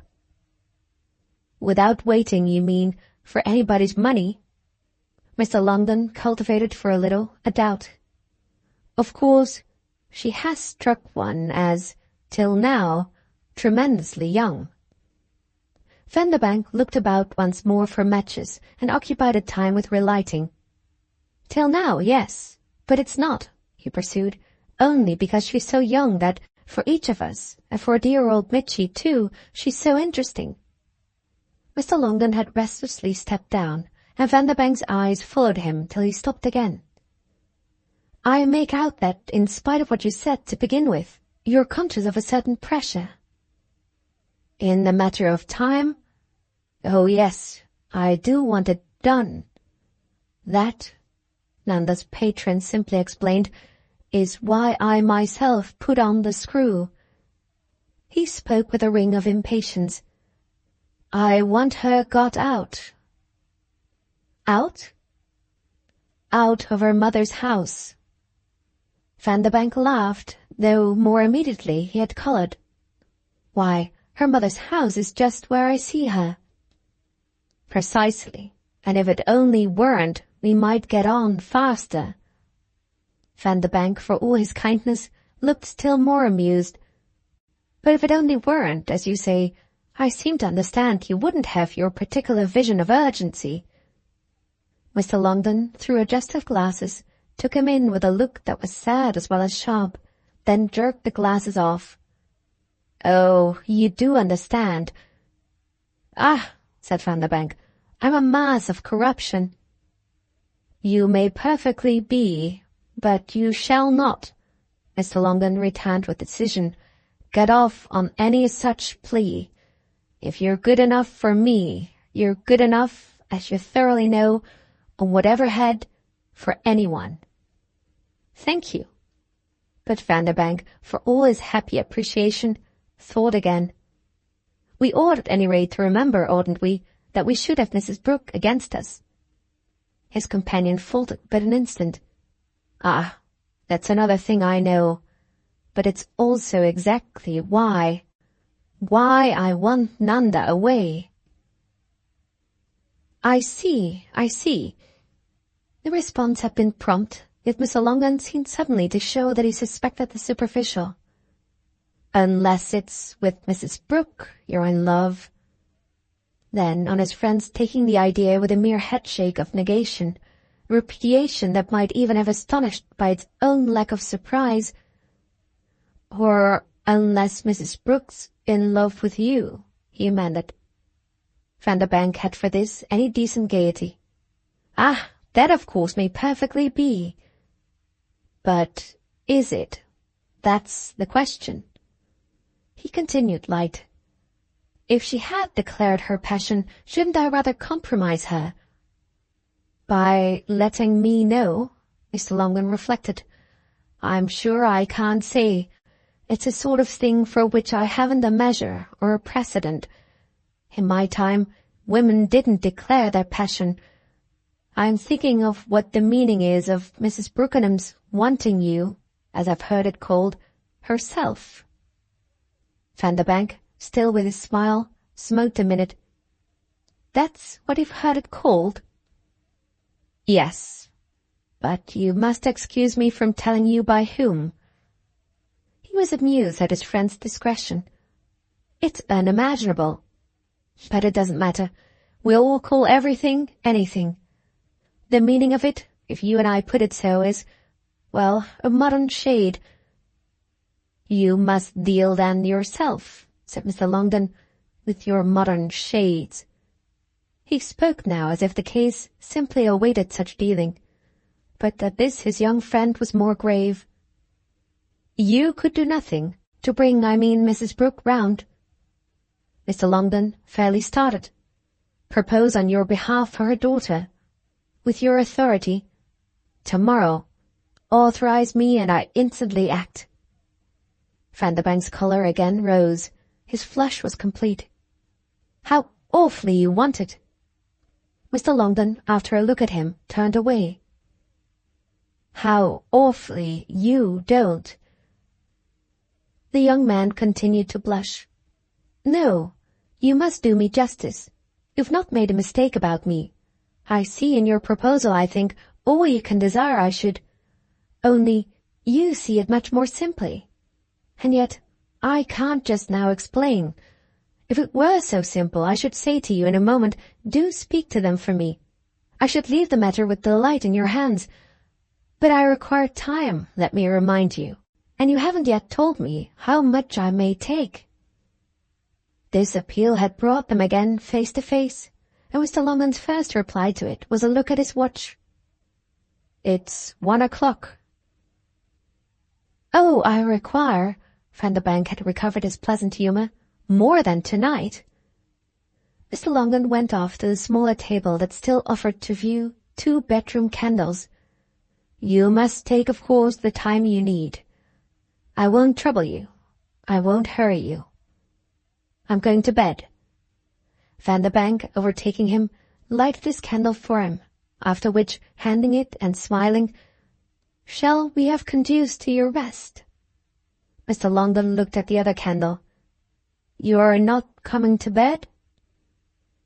To my rest we shall not have conduced. I stay up a while longer. Good. Mr. Longden was pleased. You won't forget then, as we promised, to put out the lights. If you trust me for the greater, you can trust me for the less. Good night. Vanderbank had offered his hand. Good night. But Mr. Longden kept him a moment. You don't care for my figure? Not yet. Not yet, please. Vanderbank seemed really to fear it, but on Mr. Longden's releasing him with a little drop of disappointment, they went together to the door of the room, where they heard another pause. She's to come down to me alone in September. Vanderbank appeared to debate and conclude. Then may I come? His friend on this footing had to consider. Shall you know by that time? I'm afraid I can't promise, if you must regard my coming as a pledge. Mr. Longden thought on, then raising his eyes, I don't quite see why you won't suffer me to tell you. The detail of your intention. I do then. You've said quite enough. If my visit must commit me, Vanderbank pursued, I'm afraid I can't come. Mr. Longden, who had passed into the corridor, gave a dry, sad little laugh. "Come then, as the ladies say, as you are." On which, rather softly closing the door, the young man remained alone in the great emptily lighted billiard-room. Book Sixth, Mrs. Brooke, Chapter 1. Presenting himself at Buckingham Crescent 3 days after the Sundays spent at Myrtle, Vanderbank found Lady Fanny Cashmore in the act of taking leave of Mrs. Brooke, and found Mrs. Brooke herself in the state of muffled exultation that was the mark of all her intercourse, and most of all perhaps of her farewells, with Lady Fanny.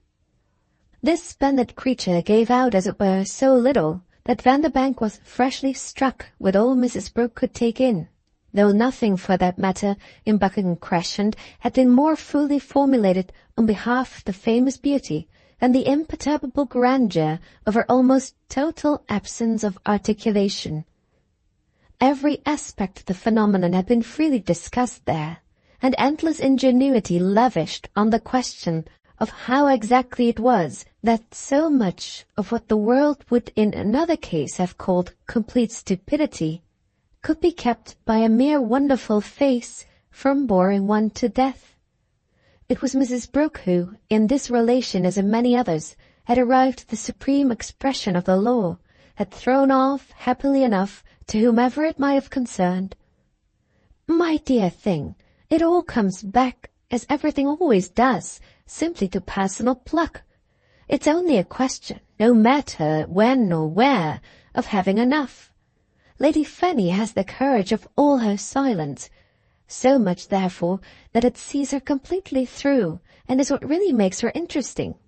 Not to be afraid of what may happen to you, when you've no more to say for yourself than a steamer without a light. That truly is the highest heroism, and Lady Fanny's greatness is that she is never afraid. She takes the risk every time she goes out, takes, as you may say, her life in her hand. She just turns that glorious mask upon you and practically says, 'No, I won't open my lips, to call it really open, for the 40 minutes I shall stay, but I calmly defy you, all the same, to kill me for it.' And we don't kill her, we delight in her, though when either of us watches her in a circle of others, it's like seeing a very large, blind person in the middle of Oxford Street. One fairly looks about for the police." Vanderbank, before his fellow visitor withdrew it, had the benefit of the glorious mask, and could scarce have failed to be amused at the manner in which Mrs. Brooke alone showed the stress of thought. Lady Fanny, in the other scale, sat aloft and Olympian, so that though visibly much had happened between the two ladies, it had all happened only to the hostess. The sense in the air, in short, was just of Lady Fanny herself, who came to an end like a banquet or a procession. Mrs. Brooke left the room with her, and, on coming back, was full of it. "She'll go, she'll go." "Go where?" Vanderbank appeared to have for the question less attention than usual. "Well, to the place her companion will propose. Probably, like Anna Karenina, to one of the smaller Italian towns." "Anna Karenina? She isn't a bit like Anna." "Of course, she isn't so clever," said Mrs. Brooke, "but that would spoil her. So it's all right." "I'm glad it's all right," Vanderbank laughed, "but I dare say we shall still have her with us a while." "We shall do that, I trust, whatever happens. She'll come up again. She'll remain, I feel, one of those enormous things that fate seems somehow to have given me as the occupation of my odd moments. I don't see," Mrs. Brooke added, "what still keeps her on the edge, which isn't an inch wide." Vanderbank looked this time as if he only tried to wonder. "Isn't it you?" Mrs. Brooke mused more deeply. "Sometimes I think so, but I don't know." "Yes, how can you, of course, know, since she can't tell you?" "Oh, if I depended on her telling—" Mrs. Brooke shook out with this a sofa cushion or two and sank into the corner she had arranged. The August afternoon was hot and the London air heavy. The room, moreover, though agreeably bedimmed, gave out the stillness of the season's end. "If you hadn't come today," she went on, "you'd have missed me till I don't know when, for we've let the hovel again. Wretchedly, but still we've left it, and I go down on Friday to see that it isn't too filthy. Edward, who's furious at what I've taken for it, had his idea that we should go there this year ourselves." "And now," Vanderbank took her up, "that fond fancy has become simply the ghost of a dead thought, a ghost that, in company with 1,000 predecessors, haunts the house at the twilight and pops at you out of odd corners." "Oh, Edward's dead thoughts are indeed a cheerful company, and worthy of the perpetual mental mourning we seem to go about in. Their wills and their relations were always losing without seeming to have any fewer, and I expect every day to hear that the Morning Post regrets to have to announce in that line, too, some new bereavement. The apparitions following the death of so many thoughts are particularly awful in the twilight, so that at this season, while the day drags and drags, I'm glad to have anyone with me who may keep them at a distance." Vanderbank had not sat down. Slowly, familiarly, he turned about. "And where's Nanda?" "Oh, she doesn't help. She attracts rather the worst of the bogies. Edward and Nanda and Harold and I, seated together, are fairly a case for that, investigating society. Deprived of the sweet resource of the hovel," Mrs. Brooke continued, "we shall each, from about the 10th on, forage somehow or other for ourselves. Mitchy, perhaps," she added, "will insist on taking us to Bayreuth." "That will be the form, you mean, of his own forage?" Mrs. Brooke just hesitated. "Unless you should prefer to take it as the form of yours." Vanderbank appeared for a moment obligingly enough to turn this over, but with the effect of noting an objection. "Oh, I'm afraid I shall have to grind straight through the month, and that by the time I'm free, every ring at Bayreuth will certainly have been rung." "Is it your idea to take Nanda?" he asked. She reached out for another cushion. "If it is impossible for you to manage what I suggest, why should that question interest you?" "My dear woman," and her visitor dropped into a chair, "do you suppose my interest depends on such poverties as what I can manage? You know well enough," he went on in another tone, "why I care for Nanda and inquire about her." She was perfectly ready. "I know it, but only as a bad reason. Don't be too sure." For a moment they looked at each other.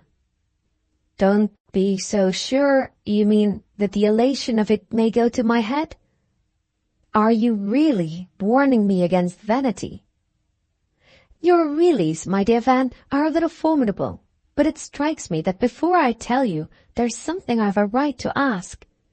Are you really what they call thinking of my daughter?" "You're asking," Vanderbank returned, "exactly shows the state of your knowledge of the matter. I don't quite see, moreover, why you speak as if I were paying an abrupt and unnatural attention. What have I done the last 3 months but talk to you about her? What have you done but talk to me about her? From the moment you first spoke to me, monstrously, I remember you called it, of the difference made in your social life by her finally established, her perpetual, her inexorable participation. From that moment, what have we both done but put our heads together over the question of keeping the place tidy, as you called it, or as I called it, was it, for the young female mind?" Mrs. Brooke faced serenely enough the directness of this challenge. "Well, what are you coming to?" "I spoke of the change in my life, of course. I happen to be so constituted that my life has something to do with my mind, and my mind something to do with my talk. Good talk. You know, no one, dear Van, should know better, what part for me that plays. Therefore, when one has deliberately to make one's talk bad—" "Bad?" Vanderbank, in his amusement, fell back in his chair. "Dear Mrs. Brooke, you're too delightful." "You know what I mean. Stupid, flat, fourth-rate. When one has to haul in sail to that degree, and for a perfectly outside reason, there's nothing strange in one's taking a friend sometimes into the confidence of one's irritation." "Ah," Vanderbank protested, "you do yourself injustice. Irritation hasn't been for you the only consequence of the affair." Mrs. Brooke gloomily thought. No, I've had my calmness, the calmness of deep despair. I've seemed to see everything go." "Oh, how can you say that?" her visitor demanded, "when just what we've most been agreed upon so often is the practical impossibility of making any change. Hasn't it seemed as if we really can't overcome conversational habits so thoroughly formed?" Again Mrs. Brooke reflected. "As if our way of looking at things were too serious to be trifled with. I don't know. I think it's only you who have denied our sacrifices, our compromises and concessions. I myself have constantly felt smothered in them. But there it is," she impatiently went on. "What I don't admit is that you've given me ground to take for proof of your intentions, to use the odious term, your association with me on behalf of the preposterous fiction, as it after all is, of Nanda's blankness of mind." Vanderbank's head in his chair was thrown back. His eyes ranged over the top of the room. "There never has been any mystery about my thinking her, all in her own way, the nicest girl in London. She is." His companion was silent a little. "She is, by all means." "Well," she then added, "so far as I may have been alive to the fact of anyone's thinking her so, it's not out of place I should mention to you the difference made in my appreciation of it by our delightful little stay at Myrtle. My views for Nanda," said Mrs. Brooke, "have somehow gone up." Vanderbank was prompt to show how he could understand it. "So that you wouldn't consider even Mitchy now?" But his friend took no notice of the question. "The way Mr. Longdon distinguishes her is quite the sort of thing that gives a girl, as Harold says, a leg up.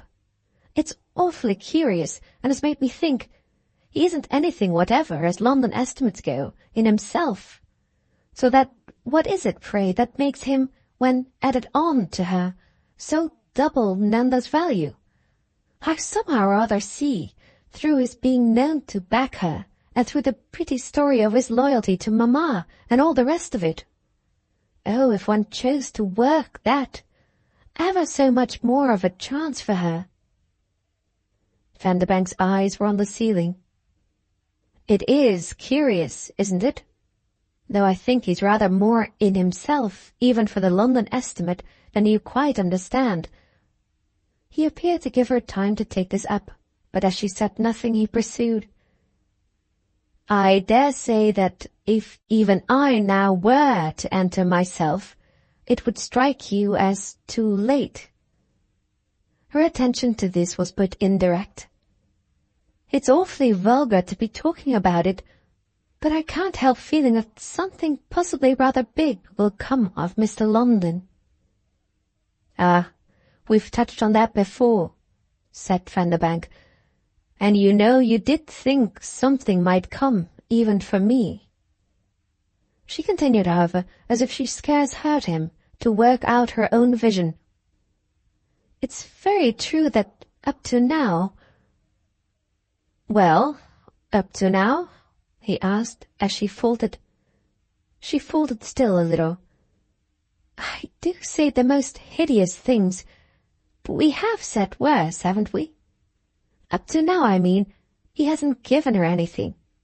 Unless, indeed," she mused, "she may have had something without telling me." Vanderbank went much straighter. "What sort of thing have you in mind? Are you thinking of money?" "Yes. Isn't it awful?" "That you should think of it?" that I should talk this way." Her friend was apparently not prepared with an assent, and she quickly enough pursued, "If he had given her any, it would come out somehow in her expenditure. She has tremendous liberty and is very secretive, but still it would come out." "He wouldn't give her any without letting you know, nor would she without doing so," Vanderbank added. "Take it." "Ah," Mrs. Brooke quietly said, "she hates me enough for anything." "That's only your romantic theory." Once more she appeared not to hear him. She gave the discussion another turn. "Has he given you anything?" Her visitor smiled. "Not so much as a cigarette. I've always my pockets full of them, and he never. So he only takes mine." "Oh, Mrs. Brooke," he continued, "with me too, though I've also tremendous liberty, it would come out." "I think you'd let me know," she returned. "Yes, I'd let you know." Silence upon this fell between them a little, which she was the first to break. "She has gone with him this afternoon, by solemn appointment, to the South Kensington Museum." There was something in Mrs. Brooke's dolorous drop that yet presented the news as a portent so great that he was moved again to mirth. "Ah, that's where she is. Then I confess she has scored. He has never taken me to the South Kensington Museum." "You were asking what we were going to do," she went on.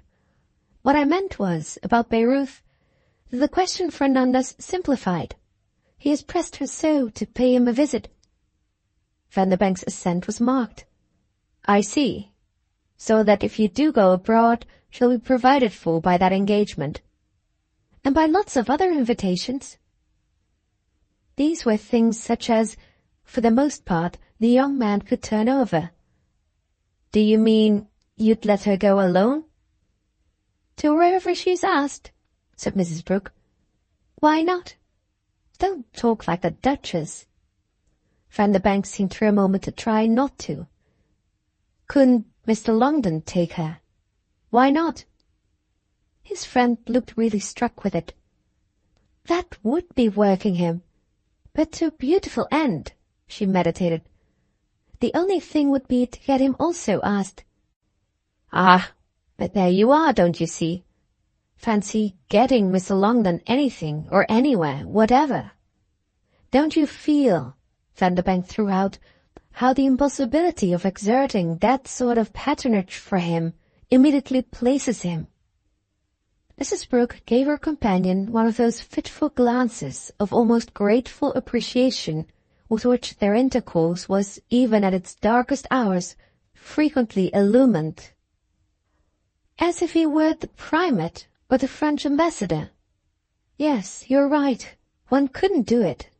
Though it's very odd, and one doesn't quite see why. It does place him. But he becomes thereby exactly the very sort of person with whom it would be the most of an advantage for her to go about." "What a pity," Mrs. Brooke sighed. "He doesn't know more people." "Ah, well, we are, in our way, bringing that to pass. Only we mustn't rush it. Leave it to Nanda herself," Vanderbank presently added, on which his companion so manifestly left it that she touched after a moment's silence on quite a different matter. "I dare say he'd tell you, wouldn't he, if you were to give her any considerable sum?" She'd only obeyed his injunction, but he stared at the length of her jump. "He might attempt to do so, but I shouldn't at all like it." He was moved immediately to dismiss this branch of the subject, and, apparently to help himself, take up another. "Do you mean she understands he has asked her down for a regular long stay?" Mrs. Brooke barely hesitated.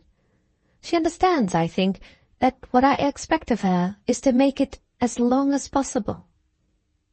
Vanderbank laughed out, as it was even after 10 years still possible to laugh, at the childlike innocence with which her voice could invest the hardest teachings of life.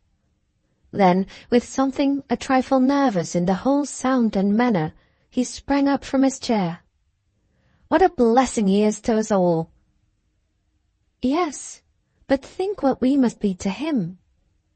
"An immense interest, no doubt." He took a few aimless steps and, stooping over a basket of flowers, inhaled it with violence, almost buried his face. "I dare say we are interesting."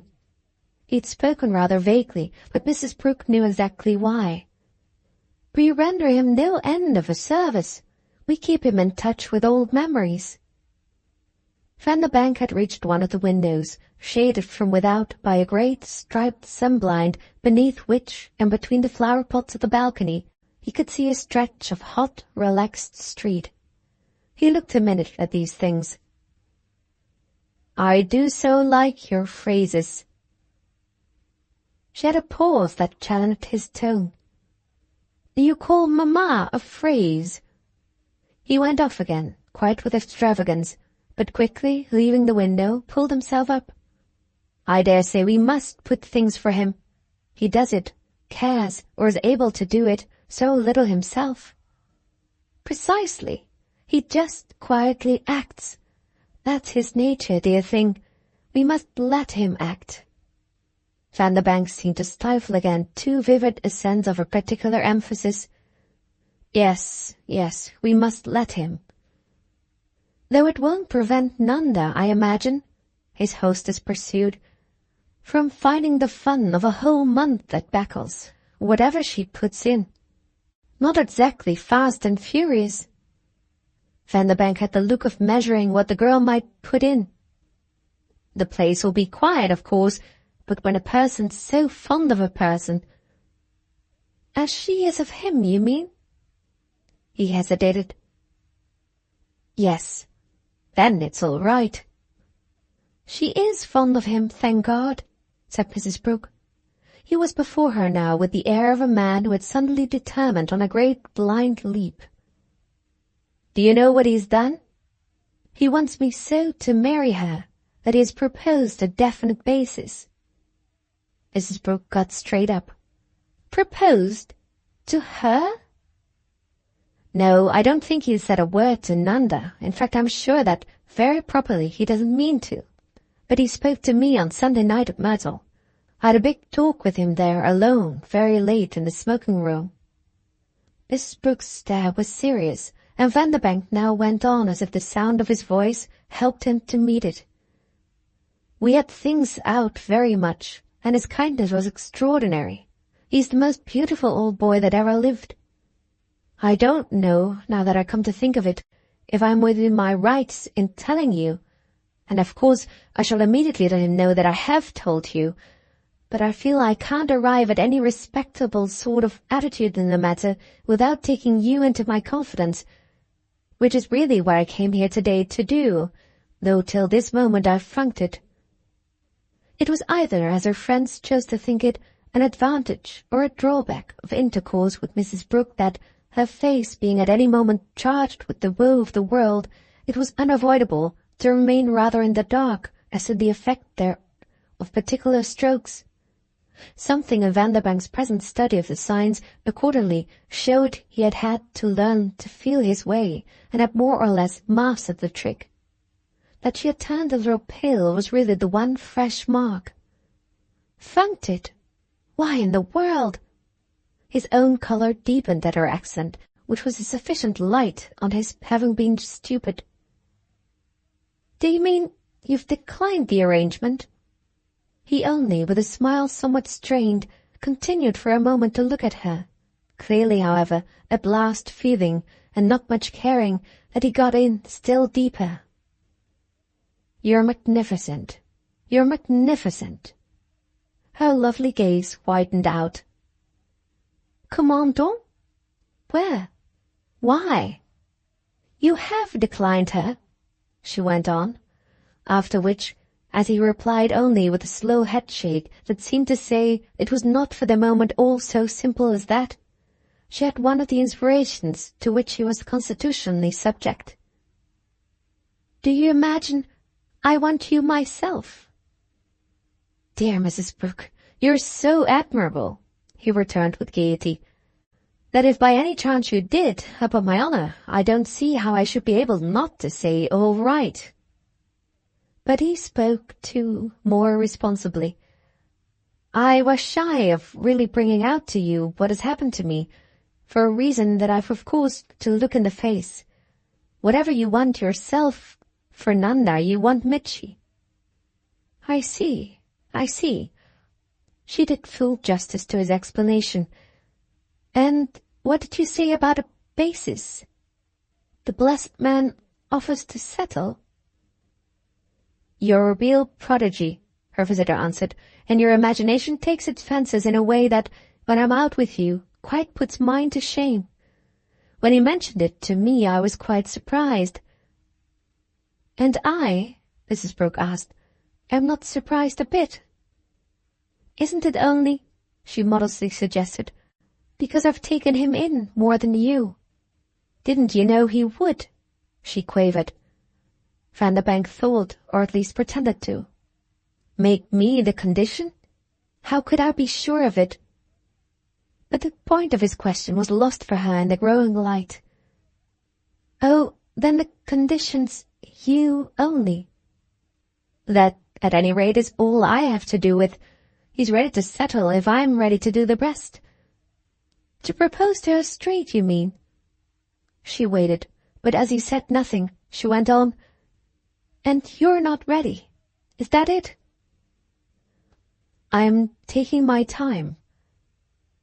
Of course you know, said Mrs. Brooke, that she'd jump at you. He turned away from her now, but after some steps came back. Then you do admit it? She hesitated. To you. He had a strange faint smile. Well, as I don't speak of it. No, only to me. What is it he settles? Mrs. Brooke demanded. I can't tell you. He didn't ask. On the contrary, I stopped him off. Oh, then, Mrs. Brooke exclaimed, that's what I call declining. The words appeared for an instant to strike her companion. Is it? Is it? He almost musingly repeated. But he shook himself the next moment, free of his wonder, was more what would have been called in Buckingham Crescent on the spot. Isn't there rather something in my having thus thought it my duty to warn you that I am definitely his candidate? Mrs. Brooke turned impatiently away. You certainly, with your talk about warning, the happiest expressions. She put her face into the flowers as he had done just before. Then, as she raised it, what kind of a monster are you trying to make me out? My dear lady, Vanderbank was prompt, I really don't think I say anything but what's fair.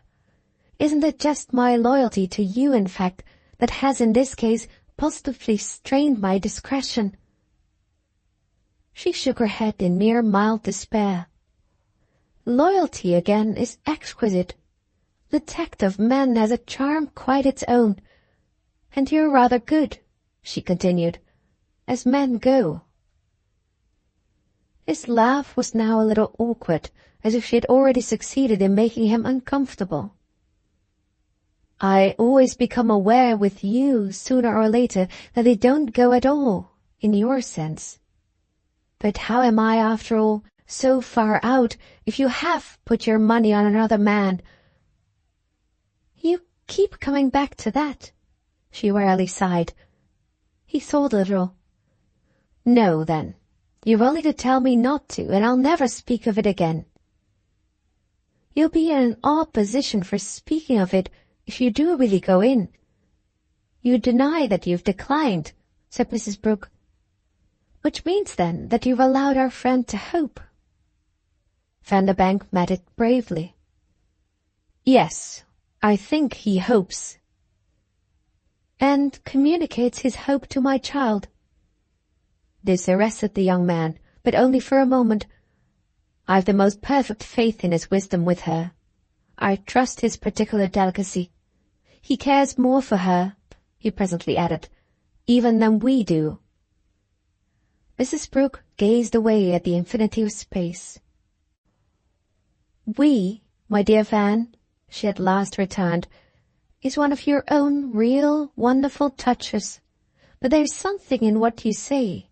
I have, as between ourselves, between me and him, been backing Mitchy. That is, I've been saying to him, wait, don't at any rate do anything else.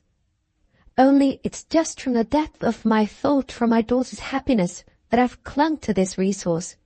He would so absolutely, so unreservedly do anything for her." She had reached now, with her extraordinary self-control, the pitch of quiet, bland demonstration. "I want the poor thing, que diable, to have another string to her bow and another loaf for her desolate old age on the shelf. When everything else is gone, Mitchy will still be there. Then it will be at least her own fault." Mrs. Brooke continued. "What can relieve me of the primary duty of taking precautions," she wound up, "when I know as well as that I stand here and look at you?" "Yes, what?" he asked, as she just paused. "Why, that so far as they count on you, they count, my dear Van, on a blank." Holding him a minute as with the soft, low voice of his fate, she sadly but firmly shook her head. "You won't do it?" "Oh," he almost too loudly protested. "You won't do it," she went on. "I say," he made a joke of it. "You won't do it," she repeated. It was as if he couldn't at last but show himself really struck. Yet what he exclaimed on was what might in truth most have impressed him. "You are magnificent, really." "Mr. Mitchett," the butler, appearing at the door, almost familiarly dropped, after which Vanderbank turned straight to the person announced. Mr. Mitchett was there, and anticipating Mrs. Brooke in receiving him, her companion passed it straight. "She's magnificent." Mitchy was already all interest. "Rather, but what's her last?" It had been, though so great, so subtle, as they said in Buckingham Crescent, that Vanderbank scarce knew how to put it. "Well, she's so thoroughly superior." "Oh, to whom do you say it?" Mitchy cried as he greeted her. Book 6, Mrs. Brooke, Chapter 2. The subject of this eulogy had meanwhile returned to her sofa, where she received the homage of her new visitor. "It's not I who am magnificent a bit. It's dear Mr. Longden. I've just had from Van the most wonderful piece of news about him. His announcement of his wish to make it worth somebody's while to marry my child." "Make it?" Mitchy stared. "But isn't it?" "My dear friend, you must ask Van. Of course, you've always thought so. But I must tell you all the same," Mrs. Brooke went on, "that I am delighted." Mitchy had seated himself, but Vanderbank remained erect and became perhaps even slightly stiff. He was not angry. No member of the inner circle at Buckingham Crescent was ever angry, but he looked grave and rather troubled. "Even if it is decidedly fine," he addressed his hostess straight, "I can't make out quite why you're doing this. I mean, immediately making it known." "Ah, but what do we keep from Mitchy?" Mrs. Brooke asked. "What can you keep? It comes to the same thing," Mitchy said. "Besides, here we are together, share and share alike, one beautiful intelligence.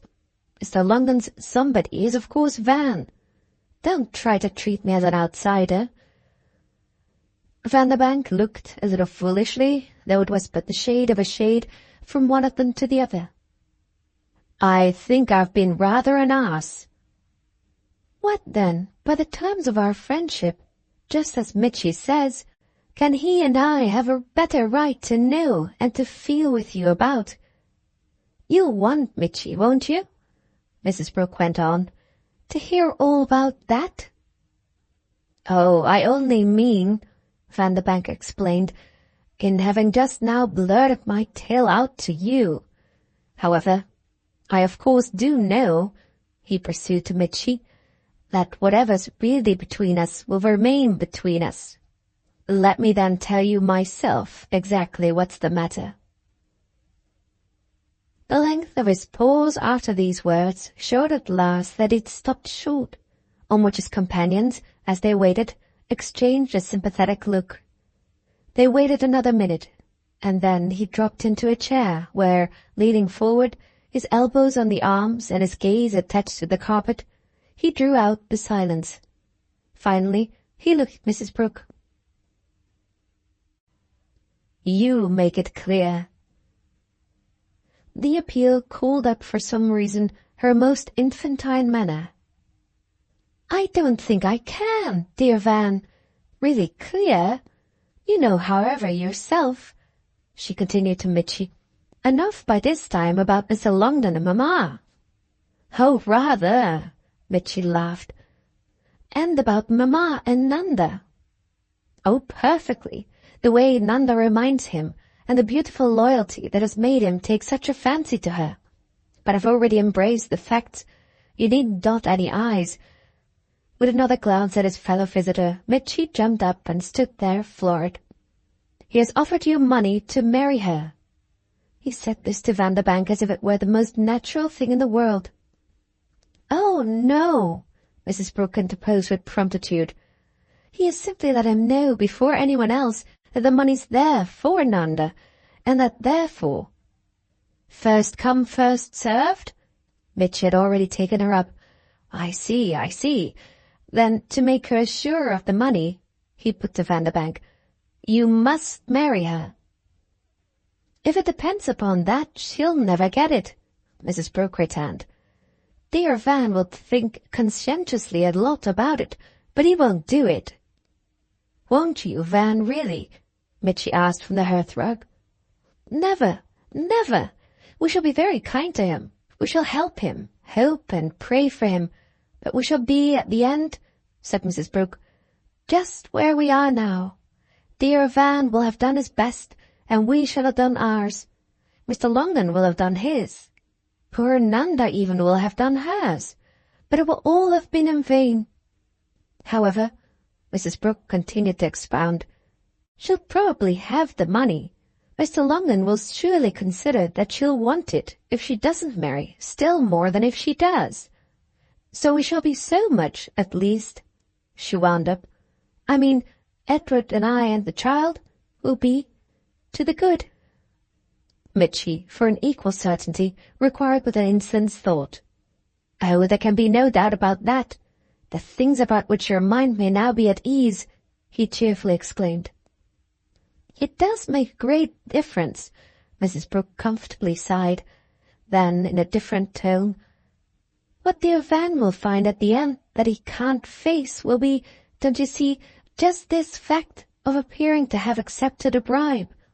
He won't want, on the one hand, out of kindness for Nanda, to have the money suppressed, and yet he won't want to have the pecuniary question mixed up with the matter, to look, in short, as if he had had to be paid. He's like you know. He's proud, and it will be there we shall break down." Mitchy had been watching his friend, who, a few minutes before, perceptibly embarrassed, had quite recovered himself, and, at his ease, though still perhaps with a smile a trifle strained, leant back and let his eyes play everywhere but over the faces of the others. Vanderbank evidently wished now to show a good-humoured detachment. "See here," Mitchy said to him, "I remember your once submitting to me a case of some delicacy." "Oh, he'll submit it to you.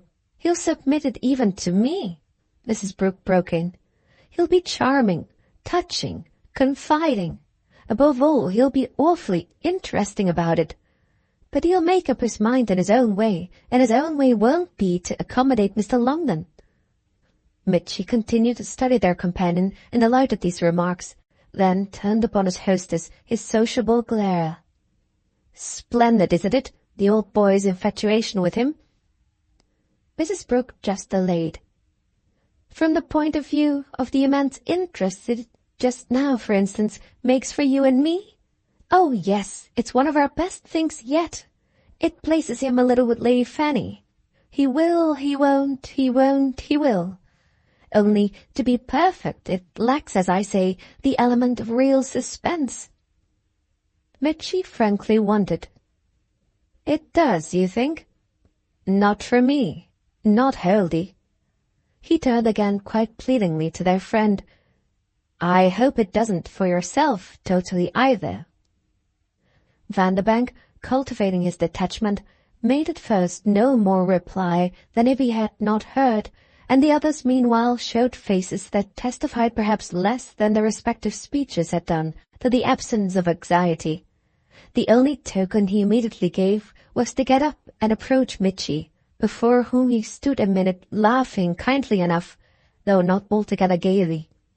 As if then for a better proof of gaiety, he presently seized him by the shoulders, and, still without speaking, pushed him backward into the chair he himself had just quitted.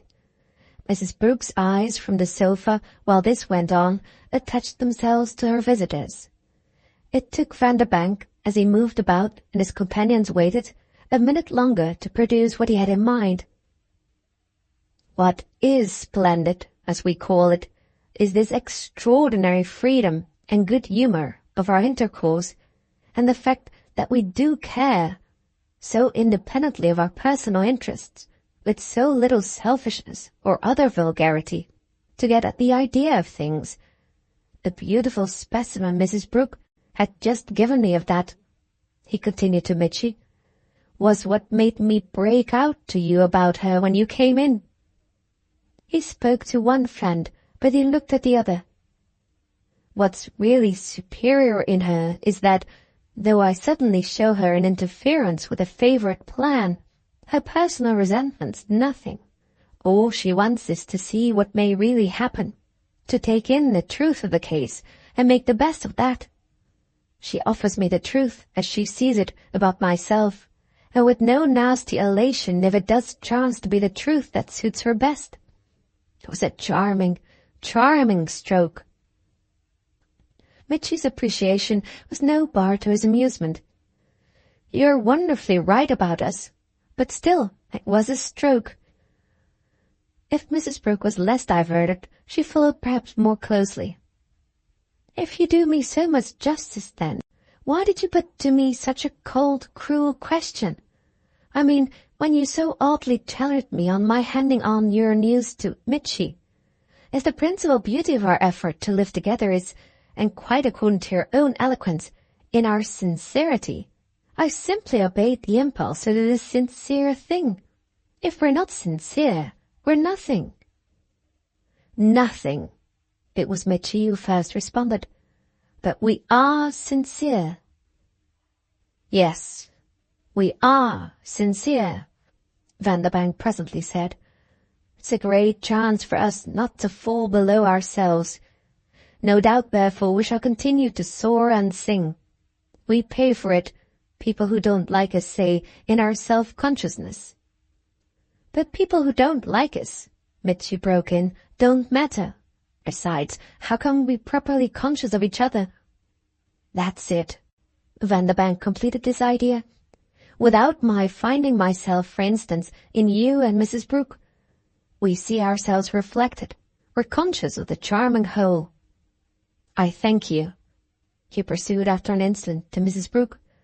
I thank you for your sincerity. It was a business sometimes, really, to hold her eyes, but they had, must be said for her, their steady moments. She exchanged with Vanderbank a somewhat remarkable look, then, with an art of her own, broke short off without appearing to drop him. The thing is, don't you think, she appealed to Mitchy, for us not to be so awfully clever as to make it believed that we can never be simple. We mustn't see too tremendous things, even in each other. She quite lost patience with the danger she glanced at. We can be simple. We can, by God, Mitchy laughed.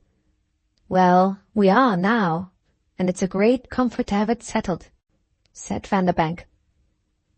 Then you see, Mrs. Brooke returned, what a mistake you'd make to see abysses of subtlety in my having been merely natural."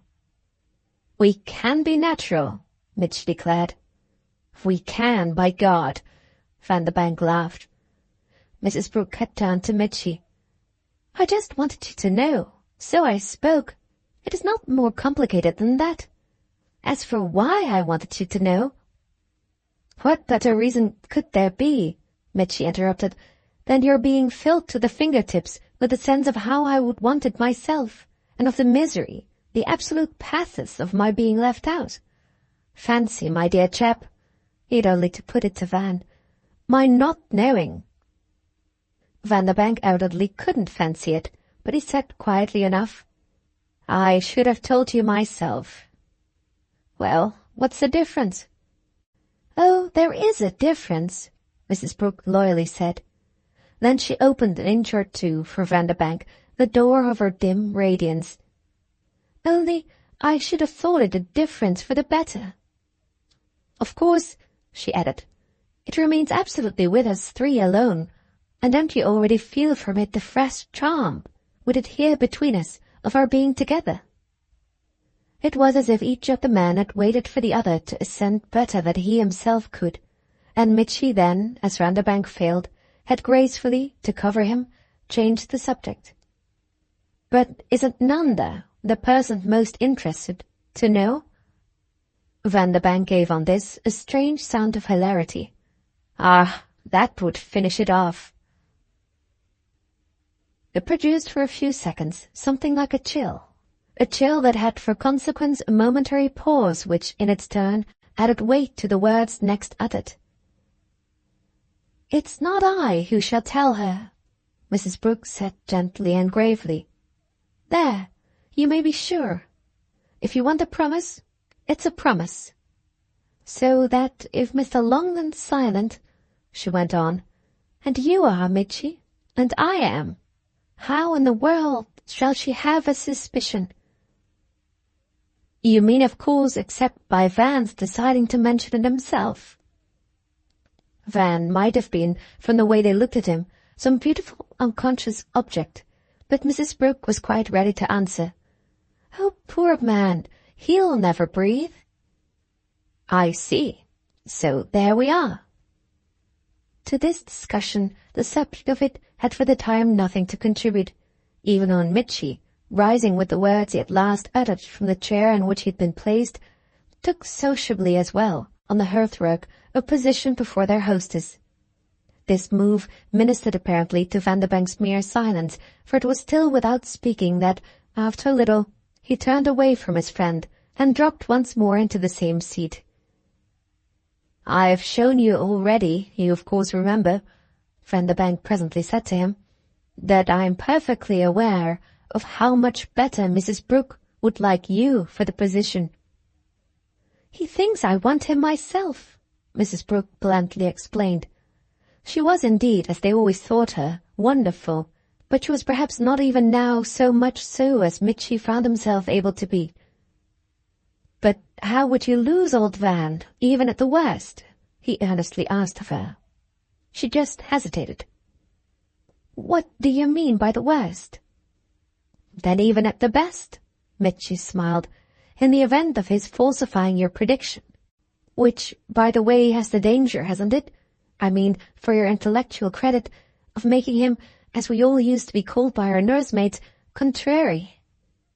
"Oh, I've thought of that," Mrs. Brooke returned.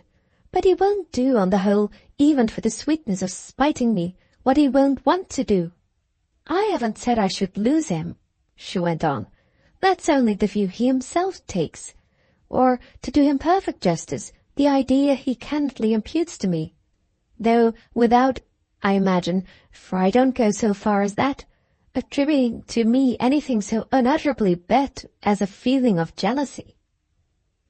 "You wouldn't dream of my supposing anything inept of you," Vanderbank said on this, "if you understood to the full how I keep on admiring you.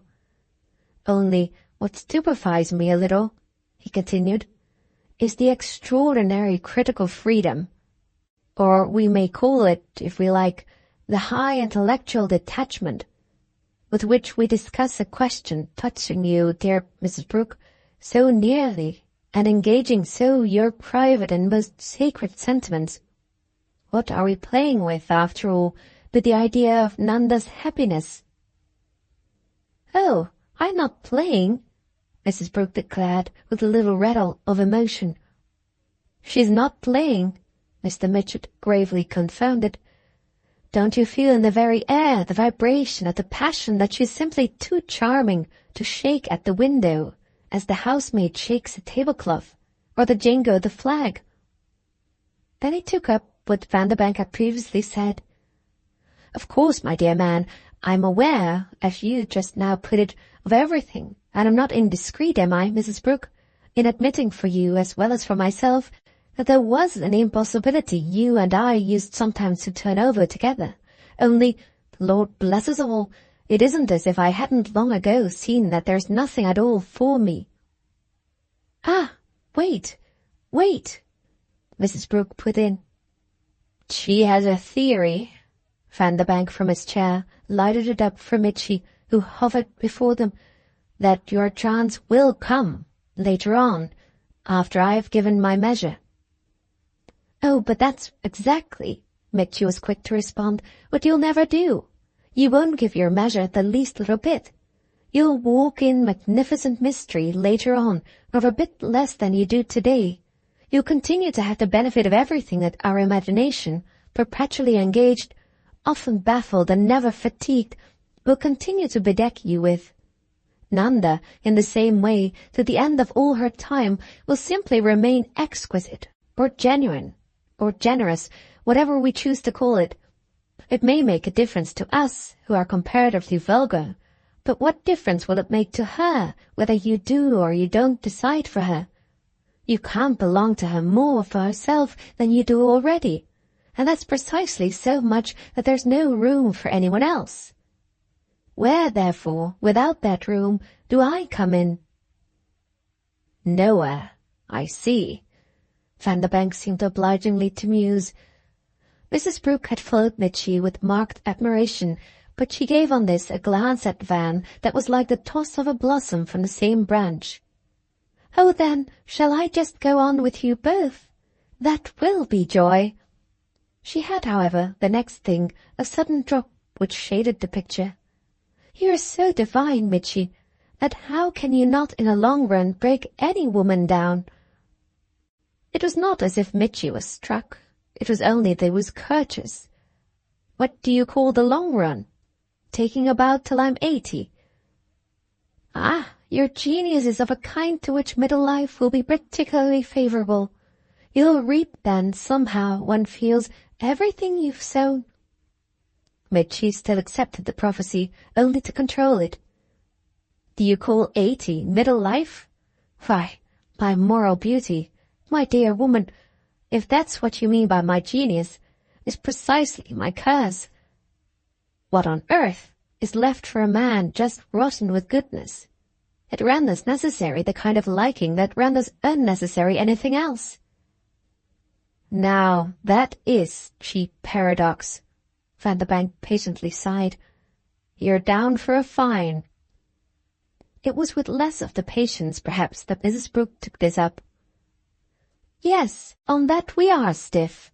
£5, please."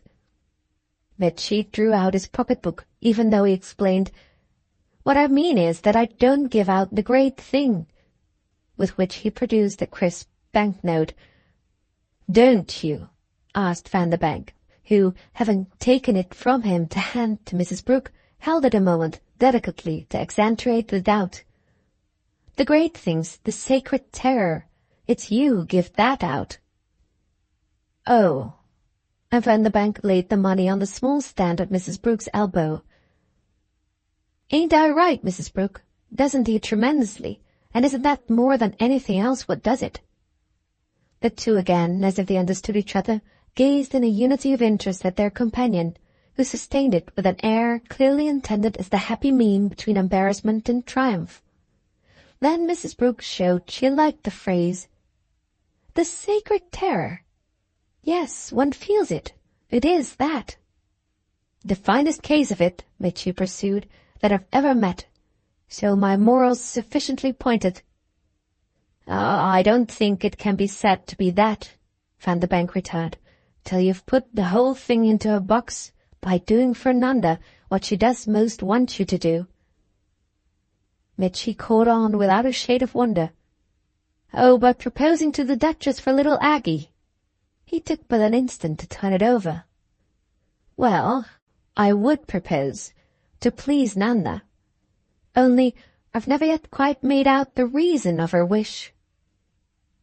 "The reason is largely," his friend answered, "that being very fond of Aggie, and in fact extremely admiring her, she wants to do something good for her, and to keep her from anything bad.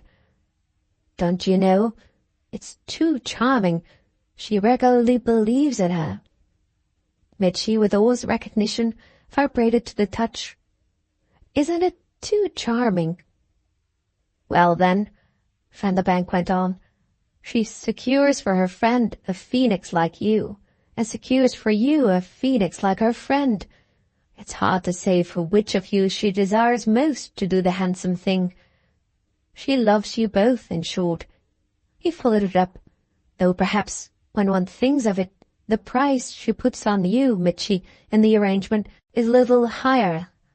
Awfully fine at any rate, and yet awfully odd too, her feeling for Aggie's type, which is divided by such abysses from her own." "Ah," laughed Mitchy, "but think then of her feeling for mine." Van der Bank, still more at his ease now, and with his head back, had his eyes aloft and far. "Oh, there are things in Nanda." The others exchanged a glance at this, while their companion added, "Little Aggie's really the sort of creature she would have liked to be able to be." "Well," Mitchy said, "I should have adored her even if she had been able." Mrs. Brooke had for some minutes played no audible part, but the acute observer we are constantly taking for granted would perhaps have detected in her, as one of the effects of the special complexion today of Van der Bank's presence, a certain smothered irritation. "She couldn't possibly have been able," she now interposed, "with so loose, or rather, to express it more properly, with so perverse a mother." "And yet, my dear lady," Mitchy promptly qualified, "how if in little Aggie's case the Duchess hasn't prevented—" Mrs. Brooke was full of wisdom. "Well, it's a different thing. I'm not, as a mother, am I, Van, bad enough? That's what's the matter with me. Aggie, don't you see, is the Duchess's morality, her virtue, which, by having it that way outside of you, as one may say, you can make a much better thing of. The child has been for Jane, I admit, a capital little subject, but Jane has kept her on hand and finished her like some wonderful piece of stitching. Oh, as work it's of a soigné. There it is, to show. A woman like me has to be herself, poor thing, her virtue and her morality. What will you have? It's our lumbering English plan." "So that her daughter," Mitchy sympathized, "can only, by the arrangement, hope to become at the best her immorality and her vice." But Mrs. Brooke, without an answer for the question, appeared suddenly to have plunged into a sea of thought. "The only way for Nanda to have been really nice would have been for you to be like Jane." Mitchy and his hostess seemed for a minute on this to gaze together at the tragic truth. Then she shook her head. "We see our mistakes too late." She repeated the movement, but as if to let it all go, and Van der Bank, meanwhile, pulling out his watch, had got up with a laugh that showed some inattention, and made to Mitchy a remark about their walking away together. Mitchy, engaged for the instant with Mrs. Brooke, had assented only with a nod, but the attitude of the two men had become that of departure. Their friend looked at them as if she would like to keep one of them, and for a purpose connected somehow with the other, but was oddly, almost ludicrously, embarrassed to choose. What was in her face, indeed, during this short passage, might prove to have been, should we penetrate, the flicker of a sense that in spite of all intimacy and amiability, they could, at the bottom, and as things commonly turned out, only be united against her. Yet she made at the end a sort of choice in going on to Mitchie. He hasn't at all told you the real reason of Nanda's idea that you should go in for Aggie. Oh, I draw the line there, said Vanderbank. Besides, he understands that too. Mitchie, on the spot, did himself and everyone justice. Why, it just disposes of me, doesn't it? It made Vanderbank, restless now and turning about the room, stop with a smile at Mrs. Brooke. We understand too well.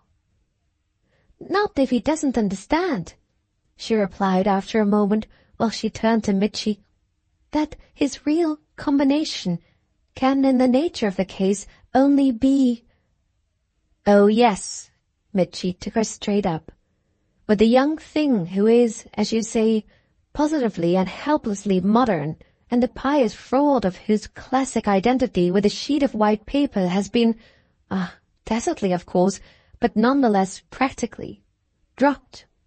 You've so often reminded me. I do understand. If I were to go in for Aggie, it would only be to oblige.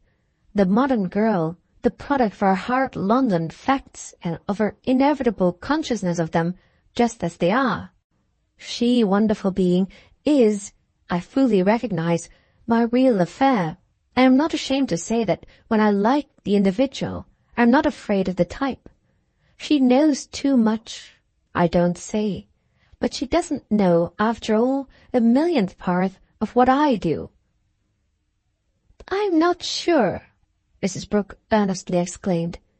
He'd run out, and he kept it up with a limpidity unusual. And product for product, when you come to that, I'm a queerer one myself than any other. The traditions I smash. But she laughed. Mrs. Brooke had got up, and Vanderbank had gone again to the window. That's exactly why, she returned. You're a pair of monsters, and your monstrosity fits. She doesn't know too much, she added. Well, said Mitchie with resolution, it's all my fault. Not all. Unless, Mrs. Brooke returned, that's only a sweet way of saying that it's mostly mine. Oh, yours too, immensely. In fact, everyone's. Even Edward's, I dare say. And certainly, unmistakably, Harold's. Ah, and Van's own. Rather, Mitchie continued. For all he turns his back, I will have nothing to say to it. It was on the back Vanderbank turned that Mrs. Brooke's eyes now rested. That's precisely why he shouldn't be afraid of her. He faced straight about. Oh, I don't deny my part. He shone at them brightly enough, and Mrs. Brooke, thoughtful, wistful, candid, took in for a moment the radiance. And yet to think that after all it has been mere talk. Something in her tone again made her hearers laugh out, so it was still with the air of good humour that Vanderbank answered, mere, but perhaps it's exactly the mere that has made his range so wide. Mrs. Brooke's intelligence abounded. You mean that we haven't had the excuse of passion? Her companions once more gave way to mirth, but there you are, Vanderbank said, after an instant less sociably. With it, too, he held out his hand. You are afraid, she answered, as she gave him her own, on which, as he made no rejoinder, she held him before her. Do you mean you really don't know if she gets it? The money, if he doesn't go in? Mitchie broke almost with an air of responsibility into Vanderbank's silence. Ah, but, as we said, surely. It was Mitchie's eyes that Vanderbank met. Yes, I should suppose she gets it. Perhaps then, as a compensation, she'll even get more. If I don't go in? Oh, said Vanderbank, and he changed colour. He was by this time off, but Mrs. Brooke kept Mitchie a moment. Now, by that suggestion, he has something to show. He won't go in. Book 6, Mrs. Brooke, Chapter 3. Her visitors had been gone half an hour, but she was still in the drawing-room when Nanda came back. The girl found her on the sofa, in a posture that might have represented restful oblivion, but that, after a glance, our young lady appeared to interpret as mere intensity of thought. It was a condition from which, at all events, Mrs. Brooke was quickly roused by her daughter's presence. She opened her eyes and put down her feet, so that the two were confronted as closely as persons may be when it is only one of them who looks at the other. Nanda, gazing vaguely about and not seeking a seat, slowly drew off her gloves while her mother's sad eyes considered her from top to toe. "Tea's gone," Mrs. Brooke then said, as if there was something in the loss peculiarly irretrievable. "But I suppose," she added, "he gave you all you want." "Oh dear, yes, thank you. I've had lots." Nanda hovered there, slim and charming, feathered and ribboned, dressed in thin fresh fabrics and faint colours, with something in the effect of it all to which the sweeter, deeper melancholy in her mother's eyes seemed happily to testify. "Just turn round, dear." The girl immediately obeyed, and Mrs. Brooke once more took everything in. "The back's best, only she didn't do what she said she would. How they do lie," she gently quavered. "Yes, but we lie so to them." Nanda had swung round again, producing evidently on her mother's part, by the admirable hang of her light skirts, a still deeper peace. "Do you mean the middle fold? I knew she wouldn't. I don't want my back to be best. I don't walk backward." "Yes," Mrs. Brooke resignedly mused, "you dress for yourself." "Oh, how can you say that?" the girl asked, "when I never stick in a pin but what I think of you." "Well," Mrs. Brooke moralized, "one must always, I consider, think as a sort of point de repere of some one good person. Only it's best if it's a person one's afraid of. You do very well, but I'm not enough. What one really requires is a kind of salutary terror.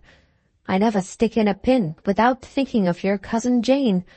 What is it that someone quotes somewhere about someone's having said that our antagonist is our helper, he prevents our being superficial? The extent to which, with my poor clothes, the Duchess prevents me." It was a measure Mrs. Brooke could give only by the general soft wail of her submission to fate. "Yes, the Duchess isn't a woman, is she? She is standard." The speech had for Nanda's companion, however, no effect of pleasantry or irony, and it was a mark of the special intercourse of these good friends that, though they showed each other, in manner and tone, such sustained consideration as might almost have given it the stamp of diplomacy, there was yet in it also something of that economy of expression which is the result of a common experience. The recurrence of opportunity to observe them together would have taught a spectator that, on Mrs. Brooke's side doubtless more particularly, their relation was governed by 2 or 3 remarkably established and, as might have been said, refined laws, the spirit of which was to guard against the vulgarity so often coming to the surface between parent and child. That they were as good friends as if Nanda had not been her daughter was a truth that no passage between them might fail in one way or another to illustrate. Nanda had gathered up, for that matter, early in life, a flower of maternal wisdom. People talk about conscience, but it seems to me one must just bring it up to a certain point and leave it there. You can let your conscience alone if you're nice to the second housemaid. Mrs. Brooke was as nice to Nanda as she was to Sarah Curd, which involved, as may easily be imagined, the happiest conditions for Sarah. "Well," she resumed, reverting to the Duchess on a final appraisement of the girl's air, "I really think I do well by you, and that Jane wouldn't have anything to say today. You look awfully like Mamma." She then threw off, as if for the first time of mentioning it. "Oh, Cousin Jane doesn't care for that," Nanda returned. "What I don't look like is Aggie, for all I try." Ah, you shouldn't try. You can do nothing with it. One must be what one is. Mrs. Brooke was almost sententious, but Nanda, with civility, let it pass. No one in London touches her. She's quite by herself. When one sees her, one feels her to be the real thing. Mrs. Brooke, without harshness, wondered. What do you mean by the real thing? Even Nanda, however, had to think a moment. Well, the real young one. That's what Lord Petherton calls her, she mildly joked. The young man. Her mother's echo was not for the joke, but for something else. I know what you mean. What's the use of being good? Oh, I didn't mean that, said Nanda. Besides, isn't Aggie of a goodness? I wasn't talking of her. I was asking myself what's the use of my being. Well, you can't help it any more than the Duchess can help. Ah, but she could if she would, Mrs. Brooke broke in with a sharper ring than she had yet given. We can't help being good, perhaps, if that burden's laid on us, but there are lengths in other directions we are not absolutely obliged to go. And what I think of when I stick in the pins, she went on, is that Jane seems to me really never to have had to pay. She appeared for a minute to brood on this, till she could no longer bear it, after which she jerked out, Why, she's never had to pay for anything. Nanda had by this time seated herself, taking her place and the interest of their talk on her mother's sofa, where, except for the removal of her long soft gloves, which one of her hands again and again drew caressingly through the other, she remained very much as if she were some friendly yet circumspect young visitor, to whom Mrs. Brooke had on some occasion dropped, "Do come." But there was something perhaps more expressly conciliatory in the way she had kept everything on, as if in particular serenity, and to confirm kindly Mrs. Brooke's sense of what had been done for her, she had neither taken off her great feathered hat, nor laid down her parasol of pale green silk, the match of hat and ribbons, and which had an expensive precious knob. Our spectator would possibly have found too much earnestness in her face to be sure if there was also candour. "And do you mean that you have had to pay?" "Oh, yes, all the while." With this Mrs. Brooke was a little short, and also, as she added, as if to banish a slight awkwardness, "But don't let it discourage you." Nanda seemed an instant to weigh the advice, and the whole thing would have been striking as another touch in the picture of the odd want, on the part of each, of any sense of levity in the other. Whatever escape, face to face, mother or daughter might ever seek, would never be the humorous one, a circumstance, notwithstanding, that would not in every case have failed to make their interviews droll for a third person. It would always, indeed, for such a person, have produced an impression of tension beneath the surface.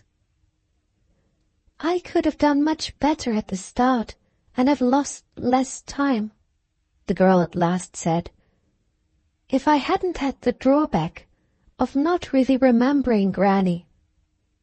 "Oh, well, I remember her," Mrs. Brooke moaned with an accent that evidently struck her the next moment as so much out of place that she slightly deflected. She took Nanda's parasol and held it as if, a more delicate thing much than any one of hers, she simply liked to have it. "Her clothes, at your age at least, must have been hideous." "Was it at the place he took you to that he gave you tea?" she then went on. "Yes, at the museum. With an orgy in the refreshment room, but he took me afterwards to Tishy's, where we had another." "He went in with you?" Mrs. Brooke had suddenly flashed into eagerness.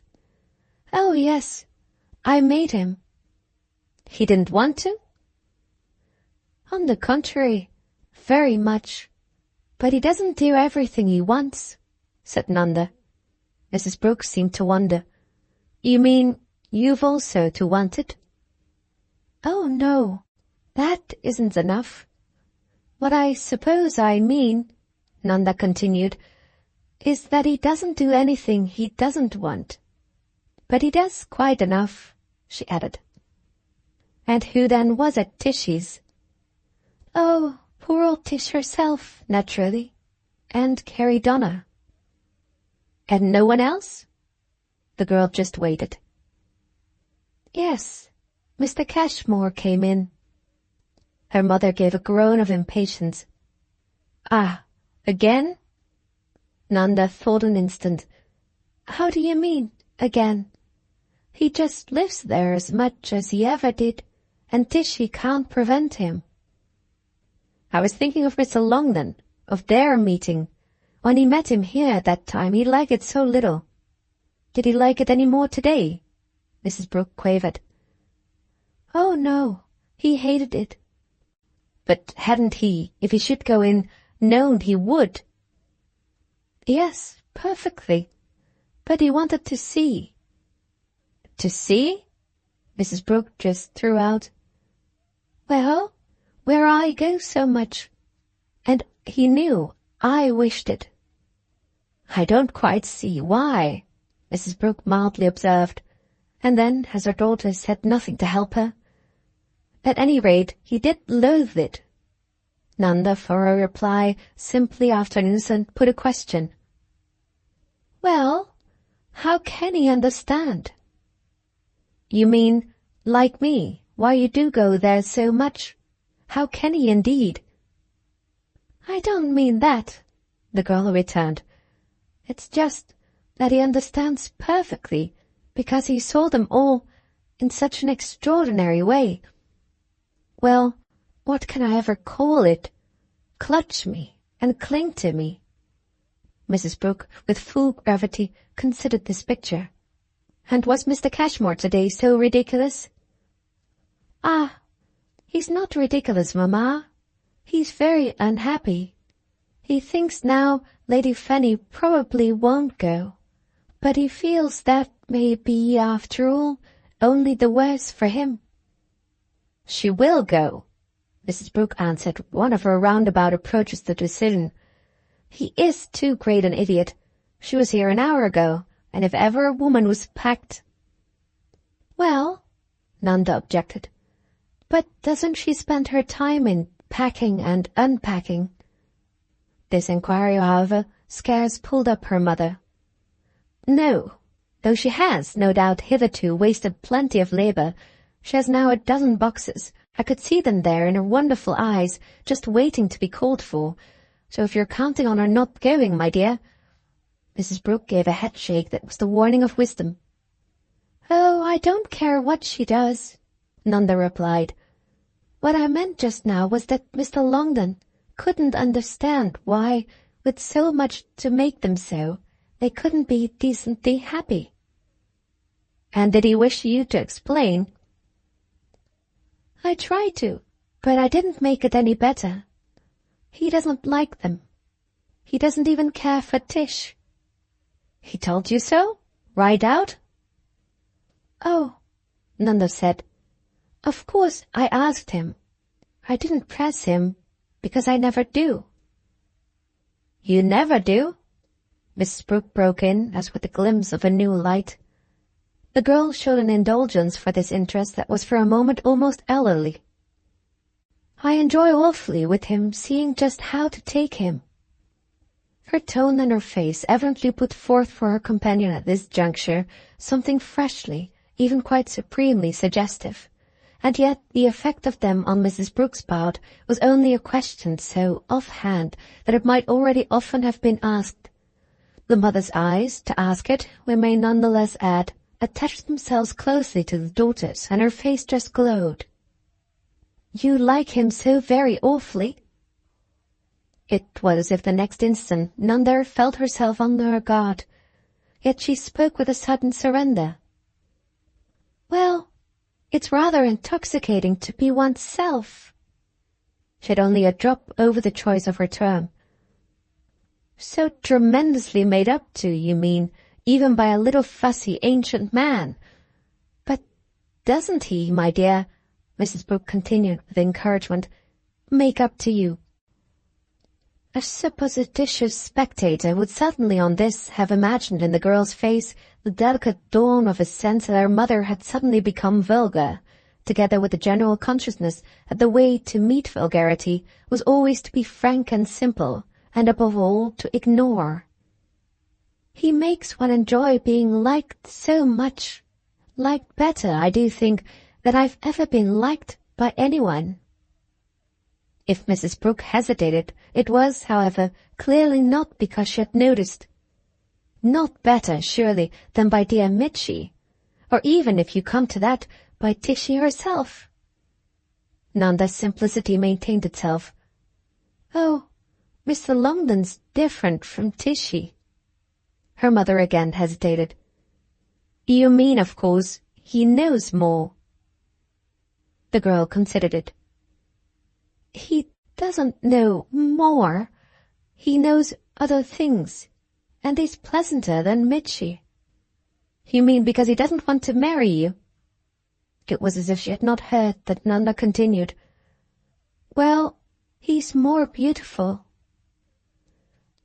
Oh, cried Mrs. Brooke, with a drawn-out extravagance of comment that amounted to an impugnment on her taste even by herself. It contributed to Nanda's quietness. He's one of the most beautiful people in the world. Her companion at this, with a quick wonder, fixed her. Does he, my dear, want to marry you? Yes, to all sorts of ridiculous people. But I mean, would you take him? Nanda, rising, met the question with a short, ironic yes, that showed her first impatience. It's so charming being liked without being approved. But Mrs. Brooke only wanted to know. He doesn't approve? No, but it makes no difference.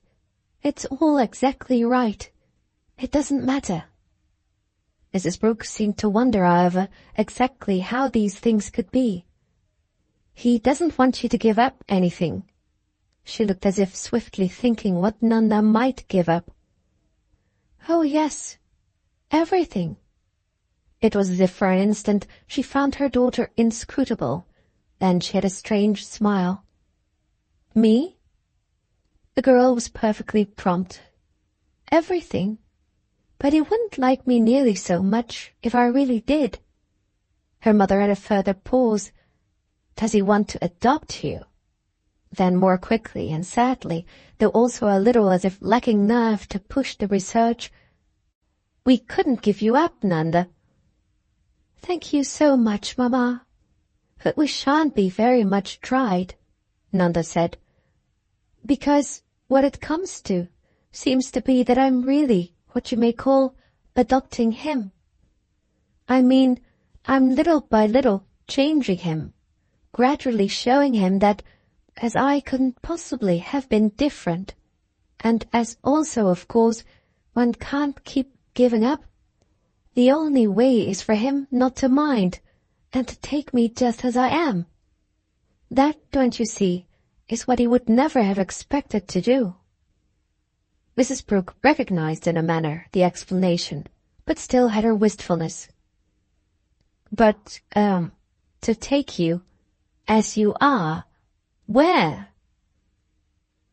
Well, to the South Kensington Museum. Oh, said Mrs. Brooke. Then, however, in a more exemplary tone, do you enjoy so very much your long hours with him? Nanda appeared for an instant to think how to express it. Well, we're great friends. And always talking about Granny? Oh, no, really almost never now. He doesn't think so awfully much of her. There was an oddity of eagerness in the question, a hope, a kind of dash for something that might have been in Nanda's interest.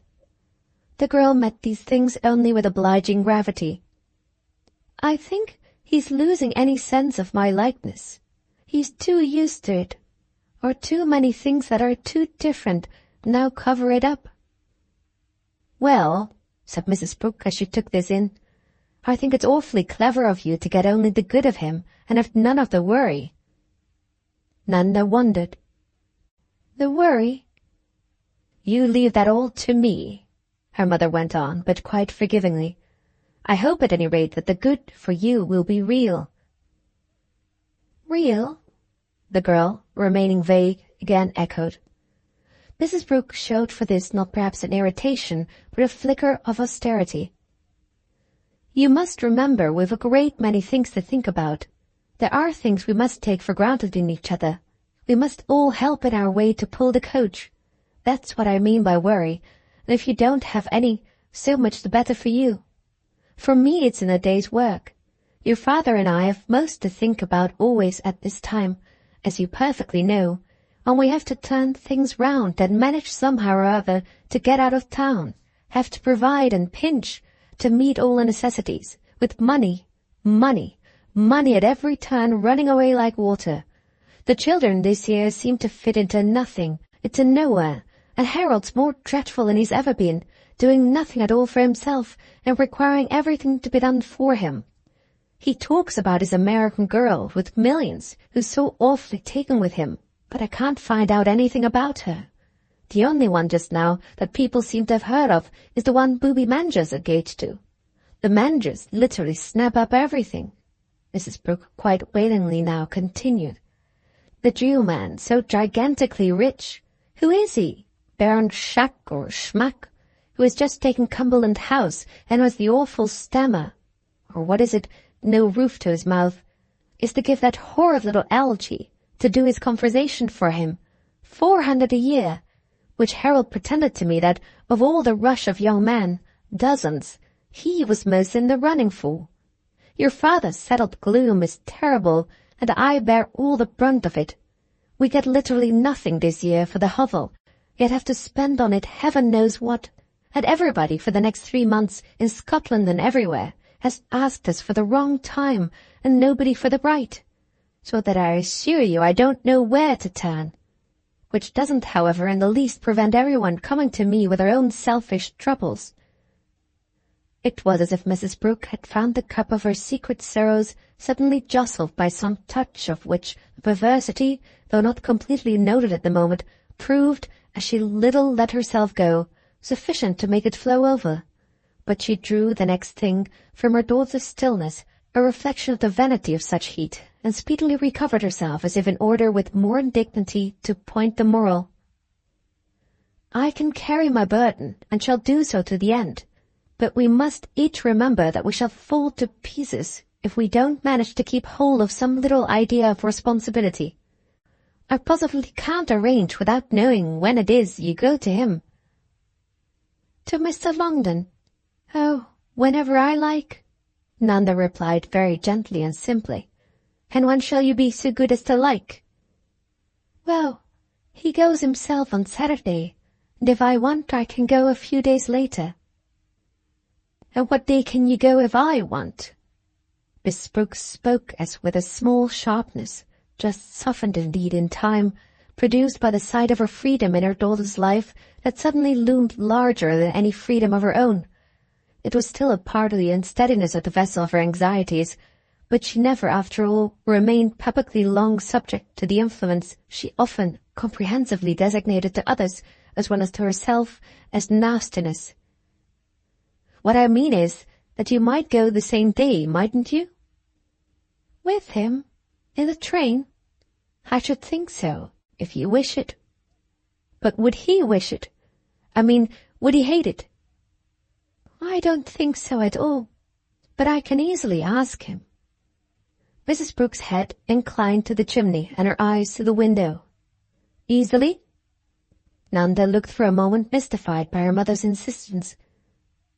"I can at any rate perfectly try it." Remembering even that Mamma would never have pushed so. Nanda's face seemed to concede even that condition. "Well," she at all events serenely replied, "I really think we're good friends enough for anything." It might have been, for the light quickly produced, exactly what her mother had been working to make her say. "What do you call that, then, I should like to know, but his adopting you?" "Ah, I don't know that it matters much what it's called." "So long as it brings with it, you mean," Mrs. Brooke asked, "all the advantages?" "Well, yes," said Nanda, who had now begun dimly to smile. "Call them advantages." Mrs. Brooke had a pause. "One would be quite ready to do that if one only knew a little more exactly what they're to consist of." "Oh, the great advantage, I feel, is doing something for him." Nanda's companion, at this, hesitated afresh. "But doesn't that, my dear, put the extravagance of your surrender to him on rather an odd footing? Charity, love, begins at home, and if it's a question of merely giving, you've objects enough for your bounty without going so far." The girl, as her stare showed, was held a moment by her surprise, which presently broke out. "Why, I thought you wanted me so to be nice to him." "Well, I hope you won't think me very vulgar," said Mrs. Brooke, "if I tell you that I want you still more to have some idea of what you'll get by it. I've no wish," she added, "to keep on boring you with Mitchy." Don't, Nanda pleaded. Her mother stopped as short as if there had been something in her tone to set the limit the more utterly for being unstudied. Yet poor Mrs. Brooke couldn't leave it there. "Then what do you get instead?" "Instead of Mitchy? Oh," said Nanda, "I shall never marry." Mrs. Brooke at this turned away, moving over to the window with quickened wariness.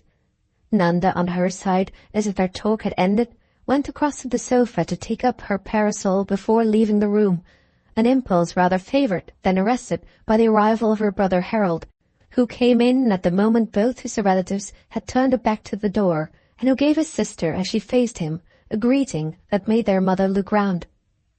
"Hello, Nan. You are lovely. Ain't you lovely, Mother?" "No," Mrs. Brooke answered, not, however, otherwise noticing him. Her domestic despair centred at this instant all in her daughter. "Well, then, we shall consider, your father and I, that he must take the consequence." Nanda had now her hand on the door, while Harold had dropped on the sofa. "He?" she just sounded. "I mean Mr. Longden." "And what do you mean by the consequence?" "Well, it will do for the beginning of it that you'll please go down with him." "On Saturday, then?" "Thanks, Mamma," the girl returned. She was instantly gone, on which Mrs. Brooke had more attention for her son. This, after an instant, as she approached the sofa and raised her eyes from the little table beside it, came straight out. "Where in the world is that £5 note?" Harold looked vacantly about him. "What £5 note?" Book the 7th, Mitchy, Chapter 1.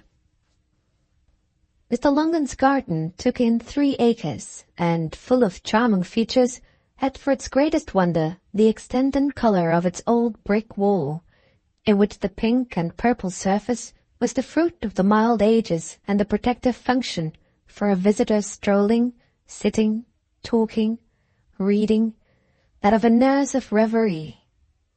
The air of the place in the August time thrilled all the while with the bliss of birds, the hum of little lives unseen, and the flicker of white butterflies.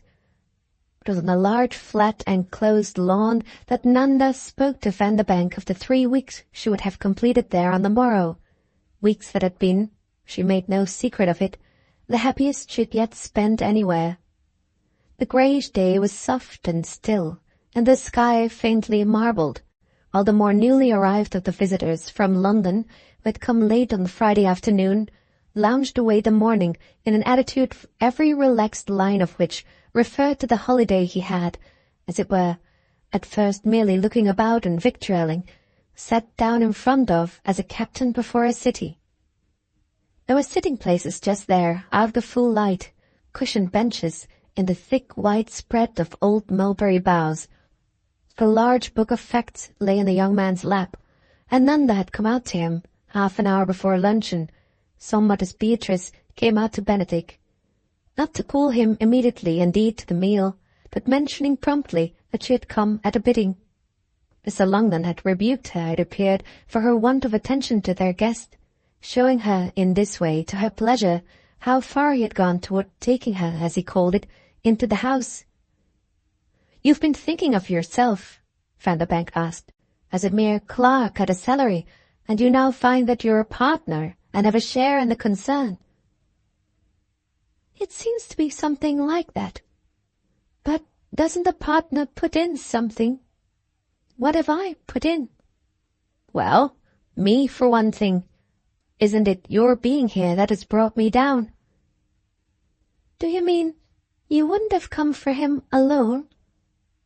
Then don't you make anything of his attraction?" "You ought to," said Nanda, "when he likes you so." Vanderbank, longing for a river, was in white flannels, and he took a question with a happy laugh, a handsome face of good humour that completed the effect of his long, cool fairness. "Do you mind my just sitting still? Do you mind letting me smoke and staying with me a while? Perhaps after a little we'll walk about, shan't we? But face to face with this dear old house, in this jolly old nook, I'm too contented to move, lest raising a finger even should break the spell. What will be perfect will be your just sitting down. Do sit down. And scolding me a little. That, my dear Nanda, will deepen the peace." Some minutes later, while near him, but in another chair, she fingered the impossible book, as she pronounced it, that she had taken from him, he came back to what she had last said. "Has he talked to you much about his liking me?" Nanda waited a minute, turning over the book. "No." "Then how are you just now so struck with it?" "I'm not struck, only with what I'm talked to about. I don't know," she went on, "only what people tell me." "Ah, no, you're too much your mother's daughter for that." Vanderbank leaned back and smoked, and though all his air seemed to say that when one was so at ease for gossip, almost any subject would do, he kept jogging his foot with the same small nervous motion as during the half-hour at Myrtle that this record has commemorated. "You're too much one of us all," he continued. "We've tremendous perceptions." He laughed. "Of course I should have come for him. But after all," he added, as if all sorts of nonsense would equally serve, "he mightn't, except for you, you know, have asked me." Nanda so far accepted this view as to reply, "That's awfully weak. He's so modest that he might have been afraid of your boring yourself." "That's just what I mean." "Well, if you do," Nanda returned, "the explanation's a little conceited." "Oh, I only made it," Vanderbank said, "in reference to his modesty." Beyond the lawn, the house was before him, old, square, red-roofed, well assured of its right to the place it took up in the world. This was a considerable space, in the little world at least of Suffolk, and a look of possession had everywhere mixed with it, in the form of old windows and doors, the tone of old red services, the style of old white facings, the age of old high creepers, the long conformation of time, suggestive of panelled rooms, of precious mahogany, of portraits of women dead, of coloured china glimmering through glass doors, and delicate silver reflected on bare tables. The thing was one of those impressions of a particular period that it takes 2 centuries to produce. "Fancy," the young man incoherently exclaimed, "his caring to leave anything so lovable as all this to come up and live with us." The girl also for a little lost herself. "Oh, you don't know what it is. The charm comes out so as one stays. Little by little it grows and grows. There are old things everywhere that are too delightful. He lets me explore so. He lets me rummage and rifle. Every day I make discoveries." Vanderbank wondered as he smoked. "You mean he lets you take things?" "Oh, yes. Up to my room, to study or to copy. There are old patterns that are too dear for anything. It's when you live with them, you see, that you know. Everything in the place is such good company. Your mother ought to be here, Vanderbank presently suggested. She's so fond of good company. Then, as Nanda answered nothing, he went on. Was your grandmother ever? Never, the girl promptly said.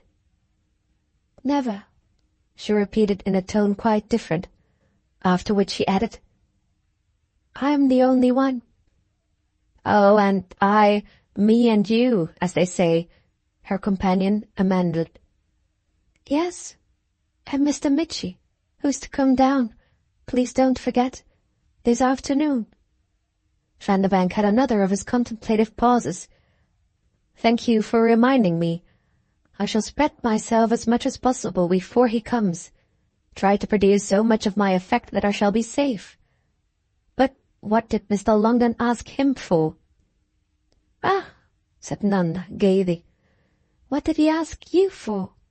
Why, for the reason you just now mentioned, that his interest in me is so uncontrollable. Then, isn't his interest in Mitchie of the same general order? Vanderbank broke in. Not in the least. He seemed to look for a way to express the distinction, which suddenly occurred to him. He wasn't in love with Mitchie's mother. No. Nanda turned it over. Mitchie's mother, it appears, was awful. Mr. Cashmore knew her. Vanderbank's smoke puffs were profuse and his pauses frequent. Awful to Mr. Cashmore? I'm glad to hear it. He must have deserved it. But I believe it her all the same.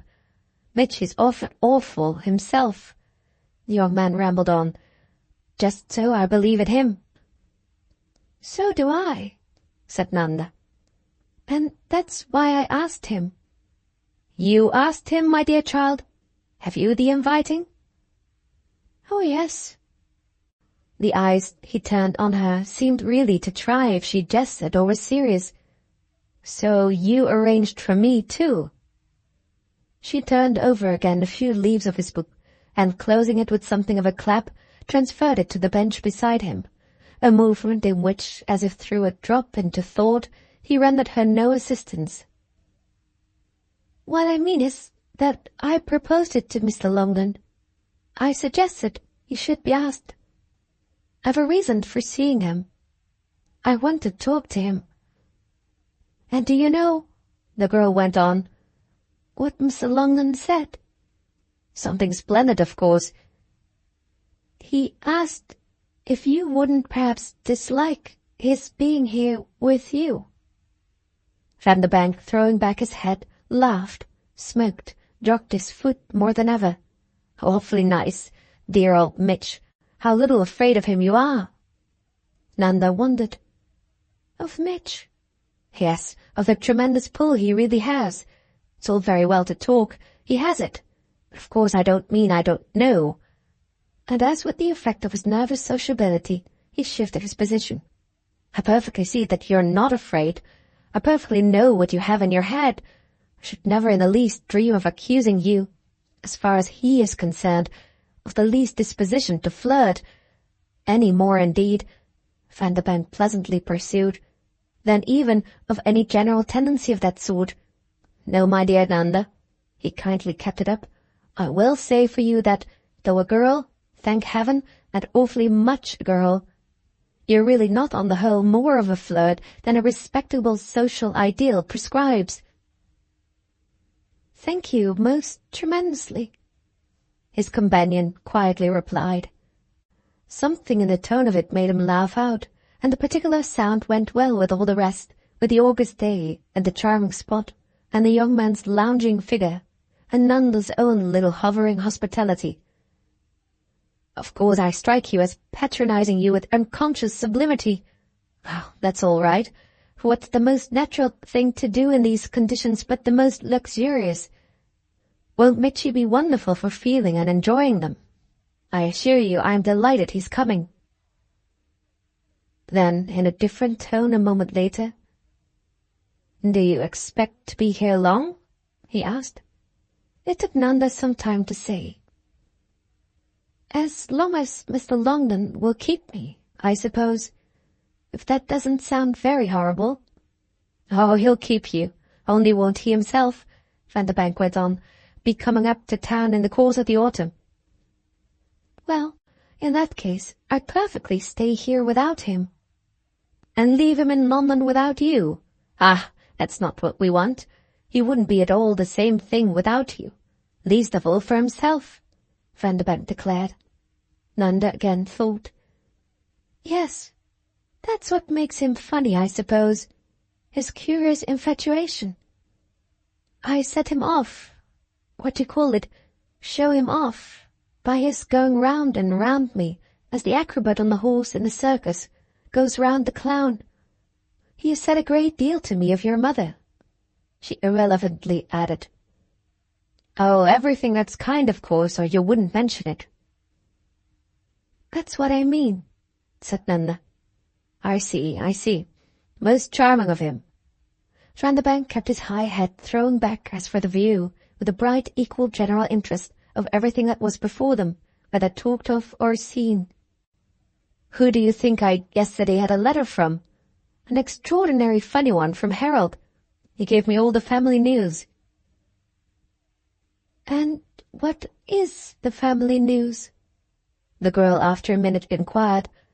Well, the first great item is that he himself wanted, Nanda broke in, to borrow £5 of you. I say that, she added, because if he wrote to you.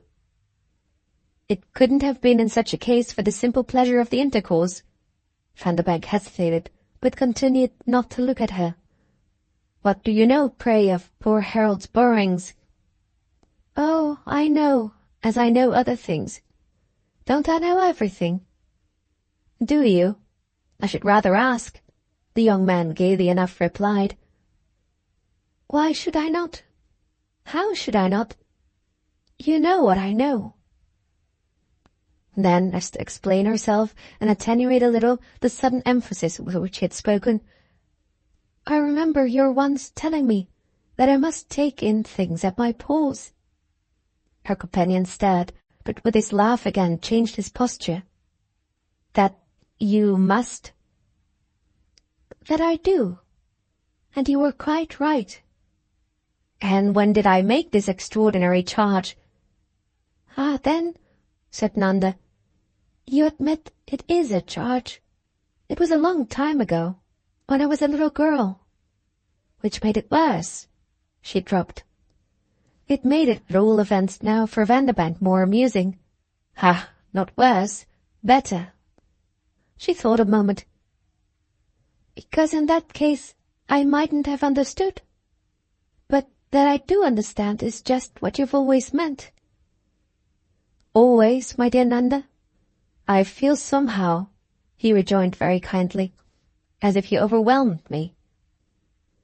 You feel as if I did, but the reality is just that I don't. The day I overwhelm you, Mr. Van. She let that pass, however. There was too much to say about it, and there was something else much simpler. Girls understand now. It has got to be faced, as Tishy says. Oh, well, Vanderbank laughed. We don't require Tishy to point that out to us. What are we all doing most of the time but trying to face it? Doing? Aren't you doing rather something very different? You're just trying to dodge it. You're trying to make believe, not perhaps to yourselves, but to us, that it isn't so. But surely you don't want us to be any worse. She shook her head with brisk gravity. We don't care really what you are. His amusement now dropped to a straighter. Your we is awfully beautiful. It's charming to hear you speak for the whole lovely lot. Only you speak, you know, as if you were just the class apart that he yet complain of our scruples, implying you to be. She considered this objection with her eyes on his face. Well then, we do care. Only it's a big subject. Oh yes, no doubt. It's a big subject. She appeared to wish to meet him on everything reasonable. Even Mr. Long admits that. Vanderbank wondered. You mean you talk over with him? The subject of girls? Why, we scarcely discuss anything else. Oh, no wonder then you're not bored. But you mean, he asked, that he recognizes the inevitable change? He can't shut his eyes to the facts. He sees we're quite a different thing. I dare say. Her friend was fully appreciative. They had the old thing, what do you know of it? I personally? Well, I've seen some change even in my short life. And aren't the old books full of us? Then Mr. Longden himself has told me. Vanderbank smoked and smoked. You've gone into it with him? As far as a man and a woman can together.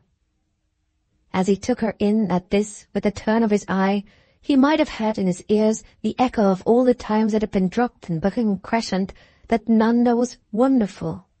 She was indeed. Oh, he's of course on certain sides shy. Awfully. Too beautifully. And then there's Aggie, the girl pursued. I mean, for the real old thing. Yes, no doubt, if she be the real old thing. But what the deuce really is Aggie? Well, said Nanda with the frankest interest, she's a miracle. If one could be her exactly, absolutely, without the least little mite of change, one would probably be wise to close with it. Otherwise, except for anything but that, I'd rather brazen it out as myself. There fell between them on this a silence of some minutes, after which it would probably not have been possible for either to say if their eyes had met while it lasted. This was at any rate not the case, as Vanderbank at last remarked, Your brass, my dear young lady, is pure gold. Then it's of me, I think, that Harold ought to borrow. You mean, therefore, that mine isn't? Vanderbank went on. Well, you really haven't any natural cheek, not like some of them. You're in yourself as uneasy, if anything's said, and everyone giggles or makes some face, as Mr. Longden. And if Lord Petherton hadn't once told me that a man hates almost as much to be called modest as a woman does, I'd say that very often in London now you must pass some bad moments. The present might precisely have been one of them, we should doubtless have guarded, had we seen fully recorded in Vanderbank's face the degree to which this prompt response embarrassed or at least stupefied him. But he could always provisionally laugh. I like your in London now. It's the tone and the current and the effect of all the others that push you along, she went on as if she hadn't heard him. If such things are contagious, as everyone says, you prove it perhaps as much as anyone. But you don't begin, she continued blandly enough to work it out for him, or you can't at least originally have begun.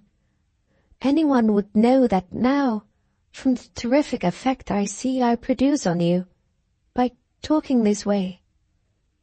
There it is. It's all out before one knows it, isn't it? And I can't help it any more than you can I? So she appeared to put it to him, with something in her lucidity that would have been infinitely touching, a strange, grave, calm consciousness of their common doom, and of what in especial in it would be worst for herself. He sprang up, indeed, after an instant, as if he had been infinitely touched. He turned away, taking just near her a few steps to and fro, gazed about the place again, but this time without the air of particularly seeing it, and then came back to her as if from a greater distance. An observer at all initiated would, at the juncture, fairly have hung on his lips, and there was in fact, on Vanderbank's part, quite the look of the man, though it lasted but just while we seize it, and suspense about himself. The most initiated observer of all would have been poor Mr. Longden, in that case destined, however, to be also the most defeated, with the sign of his tension a smothered, "Ah, if he doesn't do it now," Well, Vanderbank didn't do it now, and the odd, slow, irrelevant sigh he gave out might have sufficed as the record of his recovery from a peril lasting just long enough to be measured. Had there been any measure of it meanwhile for Nanda? There was nothing at least to show either the presence or the relief of anxiety in the way in which, by a prompt transition, she left her last appeal to him simply to the care of itself. "You haven't denied that Harold does borrow?" He gave a sound of cheer for this luckily firmer ground. "My dear child, I never lent the silly boy £5 in my life. In fact, I like the way you talk of that. I don't know quite for what you take me, but the number of persons to whom I have lent £5 is so awfully small," she took him up on it, "as not to look so very well for you." She held him an instant, as with a fine intelligence of his meaning in this, and then, though not with sharpness, broke out, "Why are you trying to make out that you're nasty and stingy? Why do you misrepresent?" "My natural generosity?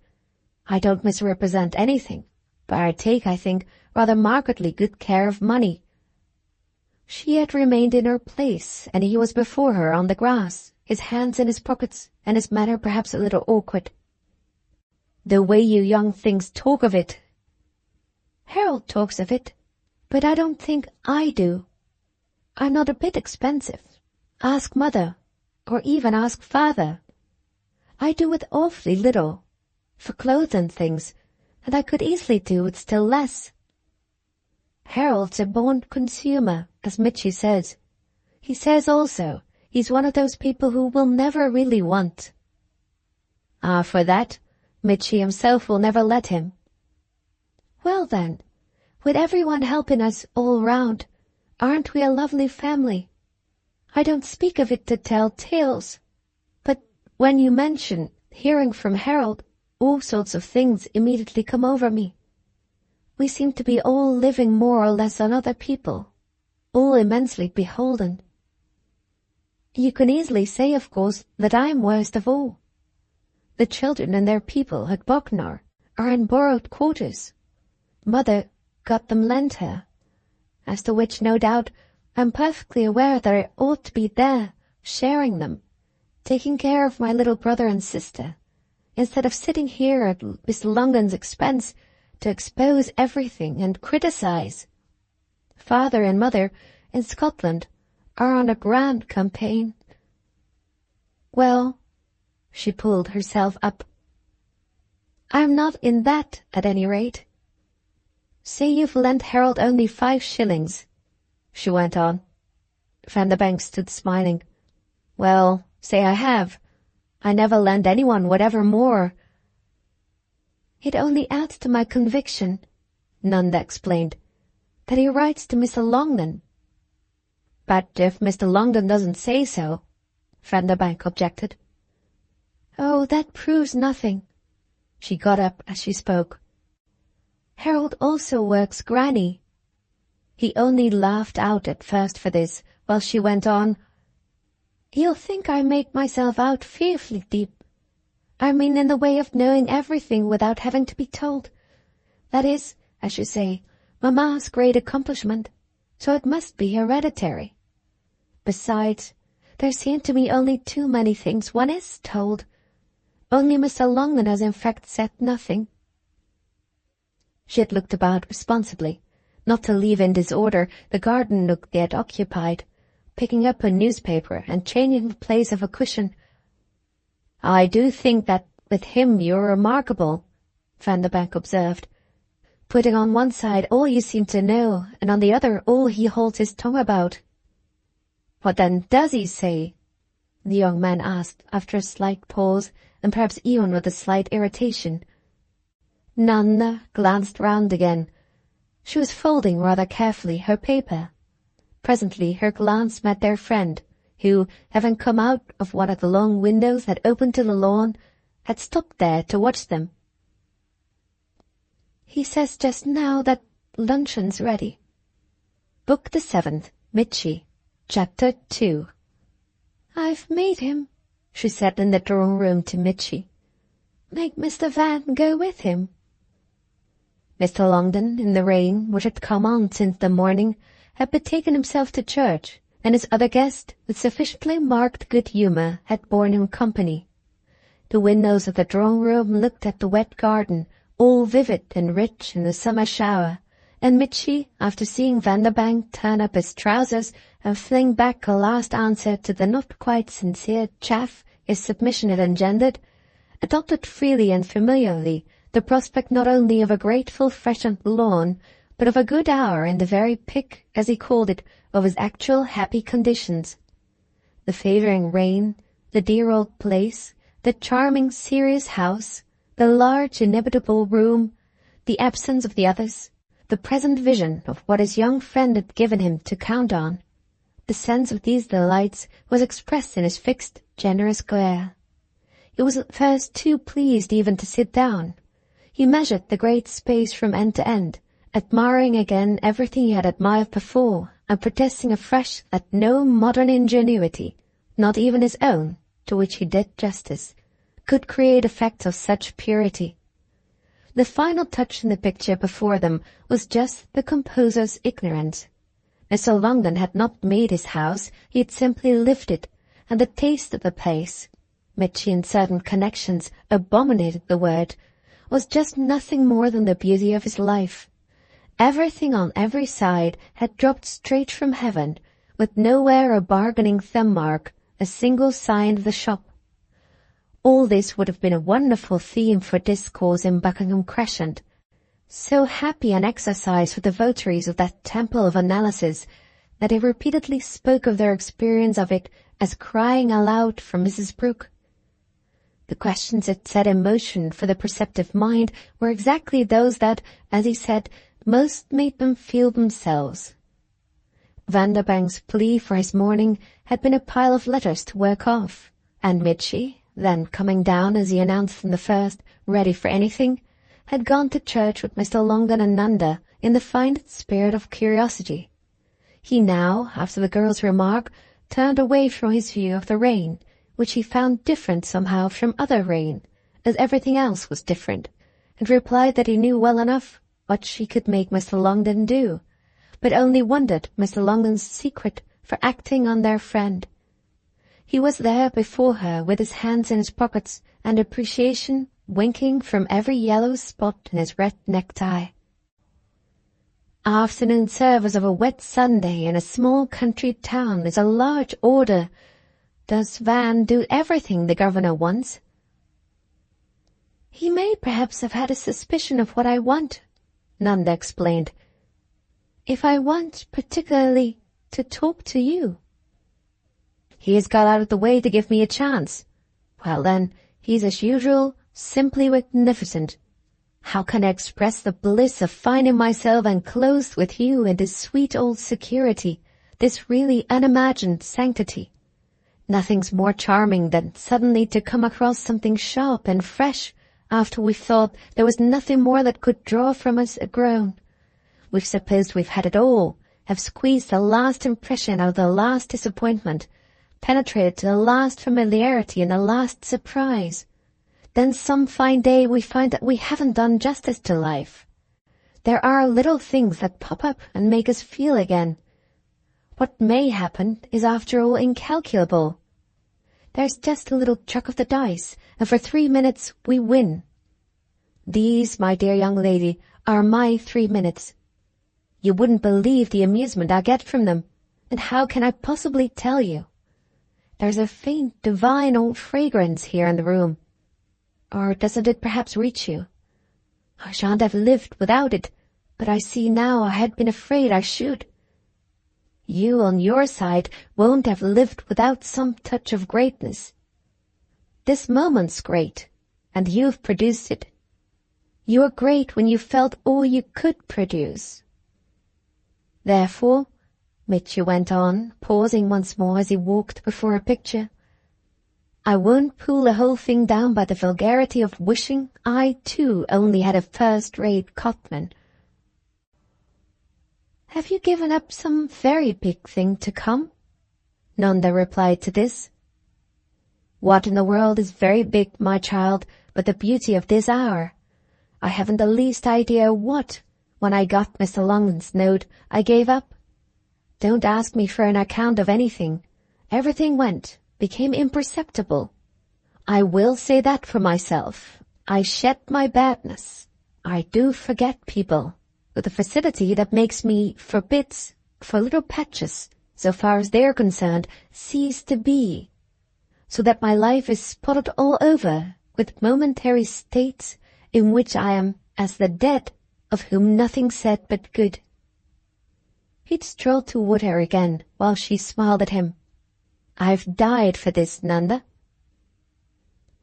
The only difficulty I see, she presently replied, is that you ought to marry a woman really clever, and that I'm not quite sure what there may be of that in Aggie.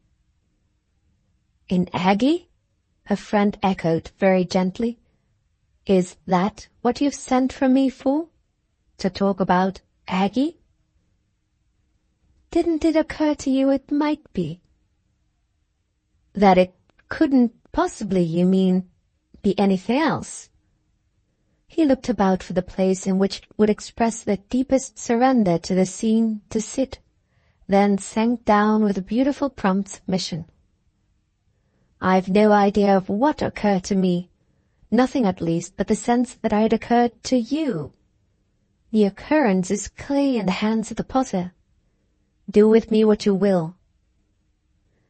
You appreciate everything so wonderfully, Nanda said, that it oughtn't to be hard for you to appreciate her. I do dream so you may save her. That's why I haven't waited. The only thing that remains to me in life, he answered, is a certain accessibility to the thought of what I may still do to figure a little in your eye. But that's precisely a thought you may assist to become clearer. You may, for instance, give me some pledge or sign that if I do figure, prance and caracole and sufficiently kick up the dust, your eye won't suffer itself to be distracted from me. I think there's no adventure I'm not ready to undertake for you. Yet my passion, chastened through all this, purified, austere, is still enough of this world not wholly to have renounced the fancy of some small reward. How small? The girl asked.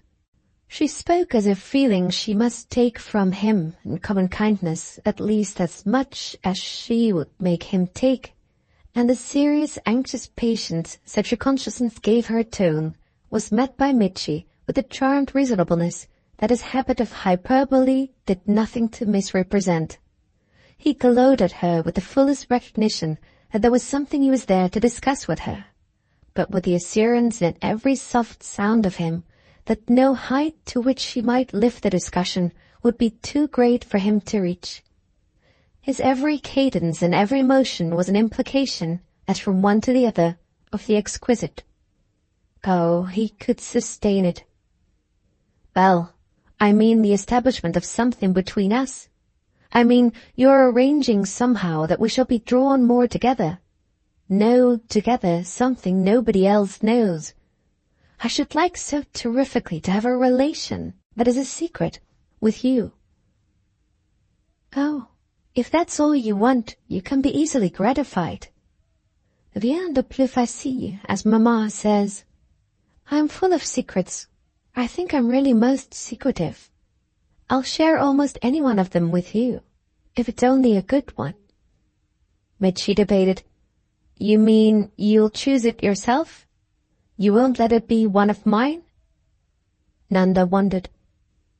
But what's the difference?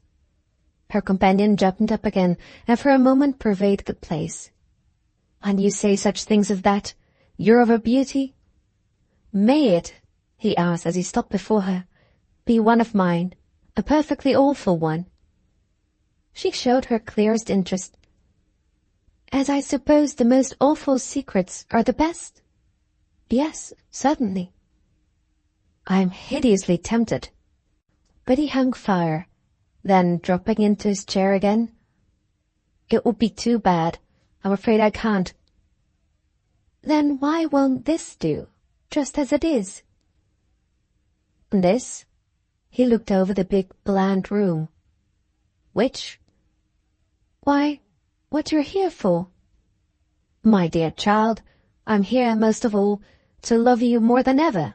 There's an absence of favoring mystery about that. She looked at him as if seeing what he meant and only asking to remedy it. There's a certain amount of mystery we can now make. That it strikes me, in fact, we must make. Dear Mitchie, she continued almost with eagerness, I don't think we can really tell. He'd fallen back in his chair, not looking at her now, and with his hands, from his supported elbows, clasped himself more quiet. Are you still talking about Aggie? Why, I've scarcely begun. Oh.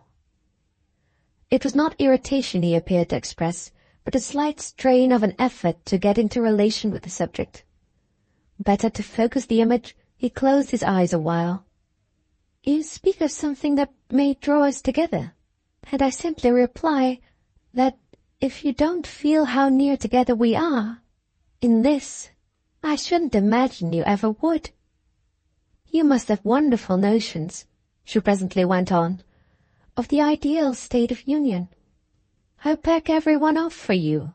I banish everything that can interfere, and I don't in the least mind your knowing that I find the consequence delightful. You may talk, if you like, of what will have passed between us, but I shall never mention it to a soul, literally not to a living creature. What do you want more than that? He opened his eyes in deference to the question, but replied only with a gaze as unassisted as if it had come through a hole in a curtain. You say you're ready for an adventure, and it's just an adventure that I propose. If I can make you feel for yourself, as I feel for you, the beauty of your chance to go in and save her. Well, if you can, Mitch at last broke in. I don't think, you know, he said after a moment, you'll find it easy to make your two ends meet. She thought a little longer. One of the ends is yours, so that you'll act with me. If I wind you up, so that you go, you'll just happily sit and watch me spin? Thank you. That will be my reward? Nanda rose on this from her chair as if with the impulse of protest. Shan't you care for my gratitude, my admiration? Oh, yes, she seemed to muse.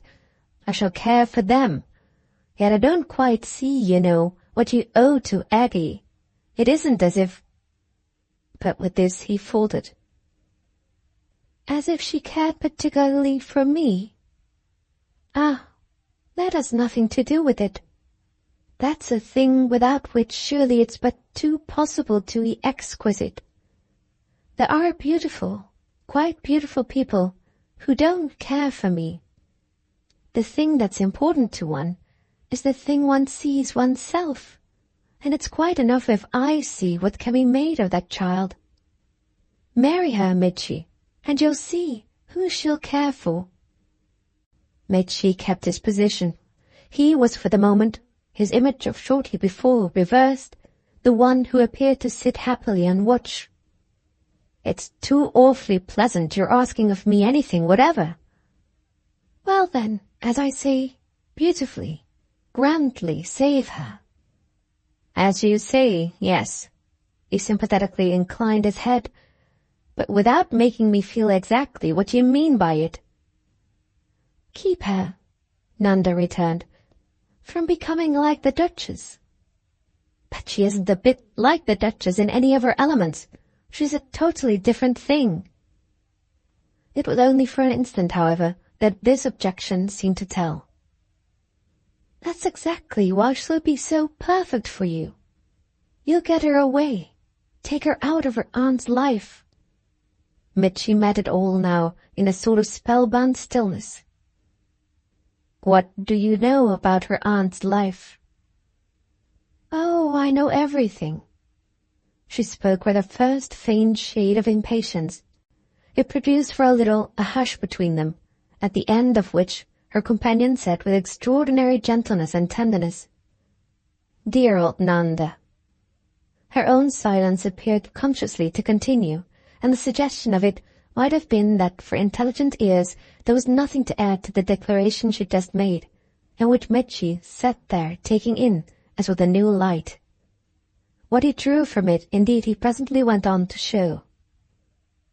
"You're too awfully interesting. Of course, you know a lot. How shouldn't you? And why?" "Why? Oh, that's another affair. But you don't imagine what I know. I'm sure it's much more than you've a notion of. That's the kind of thing now one is. Just accept the little marvel of Aggie." "What on earth," the girl pursued, "do you take us for?" "Oh, it's all right," breathed Mitchy, divinely pacific. "I'm sure I don't know whether it is. I shouldn't wonder if it were in fact all wrong. But what at least is certainly right is for one not to pretend anything else.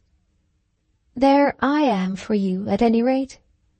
Now the beauty of Aggie is that she knows nothing, but absolutely, utterly, not the least little tittle of anything." It was barely visible that Mitchy hesitated, and he spoke quite gravely. "Have you tried her?" "Oh, yes, and Tishy has." His gravity had been less than Nanda's. "Nothing. The memory of some scene or some passage might have come back to her with a charm. "Ah, say what you will, it is the way we ought to be." Mitchy, after a minute of much intensity, had stopped watching her. Changing his posture, and with his elbows on his knees, he dropped for a while his face into his hands. Then he jerked himself to his feet. "There's something I wish awfully I could say to you, but I can't." Nanda, after a slow headshake, covered him with one of the dimmest of her smiles. "You needn't say it. I know perfectly which it is." She held him an instant, after which she went on. "It's simply that you wish me fully to understand that you're one who, in perfect sincerity, doesn't mind one straw. How awful." "Yes? How awful?" He had kindled as he paused with his new eagerness. "Well, one's knowledge may be. It doesn't shock in you a single hereditary prejudice." "Oh, hereditary," Mitchy ecstatically murmured. "You even rather like me the better for it, so that one of the reasons why you couldn't have told me, though not of course I know the only one, is that you would have been literally almost ashamed. Because, you know," she went on, "it is strange. My lack of hereditary—" "Yes, discomfort in presence of the fact I speak of. There's a kind of sense you don't possess." His appreciation again fairly goggled at her. "Oh, you do know everything." "You're so good that nothing shocks you," she lucidly persisted. "There's a kind of delicacy you haven't got." He was more and more struck. "I've only that, as it were, of the skin and the fingers," he appealed. "Oh, and that of the mind, and that of the soul, and some other kind certainly, but not the kind." "Yes," he wondered. "I suppose that's the only way one can name it." It appeared to rise there before him. The kind. "The kind that would make me painful to you. Or rather not me, perhaps," she added, as if to create between them the fullest possible light, "but my situation, my exposure, all the results of them I show. Does one become a sort of a little drain pipe with everything flowing through?" Why don't you call it more gracefully? Mitchie asked, freshly struck. A little aeolian harp, set in the drawing-room window and vibrating in the breeze of conversation. Oh, because the harp gives out a sound, and we, at least we try to, give out none. What you take, you mean you keep? Well, it sticks to us, and that's what you don't mind. Their eyes met long on it. Yes, I see. I don't mind. I've the most extraordinary lacunae. Oh, I don't know about others, Nanda replied. I haven't noticed them, but you've that one, and it's enough. He continued to face her with his queer mixture of assent and speculation. Enough for what, my dear? To have made me impossible for you, because the only man you could, as they say, have respected, would be a man who would have minded. Then, as under the cool, soft pressure of the question, she looked at last away from him. The man with the kind, as you call it, happens to be just the type you can love. But what's the use? He persisted, as she answered nothing. In loving a person with a prejudice, hereditary or other, to which you're precisely obnoxious. Do you positively like to love in vain?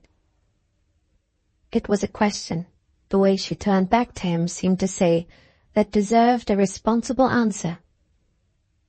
Yes. But she'd moved off after speaking, and Mitchie's eyes followed her to different parts of the room as, with small pretexts of present attention to it, small bestowed touches for symmetry, she slowly measured it. What's extraordinary, then, is your idea of my finding any charm in Aggie's ignorance. She immediately put down an old snuff-box. Why, it's the one sort of thing you don't know. You can't imagine, she said as she returned to him, the effect it will produce on you. You must get really near it and see it all come out, to feel all its beauty. You'll like it, Mitchie. And Nanda's gravity was wonderful. Better than anything you have known. The clear sincerity of this, even had there been nothing else, imposed a consideration that Mitchie now flagrantly could give, and the deference of his suggestion of difficulty only grew more deep. I am to do, then, with this happy condition of hers, what you say you've done, to try it.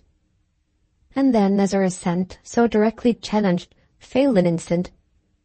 But won't my approach to it, however cautious, be just what will break it up and spoil it? Nanda thought.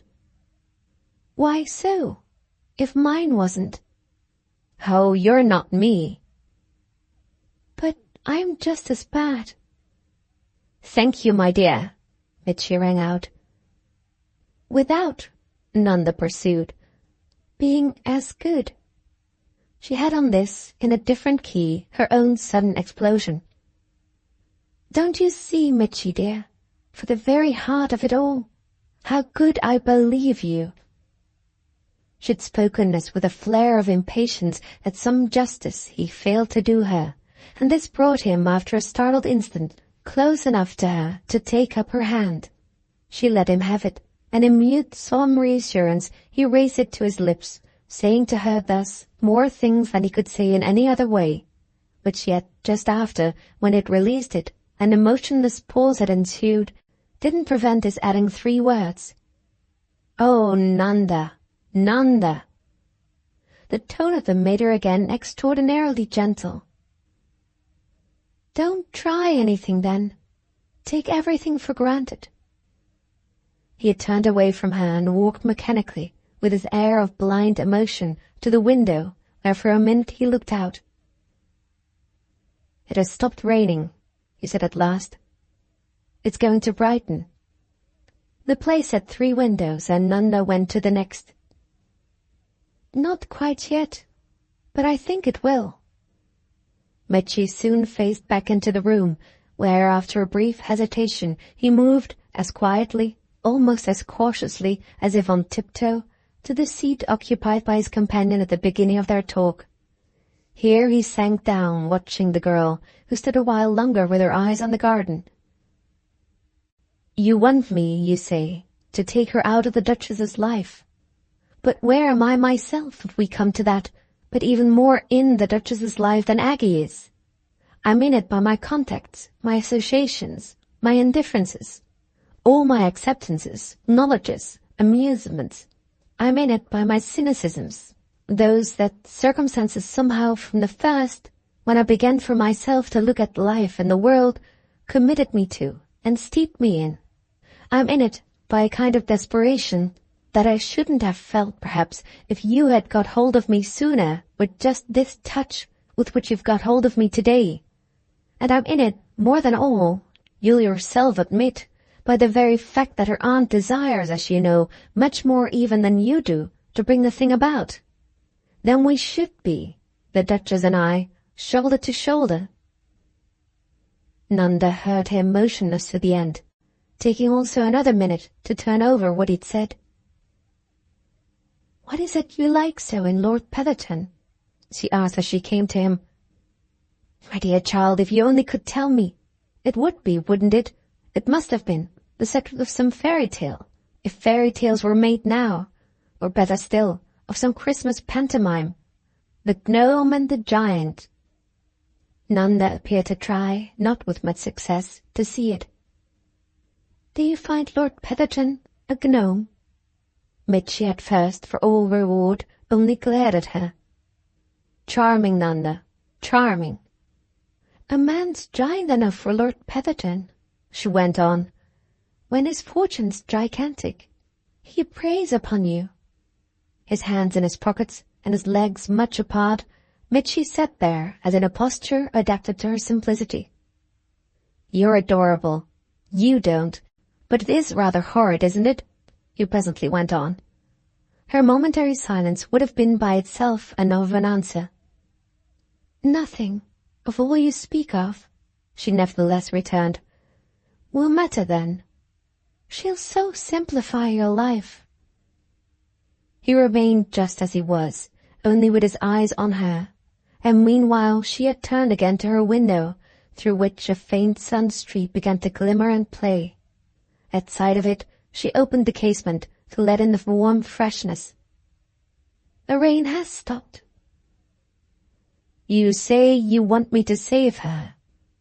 But what you really mean," Mitchy resumed from the sofa, "isn't that all exactly that?" Nanda, without heeding the remark, took in the sunshine. "It will be charming now in the garden." Her friend got up, found his wonderful cross-barred cap, after a glance, on a neighbouring chair, and with it came toward her. "Your hope is that, as I'm good enough to be worth it, she'll save me." Nanda looked at him now. "She will, Mitchy. She will."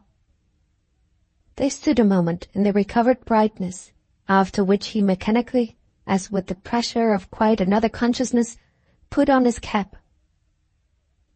"Well then, shall that hope between us be the thing?" "The thing?" she just wondered. "Why, that will have drawn us together, to hold us so, you know, this afternoon. I mean, the secret we spoke of." She put out to him on this the hand he had taken a few minutes before, and he clasped it now only with the firmness it seemed to give and to ask for. "Oh, it will do for that," she said as they went out together. Book 7, Chapter 3.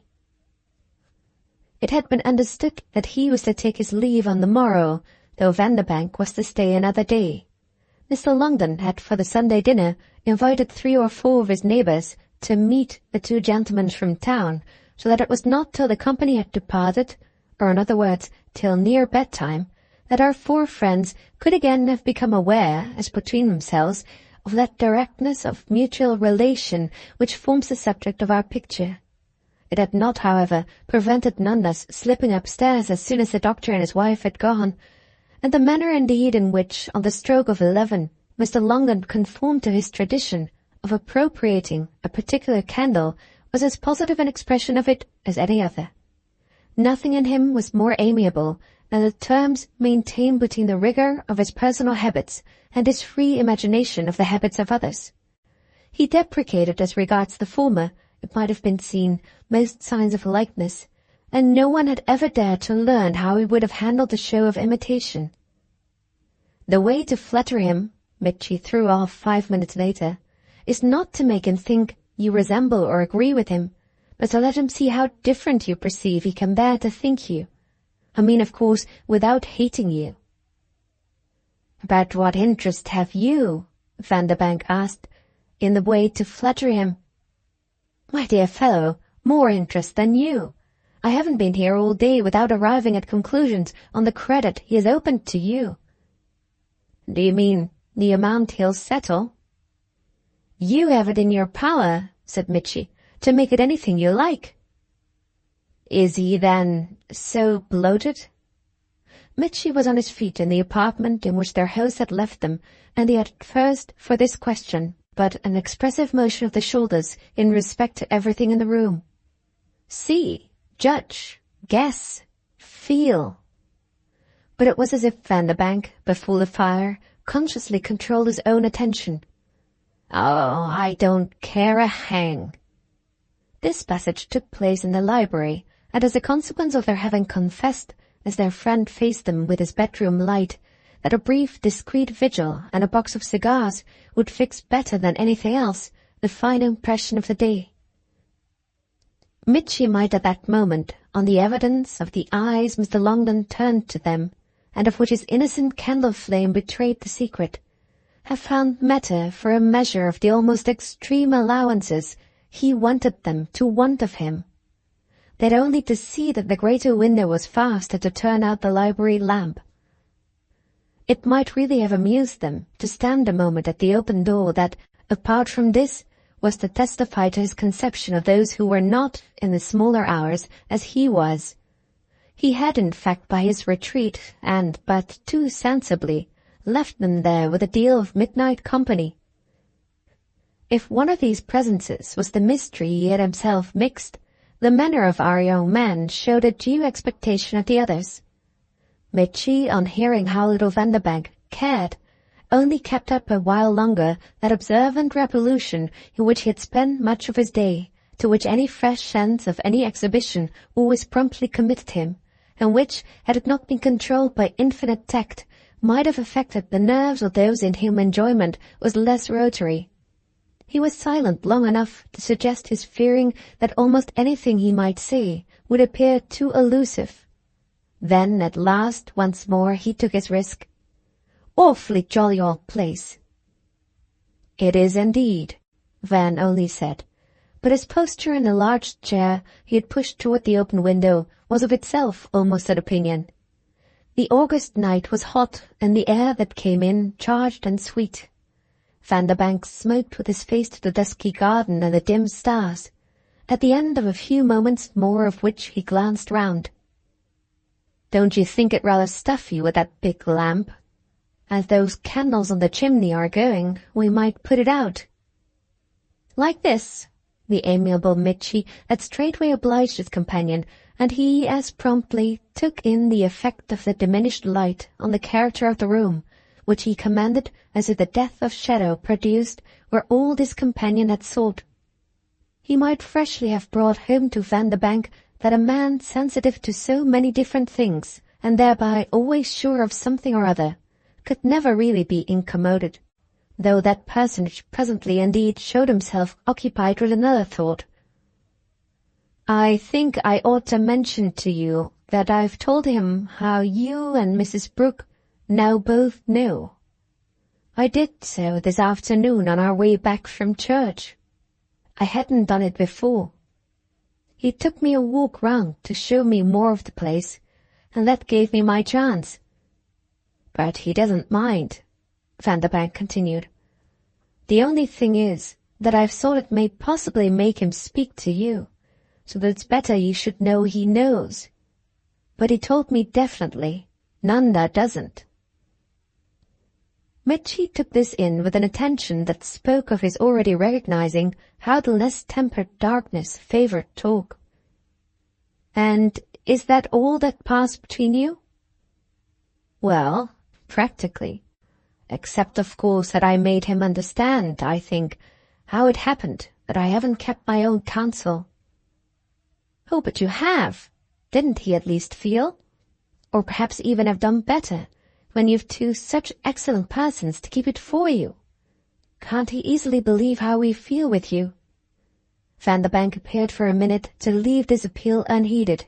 He continued to stare into the garden while he smoked and swung the long leg he had thrown over the arm of the chair. When he at last spoke, however, it was with some emphasis, perhaps even with some vulgarity. "Oh, rot!" Mitchy hovered without an arrest. "You mean he can't feel?" "I mean it isn't true. I've no illusions about you. I know how you're both affected, though I of course perfectly trust you." Mitchy had a short silence. "Trust us not to speak?" "Not to speak to Nanda herself, though of course, too, if you spoke to others," Vanderbank went on, "they'd immediately rush and tell her." "I've spoken to no one," said Mitchy. "I'm sure of it, and neither has Mrs. Brooke." "I'm glad you're sure of that also," Mitchy returned, "for it's only doing her justice." "Oh, I'm quite confident of it," said Vanderbank. "And without asking her?" "Perfectly." "And you're equally sure, without asking, that I haven't betrayed you?" After which, while, as if to let the question lie there in its folly, Vanderbank said nothing, his friend pursued, "I came, I must tell you, terribly near it today." "Why must you tell me? Your coming near doesn't concern me, and I take it you don't suppose I'm watching or sounding you. Mrs. Brooke will have come terribly near," Vanderbank continued as if to make the matter free, "but she won't have done it either. She'll have been distinctly tempted." "But she won't have fallen," Mitchy broke in. "Exactly. There we are. I was distinctly tempted, and I didn't fall." "I think your certainty about Mrs. Brooke," he added, "shows you do know her. She's incapable of anything deliberately nasty." "Oh, of anything nasty in any way," Vanderbank said musingly and kindly. "Yes, one knows on the whole what she won't do." After which, for a period, Mitchy roamed and reflected. "But in spite of the assurance given you by Mr. Longden, or perhaps, indeed, just because of your having taken it, I think I ought to mention to you my belief that Nanda does know of his offer to you. I mean, by having guessed it." "Oh," said Vanderbank. "There's in fact more still," his companion pursued, "that I feel I should like to mention to you."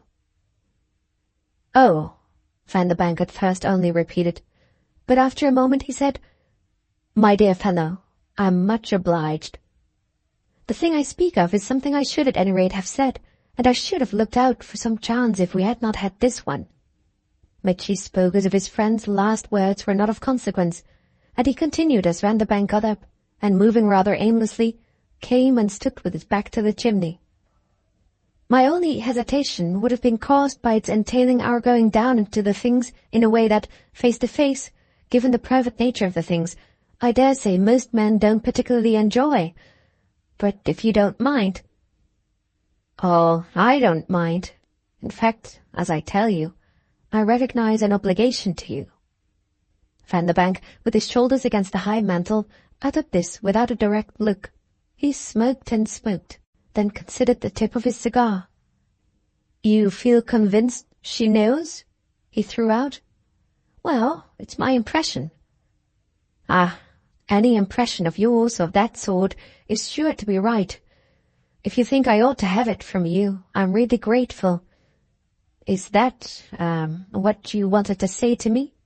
Vanderbank, after a slight pause, demanded. Mitchy, watching him more than he watched Mitchy, shook a mildly decisive head. "No." Vanderbank, his eyes on the smoke puffs, seemed to wonder. "What you wanted is something else." "Something else?" "Oh," said Vanderbank for the third time. The ejaculation had been vague, but the movement that followed it was definite. The young man, turning away, found himself again near the chair he had quitted, and resumed possession of it as a sign of being at his friend's service. This friend, however, not only hung fire, but finally went back to take a shot from a quarter they might have been supposed to have left. It strikes me as odd, his imagining, awfully acute as he is, that she has not guessed. One wouldn't have thought he could live with her here in such an intimacy, seeing her every day and pretty much all day, and make such a mistake. Vanderbank, his great length all of a lounge again, turned it over. "And yet I do thoroughly feel the mistake's not yours." But she had a new serenity of affirmation. "Oh, it's not mine." Perhaps then it occurred to his friend, he doesn't really believe it.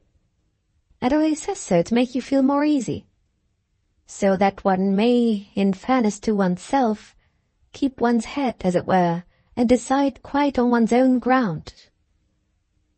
Then you have still to decide. Vanderbank took time to answer.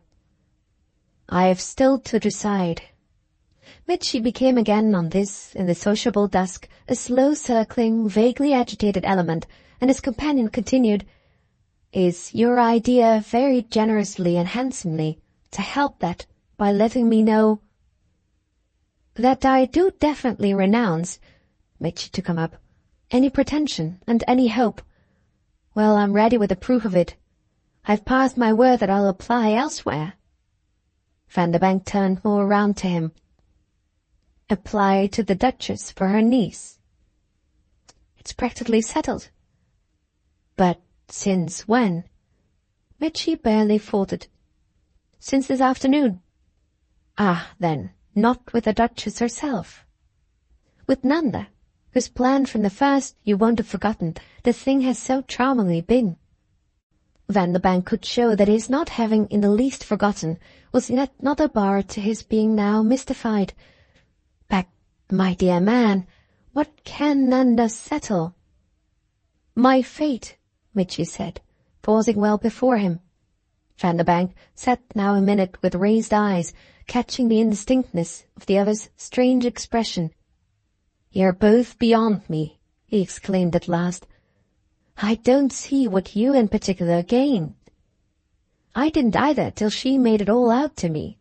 One sees then in such a matter for oneself, and as everything's gain that isn't loss, there was nothing I could lose. It gets me," Mitchy further explained, "out of the way." "Out of the way of what?" This, Mitchy frankly showed, was more difficult to say, but he in time brought it out. "Well, of appearing to suggest to you that my existence, in a prolonged state of singleness, may ever represent for her any real alternative." "But alternative to what?" "Why, to being your wife, damn you." Mitchy on these words turned away again, and his companion, in the presence of his renewed dim gyrations, sat for a minute dumb. Before Van had spoken, indeed, he was back again. "Excuse my violence, but of course you really see." "I'm not pretending anything," Vanderbank said, "but a man must understand.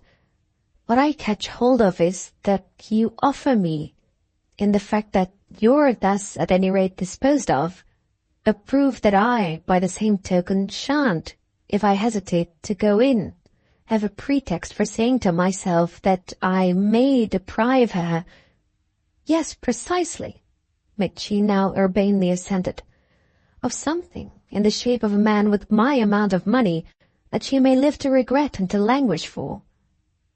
My amount of money, don't you see," he very simply added, "is nothing to her." "And you want me to be sure that, so far as I may ever have had a scruple, she has had her chance and got rid of it?" "Completely," Mitchy smiled. "Because," Vanderbank with the aid of his cigar thoughtfully pieced it out, "that may possibly bring me to the point." "Possibly," Mitchie laughed. He'd stood a moment longer, almost as if to see the possibility develop before his eyes, and had even started at the next sound of his friend's voice. What Vanderbank in fact brought out, however, only made him turn his back. "Do you like so very much, little Aggie?" "Well," said Mitchie, "Nanda does, and I like Nanda." "You're too amazing," Vanderbank mused.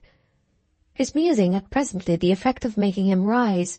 Meditation indeed beset him after he was on his feet. "I can't help its coming over me, then, that on such an extraordinary system you must also rather like me." "What will you have, my dear Van?"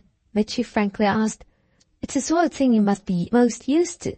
For at the present moment, look, aren't we all at you at once?" It was as if his dear Van had managed to appear to wonder. "All?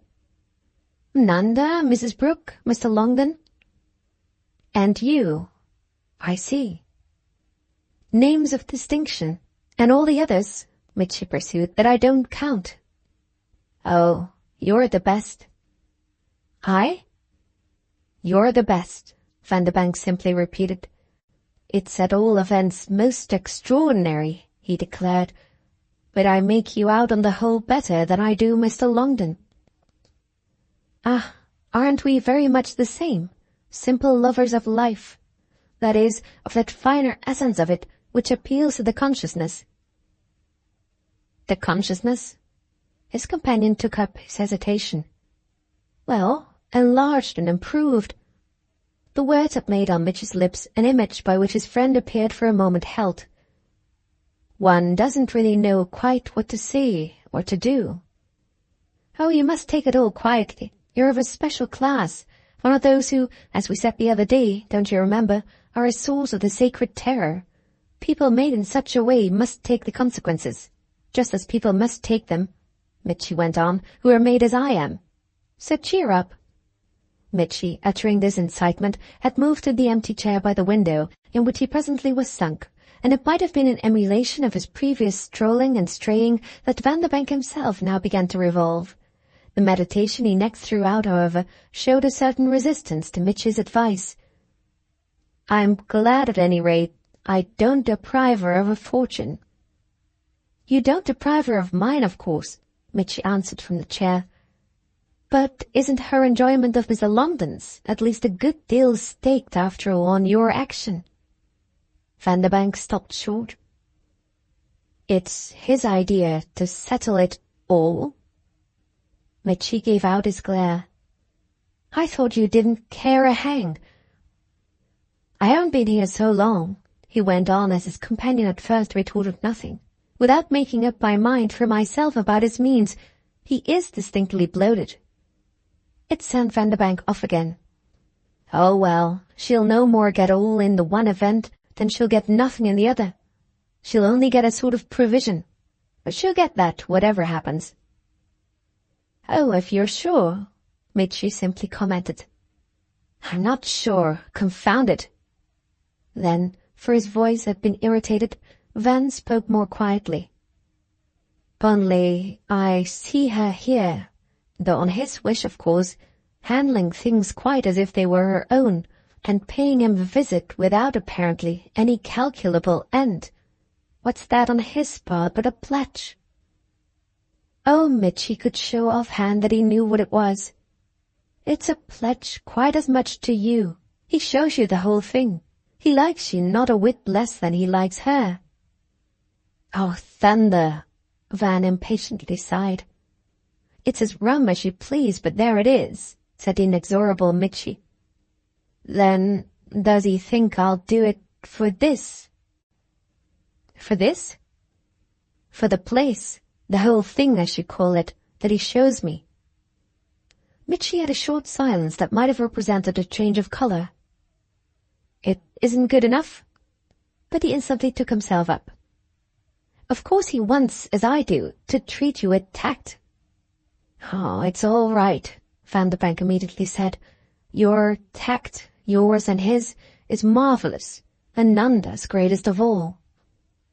Mitchie's momentary renewal of stillness was addressed, he somehow managed not obscurely to convey, to the last clause of his friend's speech. "If you're not sure," he presently resumed, "why can't you frankly ask him?" Vanderbank again, as the phrase is, mooned about a little. "Because I don't know that it would do." "What do you mean by do?" "Well, that it would be exactly, what do you call it, square, or even quite delicate or decent, to take from him in the way of an assurance so handsomely offered, so much, and then to ask for more. I don't feel I can do it. Besides, I've my little conviction. To the question itself he might easily reply that it's none of my business." "I see," Mitchie dropped. "Such pressure might suggest to him, moreover, that you're hesitating more than you perhaps really are." "Oh, as to that," said Vanderbank, "I think he practically knows how much." "And how little?" He met this, however, with no more form than if it had been a poor joke, so that Mitchie also smoked for a moment in silence. "It's your coming down here, you mean, for these 3 or 4 days that will have fixed it?" The question this time was one to which the speaker might have expected an answer, but Vanderbank's only immediate answer was to walk and walk. "I want so awfully to be kind to her," he at last said. "I should think so." Then, with irrelevance, Mitchie harked back. "Shall I find out?" But Vanderbank, with another thought, had lost the thread. "Find out what?" "Why, if she does get anything." "If I'm not kind enough?" Van had caught up again. "Dear, no. I'd rather you shouldn't speak unless first spoken to." "Well, he may speak, since he knows we know." "It isn't likely, for he can't make out why I told you." "You didn't tell me, you know," said Mitchie. "You told Mrs. Brooke." "Well, she told you, and her talking about it is the unpleasant idea. He can't get her down anyhow." "Poor Mrs. Brooke," Mitchie meditated. "Poor Mrs. Brooke," his companion echoed. "But I thought you said," he went on, "that he doesn't mind." "You're knowing. Well, I dare say he doesn't, but he doesn't want a lot of gossip and chatter." "Oh," said Mitchie, with meekness. "I may absolutely take it from you, then," Vanderbank presently resumed, "that Nanda has her idea." "Oh, she didn't tell me so, but it's nonetheless my belief." "Well," Vanderbank at last threw off, "I feel it for myself, if only because she always knows everything," he pursued without looking at Mitchie. "She always knows everything. Everything." "Everything, everything." Mitchie got up. "She told me so herself yesterday," said Van. "And she told me so today." Vanderbank's hesitation might have shown he was struck with this. "Well, I don't think it's information that either of us required, but of course she can't help it," he added. "Everything, literally everything in London, in the world she lives in, is in the air she breathes, so that the longer she's in it, the more she'll know." "The more she'll know, certainly," Mitchie acknowledged, "but she isn't in it, you see, down here." "No, only she appears to have come down with such accumulations, and she won't be here forever," Vanderbank hastened to mention. "Certainly not if you marry her." "But isn't that, at the same time," Vanderbank asked, "just a difficulty?" Mitchie looked vague. "A difficulty?" "Why, as a married woman, she'll be steeped in it again." "Surely." Oh, Mitchie could be candid. "But the difference will be that for a married woman it won't matter. It only matters for girls," he plausibly continued, "and then only for those on whom no one takes pity." "The trouble is," said Vanderbank, but quite as if uttering only a general truth, "that it's just the thing that may sometimes operate as a bar to pity. Isn't it for the non-marrying girls that it doesn't particularly matter? For the others, it's such an odd preparation." "Oh, I don't mind it," Mitch declared. Vanderbank visibly demurred. Ah, but your choice is such a different sort of thing. Mitchy, for the half-hour in the ambiguous dusk, had never looked more droll. The young lady I named isn't my choice. Well then, that's only a sign the more that you do these things more easily. Oh, easily, Mitchy murmured. We oughtn't at any rate to keep it up, said Vanderbank, who had looked at his watch. 12:25. Good night. Shall I blow out the candles? Do, please. I'll close the window. And Mitchy went to it. I'll follow you. Good night. The candles after a minute were out, and his friend had gone, but Mitchy, left in darkness face to face with the vague, quiet garden, still stood there. Book 8th, Tishy Grendon, Chapter 1. The footman, opening the door, mumbled his name without sincerity, and Vanderbank, passing in, found in fact, for he had caught the symptom, the chairs and tables, the lighted lamps, and the flowers alone in possession. He looked at his watch, which exactly marked 8, then turned to speak again to the servant who had, however, without another sound and as if blushing for the house, already closed him in. There was nothing indeed but Mrs. Grendon's want of promptness that failed of a welcome. Her drawing-room on the January night showed its elegance through a suffusion of pink electricity, which melted at the end of the vista into the faintly golden glow of a retreat still more sacred. Vanderbank walked after a moment into the second room, which also proved empty, and which had its little globes of white fire, discreetly limited in number, coated with lemon-colored silk. The walls, covered with delicate French mouldings, were so fair that they seemed vaguely silvered. A low French chimney had a French fire. There was a lemon-colored stuff on the sofa and chairs, a wonderful polish on the floor that was largely exposed, and a copy of a French novel in blue paper on one of the spindle-legged tables. Vanderbank looked about him an instant as if generally struck, then gave himself to something that particularly caught his eye. This was simply his own name, written rather large on the cover of the French book, and endowed, after he had taken the volume up, with the power to hold his attention the more closely the longer he looked at it. He uttered, for a private satisfaction, before letting the matter pass, a low, confused sound, after which, flinging the book down with some emphasis in another place, he moved to the chimney-piece, where his eyes, for a little, intently fixed the small ashy wood fire.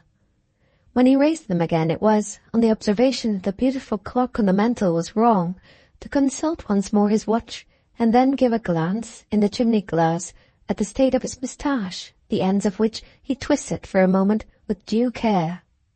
While so engaged, he became aware of something else, and, quickly facing about, recognized in the doorway of the room the other figure the glass had just reflected. "Oh, you," he said with a quick handshake. "Mrs. Grendon's down?"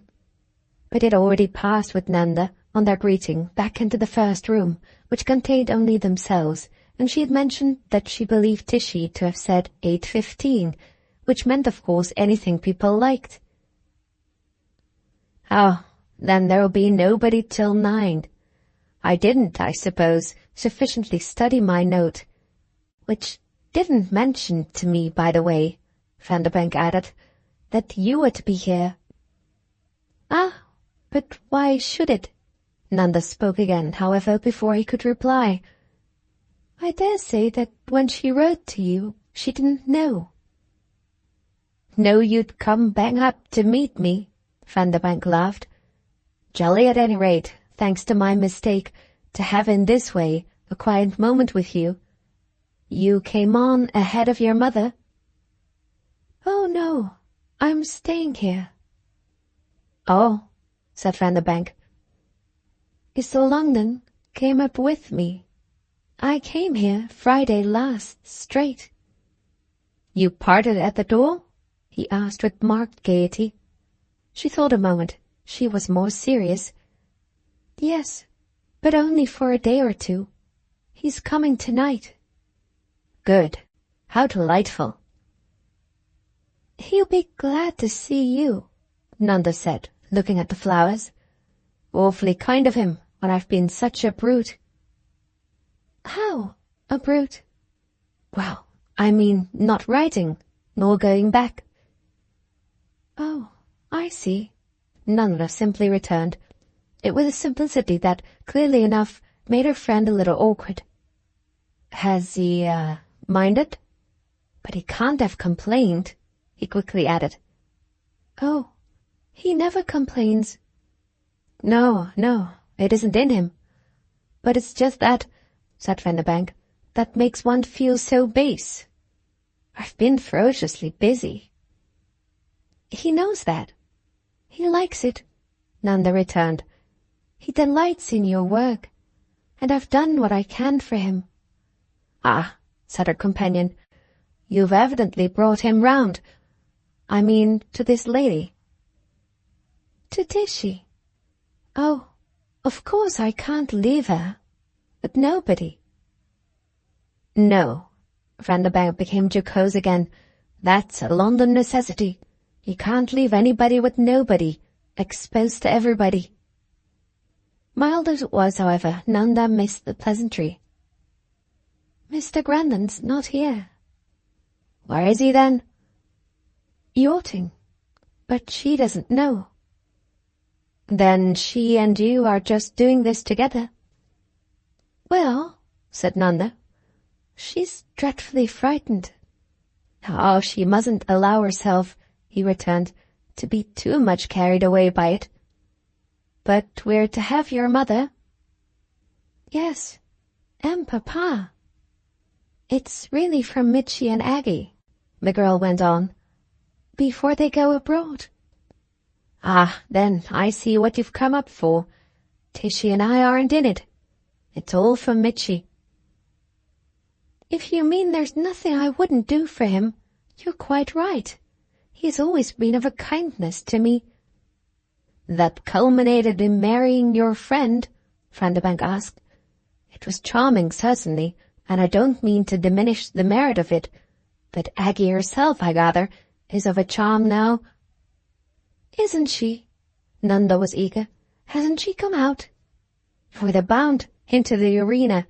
But when a young person's out with Mitchy—" "Oh, you mustn't say anything against that. I've been out with him myself." "Ah, but my dear child," Van frankly argued. It was not, however, a thing to notice. "I knew it would be just so. It always is when they've been like that." "Do you mean as she apparently was? But doesn't it make one wonder a little if she was?" "Oh, she was. I know she was." "And we're also to have Harold," Nanda continued, "another of Mitchy's beneficiaries. It would be a banquet, wouldn't it, if we were to have them all?"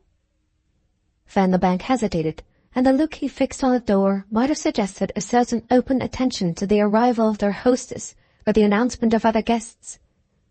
"If you haven't got them all, the beneficiaries, you've got, in having me, I should suppose, about the biggest." "Ah, what has he done for you?" Nanda asked. Again her friend hung fire. "Do you remember something you said to me down there in August?" She looked vague, but quite unembarrassed. "I remember but too well that I chattered." "You declared to me that you knew everything." "Oh, yes, and I said so to Mitchy, too." "Well, my dear child, you don't." "Because I don't know?" "Yes, what makes me the victim of his insatiable benevolence." "Ah, well, if you've no doubt of it yourself, that's all that's required. I'm quite glad to hear of something I don't know," Nanda pursued. "And we're to have Harold, too," she repeated. "As a beneficiary? Then we shall fill up. Harold will give us a stamp." "Won't he? I hear of nothing but his success. Mother wrote me that people are frantic for him. And," said the girl after an instant, "do you know what Cousin Jane wrote me?" "What would she now? I'm trying to think." Nanda relieved him of this effort. Why, that mother has transferred to him all the scruples she felt, even to excess, in my time, about what we might pick up among you all that wouldn't be good for us. That's a neat one from me, Vanderbank declared, and I like your talk about your antediluvian time. Oh, it's all over. What exactly is it, Vanderbank presently demanded, that you describe in that manner? Well, my little hour, and the danger of picking up. There's none of it here? Nanda appeared frankly to judge.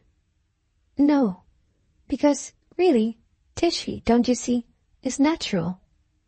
We just talk. Vanderbank showed his interest.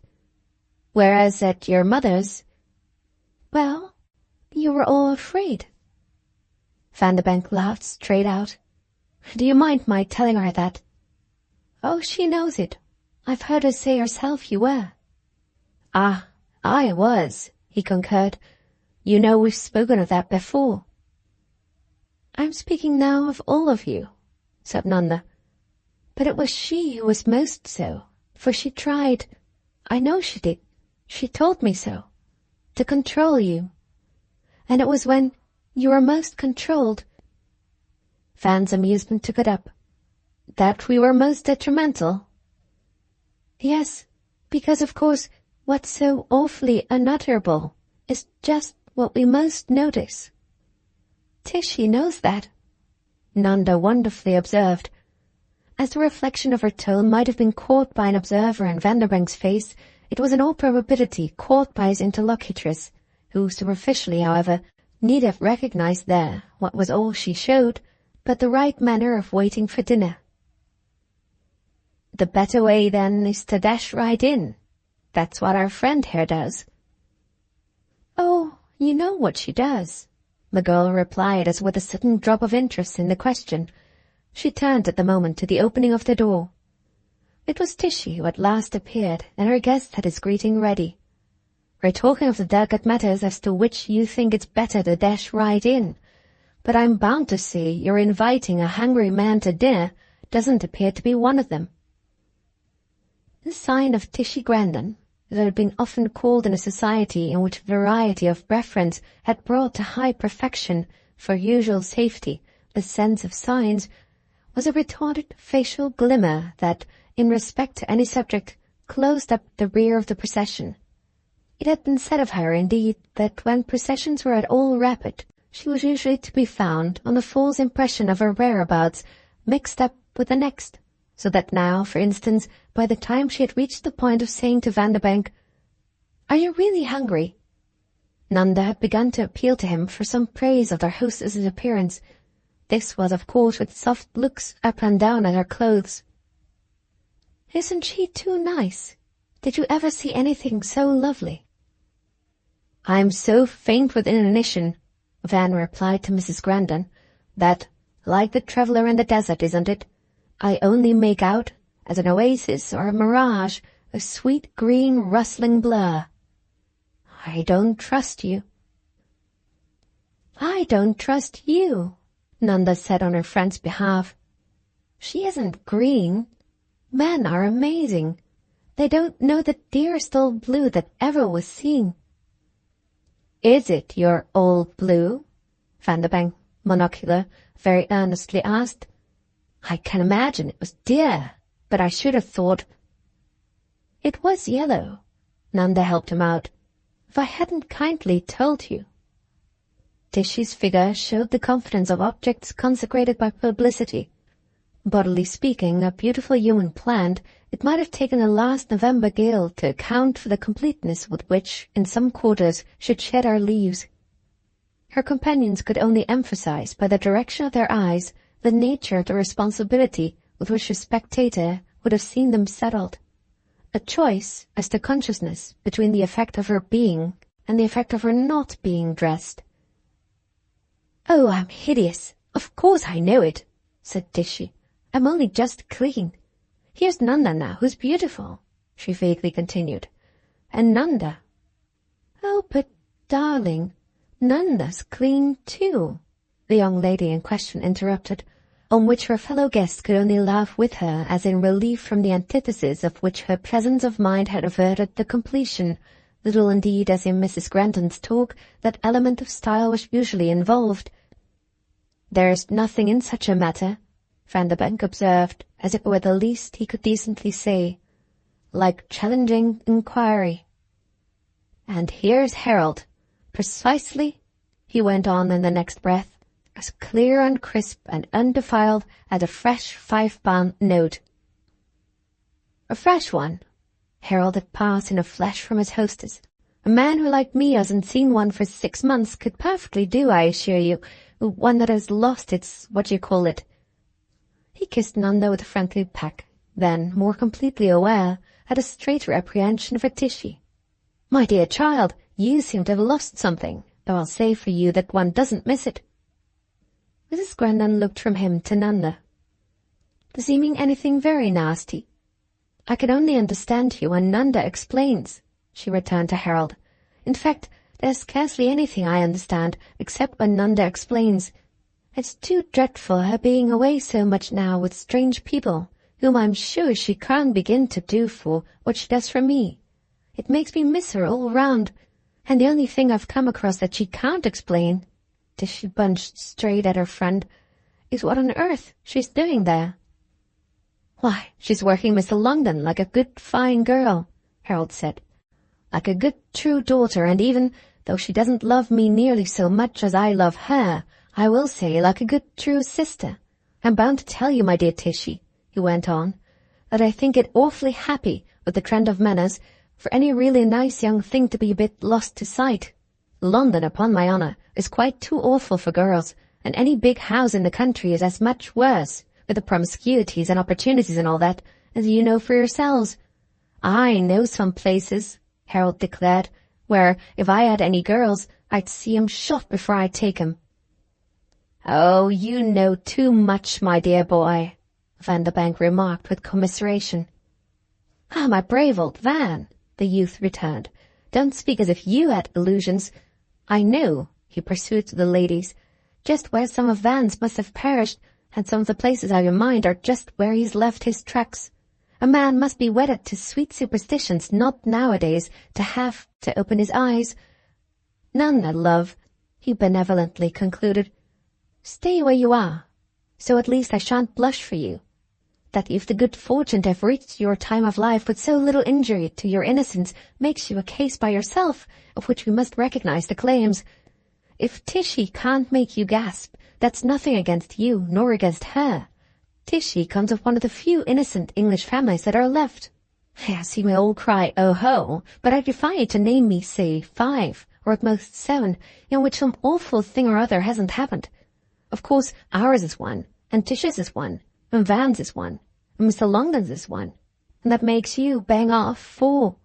So there you are," Harold gaily wound up. "I see now why he's the rage," Vanderbank observed to Nanda. But Mrs. Grandon expressed to their young friend a lingering wonder. "Do you mean you go in for the adoption?" "Oh, Tishy," Nanda mildly murmured. Harold, however, had his own tact. "The dear man's taking her quite over. Not altogether unreservedly. I'm with the governor. I think we ought to get something." "Oh, yes, dear man, but what do you give us for her?" "That's what I should say to him. I mean, don't you know, that I don't think she's making quite the bargain she might. If he were to want me, I don't say he mightn't have me, but I should have it on my conscience to make it in one way or another a good thing for my parents. You are nice, old woman," he turned to his sister, "and one could still feel for the flower of your youth something of the wonderful reverence that we were all brought up on. For God's sake, therefore, all the more, don't really close with him till you've had another word or two with me. I'll be hanged," he appealed to the company again, "if you shall have her for nothing." "See rather," Vanderbank said to Mrs. Grandon, "how little it's like you're really losing her that she should be able this evening fairly to bring the dear man to you. At this rate we don't lose her, we simply get him as well." "Ah, but is it quite the dear man's company we want?" And Harold looked anxious and acute. if that's the best arrangement Nanda can make. If he hears us talking in this way, which strikes me as very horrible, Nanda interposed very simply and gravely, I don't think we're likely to get anything. Oh, Harold's talk, Vanderbank protested, offers, I think, an extraordinary interest. Only I'm bound to say it crushes me to the earth. I've to make, at least, as I listen to him, a big effort to bear up. It doesn't seem long ago, he pursued to his young friend, that I used to feel I was in it, but the way you bring home to me, dreadful youth, that I'm already not. Harold looked earnest to understand. The Henry generation stretch you down, is that it? Vanderbank gave a pleasant, tragic headshake. We speak a different language. Ah, but I think I perfectly understand yours. That's just my anguish, and your advantage. It's awfully curious, Vanderbank went on to Nanda, but I feel as if I must figure to him, you know, very much as Mr. Longdon figures to me. Mr. Longdon doesn't somehow get into me, yet I do, I think, into him. But we don't matter. We? Nanda, with her eyes on him, echoed it. Mr. Longdon and I. It can't be helped, I suppose, he went on, for Tishy, with sociable sadness. But it is short innings. Mrs. Grandon, who was clearly credulous, looked positively frightened. Ah, but my dear, thank you. I haven't begun to live. Well, I have. That's just where it is, said Harold. Thank you all the more, old Van, for the tip. There was an announcement just now at the door, and Tishy turned to meet the Duchess, with Harold, almost as if he'd been master of the house, figuring but a step behind her. Don't mind her, Vanderbank immediately said to the companion with whom he was left. But tell me, while I still have hold of you, who wrote my name on the French novel that I noticed a few minutes since in the other room? Nanda at first only wondered. If it's there, didn't you? He just hesitated. If it were here, you'd see if it's my hand. Nanda faltered, and for somewhat longer. How should I see? What do I know of your hand? He looked at her hard. You have seen it. Oh, so little, she replied with a faint smile.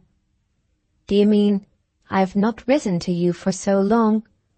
Surely I did in... When was it? Yes, when? But why should you? She asked in quite a different tone. He was not prepared on this with the right statement, and what he did after a moment bring out had for the occasion a little the sound of the wrong. The beauty of you is that you're too good, which for me is but another way of saying you're too clever. You make no demands. You let things go. You don't allow in particular for the human weakness that enjoys an occasional glimpse of the weakness of others. She had deeply attended to him. You mean perhaps one doesn't show enough what one wants? I think that must be it. You're so fiendishly proud. She appeared again to wonder. Not too much so, at any rate, only to want from you.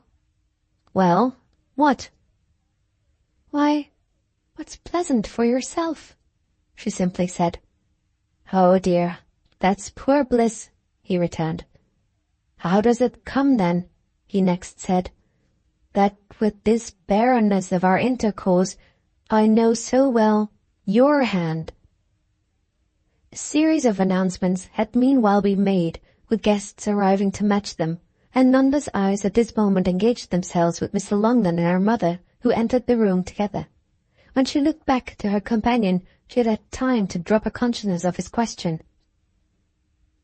If I'm proud, to you I'm not good, she said. And if I'm good, always to you, I'm not proud. I know at all events perfectly how immensely you're occupied, what a quantity of work you get through, and how every minute counts for you. Don't make it a crime to me that I'm reasonable. No, That would show, wouldn't it, that there isn't much else. But how it all comes back. Well, to what? She asked. To the old story. You know how I'm occupied. You know how I work. You know how I manage my time. Oh, I see, said Nanda. It is my knowing, after all, everything. Everything. The book I just mentioned is one that, months ago, I remember now, I lent your mother. Oh, a thing in a blue cover. I remember then, too. Nanda's face cleared up. I had forgotten it was lying about here, but I must have brought it. In fact, I remember I did, for Tishy, and I wrote your name on it so that we might know that I hadn't lent it to either of you. It didn't occur to you to write your own, Vanderbank went on. Well, but if it isn't mine, it isn't mine, I'm sure. Therefore also, if it can't be Tishy's.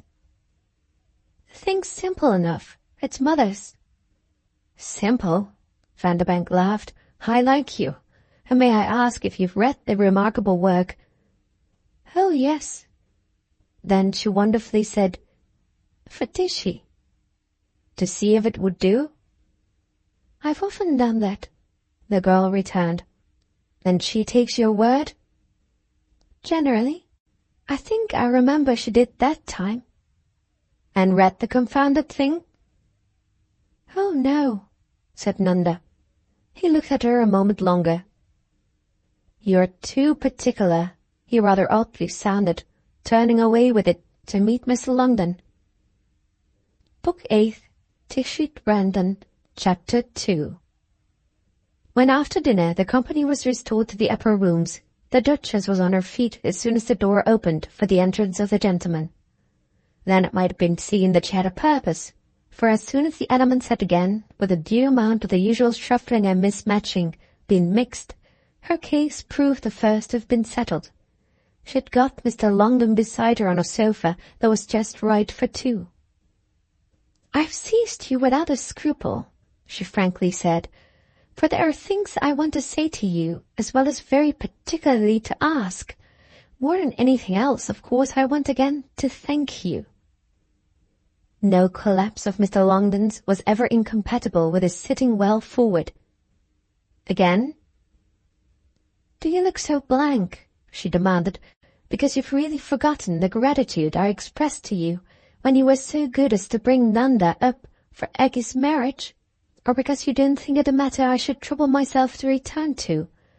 How can I help it, she went on without waiting for his answer, if I see your hand in everything that has happened since the so interesting talk I had with you last summer at Myrtle? There have been times when I've really thought of writing to you. I've even had a bad idea of proposing myself to you for a Sunday. Then the crisis, my momentary alarm, has struck me as blowing over, and I felt I could wait for some luck like this, which would sooner or later come. Her companion, however, appeared to have the luck so on her hands that she could only snatch up, to cover its nudity, the next handsomest assumption. I see you cleverly guess that what I've been worried about is the effect on Mrs. Brooke of the loss of her dear Mitchy. If you've not at all events had your own impression of this effect, isn't that only because these last months you've seen so little of her? I've seen, said the Duchess, enough and to spare. She waited as if for a vision on this to be flashed back at her, but the only result of her speech was that her friend looked hard at somebody else. It was just this symptom indeed that perhaps sufficed her, for in a minute she was again afloat. Things have turned out so much as I desire them that I should really feel wicked not to have a humble heart. There's a quarter indeed, she added with a noble unction, to which I don't fear to say for myself that no day and no night pass without my showing it. However, you English, I know, don't like one to speak of one's religion. I'm just as simply thankful for mine, I mean, with little sense of indecency or agony about it, as I am for my health or my carriage. My point is, at any rate, that I say, in no cruel spirit of triumph, yet do none the less very distinctly say, the person Mr. Mitchett's marriage has inevitably pleased least may be now rather to be feared. These words had the sound of a climax, and she had brought them out as if, with her duty done, to leave them. But something that took place for her eye, in the face Mr. Longden had half averted, gave her, after an instant, what he might have called her second wind. "Oh, I know you think she always has been, but you've exaggerated, as to that. And I don't say that even at present it's anything we shan't get the better of. Only we must keep our heads. We must remember that from her own point of view she has her grievance, and we must at least look as if we trusted her. That, you know, is what you've never quite done." He gave out a murmur of discomfort which produced in him a change of position, and the sequel to the change was that he presently accepted from his cushioned angle of the sofa the definite support it could offer. If his eyes, moreover, had not met his companion's, they had been brought by the hand he repeatedly and somewhat distressfully passed over them, closer to the question of which of the alien objects presented to his choice it would cost him least to profess to handle. What he had already paid, a spectator would easily have gathered from the long, the suppressed wriggle that had ended in his falling back, was some sacrifice of his habit of not privately depreciating those to whom he was publicly civil. It was plain, however, that when he presently spoke, his thought had taken a stretch. "I'm sure I fully intended to be everything that's proper, but I don't think Mr. Vanderbank cares for her." It kindled in the Duchess an immediate light. "Vous avez bien de l'esprit. You put one at one's ease. I've been vaguely groping while you were already there. It's really only for Nanda he cares." "Yes, really." The Duchess debated. "And yet, exactly how much?" "I haven't asked him." She had another, a briefer pause. "Don't you think it about time you should?" Once more she waited, then seemed to feel her opportunity wouldn't. "We've worked a bit together, but you don't take me into your confidence. I dare say you don't believe I'm quite straight. Don't you really see how I must be?" She had a pleading note which made him at last more consentingly face her. "Don't you see," she went on with the advantage of it, "that, having got all I want for myself, I haven't a motive in the world for spoiling the fun of another? I don't want in the least, I assure you, to spoil even Mrs. Brooks. For how will she get a bit less out of him, I mean, than she does now, if what you desire should take place? Honestly, my dear man, that's quite what I desire, and I only want, over and above, to help you. What I feel for Nanda, believe me, is pure pity. I won't say I'm frantically grateful to her, because in the long run, one way or another, she'll have found her account. It nevertheless worries me to see her, and all the more because of this very certitude which you've so kindly just settled for me, that our young man hasn't really with her mother." Whatever the certitude Mr. Longden had kindly settled, it was in another interest that he at this moment broke in. "Is he your young man, too?" She was not too much amused to cast about her. "Aren't such marked ornaments of life a little the property of all who admire and enjoy them?" "You enjoy him?" Mr. Longden asked in the same straightforward way. "Immensely." His silence for a little seemed the sign of a plan. "What is it he hasn't done with Mrs. Brooke?" "Well, the thing that would be the complication. He hasn't gone beyond a certain point. You may ask how one knows such matters, but I'm afraid I've not quite a receipt for it. A woman knows, but she can't tell. They haven't done, as it's called, anything wrong." Mr. Longden frowned. "It would be extremely horrid if they had."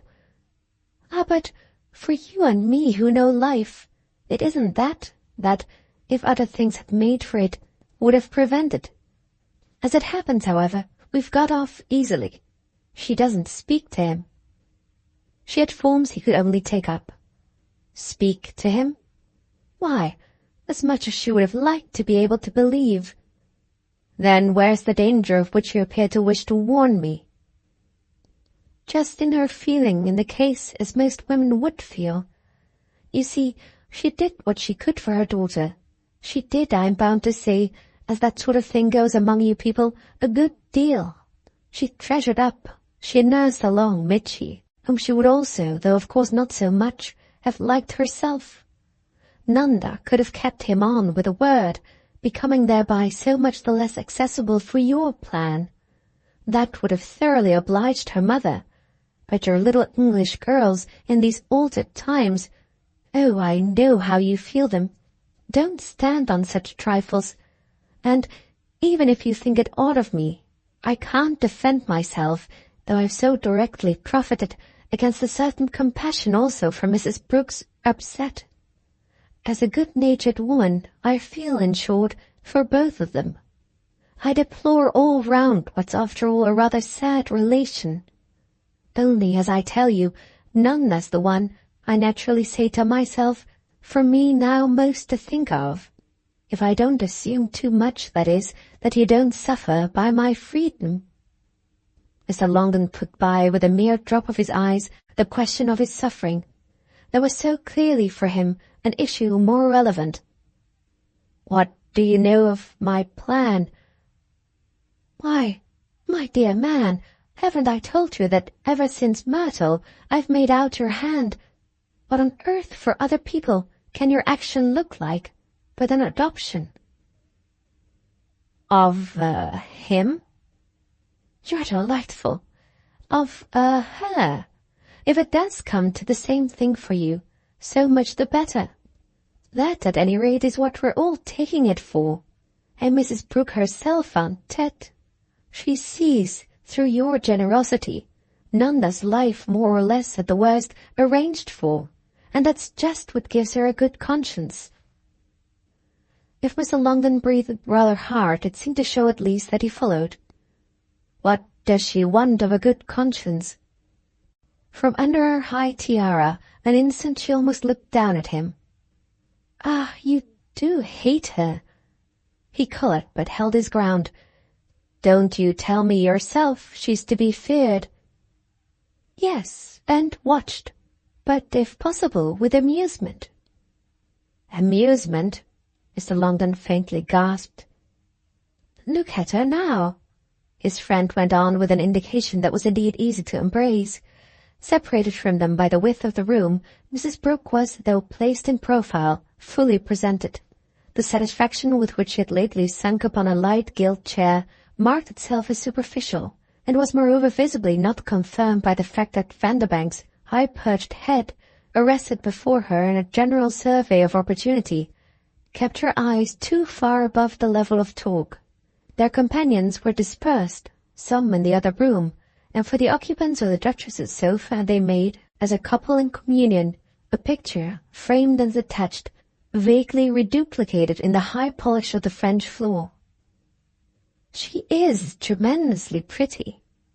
The Duchess appeared to drop this as a plea for indulgence, and to be impelled, in fact, by the interlocutor's silence to carry it further.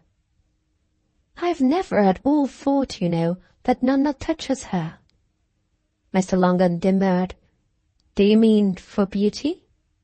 His friend, for his simplicity, discriminated. Ah, they've neither of them beauty. That's not a word to make free with. But the mother has grace. And the daughter hasn't. Not a line.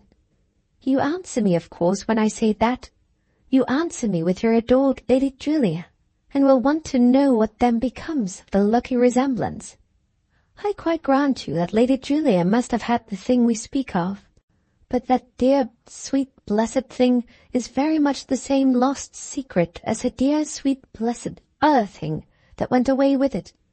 The decent leisure that, for the most part, we've also seen the last of. is the thing at any rate that poor Nanda and all her kind have most effectually got rid of.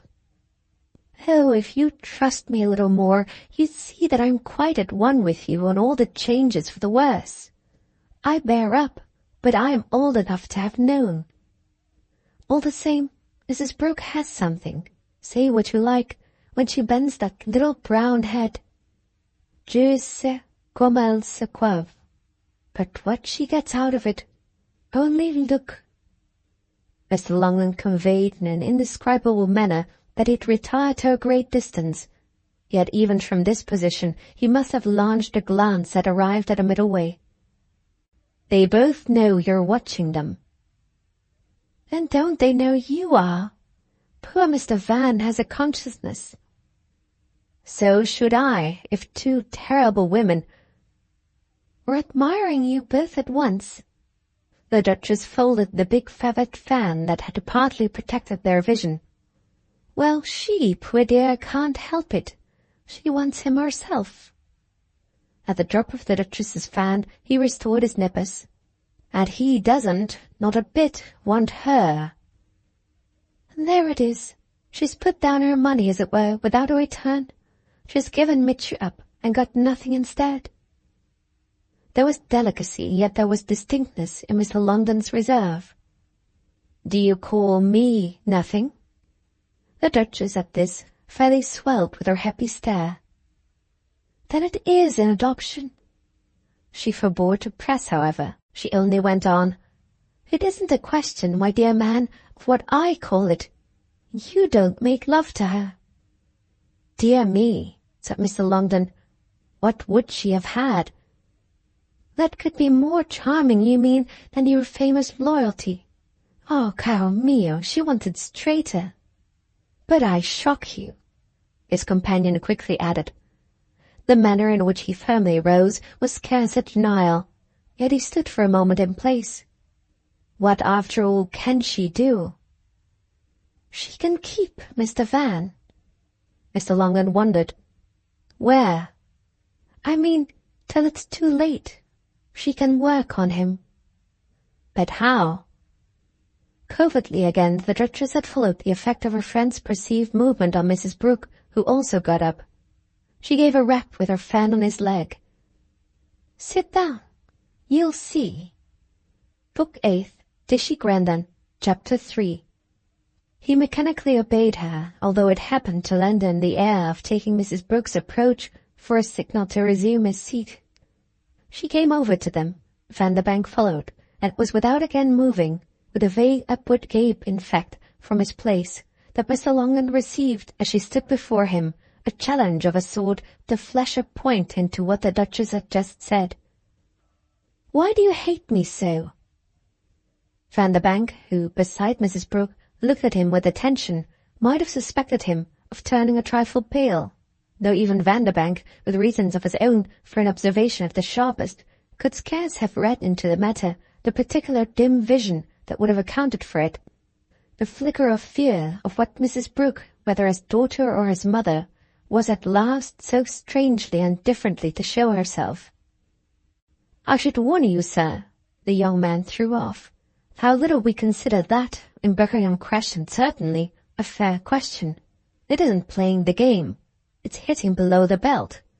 We hate and we love, the latter especially, but to tell each other why is to break that little tacit rule of finding out for ourselves which is the delight of our lives and the source of our triumphs. You can say you know if you like, but you are not obliged. Mr. Longdon transferred to him something of the same colder apprehension, looking at him manifestly harder than ever before, and finding in his eyes also, no doubt, a consciousness more charged. He presently got up, but, without answering Vanderbank, fixed again Mrs. Brooke, to whom he echoed without expression, Hate you? The next moment, while he remained in presence with Vanderbank, Mrs. Brooke was pointing out her meaning to him from the cushioned corner he had quitted. Why, when you come back to town you come straight, as it were, here. Ah, what's that? The Duchess asked in his interest, but to follow Nanda as closely as possible, or at any rate to keep well with her. Mrs. Brooke, however, had no ear for this plea. And when I, coming here too and thinking only of my chance to meet you, do my very sweetest to catch your eye, you're entirely given up. Too trying, of course, the Duchess broke in afresh, to keep well with me. Mrs. Brooke now had a smile for her. Ah, that takes precautions, then, that I shall perhaps fail of, if I too much interrupt your conversation. Isn't she nice to me? The Duchess asked of Mr. Longden, when I was in the very act of praising her to the skies. Their interlocutor's reply was not too rapid to anticipate Mrs. Brooke herself. My dear Jane, that only proves his having reached some extravagance in the other sense that you had a mere decency to match. The truth is probably in the mean, isn't that what they call it, between you? Don't you now take him away, she went on to Vanderbank, who had glanced about for some better accommodation. He immediately pushed forward the nearest chair, which happened to be by the Duchess's side of the sofa. Will you sit here, sir? If you'll stay to protect me.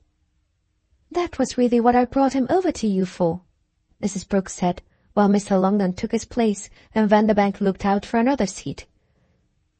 But I didn't know, she observed with her sweet, free curiosity, that he called you sir.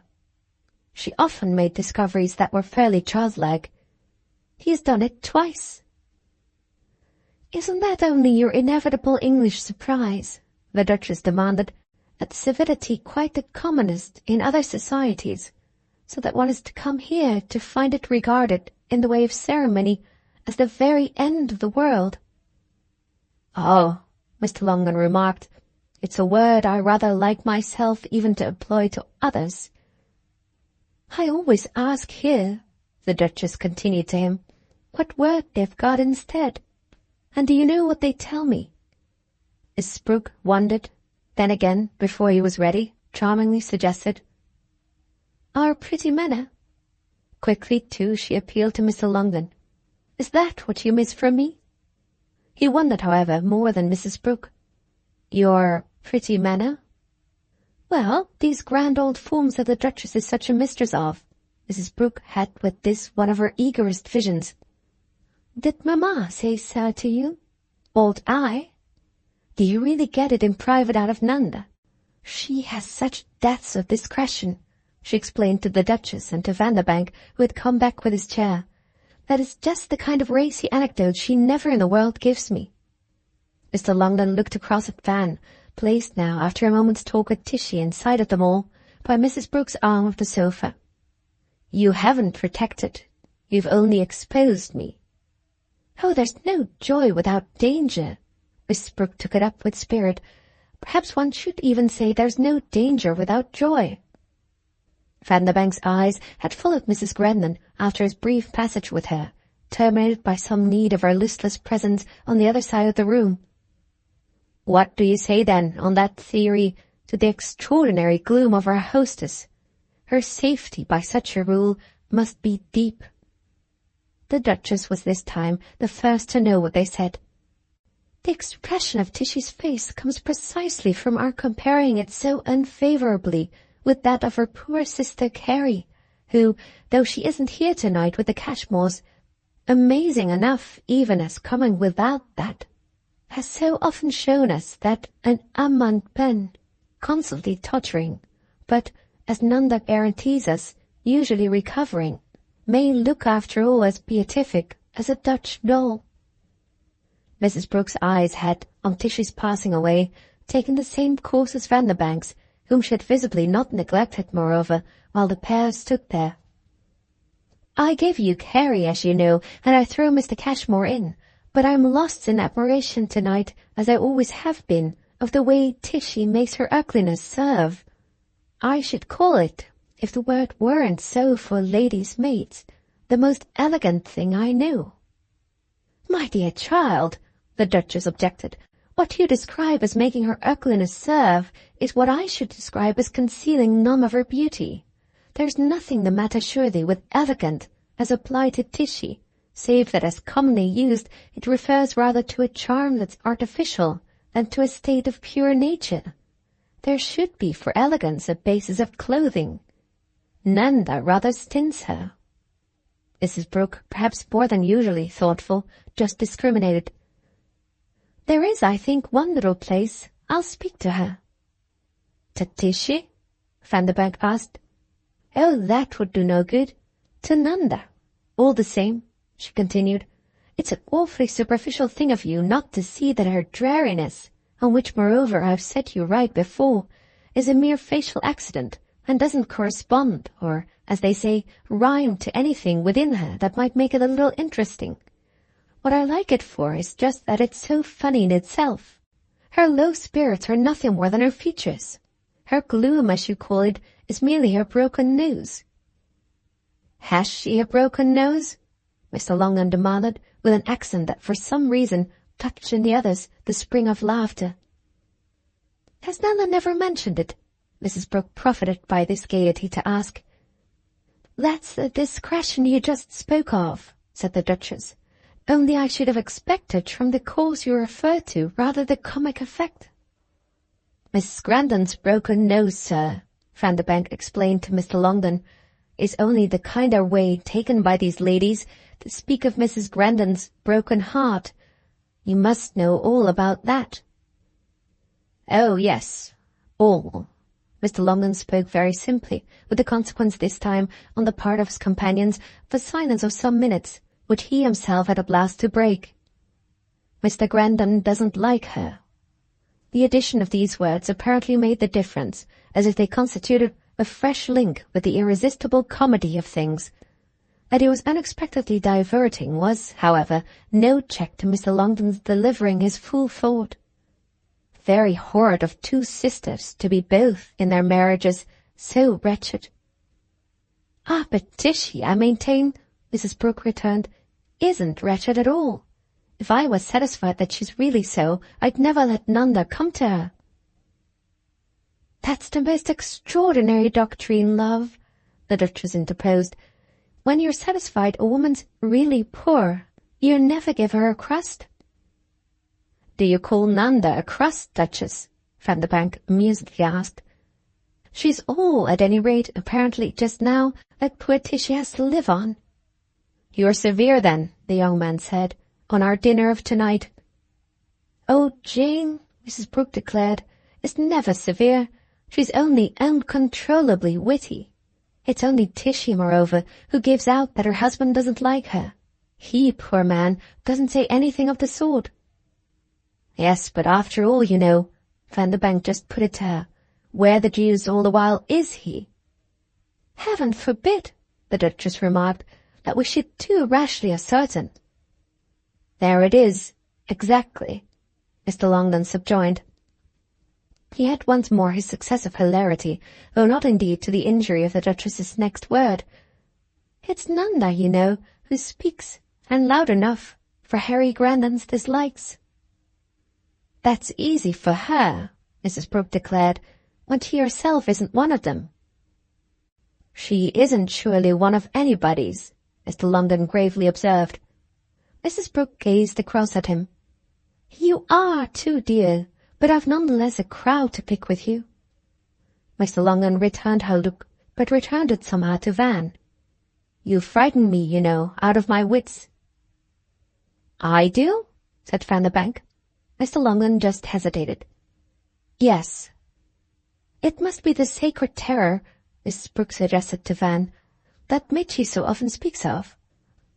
I'm not trying with you, she went on to Mr. Longden, for anything of that kind, but only for the short half-hour in private which I think you won't for the world grant me. Nothing will induce you to find yourself alone with me. Why, what on earth, Vanderbank asked, do you suspect him of supposing you want to do? Oh, it isn't that, Mrs. Brooke sadly said. It isn't what? Laughed the Duchess. That he fears I may want in any way to, what you call it, make up to him. She spoke as if she only wished it had been. He has a deeper thought. Well then, what in goodness is it? The Duchess pressed. Mr. Longden had said nothing more, but Mrs. Brooke preferred none the less to treat the question as between themselves. She was, as the other said, wonderful. You can't help thinking me, She spoke to him straight, rather tortuous. The pause she thus momentarily produced was so intense as to give a sharpness that was almost vulgar to the little "oh" by which it was presently broken, and the source of which neither of her three companions could afterwards in the least have named. Neither would have endeavoured to fix an infelicity of which each doubtless had been but too capable. "It's only as a mother," she added, "that I want my chance." But the Duchess was at this again in the breach. "Take it for Massie's sake, then, my dear, over Harold, who's an example to Nanda herself in the way that, behind the piano there, he's keeping it up with Lady Fanny." If this had been a herring that, in the interest of peace, the Duchess had wished to draw across the sand, it could scarce have been more effective. Mrs. Brooke, whose position had made just the difference that she had lost the view of the other side of the piano, took a slight but immediate stretch. "Is Harold with Lady Fanny?" "You ask it, my dear child," said the Duchess, as if it were too grand to be believed. "It's the note of eagerness," she went on for Mr. Longden's benefit. "It's almost a note of hope, one of those that c'est monsieur that we all in fact delight in and find so matchless. She desires for Harold the highest advantages." "Well then," declared Vanderbank, who had achieved a glimpse, "he's clearly having them. It brings home to one his success." "His success is true," Mrs. Brooke insisted. "How he does it I don't know." "Oh, don't you?" trumpeted the Duchess. "He's amazing," Mrs. Brooke pursued. "I watch, I hold my breath, but I'm bound to say also I rather admire. He somehow amuses them." "She's as pleased as Punch," said the Duchess. "Those great, calm women, they like slighter creatures." "The great, calm whales," the Duchess laughed, "swallow the little fishes." "Oh, my dear," Mrs. Brooke returned, "Harold can be tasted if you like." "If I like," the Duchess parenthetically jeered. "Thank you, love." "But he can't, I think, be eaten. It all works out," Mrs. Brooke expounded, "to the highest end. If Lady Fanny's amused, she'll be quiet." "Bless me," cried the Duchess, "of all the immoral speeches! I put it to you, Longden, does she mean," she appealed to their friend, "that if she commits murder she won't commit anything else?"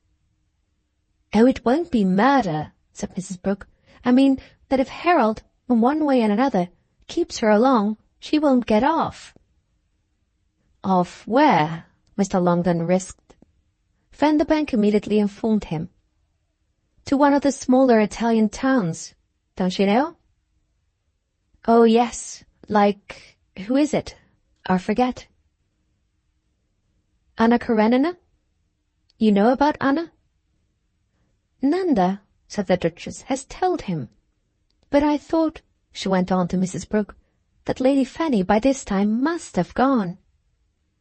"Petherton, then," Mrs. Brooke returned, "doesn't keep you au courant?" The Duchess blandly wondered. "I seem to remember he had positively said so, and that she had come back." "Because this looks so like a fresh start. No, we know. You assume, besides," Mrs. Brooke asked, "that Mr. Cashmore would have received her again." The Duchess fixed a little that gentleman and his actual companion. "What will you have? He mightn't have noticed." "Oh, you're out of step, Duchess," Vanderbank said. "We used all to march abreast, but we're falling to pieces. It's all, saving your presence, Mitchy's marriage." "Ah," Mrs. Brooke concurred, "how thoroughly I feel that. Oh, I knew. The spell's broken. The harp has lost a string. We're not the same thing. He's not the same thing." "Frankly, my dear," the Duchess answered, "I don't think that you personally are either. Oh, as for that, which is what matters least, we shall perhaps see." With which Mrs. Brooke turned again to Mr. Longden. "I haven't explained to you what I meant just now. We want Nanda." Mr. Longden stared. "At home again?" "In her little old nook. You must give her back." "Do you mean altogether?" "Ah, that will be for you in a manner to arrange. but you've had her practically these 5 months, and with no desire to be unreasonable, we yet have our natural feelings. This interchange, to which circumstances somehow gave a high effect of suddenness and strangeness, was listened to by the others in a quick silence that was like the sense of a blast of cold air, though with the difference between the spectators that Vanderbank attached his eyes hard to Mrs. Brooke, and that the Duchess looked as straight at Mr. Longden, to whom clearly she wished to convey that if he had wondered a short time before how Mrs. Brooke would do it, he must now be quite at his ease. He indulged, in fact, after this lady's last words, in a pause that might have signified some of the fullness of a new light. He only said very quietly, "I thought you liked it." At this his neighbour broke in. "The care you take of the child, they do." The Duchess, as she spoke, became aware of the nearer presence of Edward Brookenham, who within a minute had come in from the other room, and her decision of character leapt forth in her quick signal to him. "Edward will tell you." He was already before their semicircle. "Do you, dear," she appealed, "want Nanda back from Mr. Longden?" Edward plainly could be trusted to feel in his quiet way that the oracle must be a match for the priestess. "Want her, Jane? We wouldn't take her." And as if knowing quite what he was about, he looked at his wife only after he had spoken. Book 8, Tishy Grandon, Chapter 4. His reply had complete success, to which there could scarce have afterwards been a positive denial that some sound of amusement, even from Mr. Longden himself, had in its degree contributed. Certain it was that Mrs. Brooke found, as she exclaimed that her husband was always so awfully civil, just the right note of resigned understanding, whereupon he for a minute presented to them blankly enough his fine dead face. "Civil is just what I was afraid I wasn't. I mean, you know," he continued to Mr. Longden, "that you really mustn't look to us to let you off." "From a week or a day," Mr. Longden took him up, "of the time to which you consider I've pledged myself. My dear sir, please don't imagine it's from me the Duchess appeals." "It's from your wife, you delicious dull man," that lady elucidated. "If you wish to be stiff with our friend here, you've really been so with her. Which comes, no doubt, from the absence between you of proper preconcerted action. You spoke without your cue." "Oh," said Edward Brookenham. "That's it, Jane." Mrs. Brooke continued to take it beautifully. "We dressed today in a hurry and hadn't time for our usual rehearsal. Edward, when we dine out, generally brings 3 pocket handkerchiefs and 6 jokes. I leave the management of the handkerchiefs to his own taste, but we mostly try together in advance to arrange a career for the other things. It's some charming light thing of my own that's supposed to give him the sign. Only sometimes he confounds." Vanderbank helped her out. "You're light and you're heavy." He got up to make room for his host of so many occasions, and, having forced him into the empty chair, now moved vaguely off to the quarter of the room occupied by Nanda and Mr. Cashmore. "That's very well," the Duchess resumed, "but it doesn't at all clear you, cara mia, of the misdemeanour of setting up as a felt domestic need something of which Edward proves deeply unconscious. He's put his finger on Nanda's true interest. He doesn't care a bit how it would look for you to want her." "Don't you mean rather, Jane, how it looks for us not to want her?" Mrs. Brooke amended, with a detachment now complete. "Of course, dear old friend," she continued to Mr. Longden, "she quite puts me with my back to the wall when she helps you to see, what you otherwise mightn't guess, that Edward and I work it out between us to show off as tender parents, and yet to get from you everything you'll give. I do the sentimental, and he the practical, so that we, after one fashion and another, deck ourselves in the glory of our sacrifice without forfeiting the keep of our daughter. This must appeal to you as another useful illustration of what London manners have come to. Unless, indeed," Mrs. Brooke prattled on, "it only strikes you still more, and to a degree that blinds you to its other possible bearings, as the last proof that I'm too tortuous for you to know what I'd be at." Mr. Longden faced her across his interval, with his original terror represented now only by such a lingering flush as might have formed a natural tribute to a brilliant scene. "I haven't the glimmering of an idea of what you'd be at. But please understand," he added, "that I don't at all refuse you the private half-hour you referred to a while since." "Are you really willing to put the child up for the rest of the year?" Edward pleasantly demanded, speaking as if quite unaware that anything else had taken place. His wife fixed her eyes on him. "The ingenuity of your companion's love plays in the air like the lightning, but flashes round your head only by good fortune to leave it unscathed. Still, you have after all your own strange wit, and I'm not sure that any of ours ever compares with it. Only, confronted also with ours, how can poor Mr. Longden really choose which of the two he'll meet?" Poor Mr. Longden now looked hard at Edward. "Oh, Mr. Brookenham's, I feel any day. It's even with you, I confess," he said to him, "that I'd rather have that private half-hour." "Done," Mrs. Brooke declared. "I'll send him to you. But we have, you know, as Van says, gone to pieces," she went on, twisting her pretty head and tossing it back over her shoulder to an auditor of whose approach to her from behind, though it was impossible she should have seen him, she had visibly within a minute become aware. "It's your marriage, Mitchy, that has darkened our old bright air, changed us more than we even yet know, and most grossly and horribly, my dear man, changed you. You steal up in a way that gives one the creeps, whereas in the good time that's gone you always burst in with music and song. Go round where I can see you. I mayn't love you now, but at least I suppose I may look at you. Direct your energies," she pursued, while Mitchy obeyed her, "as much as possible, please, against our uncanny chill. Pile on the fire and close up the ranks. This was our best hour, you know, and all the more that Tishy, I see, is getting rid of her superfluities. Here comes back old Van," she wound up, vanquished, I judge, in the attempt to divert Nanda from her prey. "Won't Nanda sit with poor us?" she asked of Vanderbank, who now, meeting Mitchy in range of the others, remained standing with him, and as at her commands. "I didn't, of course, ask her," the young man replied. "Then what did you do?" "I only took a little walk." Mrs. Brooke on this was woeful at Mitchy. "See then what we've come to. When did we ever walk in your time, save as a distinct part of the effect of our good things? Please return to Nanda," she said to Vanderbank, "and tell her I particularly wish her to come in for this delightful evening's end." "She's joining us of herself now," the Duchess noted, "and so's Mr. Cashmore, and so's Tishy. Voyez, who has kept on, bless her little bare back, no one she oughtn't to keep. As nobody else will now arrive, it would be quite cosy if she locked the door."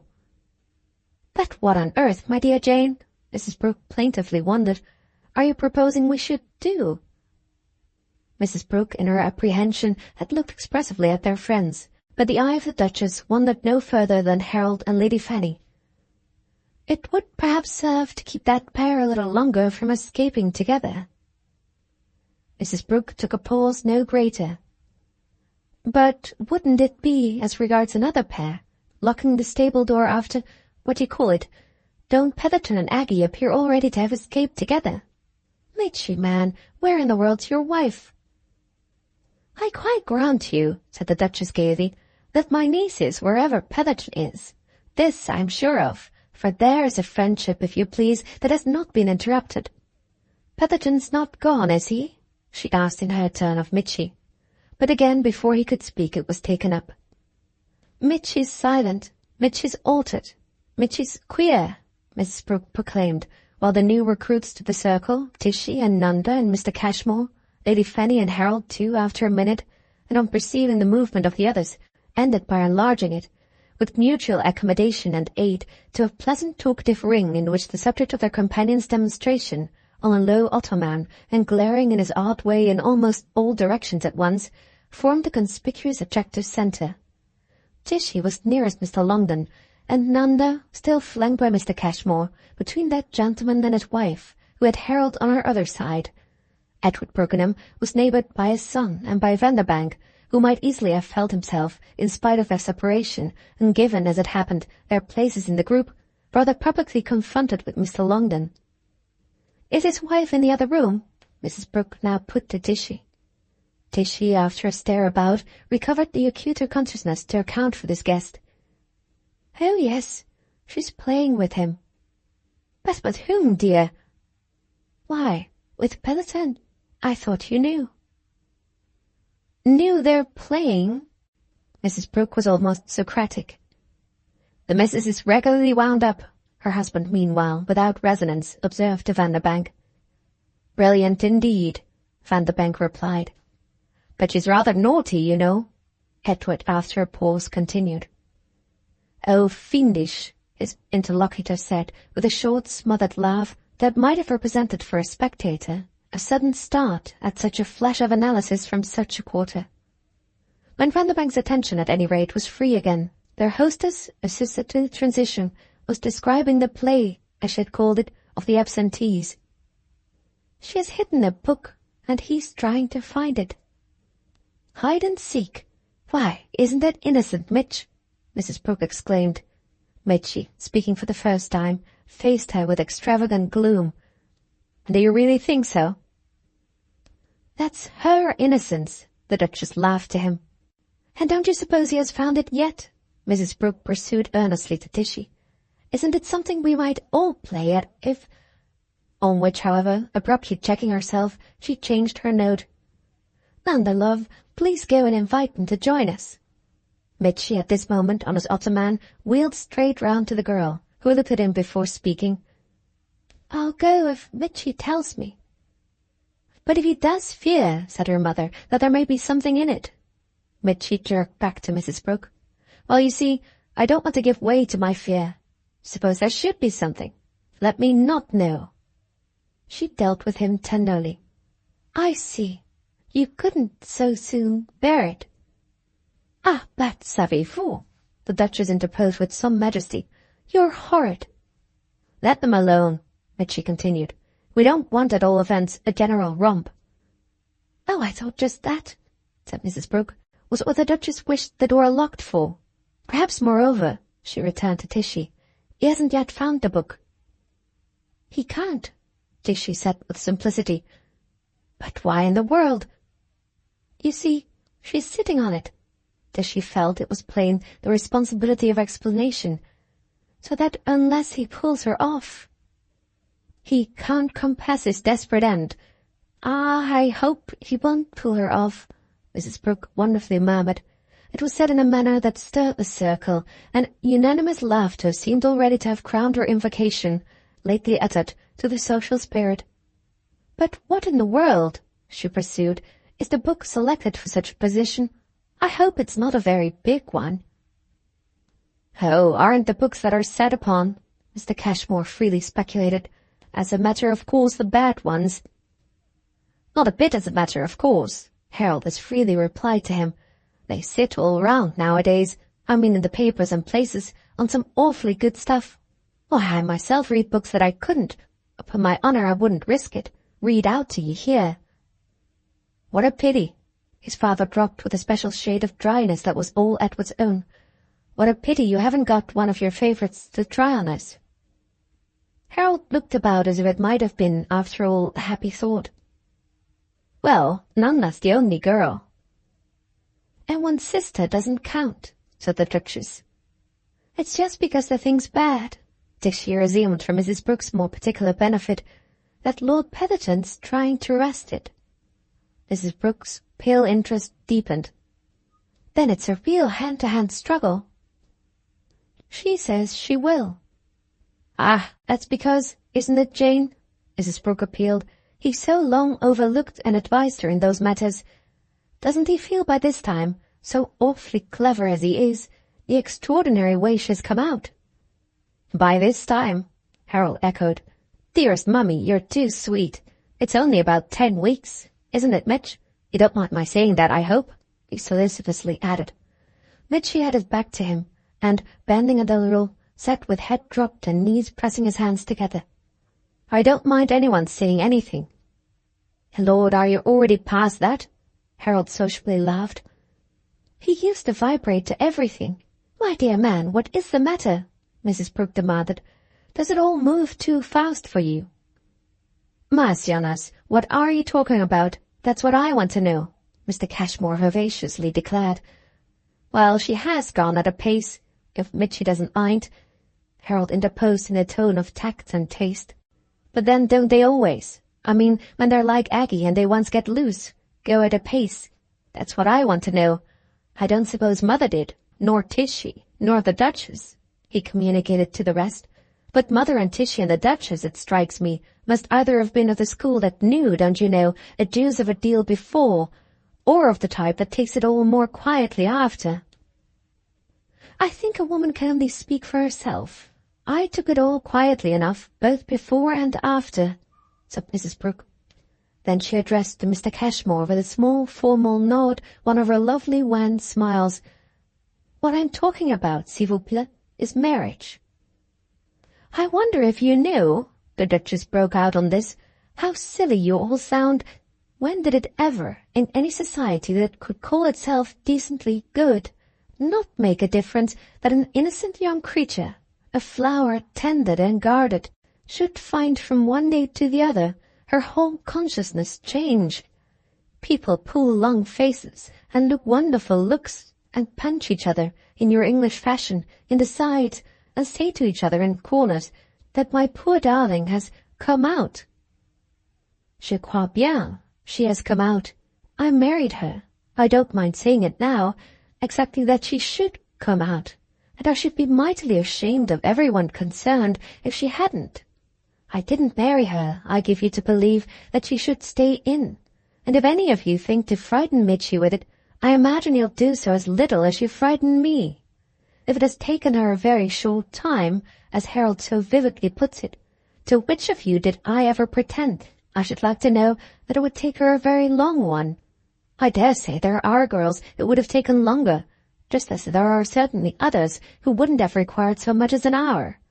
It surely isn't news to you that if some young persons among us all are very stupid and others very wise, my dear child was never either, but only perfectly bred and deliciously clever. Ah, that, rather. If she's so clever that you don't know what to do with her, it's scarcely her fault. But add to it that Mitch is very kind, and you have the whole thing. What more do you want? Mrs. Brooke, who looked immensely struck, replied with the promptest sympathy, yet as if there might have been an alternative. I don't think, and her eyes appealed to the others, that we want any more, do we, than the whole thing? Gracious, I should hope not, her husband remarked as privately as before to Vanderbank. Jane, for mixed company, does go into it. Vanderbank, for a minute, and with a special short arrest, took in the circle. Should you call us mixed? There's only one girl. Edward Brookenham glanced at his daughter. Yes, but I wish there were more. Do you? And Vanderbank's laugh at this odd view covered for a little the rest of the talk. But when he again began to follow, no victory had yet been snatched. It was Mrs. Brooke, naturally, who rattled the standard. When you say, dearest, that we don't know what to do with Aggie's cleverness, do you quite allow for the way we bow down before it and worship it? I don't quite see what else we, in here, can do with it, even though we have gathered that, just over there, Petherton's finding for it a different application. We can only each in our way do our best. Don't therefore succumb, Jane, to the elusive harm of a grievance. There would be nothing in it. You haven't got one. The beauty of the life that so many of us have so long led together, and she showed that it was for Mr. Longdon she more particularly brought this out, is precisely that nobody has ever had one. Nobody has dreamt of it. It would have been such a rough false note, a note of violence out of all keeping. Did you ever hear of one, Van? Did you, my poor Mitchy? But you see for yourselves, she wound up with a sigh, and before either could answer, how inferior we've become, when we have even in our defence to assert such things. Mitchy, who for a while past had sat gazing at the floor, now raised his good natural goggles and stretched his closed mouth to its widest. Oh, I think we're pretty good still, he then replied. Mrs. Brooke indeed appeared, after a pause, and addressing herself again to Tishy, to give a reluctant illustration of it, coming back as from an excursion of the shortest to the question momentarily dropped. "I'm bound to say, all the more, you know, that I don't quite see what Aggie mayn't now read." Suddenly, however, her look at their informant took on an anxiety. "Is the book you speak of something very awful?" Mrs. Grandon, with so much these past minutes to have made her so, was at last visibly more present. "That's what Lord Petherton says of it, from what he knows of the author." "So that he wants to keep her?" "Well, from trying it first, I think he wants to see if it's good for her." "That's one of the most charming swans, I think," the Duchess said, "that a gentleman may render a young woman to whom he desires to be useful. I won't say that Petherton always knows how good a book may be, but I'd trust him any day to say how bad." Mr. Longden, who had sat throughout silent and still, quitted his seat at this, and evidently in so doing gave Mrs. Brooke as much occasion as she required. She also got up, and her movement brought to her view at the door of the further room something that drew from her a quick exclamation. "He can tell us now, then, for here they come." Lord Petherton, arriving with animation, and followed so swiftly by his young companion that she presented herself as pursuing him, shook triumphantly over his head a small volume in blue paper. There was a general movement at the sight of them, and by the time they had rejoined their friends, the company, pushing back seats and causing a variety of mute expressions smoothly to circulate, was pretty well on its feet. "See, he has pulled her off," said Mrs. Brooke. Little Aggie, to whom plenty of pearls were singularly becoming, met it as pleasant sympathy. "Yes, and it was a real pull. But of course," she continued with the prettiest humour, as if Mrs. Brooke would quite understand, "from the moment one has a person's nails, and almost his teeth, in one's flesh." Mrs. Brooke's sympathy passed, however, with no great ease from Aggie's pearls to her other charms, fixing the former indeed so markedly that Harold had a quick word about it for Lady Fanny. "When poor mummy thinks, you know, that Nanda might have had them—" Lady Fanny's attention, for that matter, had resisted them as little. "Well, I dare say that if I'd wanted, I might." "Lord, could he have stood him?" the young man returned. "But I believe women can stand anything," he profoundly concluded. His mother, meanwhile, recovering herself, had begun to ejaculate on the prince in Aggie's arms, and he was then diverted from the sense of what he personally, as he would have said, couldn't have stood, by a glance at Lord Petherton's trophy, for which he made a prompt grab. The bone of contention. Lord Petherton had let it go, and Harold remained arrested by the cover. "Why, blessed if it hasn't Van's name." "Van's?" His mother was near enough to effect her own snatch, after which she swiftly faced the proprietor of the volume. "Dear man, it's the last thing you lent me. But I don't think," she added, turning to Tishy, "that I ever passed such a production on to you." "It was just seeing Mr. Van's hand," Aggie conscientiously explained, "that made me think one was free." "But it isn't Mr. Van's hand." Mrs. Brooke quite smiled at the error. She thrust the book straight at Mr. Longden. "Is that Mr. Van's hand?" Holding the disputed object, which he had put on his nippers to glance at, he presently, without speaking, looked over these aids straight at Nanda, who looked as straight back at him. "It was I who wrote Mr. Van's name." The girl's eyes were on Mr. Longden, but her words as for the company. "I brought the book here from Brookenham Crescent, and left it by accident in the other room." "By accident, my dear," her mother replied. "I do quite hope. But what on earth did you bring it for? It's too hideous." Nanda seemed to wonder. "Is it?" she murmured. "Then you haven't read it?" She just hesitated. "One hardly knows now, I think, what is and what isn't." "She brought it only for me to read," Tishy gravely interposed. Mrs. Brooke looked strange. "Nanda recommended it?" "Oh, no, the contrary." Tishy, as if scared by so much publicity, floundered a little. "She only told me." "The awful subject!" Mrs. Brooke wailed. There was so deepening an echo of the drollery of his last passage that it was a minute before Vanderbank could be heard saying, The responsibility's wholly mine for setting the beastly thing in motion. Still, he added good-humouredly, and as to minimize, if not the cause, at least the consequence, I think I agree with Nanda that it's no worse than anything else. Mrs. Brooke had recovered the volume from Mr. Longden's relaxed hand, and now, without another glance at it, held it behind her with an unusual air of firmness. "Oh, how can you say that, my dear man, of anything so revolting?" The discussion kept them for the instant well face to face. "Then did you read it?" She debated, jerking the book into the nearest empty chair, where Mr. Cashmore quickly pounced on it. "Wasn't it for that you brought it me?" she demanded. Yet before he could answer, she again turned to her child. "Have you read this work, Nanda?" "Yes, mamma." "Oh, I say!" cried Mr. Cashmore, hilarious, and turning the leaves. Mr. Longden had by this time ceremoniously approached Tishy. "Good night." Book the 9th, Vanderbank, Chapter 1. "I think you'd better wait," Mrs. Brooke said, "till I see if he has gone." And on the arrival the next moment of the servants with the tea, she was able to put her question. "Is Mr. Cashmore still with Miss Brookenham?" "No, ma'am," the footman replied.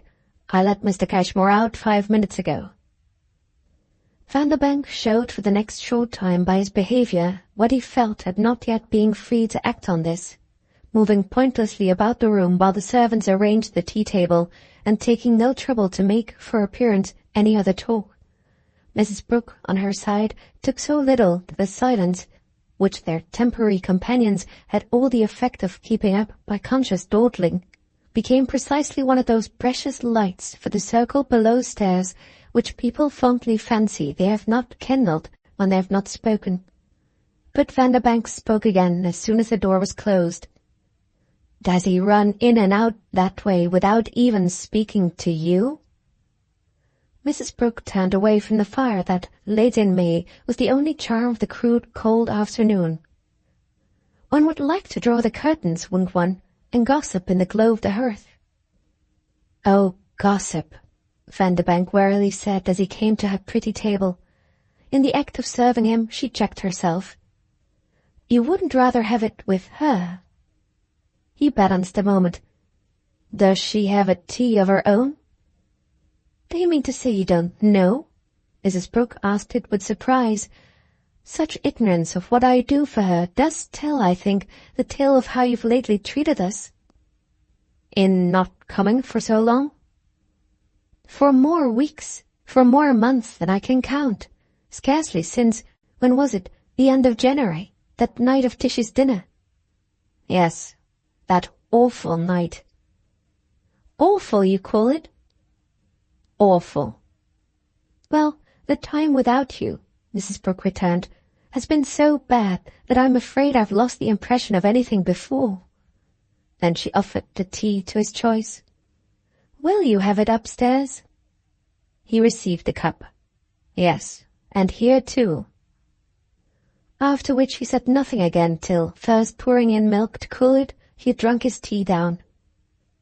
"That's not literally true, you know. I have been in." "Yes, but always with other people. You managed it somehow. The wrong ones. It hasn't counted." "Ah, in one way and another, I think everything counts. And you forget I've dined." "Oh, for once." "The once you asked me. So don't spoil the beauty of your own behavior by mistimed reflections. You've been, as usual, superior." "Ah, but there has been no beauty in it. There has been nothing," Mrs. Brooke went on, "but bare, bleak recognition, the curse of my hideous intelligence. We've fallen to pieces, and at least I'm not such a fool as not to have felt it in time. From the moment one did feel it, why should one insist on vain forms? If you felt it, and were so ready to drop them, my part was what it has always been, to accept the inevitable. We shall never grow together again. The smash was too great." Vanderbank for a little said nothing. Then, at last, "You ought to know how great." Whatever had happened, her lovely look here survived it. "I?" "This smash," he replied, "was indeed as complete, I think, as your intention. Each of the pieces testifies to your success. 5 minutes did it." She appeared to wonder where he was going. "But surely not my minutes. Where have you discovered that I made Mitch's marriage?" "Mitch's marriage has nothing to do with it." "I see." She had the old interest at least still at their service. "You think we might have survived that?" A new thought of it seemed to glimmer. "I'm bound to say Mitch's marriage promises elements." "You did it that night, Mrs. Grandon's." He spoke as if he'd not heard her. "It was a wonderful performance. You pulled us down, just closing with each of the great columns in its turn, as Samson pulled down the temple. I was at the time more or less bruised and buried, and didn't in the agitation and confusion fully understand what had happened. But I understand now." "Are you very sure?" Mrs. Brooke earnestly asked. "Well, I'm stupid compared with you, but you see, I've taken my time. I've puzzled it out. I've lain awake on it, all the more that I've had to do it all myself. With the Mitchys in Italy and Greece, I've missed his aid." "You'll have it now," Mrs. Brooke kindly said. "They're coming back." "And when do they arrive?" "Any day, I believe." "Has he written you?" "No," said Mrs. Brooke. "There it is. That's just the way we've fallen to pieces. But you'll, of course, have heard something." "Never a word."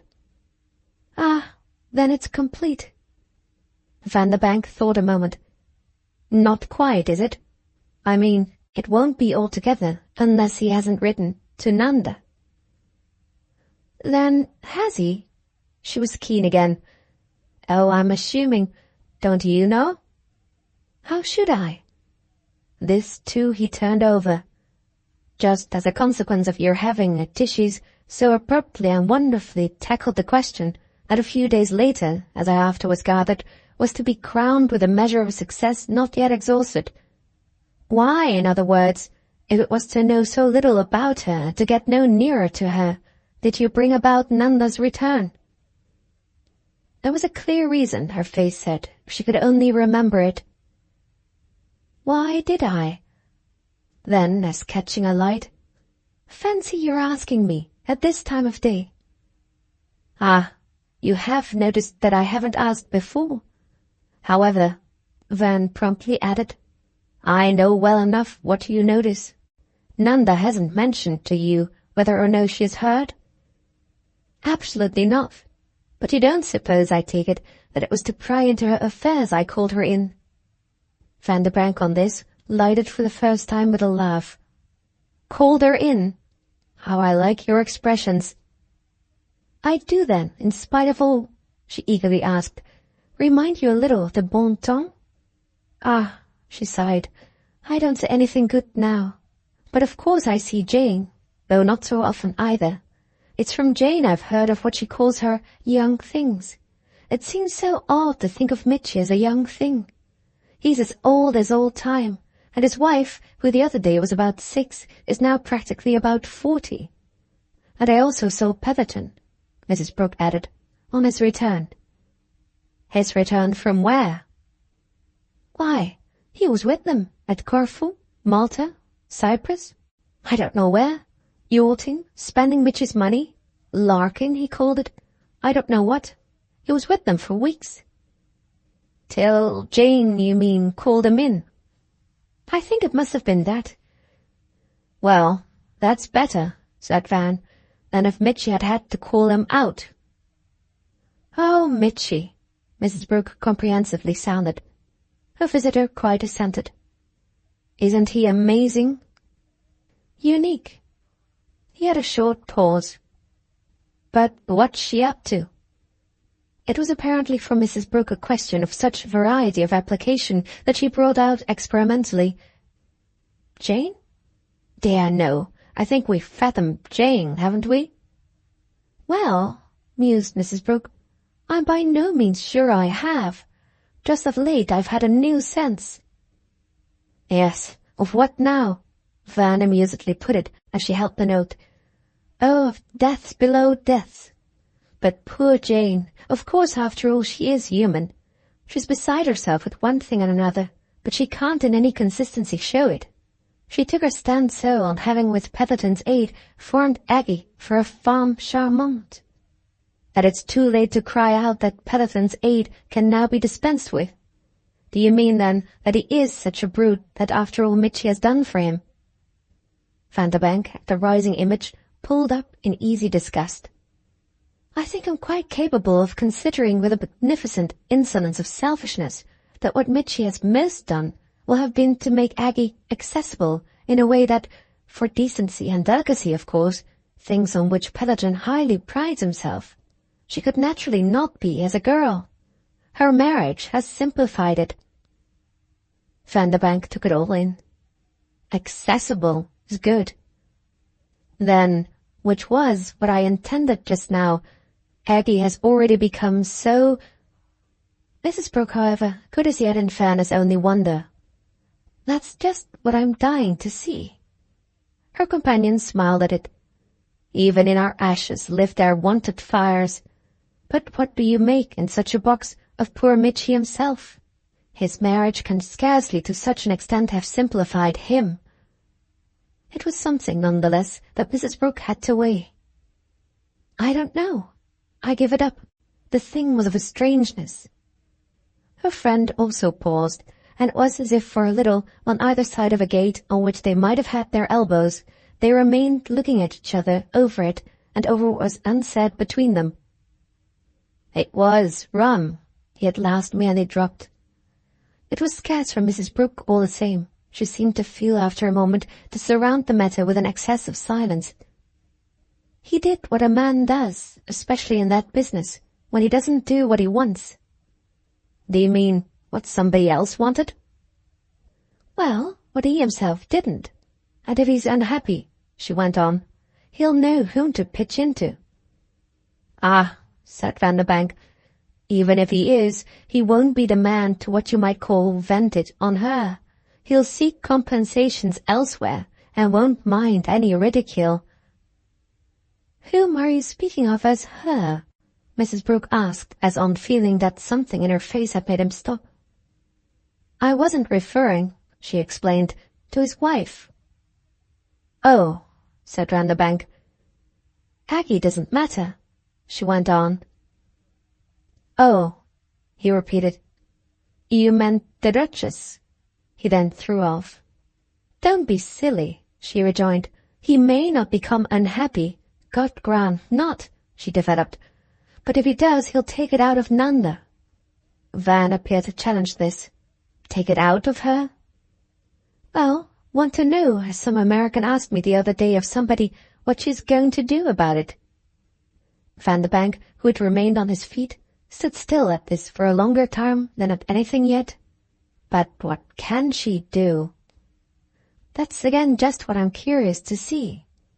Mrs. Brooke then spoke with a glance at the clock.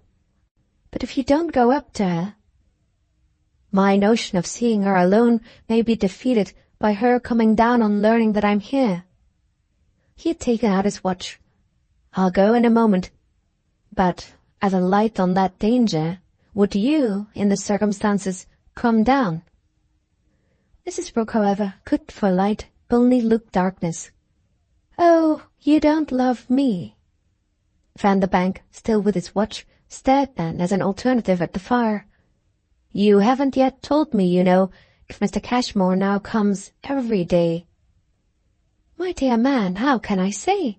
You've just your occasion to find out. From her, you mean? Mrs. Brooke hesitated. Unless you prefer the footman. Must I again remind you that, with her own sitting-room and one of the men, in addition to her maid, wholly at her orders, her independence is ideal. Vanderbank, who appeared to have been timing himself, put up his watch. I'm bound to say, then, that with separations so established, I understand less than ever your unforgettable explosion. Ah, you come back to that, she wearily asked. And you find it, with all you've to think about, unforgettable. Oh, but there was a wild light in your eye. Well, Mrs. Brooke said, you see it now quite gone out. She had spoken more sadly than sharply, but her impatience had the next moment a flicker. I called Nanda in because I wanted to. Precisely. But what I don't make out, you see, is what you've since gained by it. You mean she only hates me the more? Van's impatience, in the movement with which he turned from her, had a flare still sharper. You know I'm incapable of meaning anything of the sort. She waited a minute while his back was presented. I sometimes think, in effect, that you're incapable of anything straightforward. Vanderbank's movement had not been to the door, but he almost reached it after giving her, on this, a hard look.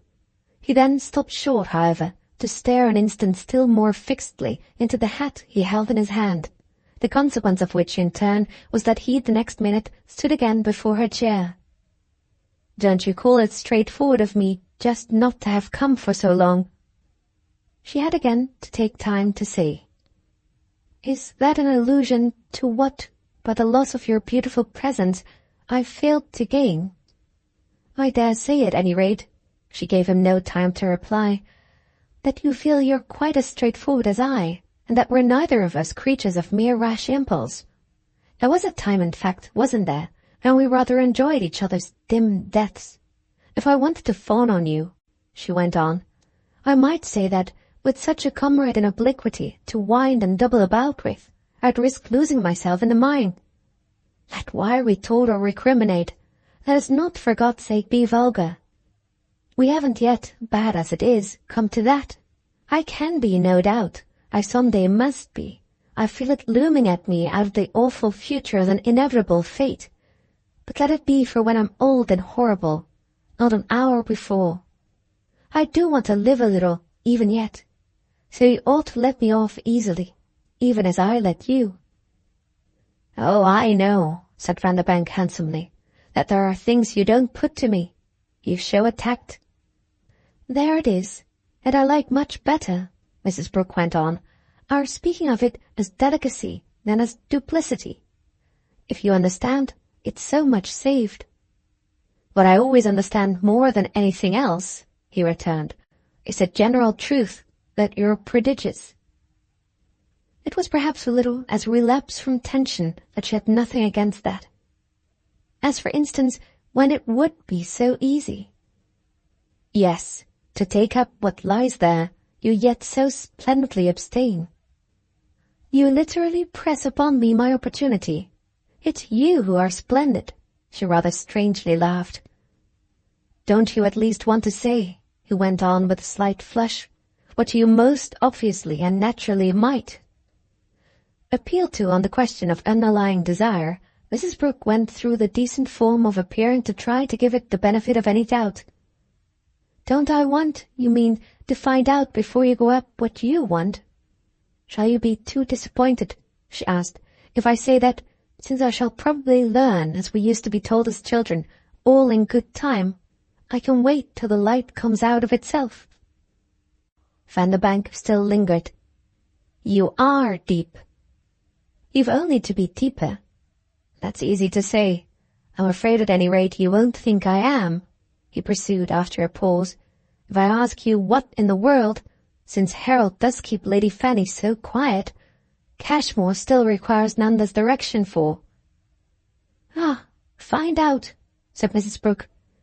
Is it Mrs. Donner quite shelved? Find out, she repeated.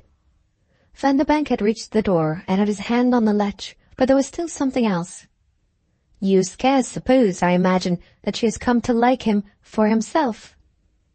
Find out.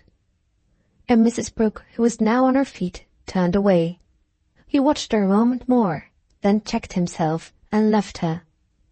Book 9th, Vanderbank, Chapter 2. She remained alone 10 minutes, at the end of which her reflections, which would have been seen to be deep, were interrupted by the entrance of her husband. The interruption was indeed not so great as if the couple had not met, as they almost invariably met, in silence. She took, at all events, to begin with, no more account of his presence than to hand him a cup of tea accompanied with nothing but cream and sugar. Her having no word for him, however, committed her no more to implying that he had come in only for his refreshment than it would have committed her to say, "Here it is, Edward dear, just as you like it, so take it and sit down and be quiet." No spectator worth his salt could have seen them more than a little together without feeling how everything that, under his eyes or not, she either did or omitted, rested on a profound acquaintance with his ways. They formed, Edward's ways, a chapter by themselves, of which Mrs. Brooke was completely mistress, and in respect to which the only drawback was that a part of her credit was by the nature of the case predestined to remain obscure. So many of them were so queer that no one but she could know them, and know thereby into what crannies her reckoning had to penetrate. It was one of them, for instance, that if he was often most silent when most primed with matter, so when he had nothing to say, he was always silent too. A peculiarity misleading until mastered for a lady you could have allowed in the latter case for almost any variety of remark. "What do you think," he said at last, "of his turning up today?" "Of old Vance?" "Oh, has he turned up?" "Half an hour ago, and asking almost in his first breath for Nanda. I sent him up to her, and he's with her now." If Edward had his ways, she had also some of her own, one of which, in talk with him, if talk it could be called, was never to produce anything till the need was marked. She had thus a card or two always in reserve, for it was her theory that she never knew what might happen. It nevertheless did occur that he sometimes went, as she would have called it, one better. "He's not with her now. I've just been with her." "Then he didn't go up?" Mrs. Brooke was immensely interested. "He left me, you know, to do so." "No. How should I know? I left her 5 minutes ago." "And he went out without seeing her?" Mrs. Brooke took it in. "He changed his mind out there on the stairs." "Well," said Edward, "it won't be the first mind that has been changed there. It's about the only thing a man can change." "Do you refer particularly to my stairs?" she asked with a whimsical woe, but meanwhile she had taken it in. "Then whom were you speaking of?" "Mr. Longden's coming to tea with her. Just had a note." "But when did he come to town?" "Last night, I believe. The note an hour or two ago announced him, brought by hand, and hoping she'd be at home." Mrs. Brooke thought again. "I'm glad she is. He's too sweet. By hand. It must have been so he sent them to Mamma. He wouldn't for the world wire." "Oh, Nanda has often wired to him," her father returned. "Then she ought to be ashamed of herself." "But how," said Mrs. Brooke, "do you know?" "Oh, I know when we're in a thing like this." "Yet you complain of her want of intimacy with you. It turns out that you're as thick as thieves." Edward looked at this charge as he looked at all old friends, without a sign, to call a sign, of recognition. "I don't know of whose want of intimacy with me I've ever complained. There isn't much more of it that I can see that any of them could put on. What do you suppose I'd have them do? If I on my side don't get very far, I may have alluded to that." "Oh, but you do," Mrs. Brooke declared. "You think you don't, but you get very far indeed. You're always, as I said just now, bringing out something that you've got somewhere." "Yes, and seeing you flare up at it. What I bring out is only what they tell me." This limitation offered, however, for Mrs. Brooke no difficulty. "Ah, but it seems to me that with the things people nowadays tell one, what more do you want?" "Well," and Edward from his chair regarded the fire a while, "the difference must be in what they tell you." "Things that are better?" "Yes, worse. I dare say," he went on, "what I give them isn't as bad as what I do. Oh, we must each do our best. But when I hear from you," Mrs. Brooke pursued, "that Nanda had ever permitted herself anything so dreadful as to wire to him, it comes over me afresh that I would have been the perfect one to deal with him if his detestation of me hadn't prevented." She was by this time also but on her feet before the fire, into which, like her husband, she gazed. "I would never have wired. I'd have gone in for little delicacies and odd things she's never thought of." "Oh, she doesn't go in for what you do," Edward assented. "She's as bleak as a chimney top when the fire's out, and if it hadn't been after all for Mamma—" and she lost herself again in the reasons of things. Her husband's silence seemed to mark for an instant a deference to her allusion, but there was a limit even to this combination. "You make your mother, I think, keep it up pretty well. But if she hadn't, as you say, done so—" "Why, we shouldn't have been anywhere." "Well, where are we now? That's what I want to know." Following her own training, she had at first no heed for this question. Without his hatred, he would have liked me. But she came back with a sigh to the actual. "No matter. We must deal with what we've got." "What have we got?" Edward continued. Again, with no ear for his question, his wife turned away, only, however, after taking a few vague steps to approach him with new decision. "If Mr. Longden's due, will you do me a favour? Will you go back to Nanda before he arrives and let her know, though not of course it's from me, that Van has been here half an hour, has had it put well before him that she's up there and at liberty, and has left the house without seeing her?" Edward Brookenham made no motion. "You don't like better to do it yourself?" "If I liked better," said Mrs. Brooke, "I'd have already done it. The way to make it not come from me is surely not for me to give it to her. Besides, I want to be here to receive him first." "Then can't she know it afterwards?" "After Mr. Longden is gone? The whole point is that she should know it in time to let him know it." Edward still communed with the fire. "And what's the point of that?" Her impatience, which visibly increased, carried her away again, and by the time she reached the window he had launched another question. "Are you in such a hurry she should know that Van doesn't want her?" "What do you call a hurry when I've waited nearly a year? Nanda may know or not as she likes, may know whenever. If she doesn't know pretty well by this time, she's too stupid for it to matter. My only pressure is for Mr. Longden. She'll have it there for him when he arrives." "You mean she'll make haste to tell him?" Mrs. Brooke raised her eyes a moment to some upper immensity. "She'll mention it." Her husband, on the other hand, his legs outstretched, looked straight at the toes of his boots. "Are you very sure?" Then, as he remained without an answer, "Why should she, if he hasn't told her?" "Of the way I so long ago let you know that he'd put the matter to Van. It's not out between them in words, no doubt, but I fancy that for things to pass they've not to dot their I's quite so much, my dear, as we do. Without a syllable said to her, she's yet aware in every fibre of her little being of what has taken place." Edward gave a still longer space at taking this in. "Poor little thing." "Does she strike you as so poor?" Mrs. Brooke asked, "with so awfully much done for her?" "Done by whom?" It was as if she had not heard the question that she spoke again. "She's got what every woman, young or old, wants." "Really?" Edward's tone was of wonder, but she simply went on, "She's got a man of her own." "Well, but if he's the wrong one—" "Do you call Mr. Longden so very wrong?" "I wish," she declared with a strange sigh, "that I had had a Mr. Longden." "I wish very much you had. I wouldn't have taken it like Van." "Oh, I took Van," Mrs. Brooke replied, "to put them where they are." "But where are they? That's exactly it. In these 3 months, for instance," Edward demanded, "how has their connection profited?" Mrs. Brooke turned it over. "Profited which?" "Well, one cares most for one's child." "And she has become for him what we've most hoped her to be, an object of compassion still more marked." "Is that what you've hoped her to be?"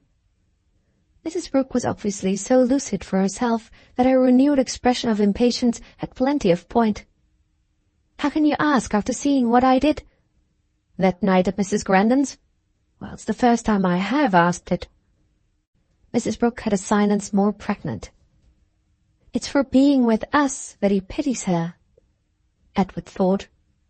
"With me, too?" "Not so much, but still you help." "I thought you thought I didn't, that night."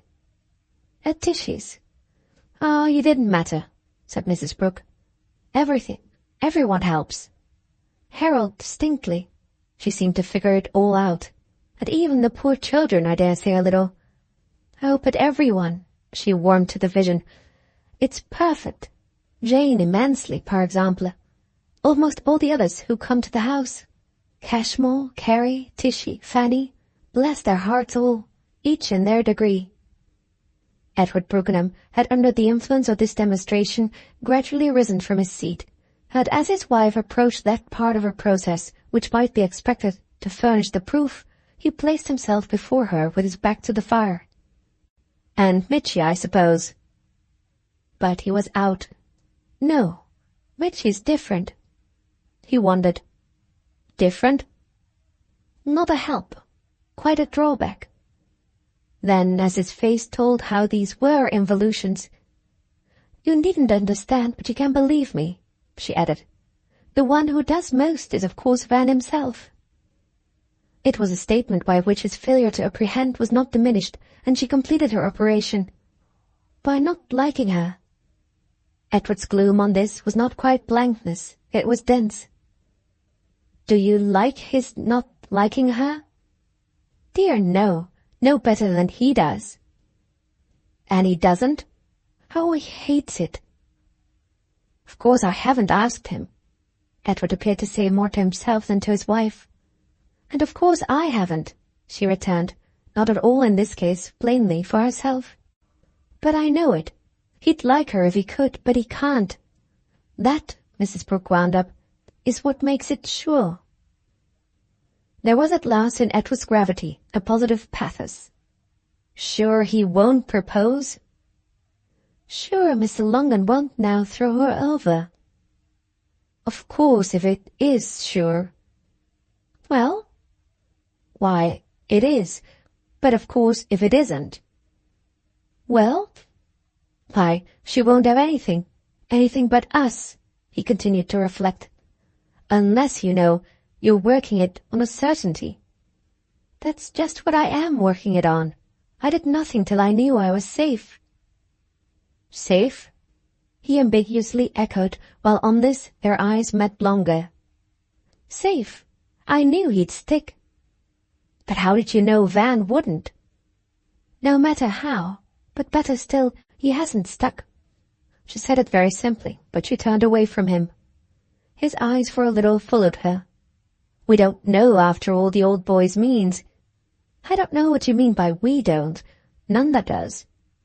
"But where's the support if she doesn't tell us?" Mrs. Brooke, who had faced about, again turned from him.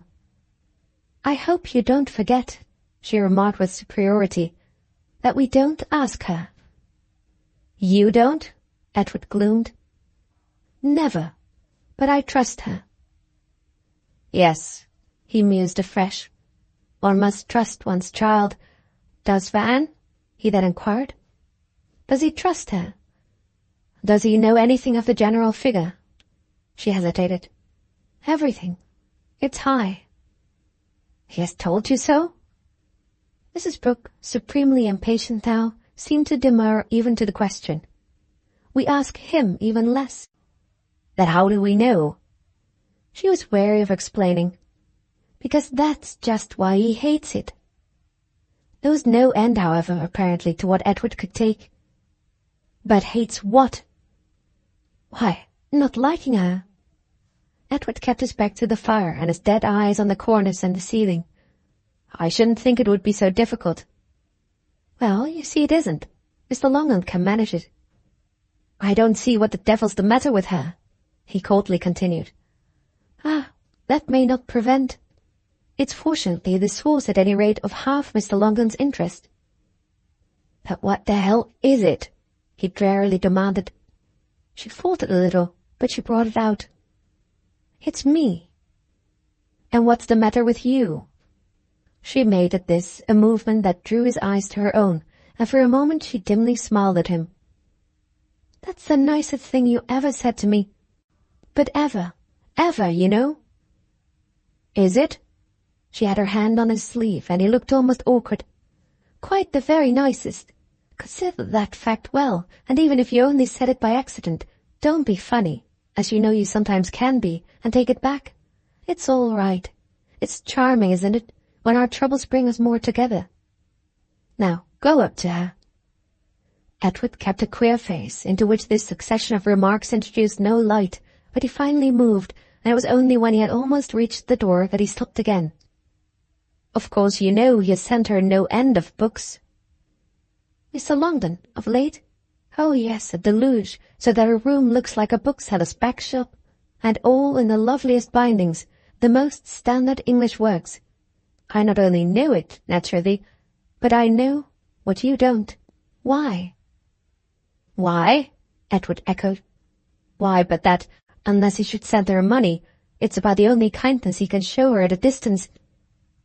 Mrs. Brooke hesitated. Then, with a little suppressed sigh, "That's it." But it still held him. "And perhaps he does send her money." "No, not now." Edward lingered. "Then is he taking it out?" "In books only." It was wonderful, with its effect on him now visible, how she possessed her subject. "Yes, that's his delicacy, for the present." "And you're not afraid for the future?" "Of his considering that the books will have worked it off." "No, they're thrown in." Just perceptibly cheered, he reached the door, where, however, he had another pause. "You don't think I'd better see Van?" She stared. "What for?" "Why, to ask what the devil he means." "If you should do anything so hideously vulgar," she instantly replied, "I'd leave your house the next hour. You expect," she asked, "to be able to force your child down his throat?" He was clearly not prepared with an account of his expectations, but he had a general memory that imposed itself. "Then why in the world did he make up to us?" "He didn't. We made up to him." "But why in the world—" "Well," said Mrs. Brooke, really to finish, "we were in love with him." "Oh," Edward jerked. He had by this time opened the door, and the sound was partly the effect of the disclosure of a servant preceding a visitor. His greeting of the visitor before edging past and away was, however, of the briefest. It might have implied that they had met but yesterday. "How d'ye do, Mitchy? At home? Oh, rather." Book 9th, Vanderbank, Chapter 3. Very different was Mrs. Brooke's welcome of the restored wanderer, to whom in a brief space she addressed every expression of surprise and delight, though marking indeed at last, as a qualification of these things, her regret that he declined to partake of her tea, or to allow her to make him what she called snug for a talk in his customary corner of her sofa. He pleaded frankly agitation and embarrassment, reminded her even that he was awfully shy, and that after separations, complications, whatever might at any time happen, he was conscious of the dust that had settled on intercourse that he couldn't blow away in a single breath. She was only, according to her nature, to indulge him if, while he walked about and changed his place, he came to the surface but in patches and pieces. There was so much he wanted to know that, well, as they'd arrived only the night before, she could judge. There was knowledge, it became clear, that Mrs. Brooke almost equally craved, so that it even looked at first as if, on either side, confidence might be choked by curiosity. This disaster was finally barred by the fact that the spirit of inquiry found for Mitchy material that was comparatively plastic. That was after all apparent enough when at the end of a few vain passes he brought out sociably, "Well, has he done it?" Still, indeed, there was something in Mrs. Brooke's face that seemed to reply, "Oh, come, don't rush it, you know," and something in the movement with which she turned away that described the state of their question as by no means so simple as that. On his refusal of tea, she had rung for the removal of the table, and the bell was at this moment answered by the two men. Little ensued then for some minutes, while the servants were present. She spoke only as the butler was about to close the door. "If Mr. Longden presently comes, show him into Mr. Brookenham's room, if Mr. Brookenham isn't there. If he is, show him into the dining-room, and in either case let me immediately know." The man waited expressionless. "And in case of his asking for Miss Brookenham?" "He won't," she replied with a sharpness before which her interlocutor retired. "He will," she then added in quite another tone to Mitchy. "That is, you know, he perfectly may." But oh, the subtlety of servants, she sighed. Mitchy was now all there. "Mr. Longden's in town, then?" "For the first time since you went away." He's to call this afternoon. And you want to see him alone? Mrs. Brooke thought. I don't think I want to see him at all. Then you're keeping him below. If so that he shan't burst in till I know. It's you, my dear, I want to see. Mitchy glared about. Well, don't take it ill if, in return for that, I say I myself want to see everyone. I could have done even just now with a little more of Edward. Mrs. Brooke, in her own manner, with a slow head shake, looked lovely. I couldn't. Then she puzzled it out with a pause. It even does come over me that if you don't mind— What, my dear woman, said Mitchy encouragingly. Did I ever mind? I assure you, he laughed, I haven't come back to begin. At this, suddenly dropping everything else, she laid her hand on him. Mitchy, love, are you happy? So for a moment they stood confronted. Not perhaps as you would have tried to make me. Well, you've still got me, you know. Oh, said Mitchy, I've got a great deal. How, if I really look at it, can a man of my peculiar nature— it is, you know, awfully peculiar— not be happy? Think, if one is driven to it, for instance, of the breadth of my sympathies. Mrs. Brooke, as a result of thinking, appeared for a little to demur. Yes, but one mustn't be too much driven to it. It's by one's sympathies that one suffers. If you should do that, I couldn't bear it. She clearly evoked from Mitchy a definite image. It would be funny, wouldn't it? But you wouldn't have to. I'd go off and do it alone somewhere, in a dark room, I think, or on a desert island, at any rate where nobody should see. Where's the harm, moreover, he went on, of any suffering that doesn't bore one, as I'm sure, however much its outer aspect might amuse some others, mine wouldn't bore me. What I should do in my desert island or my dark room, I feel, would be just to dance about with the thrill of it, which is exactly the exhibition of ludicrous gambols that I would fain have arranged to spare you. I assure you, dear Mrs. Brooke, he wound up, that I'm not in the least bored now. Everything's so interesting. You're beautiful, she vaguely interposed, but he pursued without heeding. Was perhaps what you had in your head that I should see him? She came back but slowly, however, to the moment. Mr. Longdon? Well, yes. You know he can't bear me. Yes, yes. Mitchy was almost eager. It had already sent her off again. You are too lovely. You have come back to the same. It seemed to me, she after an instant explained, that I wanted him to be seen, without inconvenience, as it were, either to himself or to you. Then, said Mitchy, who visibly felt that he had taken her up successfully, it strikes me that I'm absolutely your man. It's delicious to come back to a youth. But she was much more dim about it. Oh, what you've come back to. It's just what I'm trying to get at. Van is still then where I left him? She was just silent. Did you really believe he would move? Mitchy took a few turns, speaking almost with his back presented. Well, with all the reasons. After which, while she watched him, he was before her again with a question. It's utterly off? When was it ever really on? Oh, I know your view, and that, I think, said Mitchy, is the most extraordinary part of it. I can tell you it would have put me on.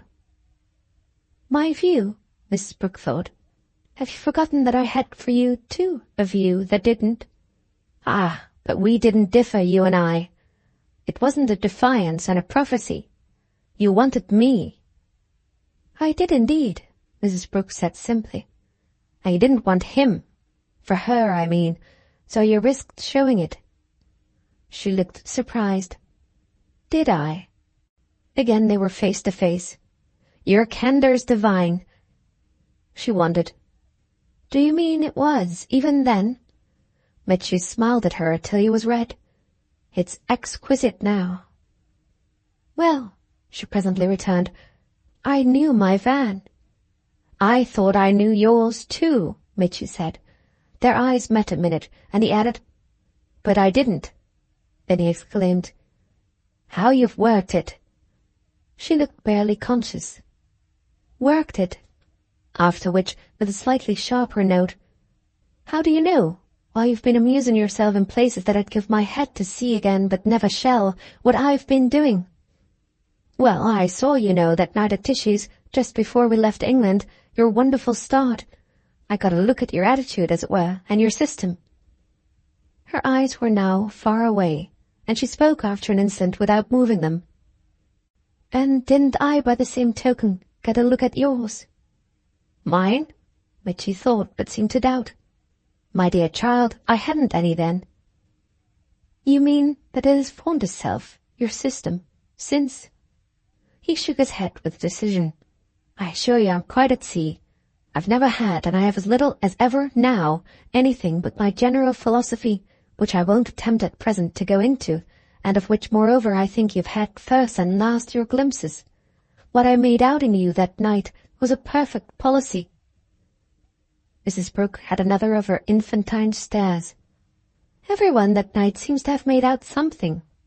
All I can say is, at any rate, she went on, that in that case you were all far deeper than I was. It was just a blind instinct, without a program or a scheme. Perhaps then, since it has so perfectly succeeded, the name doesn't matter. I'm lost, as I tell you, Mitchy declared, in admiration of its success. She looked as before, so young, yet so grave. What do you call its success? Let me ask you rather, mayn't I, what you call its failure? Mrs. Brooke, who had been standing for some minutes, seated herself at this, as if to respond to his idea. But the next moment she had fallen back into thought.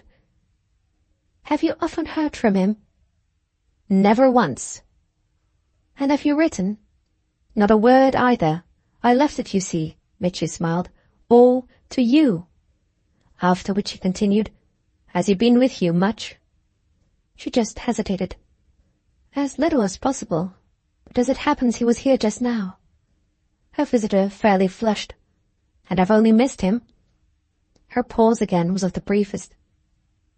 You wouldn't if he had gone up. Gone up? To Nanda, who has now her own sitting-room, as you know, for whom he immediately asked, and for whose benefit, whatever you may think, I was at the end of a quarter of an hour, I assure you, perfectly ready to release him. He changed his mind, however, and went away without seeing her. Mitchy showed the deepest interest. And what made him change his mind? Well, I'm thinking it out. He appeared to watch this labour, but with no light yet. When it comes, I'll tell you. He hung fire once more, but an instant. You didn't yourself work the thing again? She rose at this in strange sincerity. I think, you know, you go very far.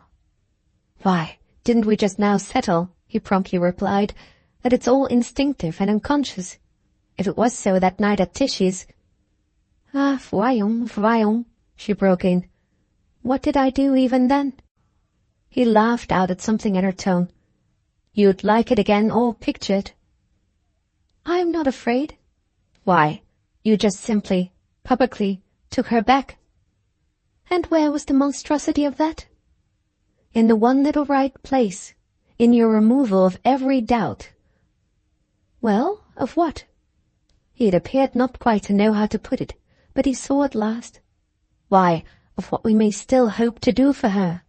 Thanks to your care, there were specimens. Then she had the look of trying vainly to focus a few. I can't recover them one by one, he pursued, but the whole thing was quite lurid enough to do us all credit. She met him after a little, but at such an odd point. Pardon me if I scarcely see how much of the credit was yours. For the first time since I've known you, you went in for decency. Mitch's surprise showed as real. It struck you as decency? Since he wished, she thought it over. Oh, your behaviour. My behaviour was my condition. Do you call that decent? No, you're quite out. He spoke in his good nature with an approach to reproof. How can I ever? But it already brought her quite round, and to a firmer earth than she clearly preferred to tread. Are things really bad with you, Mitch? Well, I'll tell you how they are, but not now. Some other time? On your honor?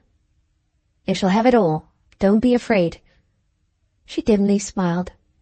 It will be like old times. He rather demurred. For you, perhaps, but not for me. In spite of what he said, it did hold her, and her hand again almost caressed him. But, till you do tell me, is it very, very dreadful? That's just perhaps what I may have to get you to decide. Then shall I help you? She eagerly asked. I think it will be quite in your line. At the thought of her line, it sounded somehow so general. She released him a little with a sigh, yet still looking round as it were for possibilities. Jane, you know, is in a state. Yes, Jane's in a state. That's a comfort. She continued in a manner to cling to him. But is it your only one? He was very kind and patient. Not perhaps quite. I'm a little of one. My dear child, as you see. Yes, she saw, but was still on the wing. And shall you have recourse? To what? He asked as she appeared to falter. I don't mean to anything violent, but shall you tell Nanda? Mitchie wondered. Tell her? Well, everything. I think, you know, Mrs. Brooke musingly observed, that it would really serve her right. Mitchie's silence, which lasted a minute, seemed to take the idea, but not perhaps quite to know what to do with it. Ah, I'm afraid I shall never really serve her right. Just as he spoke, the butler reappeared, at sight of whom Mrs. Brooke immediately guessed. Mr. Longden?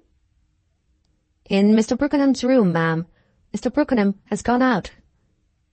And where has he gone? I think, ma'am, only for some evening papers.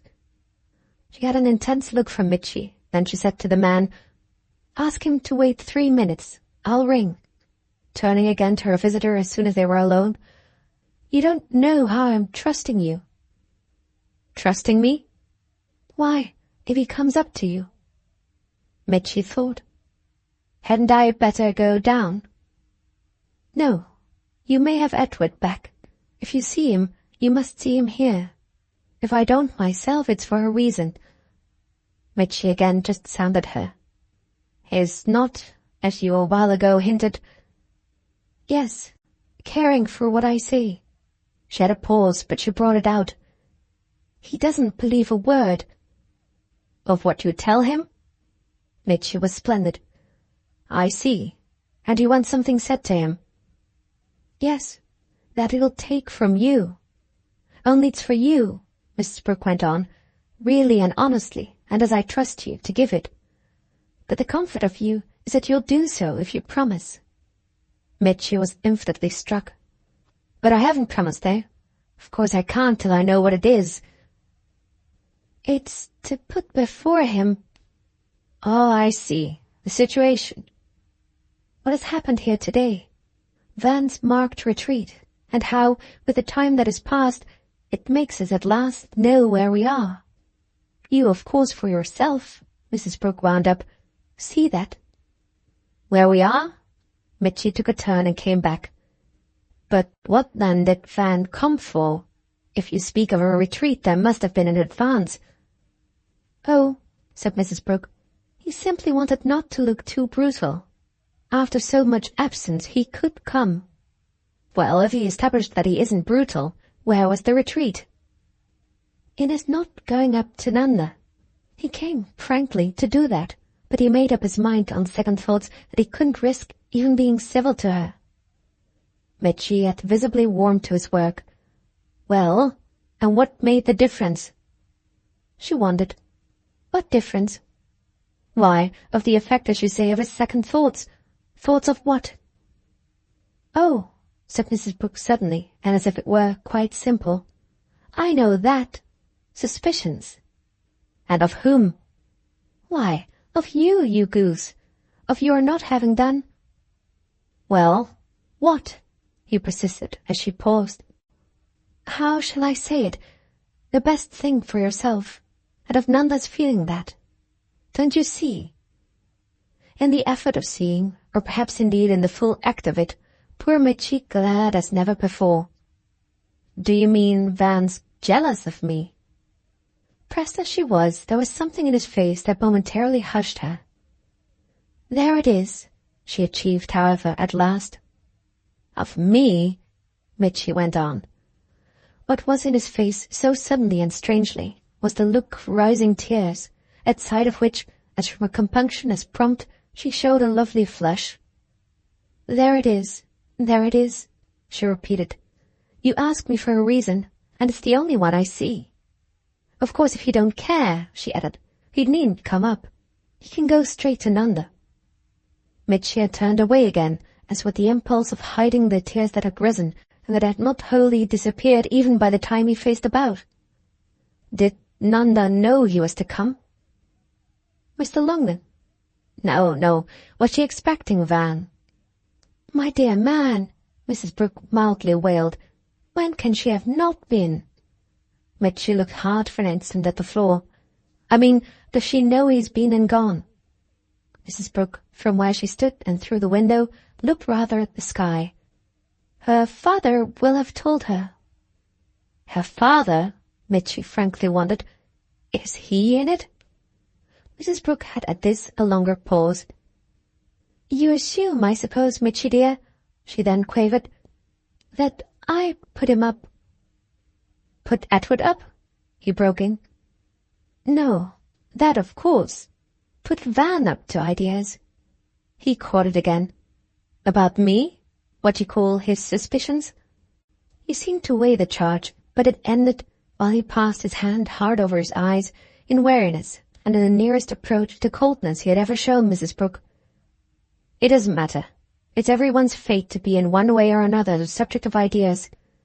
Do then," he continued, "let Mr. Longman come up." She instantly rang the bell. "Then I'll go to Nanda. But don't look frightened," she added as she came back, "as to what we may, Edward or I, do next. It's only to tell her that he'll be with her." "Good. I'll tell Tatton," Mitchy replied. Still, however, she lingered. "Shall you ever care for me more?" He had almost the air, as he waited for her to go, of the master of the house, for she had made herself before him, as he stood with his back to the fire, as humble as a tolerated visitor.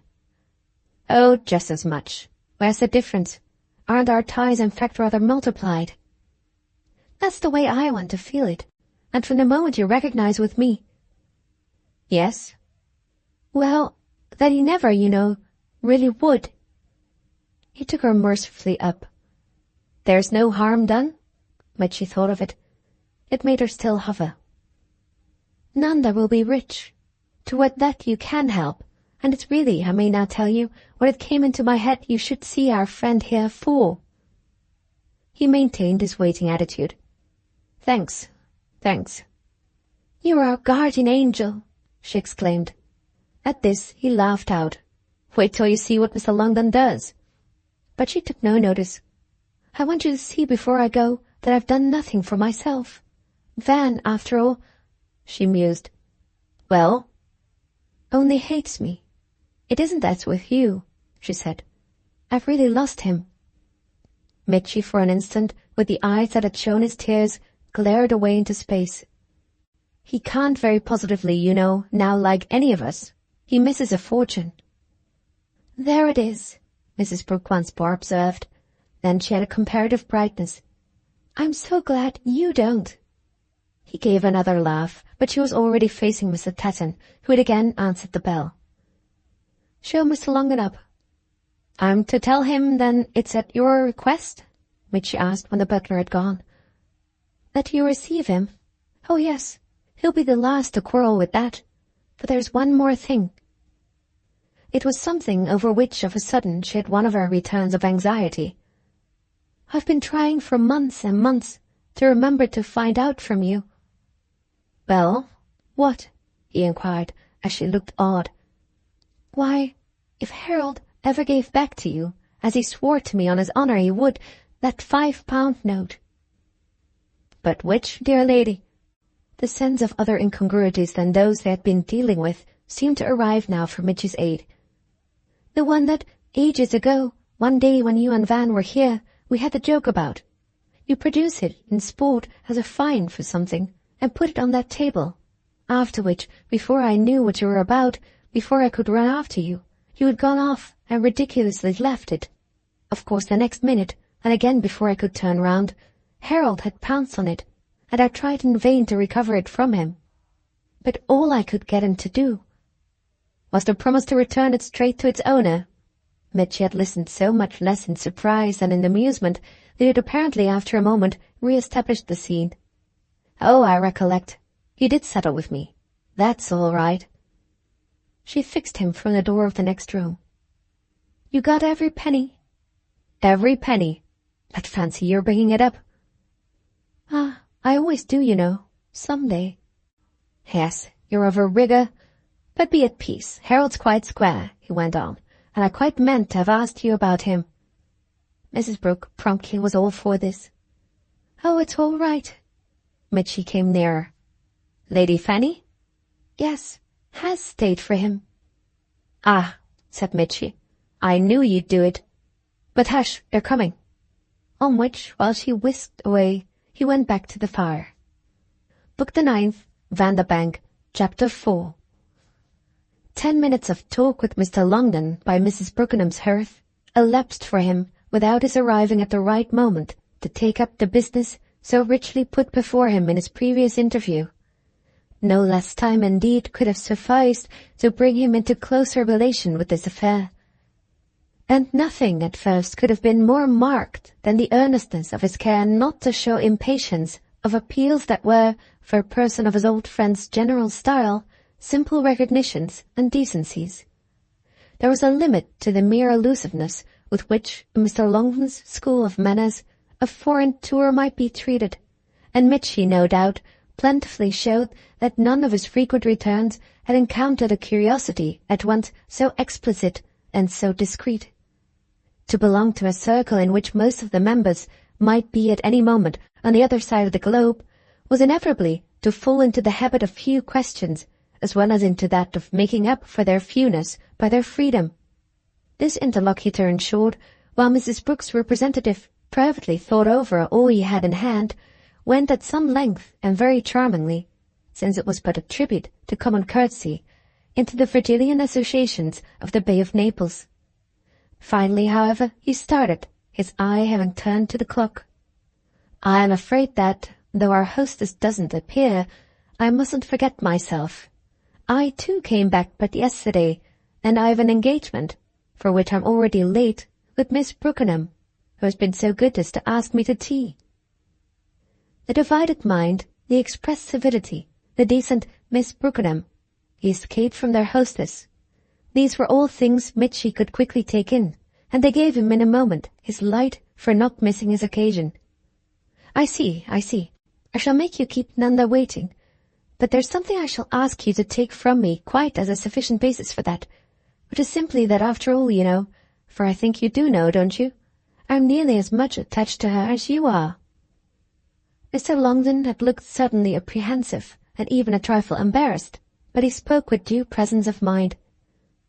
"Of course, I understand that perfectly. If you hadn't liked her so much—" "Well," said Mitchy, as he checked himself, "I would never last year have gone to stay with you." "Thank you," Mitchy laughed. "Though I like you also, and extremely," Mr. Longden gravely pursued, "for yourself." Mitchy made a sign of acknowledgment. "You like me better for her than you do for anybody else but myself." "You put it, I think, correctly. Of course I've not seen so much of Nanda, if between my age and hers, that is, any real contact is possible, without knowing that she now regards you as one of the very best of her friends, treating you, I find myself suspecting, with a degree of confidence—" But she gave a laugh of interruption. "That she doesn't show even to you?" Mr. Longden's poised glasses faced him. "Even. I don't mind, as the opportunity has come up, telling you frankly, and as from my time of life to your own, all the comfort I take in the sense that in any case of need or trouble, she might look to you for whatever advice or support the crisis should demand." "She has told you she feels I'd be there?" Mitchy after an instant asked. "I'm not sure," his friend replied, "that I ought quite to mention anything she has told me. I speak of what I've made out myself." "Then I thank you more than I can say for your penetration. Her mother, I should let you know," Mitchy continued, "is with her just now." Mr. Longden took off his glasses with a jerk. "Has anything happened to her?" "To account for the fact I refer to," Mitchy said in amusement at his thought, "she's not ill that I know of, thank goodness, and she hasn't broken her leg. But something nonetheless has happened to her. That I think I may say. To tell you all in a word, it's the reason, such as it is, of my being here to meet you. Mrs. Brooke asked me to wait. She'll see you herself some other time." Mr. Longden wondered. "And Nanda, too?" "Oh, that must be between yourselves. Only, while I keep you here—" "She understands my delay?" Mitchy thought. Mrs. Brooke must have explained. Then, as his companion took this in silence, "But you don't like it?" he asked. "It only comes to me that Mrs. Brooke's explanations—" "Are often so odd?" "Oh, yes. But Nanda, you know, allows for that oddity, and Mrs. Brooke, by the same token," Mitchy developed, "knows herself, no one better, what may frequently be thought of it. That's precisely the reason of her desire that you should have on this occasion explanations from a source that she's so good as to pronounce, for the immediate purpose, superior. As for Nanda," he wound up, "to be aware that we're here together won't strike her as so bad a sign." "No," Mr. Longden attentively assented. "She'll hardly fear we're plotting her ruin. But what then has happened to her?" "Well," said Mitchy, "it's you, I think, who will have to give it a name. I know you know what I've known." Mr. Longden, his nippers again in place, hesitated. "Yes, I know." "And you've accepted it?" "How could I help it? To reckon with such cleverness was beyond you." "Ah, it wasn't my cleverness," Mitchy said. "There's a greater than mine. There's a greater even than Van's. That's the whole point," he went on, while his friend looked at him hard. "You don't even like it just a little?" Mr. Longden wondered. "The existence of such an element?" "No, the existence simply of my knowledge of your idea. I suppose I'm bound to keep in mind, in fairness, the existence of my own knowledge of yours." But Mitchy gave that the go-by. "Oh, I've so many ideas. I'm always getting hold of some new one, and for the most part trying it, generally to let it go as a failure. Yes, I had one 6 months ago. I tried that. I'm trying it still." "Then I hope," said Mr. Longden, with a gaiety slightly strained, "that, contrary to your usual rule, it's a success." It was a gaiety, for that matter, that Mitchy's could match. "It does promise well, but I've another idea even now, and it's just what I'm again trying." "On me?" Mr. Longden still somewhat extravagantly smiled. Mitchy thought. "Well, on 2 or 3 persons of whom you are the first for me to tackle. But what I must begin with is having from you that you recognize she trusts us." Mitchy's idea, after an instant, had visibly gone further. "Both of them. The 2 women up there at present so strangely together. Mrs. Brooke must too, immensely. But for that you won't care." Mr. Longden had relapsed into an anxiety more natural than his expression of a moment before. "It's about time. But if Nanda didn't trust us," he went on, "her case would indeed be a sorry one. She has nobody else to trust." "Yes," Mitchy's concurrence was grave. "Only you and me." "Only you and me." The eyes of the 2 men met over it in a pause terminated at last by Mitchy's saying, "We must make it all up to her." "Is that your idea?" "Ah," said Mitchy gently, "don't laugh at it." His friend's grey gloom again covered him. "But what can?" Then, as Mitchy showed a face that seemed to wince at the silent "what could," The old man completed his objection. Think of the magnitude of the loss. Oh, I don't for a moment suggest, Mitchie hastened to reply, that it isn't immense. She does care for him, you know, said Mr. Longden. Mitchie at this gave a wide, prolonged glare. No, he ever so delicately murmured. His irony had quite touched. And of course you know everything, Nanda and you. There was a tone in it that moved a spring, and Mitchie laughed out. I like your putting me with her, but we're all together. With Nanda, he next added, it is deep. His companion took it from him. Deep. And yet somehow it isn't abject. The old man wondered. Abject? I mean, it isn't pitiful. In its way, Mitchie developed, it's happy. This, too, though rather ruefully, Mr. Longden could take from him. Yes, in its way. Any passion so great, so complete, Mitchie went on, is, satisfied or unsatisfied, a life. Mr. Longden looked so interested that his fellow visitor, evidently stirred by what was now an appeal and a dependence, grew still more bland, or at least more assured, for affirmation.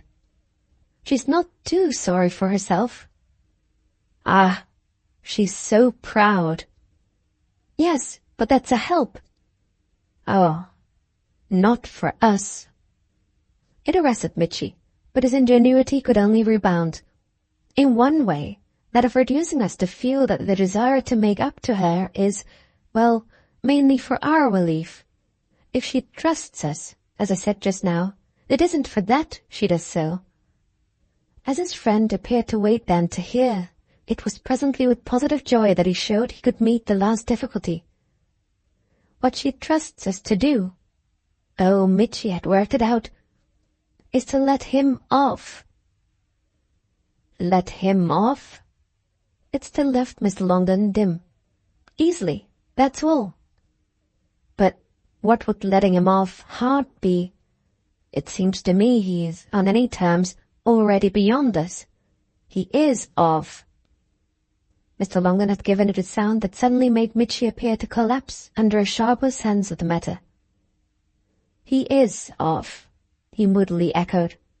His companion, again a little bewildered, watched him.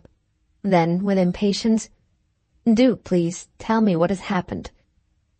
He quickly pulled himself round. Well, he was, after a long absence, here a while since, as if expressly to see her. But after spending half an hour, he went away without it. Mr. Longden's watch continued. He spent the half hour with her mother instead. Oh, instead, it was hardly that. He at all events dropped his idea. And what had it been, his idea? You speak as if he had as many as I, Mitchie replied. In a manner indeed he has, he continued as if for himself. But they're of a different kind, he said to Mr. Longden. What had it been, his idea? The old man, however, simply repeated. Mitchie's confession at this seemed to explain his previous evasion. We shall never know. Mr. Longden hesitated. He won't tell you? Me? Mitch had a pause. Less than anyone. Many things they had not spoken had already passed between them, and something, evidently to the sense of each, passed during the moment that followed this. While you were abroad, Mr. Longden presently asked, did you hear from him? Never, and I wrote nothing. Like me, said Mr. Longden, I've neither written nor heard. Ah, but with you it will be different. Mr. Longden, as if with the outbreak of an agitation hitherto controlled, had turned abruptly away, and, with the usual swing of his glass, begun almost wildly to wonder. You will hear. I shall be curious. Oh, but what Nanda wants, you know, is that you shouldn't be too much so. Mr. Longden thoughtfully rambled. Too much? To let him off, as we were saying, easily. The elder man for a while said nothing more, but he at last came back. She'd like me actually to give him something. I dare say. Money? Mitchie smiled. A handsome present. They were face to face again with more mute interchange. She doesn't want him to have lost. Mr. Longden, however, on this once more broke off, while Mitchie's eyes followed him. Doesn't it give a sort of measure of what you may feel? He had paused, working it out again, with the effect of his friend's returning afresh to be fed with his light. Doesn't what give it? Why, the fact that we still like him. Mr. Longden stared. Do you still like him? If I didn't, how should I mind? But on the utterance of it, Mitchie fairly pulled up. His companion, after another look, laid a mild hand on his shoulder. What is it you mind? From him? Oh, nothing. He could trust himself again. There are people like that, great cases of privilege. He is one, Mr. Longden mused. There it is. They go through life somehow guaranteed. They can't help pleasing. Ah, Mr. Longden murmured, if it hadn't been for that. They keep everyone, Mitchie went on. It's the sacred terror.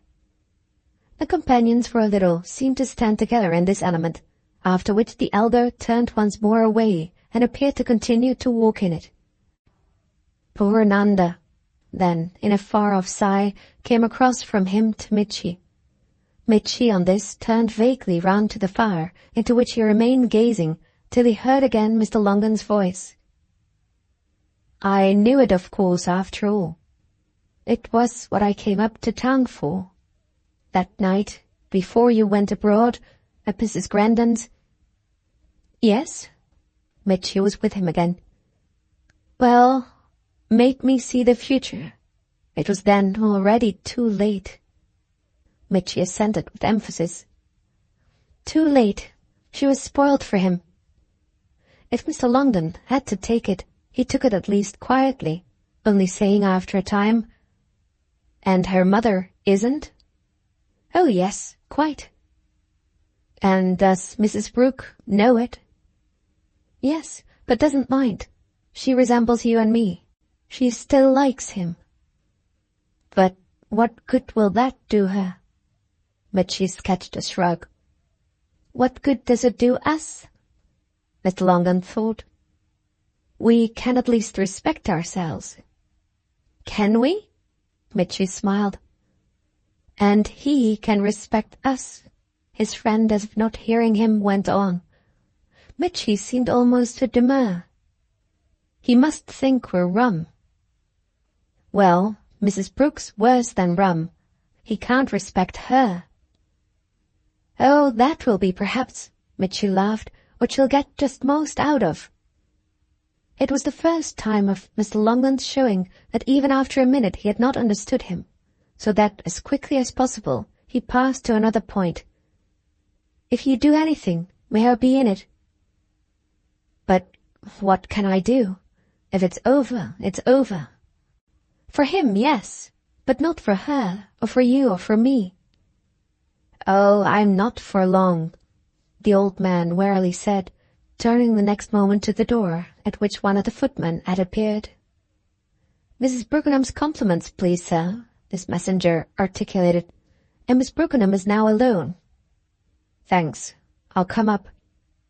The servant withdrew, and the eyes of the two visitors again met for a minute, after which Mitchie looked about for his hat. Goodbye, I'll go. Mr. Longden watched him while, having found his hat, he looked about for his stick. You want to be in everything? Mitchie, without answering, smoothed his head down. Then he replied, You say you're not for long, but you won't abandon her. Oh, I mean I shan't last forever. Well, since you so express it yourself, that's what I mean too. I assure you I shan't desert her, and if I can help you— Help me? Mr. Longden interrupted, looking at him hard. It made him a little awkward. Help you to help her, you know. You're very wonderful, Mr. Longden presently returned. A year and a half ago, you wanted to help me to help Mr. Vanderbank. Well, said Mitchy, you can't quite say I haven't. But your ideas of help are of a splendor. Oh, I've told you about my ideas. Mitchy was almost apologetic. Mr. Longden had a pause. I suppose I'm not indiscreet, then, in recognizing your marriage as one of them, and that, with a responsibility so great already assumed, you appear fairly eager for another. Makes me out a kind of monster of benevolence. Mitchy looked at it with a flushed face. The two responsibilities are very much one and the same. My marriage has brought me, as it were, only nearer to Nanda. My wife and she, don't you see, are particular friends. Mr. Longden, on his side, turned a trifle pale. He looked rather hard at the floor. I see. Then he raised his eyes. But to an old fellow like me, it's all so strange. It is strange. Mitchy spoke very kindly. But it's all right. Mr. Longden gave a headshake that was both sad and sharp. It's all wrong. But you're all right, he added in a different tone as he walked hastily away. Book 10th, Nanda, Chapter 1. Nanda Brookenham, for a fortnight after Mr. Longden's return, had found much to think of, but the bustle of business became, visibly for us, particularly great with her on a certain Friday afternoon in June. She was in unusual possession of that chamber of comfort in which so much of her life had lately been passed, the redecorated and rededicated room upstairs in which she had enjoyed a due measure both of solitude and of society. Passing the objects about her in review, she gave especial attention to her rather marked wealth of books, changed repeatedly for 5 minutes the position of various volumes, transferred to tables those that were on shelves, and rearranged shelves with an eye to the effect of backs.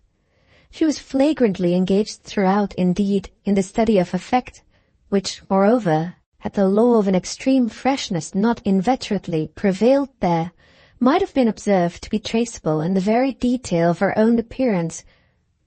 Company, in short, was in the air, and expectation in the picture. The flowers on little tables bloomed with the consciousness sharply taken up by the glitter of knick-knacks, and reproduced in turn in the light exuberance of cushions on sofas, and the measured drop of blinds in windows. The numerous photographed friends in particular were highly prepared, with small intense faces each that happened in every case to be turned to the door. The pair of eyes most dilated, perhaps, was that of old Van, present under a polished glass and in a frame of gilt-edged morocco that spoke out across the room of Piccadilly and Christmas, and visibly widening his gaze at the opening of the door, at the announcement of a name by a footman, and at the entrance of a gentleman remarkably like him, save as the resemblance was, on the gentleman's part, flattered. Vanderbank had not been in the room 10 seconds before he showed ever so markedly that he had arrived to be kind. Kindness, therefore, becomes for us, by a quick turn of the glass that reflects the whole scene, the high pitch of the concert, a kindness that almost immediately filled the place, to the exclusion of everything else, with a familiar friendly voice, a brightness of good looks and good intentions, a constant, though perhaps sometimes misapplied, laugh, a superabundance almost of interest in attention and movement. The first thing the young man said was that he was tremendously glad she had written. "I think it was most particularly nice of you." And this thought precisely seemed, as he spoke, a flower of the general bloom, as if the niceness he had brought in was so great that it straightway converted everything to its image. "The only thing that upset me a little," he went on, "was your saying that before writing it you had so hesitated and waited. I hope very much, you know, that you'll never do anything of that kind again. If you've ever the slightest desire to see me, for no matter what reason, if there's ever the smallest thing of any sort that I can do for you, I promise you I shan't easily forgive you if you stand on ceremony.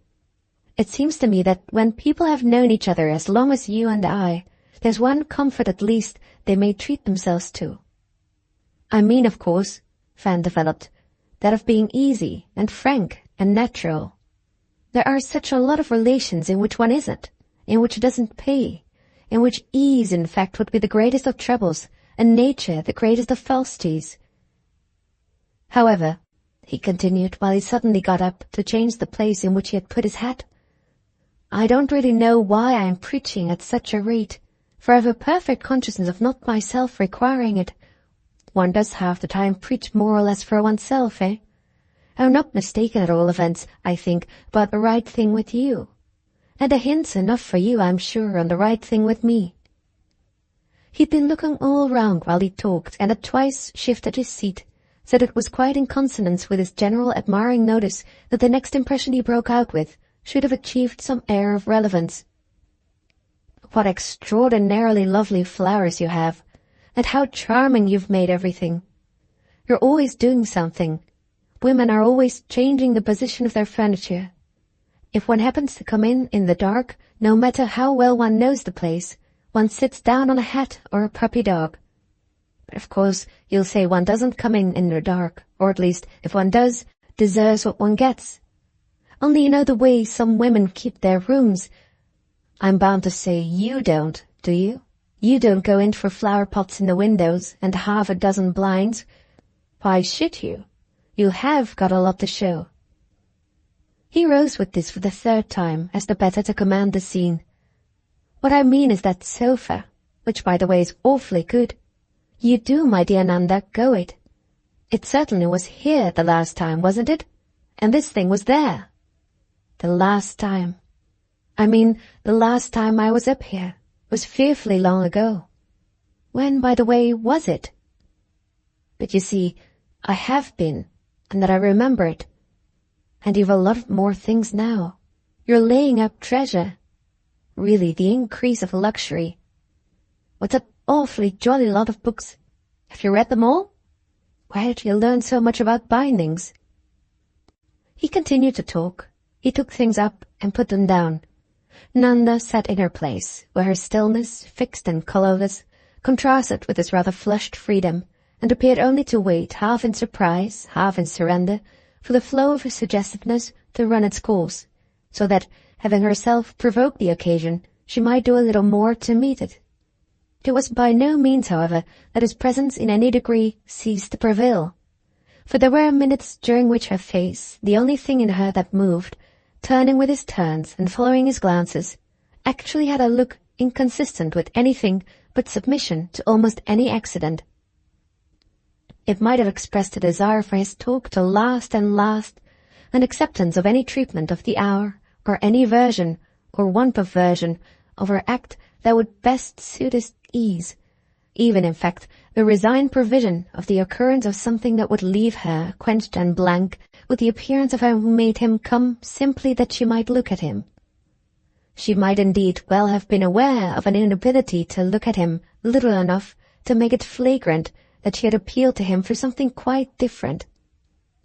Keeping the situation meanwhile thus in his hands, he recognized over the chimney a new alteration. There used to be a big print, wasn't there? A thing of the 50s. We had lots of them at home. Some place or other in the olden time. Now there's that lovely French glass. So you see. He spoke as if she had in some way gainsaid him, whereas he had not left her time even to answer a question. But he broke out anew on the beauty of her flowers. You have awfully good ones. Where do you get them? Flowers and pictures and what are the other things people have when they're happy and superior? Books and birds. You ought to have a bird or two. Though I dare say you think that by the noise I make, I'm as good myself as a dozen. Isn't there some girl in some story? It isn't Scott. What is it? Who had domestic difficulties and a cage in her window, and whom one associates with chickweed and virtue. It isn't Esmeralda. Esmeralda had a poodle, hasn't she? Or have I got my heroines mixed? You're up here yourself like a heroine. You're perched in your tower, or what you call it, your bower. You quite hang over the place, you know, the great wicked city, the wonderful London sky and the monuments looming through? Or am I again only muddling up my Zola? You must have the sunsets, haven't you?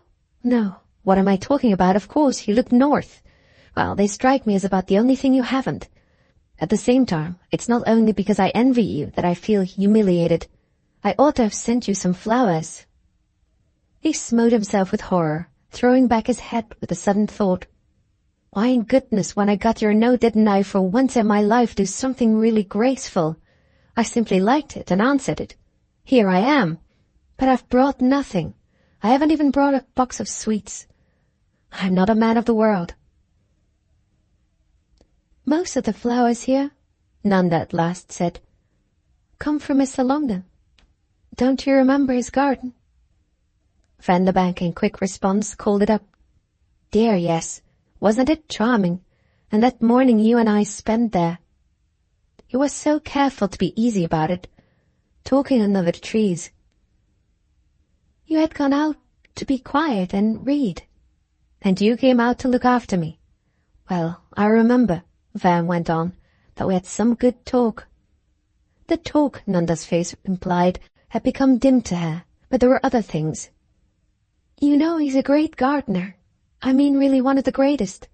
His garden's like a dinner in a house where the person of the house, thoroughly knows and cares. I see. And he sends you dishes from the table? Often. Every week. It comes to the same thing. Now that he's in town, his gardener does it. Charming of them both, Vanderbank exclaimed. But his gardener, that extraordinarily tall fellow with the long red beard, was almost as nice as himself. I had talked with him, too, and remember every word he said. I remember he told me you asked questions that showed a deal of study. But I thought I'd never seen all round such a charming lot of people. I mean as those down there that our friend has got about him. It's an awfully good note for a man. Pleasant servants, I always think, don't you? Mr. Longden's, quite without their saying anything, just from the sort of type and manner they had, struck me as a kind of chorus of praise. The same with Mitchy's at Myrtle, I remember. Van rambled on.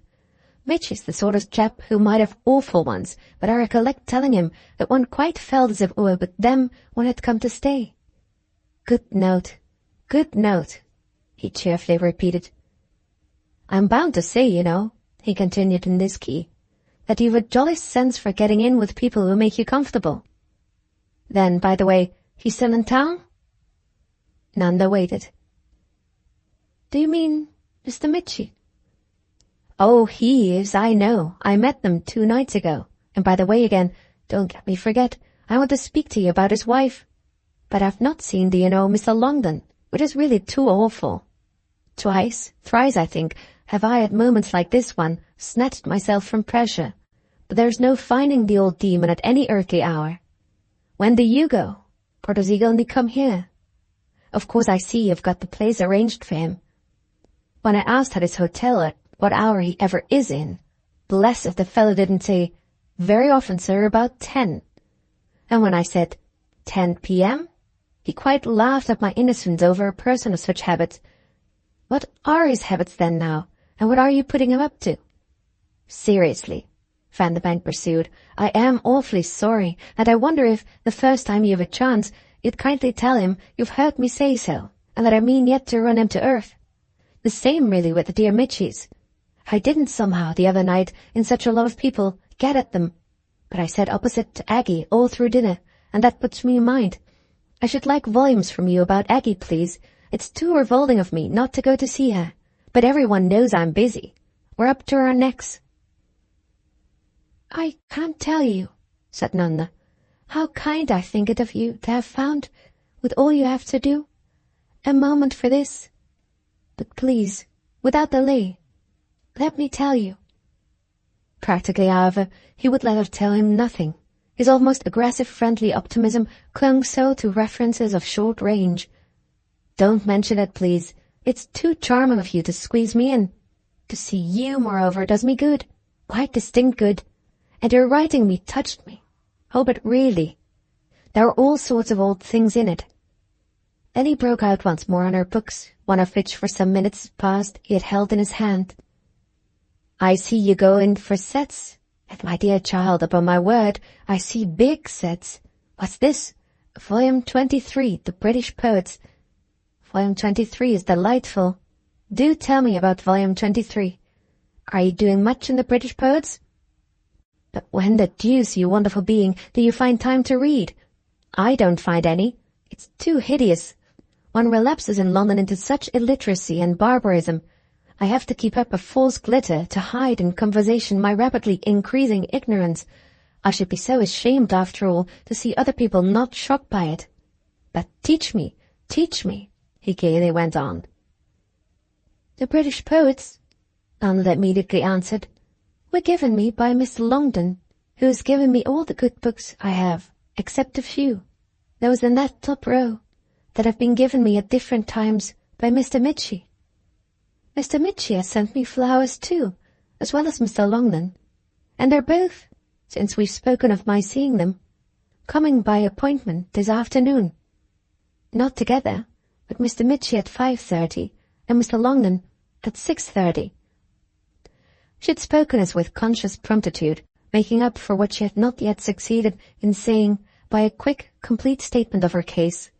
She was evidently also going on with more, but her actual visitor had already taken her up with a laugh. You are making a day of it, and you run us like railway trains. He looked at his watch. Have I then time? It seems to me I should say, have I? But it's not 4:30, Nanda went on, and though I have something very particular, of course, to say to you, it won't take long. They don't bring tea till 5, and you must surely stay till that. I'd already written to you when they each, for the same reason, proposed this afternoon. They go out of town tomorrow for Sunday. Oh, I see, and they have to see you first. What an influence you exert, you know, on people's behavior. She continued as literal as her friend was facetious. Well, it just happened so, and it didn't matter since, on my asking you, don't you know, to choose your time, you had taken, as suiting you best, this comparatively early hour. Oh, perfectly. But he again had his watch out. I've a job, perversely, that was my reason, on the other side of the world, which, by the way, I'm afraid, won't permit me to wait for tea. My tea doesn't matter. The watch went back to his pocket. I'm sorry to say I must be off before 5. It has been delightful at all events to see you again. He was on his feet as he spoke, and though he'd been half the time on his feet, his last words gave the effect of his moving almost immediately to the door. It appeared to come out with them, rather clearer than before, that he was embarrassed enough really to need help, and it was doubtless the measure she after an instant took of this that enabled Nanda, with a quietness all her own, to draw to herself a little more of the situation. The quietness was plainly determined for her by a quick vision of its being the best assistance she could show. Had he an inward terror that explained his superficial nervousness, the incoherence of a loquacity designed, it would seem, to check in each direction her advance? He only fed it in that case by allowing his precautionary benevolence to put him in so much deeper. Where, indeed, could he have supposed she wanted to come out, and what that she could ever do for him would really be so beautiful as this present chance to smooth his confusion, and add as much as possible to that refined satisfaction with himself which would proceed from his having dealt with a difficult hour in a gallant and delicate way. To force upon him an awkwardness was like forcing a disfigurement or a hurt, so that at the end of a minute, during which the expression of her face became a kind of uplifted view of her opportunity, she arrived at the appearance of having changed places with him, and of their being together precisely in order that he, not she, should be let down easily. Book the 10th, Nanda, Chapter 2. But surely you're not going already? She asked. Why in the world, then, do you suppose I appeal to you? Bless me, no. I've lots of time. He dropped, laughing for very eagerness, straight into another chair. You're too awfully interesting. Is it really an appeal? Putting the question, indeed, he could scarce even yet allow her a chance to answer it. It's only that you make me a little nervous with your account of all the people who are going to tumble in. And there's one thing more," he quickly went on. "I just want to make the point in case we should be interrupted. The whole fun is in seeing you this way, alone." "Is that the point?" Nanda, as he took breath, gravely asked. "That's a part of it. I feel it, I assure you, to be charming.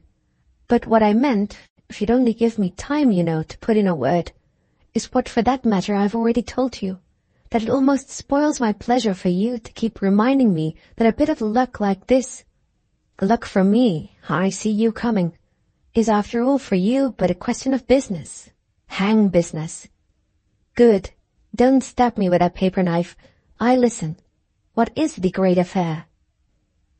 Then, as it looked for an instant as if the words she had prepared were just, in the supreme pinch of her need, falling apart, he once more tried his advantage. "Oh, if there's any difficulty about it, let it go. We'll take it for granted. There's one thing at any rate, do let me say this, that I should like you to keep before me. I want, before I go, to make you light up for me the question of little Aggie. Oh, there are other questions, too, as to which I regard you as a perfect fountain of curious knowledge. However, we'll take them one by one, the next some other time. You always seem to me to hold the strings of such a lot of queer little dramas. Have something on the shelf for me when we meet again. The thing just now is the outlook for Mitch's affair. One cares enough for old Mitch to fancy one may feel safer for a lead or two. In fact, I want regularly to turn you on." "Ah, but the thing I happen to have taken it into my head to say to you," Nanda now securely enough replied, "hasn't the least bit to do, I assure you, either with Aggie or with old Mitch. If you don't want to hear it, want some way of getting off, please believe they won't help you a bit." It was quite in fact that she felt herself at last to have found the right tone. Nothing less than a conviction of this could have made her after an instant add, "What in the world, Mr. Van, are you afraid of?" Well, that it was the right tone, a single little minute was sufficient to prove. A minute, I must yet haste to say, big enough, in spite of its smallness, to contain the longest look on any occasion exchanged between these friends. It was one of those looks, not so frequent it must be admitted, as the muse of history, dealing at best in shortcuts, is often by the conditions of her trade reduced to representing them, which after they have come and gone are felt not only to have changed relations, but absolutely to have cleared the air. It certainly helped Vanderbank to find his answer. "I'm only afraid, I think, of your conscience." He'd been indeed for the space more helped than she. "My conscience?" "Think it over, quite at your leisure, and some day you'll understand. There's no hurry," he continued. "No hurry. And when you do understand, it needn't make your existence a burden to you, to fancy you must tell me." "Oh, you are so kind, kinder than ever now. The thing is, you see, that I haven't a conscience. I only want my fun." They had on this a second look, also decidedly comfortable, though discounted, as the phrase is, by the other, which had really in its way exhausted the possibilities of looks. "Oh, I want my fun too," said Nanda, "and little as it may strike you in some ways as looking like it, just this, I beg you to believe, is the real thing. What's at the bottom of it," she went on, "is a talk I had not long ago with Mother." "Oh, yes," Van returned with brightly blushing interest. "The fun," he laughed, "that's to be got out of Mother." "Oh, I'm not thinking so much of that. I'm thinking of any that she herself may be still in a position to pick up. Mine now, don't you see, is in making out how I can manage for this. Of course it's rather difficult," the girl pursued, "for me to tell you exactly what I mean." "Oh, but it isn't a bit difficult for me to understand you." Vanderbank spoke in his geniality as if this were in fact the veriest trifle. "You've got your mother on your mind. That's very much what I mean by your conscience." Nanda had a fresh hesitation, but evidently unaccompanied at present by any pain. Don't you still like Mamma?" she at any rate quite successfully brought out. "I must tell you," she quickly subjoined, "that though I've mentioned my talk with her as having finally led to my writing to you, it isn't in the least that she then suggested my putting you the question. I put it," she explained, "quite off my own bat." The explanation, as an effect immediately produced, did proportionally much for the visitor, who sat back in his chair with a pleased, distinctly exhilarated sense both of what he himself and what Nanda had done. "You're an adorable family." "Well then, if Mother's adorable, why give her up?" This, I don't mind admitting she did the day I speak of. Let me see that she feels you've done. But without suggesting either, not a scrap, please believe, that I should make you any sort of scene about it. Of course, in the first place, she knows perfectly that anything like a scene would be no use. You couldn't make out, even if you wanted," Nanda went on, "that this is one. She won't hear us, will she, smashing the furniture? I didn't think for a while that I could do anything at all, and I worried myself with that idea half to death. Then suddenly it came to me that I could do just what I'm doing now. You said a while ago that we must never be, you and I, anything but frank and natural. That's what I said to myself also. Why not? Here I am for you, therefore, as natural as a cold in your head. I just ask you. I even press you. It's because, as she said, you've practically ceased coming. Of course I know everything changes. It's the law. What is it? The great law of something or other. All sorts of things happen. Things come to an end. She has more or less, by his marriage, lost Mitchie. I don't want her to lose everything. Do stick to her.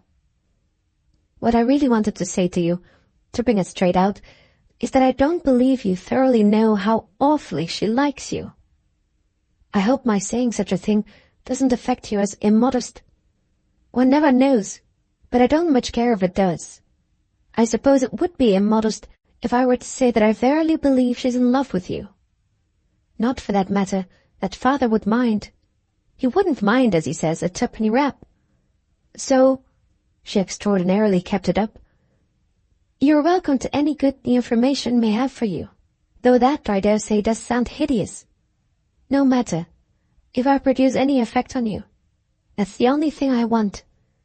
When I think of her downstairs, there so often nowadays practically alone, I feel as if I could scarcely bear it. She's so fearfully young. This time at least her speech, while she went from point to point, completely hushed him, though after a full glimpse of the direction it was taking, he ceased to meet her eyes and only sat staring hard at the pattern of the rug. Even when at last he spoke, it was without looking up. You're indeed, as she herself used to say, the modern daughter. It takes that type to wish to make a career for her parents. Oh, said Nanda very simply. It isn't a career exactly, is it? Keeping hold of an old friend? But it may console a little, mayn't it, for the absence of one? At all events, I didn't want not to have spoken before it's too late. Of course I don't know what's the matter between you, or if anything's really the matter at all. I don't care at any rate what is. It can't be anything very bad. Make it up. Make it up. Forget it. I don't pretend that's a career for you any more than for her. But there it is. I know how I sound, most patronizing and pushing. But nothing venture, nothing have. You can't know how much you are to her. You're more to her, I verily believe, than anyone ever was. I hate to have the appearance of plotting anything about her behind her back, so I'll just say it once for all. She said once, in speaking of it to a person who repeated it to me, that you had done more for her than anyone, because it was you who had really brought her out. It was. You did. I saw it at the time myself. I was very small, but I could see it. You'll say I must have been a most uncanny little wretch, and I dare say I was, and am keeping now the pleasant promise. That doesn't prevent one's feeling that when a person has brought a person out, a person should take the consequences, Nanda Brookenham broke in, and see a person through. He could meet her now perfectly, and proceeded admirably to do it. "There's an immense deal in that, I admit.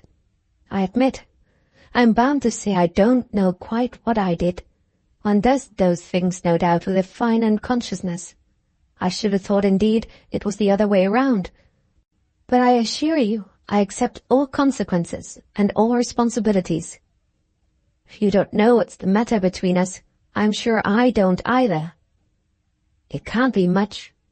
We'll look into it. I don't mean you and I. You mustn't be any more worried. But she and her so unwittingly faithless one. I haven't been as often, I know." Van pleasantly kept his course. "But there's a tide in the affairs of men, and of women too, and of girls, and of everyone. You know what I mean. You know it for yourself. The great thing is that, bless both your hearts, one doesn't, one simply can't if one would, give your mother up. It's absurd to talk about it. Nobody ever did such a thing in his life. There she is, like the moon or the Marble Arch. I don't say, mind you," he candidly explained, "that everyone likes her equally. That's another affair. But no one who ever has liked her can afford ever again for any long period to do without her. There are too many stupid people. There's too much dull company. That in London is to be had by the ton. Your mother's intelligence, on the other hand, will always have its price. One can talk with her for a change. She's fine.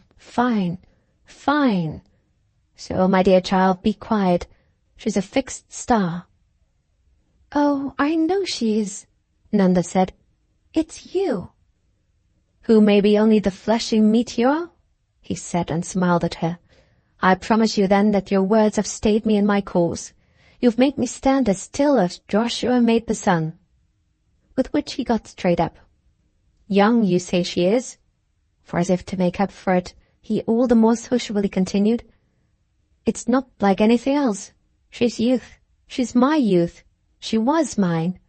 And if you ever have a chance," he wound up, "do put in for me that if she wants really to know, she's booked for my old age.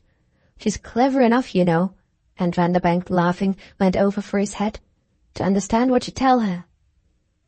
Nanda took this in with due attention. She was also now on her feet. "And then, she's so lovely." "Awfully pretty." "I don't say it as they say, you know," the girl continued, "because she's mother. But I often think, when we're out, that wherever she is, there's no one that all round really touches her." Vanderbank took it up with zeal. "Oh, so everyone thinks, and in fact one's appreciation of the charming things in that way so intensely her own can scarcely breathe on them all lightly enough. And then, hang it, she has perceptions, which are not things that run about the streets. She has surprises." He almost broke down for vividness. "Just little ways." "Well, I'm glad you do like her," Nanda gravely replied. At this again he fairly faced her, his momentary silence making it still more direct. "I like, you know, about as well as I ever liked anything, this wonderful idea of yours of putting in a plea for her solitude in her youth. Don't think I do it injustice if I say, which is saying much, that it's quite as charming as it's amusing. And now, goodbye." He had put out his hand, but Nanda hesitated. "You won't wait for tea?" "My dear child, I can't." He seemed to feel, however, that something more must be said. "We shall meet again. But it's getting on, isn't it, toward the General's Cater?" "Yes, and I hope that this year," she answered, "you'll have a good holiday." "Oh, we shall meet before that. I shall do what I can, but upon my word I feel, you know," he laughed, "that such a tuning up as you've given me will last me a long time. It's like the high Alps." Then, with his hand out again, he added, "Have you any plans yourself?" So many, it might have seemed, that she had no time to take for thinking of them. "I dare say I shall be away a good deal." He candidly wondered. "With Mr. Longden?" "Yes, with him most." He had another pause. "Really for a long time?" "A long, long one, I hope." "Your mother's willing again?" "Oh, perfectly. And you see, that's why." "Why?" She'd said nothing more, and he failed to understand. "Why, you mustn't too much leave her alone. Don't," Nanda brought out. "I won't. But," he presently added, "there are one or two things." "Well, what are they?" He produced in some seriousness the first. "Won't she after all see the Mitchys?" "Not so much either. That of course is now very different." Vanderbank demurred. "But not for you, I gather, is it? Don't you expect to see them?" "Oh, yes. I hope they'll come down." He moved away a little, not straight to the door. "To Beccles? Funny place for them, a little though, isn't it?" He had put the question as if for amusement, but Nanda took it literally. "Ah, not when they're invited, so very, very charmingly. Not when he wants them so." "Mr. Longdon? Then that keeps up?" "That?" She was at a loss. "I mean his intimacy with Mitchy." "So far as it is an intimacy." "But didn't you, by the way," and he looked again at his watch, "tell me they're just about to turn up together?" "Oh, not so very particularly together." "Mitchy first alone?" Vanderbank asked. She had a smile that was dim, that was slightly strange. "Unless you'll stay for company." "Thanks. Impossible. And then Mr. Longdon alone?" "Unless Mitchy stays." He had another pause. "You haven't after all told me about the evolution, or the evolutions, of his wife." "How can I, if you don't give me time?" "I see. Of course not." He seemed to feel for an instant the return of his curiosity. "Yet it won't do, will it, to have her out before him? No, I must go." He came back to her, and at present she gave him a hand. "But if you do see Mr. Longdon alone, will you do me a service? I mean, indeed, not simply today, but with all other good chances." She waited. "Any service whatever. But which first?" "Well," he returned in a moment, "let us call it bargain. I look after your mother." "And I?" She had to wait again. "Look after my good name. I mean for common decency to him. He's been of a kindness to me that, when I think of my failure to return it, makes me blush from head to foot. I've odiously neglected him, by a complication of accidents. There are things I ought to have done that I haven't. There's one in particular. But it doesn't matter. And I haven't even explained about that. I've been a brute, and I didn't mean it, and I couldn't help it. But there it is. Say a good word for me. Make out somehow or other that I'm not a beast. In short," the young man said, quite flushed once more with the intensity of his thought, "let us have it that you may quite trust me, if you let me a little, just for my character as a gentleman, trust you." "Ah, you may trust me," Nanda replied with her handshake. "Goodbye, then," he called from the door. "Goodbye," she said, after he had closed it. Book the 10th, Nanda, Chapter 3. It was 5:30 when Mitchy turned up, and her relapse had in the meantime known no arrest but the arrival of tea, which, however, she had left unnoticed. He expressed on entering the fear that he failed of exactitude, to which he replied by the assurance that he was on the contrary remarkably near it, and by the mention of all the aid to patience she had drawn from the pleasure of half an hour at Mr. Van, an allusion that of course immediately provoked on Mitchy's part the liveliest interest. "He has risked it at last, then. How tremendously exciting! And your mother?" he went on, after which, as she said nothing, "Did she see him, I mean, and is he perhaps with her now?" "No, she won't have him come in, unless you asked." "I didn't ask. I asked only for you." Nanda thought an instant. "But you'll still sometimes come to see her, won't you? I mean, you won't ever give her up?" Mitchy at this laughed out. "My dear child, you're an adorable family." She took it placidly enough. "That's what Mr. Van said. He said I'm trying to make a career for her." Did he? Her visitor, though without prejudice to his amusement, appeared struck. You must have got in with him rather deep. She again considered. Well, I think I did rather. He was awfully beautiful and kind. Oh, Mitchy concurred. Trust him always for that. He wrote me on my note, Nanda pursued. A tremendously good answer. Mitchy was struck afresh. Your note? What note? To ask him to come. I wrote at the beginning of the week. Oh, I see, Mitch observed, as if this were rather different. He couldn't then, of course, have done less than come. Yet his companion again thought. I don't know. Oh, come, I say, you do know, Mitchy laughed. I should like to see him, or you either. There would have been for a continuous spectator of these episodes an odd resemblance between the manner and all the movements that had followed his entrance and those that had accompanied the installation of his predecessor. He laid his head, as Vanderbank had done, in 3 places in succession, and appeared to question scarcely less the safety somewhere of his umbrella and the grace for retaining in his hand his gloves. He postponed the final selection of his seat, and he looked at the objects about him while he spoke of other matters.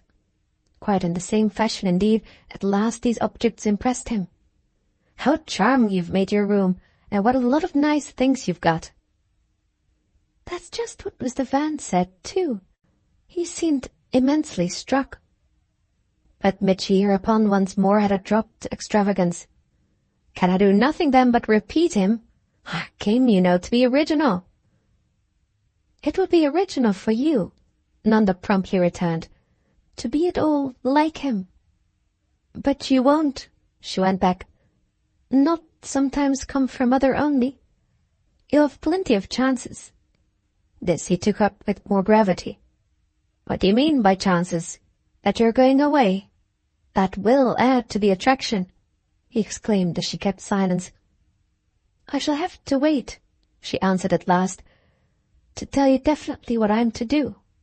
It's all in the air, yet I think I shall know today. I'm to see Mr. Longden. Mitchy wondered. Today? He's coming at 6:30. And then you'll know? Well, he will. Mr. Longden? I meant Mr. Longden, she said after a moment. Mitchy had his watch out. Then shall I interfere? There are quantities of time. You must have your tea. You see, at any rate, the girl continued, what I mean by our chances. She had made him his tea, which he had taken. You do squeeze us in. Well, it's an accident you're coming together, except, of course, that you're not together. I simply took the time that you each independently proposed. But it would have been all right even if you had met. That is, I mean, she explained, even if you and Mr. Longden do. Mr. Van, I confess, I did want alone. Mitchy had been glaring at her over his tea. You're more and more remarkable. Well then, if I improve, so give me your promise. Mitchy, as he partook of refreshment, kept up his thoughtful gaze. I shall presently want some more, please. But do you mind my asking if Van knew that Mr. Longden's to come? Oh, yes, I told him, and he left with me a message for him. A message? How awfully interesting. Nanda thought. It will be, awfully, to Mr. Longden. Some more now, please, said Mitchy, while she took his cup. And to Mr. Longden only, eh? Is that a way of saying that it's none of my business? The fact of her attending, and with a happy show of particular care, to his immediate material want, added somehow, as she replied, to her effect of sincerity. Ah, Mr. Mitchy, the business of mine that has not by this time ever so naturally become a business of yours, well, I can't think of any just now, and I wouldn't, you know, if I could. I can promise you, then, that there's none of mine, Mitchy declared, that hasn't made by the same token quite the same shift. Keep it well before you, please, that if ever a young woman had a grave lookout— What do you mean, she interrupted, by a grave lookout? Well, the certainty of finding herself settled for all time to come with the affairs of a gentleman whom she can never get rid of, on the specious plea that he's only her husband, or her lover, or her father, or her son, or her brother, or her uncle, or her cousin. There, as none of these characters, he just stands. Yes, Nanda kindly mused. He's simply her Mitchie. Precisely. And the Mitchie, you see, is, what you call it, simply indissoluble. He's moreover inordinately inquisitive. He goes to the length of wondering whether Van also learned that you were expecting me. Oh, yes. I told him everything. Mitchie smiled. Everything? I told him, she replied with impatience. Mitchie hesitated. And did he then leave me also a message? No, nothing. What I'm to do for him with Mr. Longden, she immediately explained, is to make practically a kind of apology. Ah, and for me, Mitchie quickly took it up, there can be no question of anything of that kind. I see. He has done me no wrong. Nanda, with her eyes now on the window, turned it over. I don't much think he would know, even if he had. I see, and we wouldn't tell him. She turned with some abruptness from the outer view. We wouldn't tell him. But he was beautiful all round, she went on. No one could have been nicer about having for so long, for instance, come so little to the house, as if he hadn't only too many other things to do. He didn't even make them out nearly the good reasons he might. But fancy, with his important duties, all the great affairs on his hands, are making vulgar little rows about being neglected. He actually made so little of what he might easily plead, speaking so, I mean, as if he were all in the wrong, that one had almost positively to show him his excuses. As if, she really kept it up, he hasn't plenty. It's only people like me, Mitchie threw out, who have none. Yes, people like you, people of no use, of no occupation, and no importance. Like you know, she pursued. There are so many. Then it was with no transition of tone that she added, If you're bad, Mitchie, I won't tell you anything. And if I'm good, what will you tell me? What I want really most to know is why you should be, as you said just now, apologetic to Mr. Longden. What's the wrong he allows he has done him? Oh, he has neglected him, if that's any comfort to us, quite as much. Hasn't looked him up and that sort of thing? Yes, and he mentioned some other matter. Mitchie wondered. Mentioned it? In which, said Nanda, he hasn't pleased him. Mitchie after an instant rested. But what other matter? Oh, he says that when I speak to him, Mr. Longden will know. Mitchie gravely took this in. And shall you speak to him? For Mr. Van? How she seemed to ask, could he doubt it? Why, the very first thing. And then will Mr. Longden tell you? What Mr. Van means, Nanda thought. Well, I hope not. Mitchie followed it up. You hope? Why, if it's anything that could possibly make anyone like him any less, I mean, I shan't in that case in the least want to hear it. Mitchie looked as if he could understand that, and yet could also imagine something of a conflict. But if Mr. Longden insists on making me know, I shan't let him insist. Would you? She put to him. Oh, I'm not in question. Yes, you are, she quite rang out. Ah, Mitchie laughed, after which he added, Well then, I might overbear you. No, you mightn't, she as positively declared again, and you wouldn't at any rate desire to. This he finally showed he could take from her, showed it in the silence in which for a minute their eyes met, then showed it perhaps even more in his deep exclamation, You're complete. For such a proposition as well, she had the same detached sense. I don't think I am in anything but the wish to keep you so. Well, keep me. It strikes me that I'm not at all now on a footing, of keeping myself. I quite give you notice, in fact, Mitch went on, that I'm going to come to you henceforth for everything. But you're too wonderful, he wound up, as she had first said nothing to this. I don't even frighten you. Yes, fortunately for you. But I distinctly warn you that I mean to do my very best for it. Nanda viewed it all with as near an approach to gaiety as she often achieved. Well, if you should ever succeed, it would be a dark day for you. You bristle with your own guns, he pursued, but the ingenuity of a lifetime shall be devoted to my taking you on some quarter on which you are not prepared. And what quarter, pray, will that be? I'm not such a fool as to begin by giving you a tip. Mitch on this turned off with an ambiguous but unmistakably natural sigh. He looked at photographs. He took up a book or two as Vanderbank had done, and for a couple of minutes there was silence between them. What does stretch before me, he resumed, after an interval during which clearly, in spite of his movements, he had looked at nothing. What does stretch before me is the happy prospect of my feeling that I found in you a friend with whom, so utterly and unreservedly, I can always go to the bottom of things. This luxury, you see now, of our freedom to look facts in the face is one of which, I promise you, I mean fully to avail myself. He stopped before her again, and again she was silent. It's so awfully jolly, isn't it, that there's not at last a single thing that we can't take our ease about. I mean that we can't intelligibly name and comfortably tackle.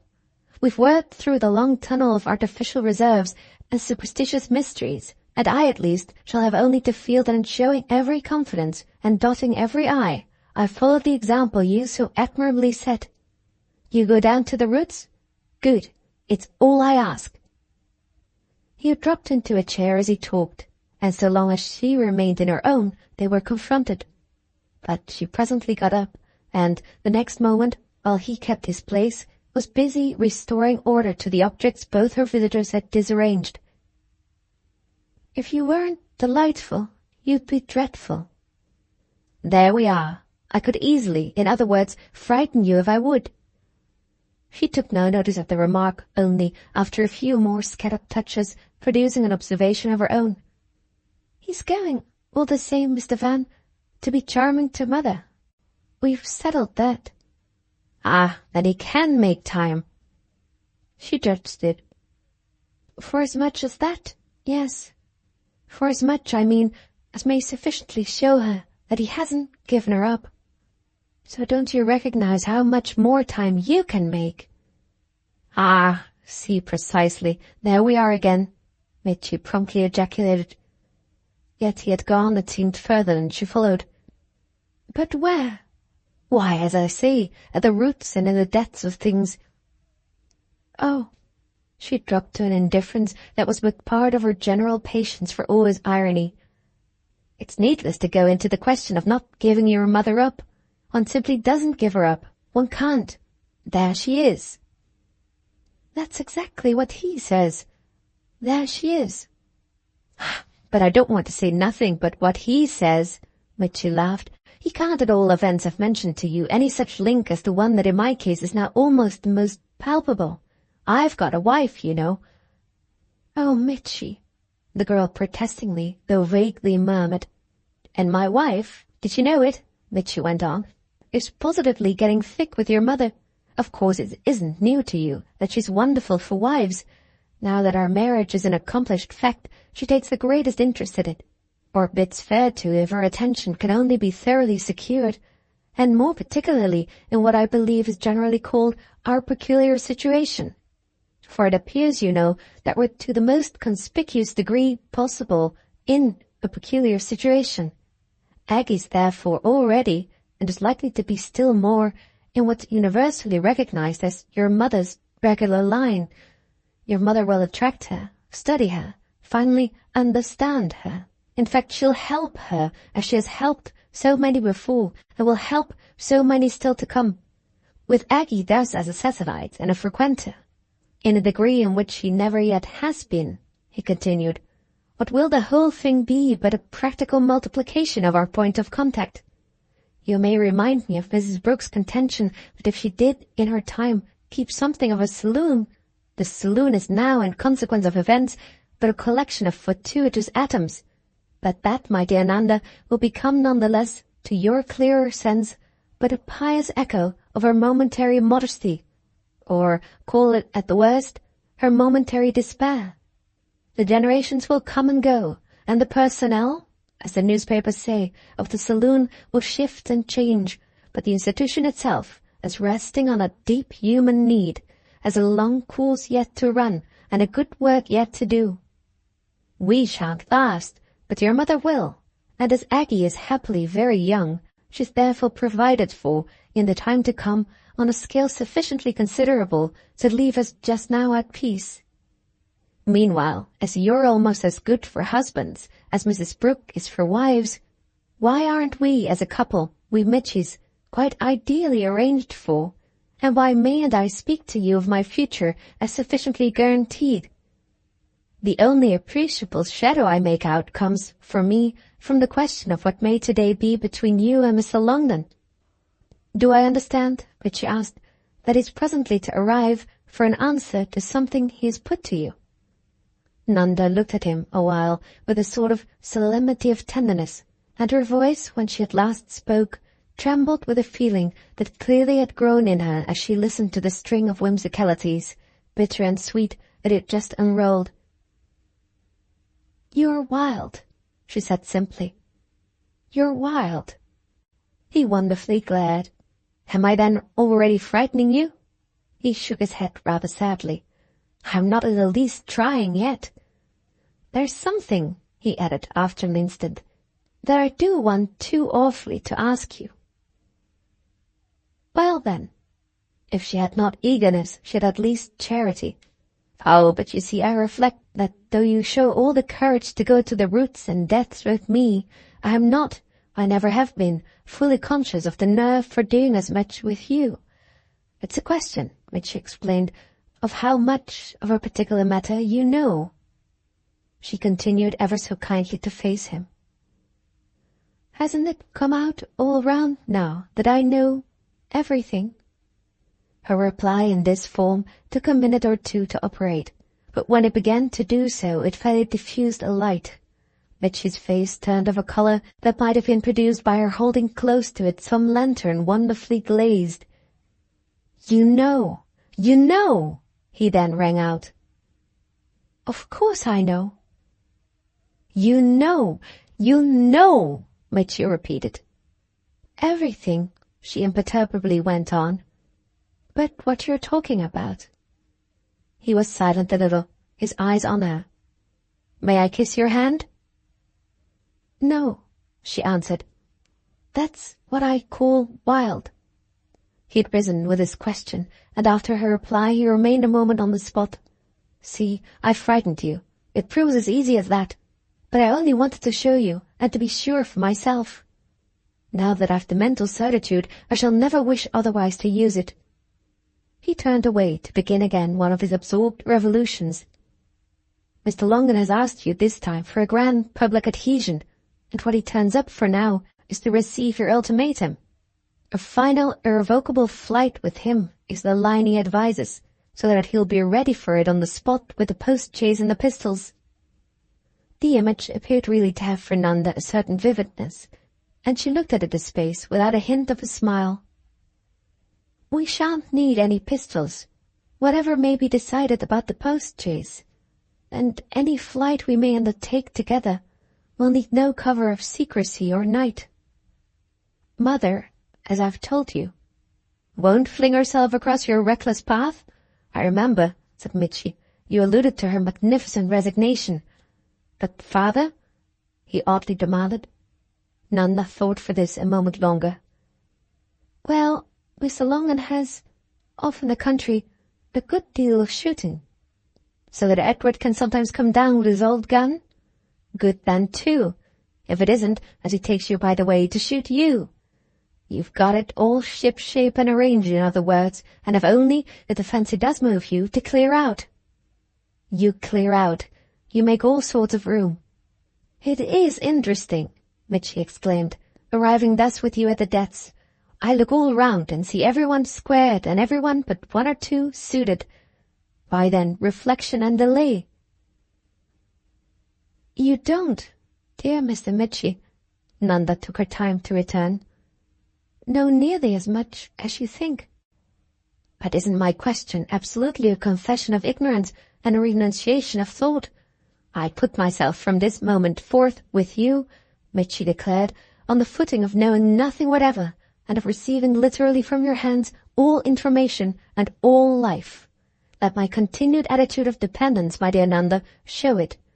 Any hesitation you may yet feel, you imply, proceeds from a sense of duties in London not to be lightly renounced. Oh," he thoughtfully said, "I do at least know you have them." She watched him with the same mildness while he vaguely circled about. You're wild, she insisted. "But it doesn't in the least matter. I shan't abandon you." He stopped short. "Ah, that's what I wanted from you in so many clear-cut golden words, though I won't in the least, of course, pretend that I felt I literally needed. I don't literally need the big turquoise in my necktie, which incidentally means, by the way, that if you should admire it, you're quite welcome to it. Such words, that's my point, are like such jewels. The pride, you see, of one's heart. They're mere vanity, but they help along. You've got, of course, always propriety," he continued. "Will you leave it all to me?" Nanda said as if she had not heard him. "And then you've got poor Carrie," he went on.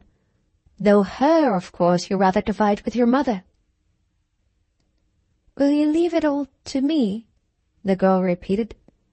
"To say nothing of poor Cashmore," he pursued, "whom you take all, I believe, yourself." "Will you leave it all to me?"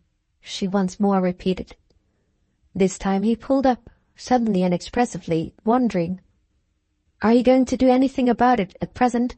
I mean, with our friend?" She appeared to have a scruple of saying, but at last she produced it. "Yes, he doesn't mind now." Mitchy again laughed out. "You are, as a family—" but had already checked himself. "Mr. Longdon will, at any rate, he implied, be somehow interested." "In my interests? Of course, since he's gone so far. You expressed surprise at my wanting to wait and think. But how can I not wait and not think, when so much depends on the question, now so definite, of how much further he will go?" "I see," said Mitchy, profoundly impressed.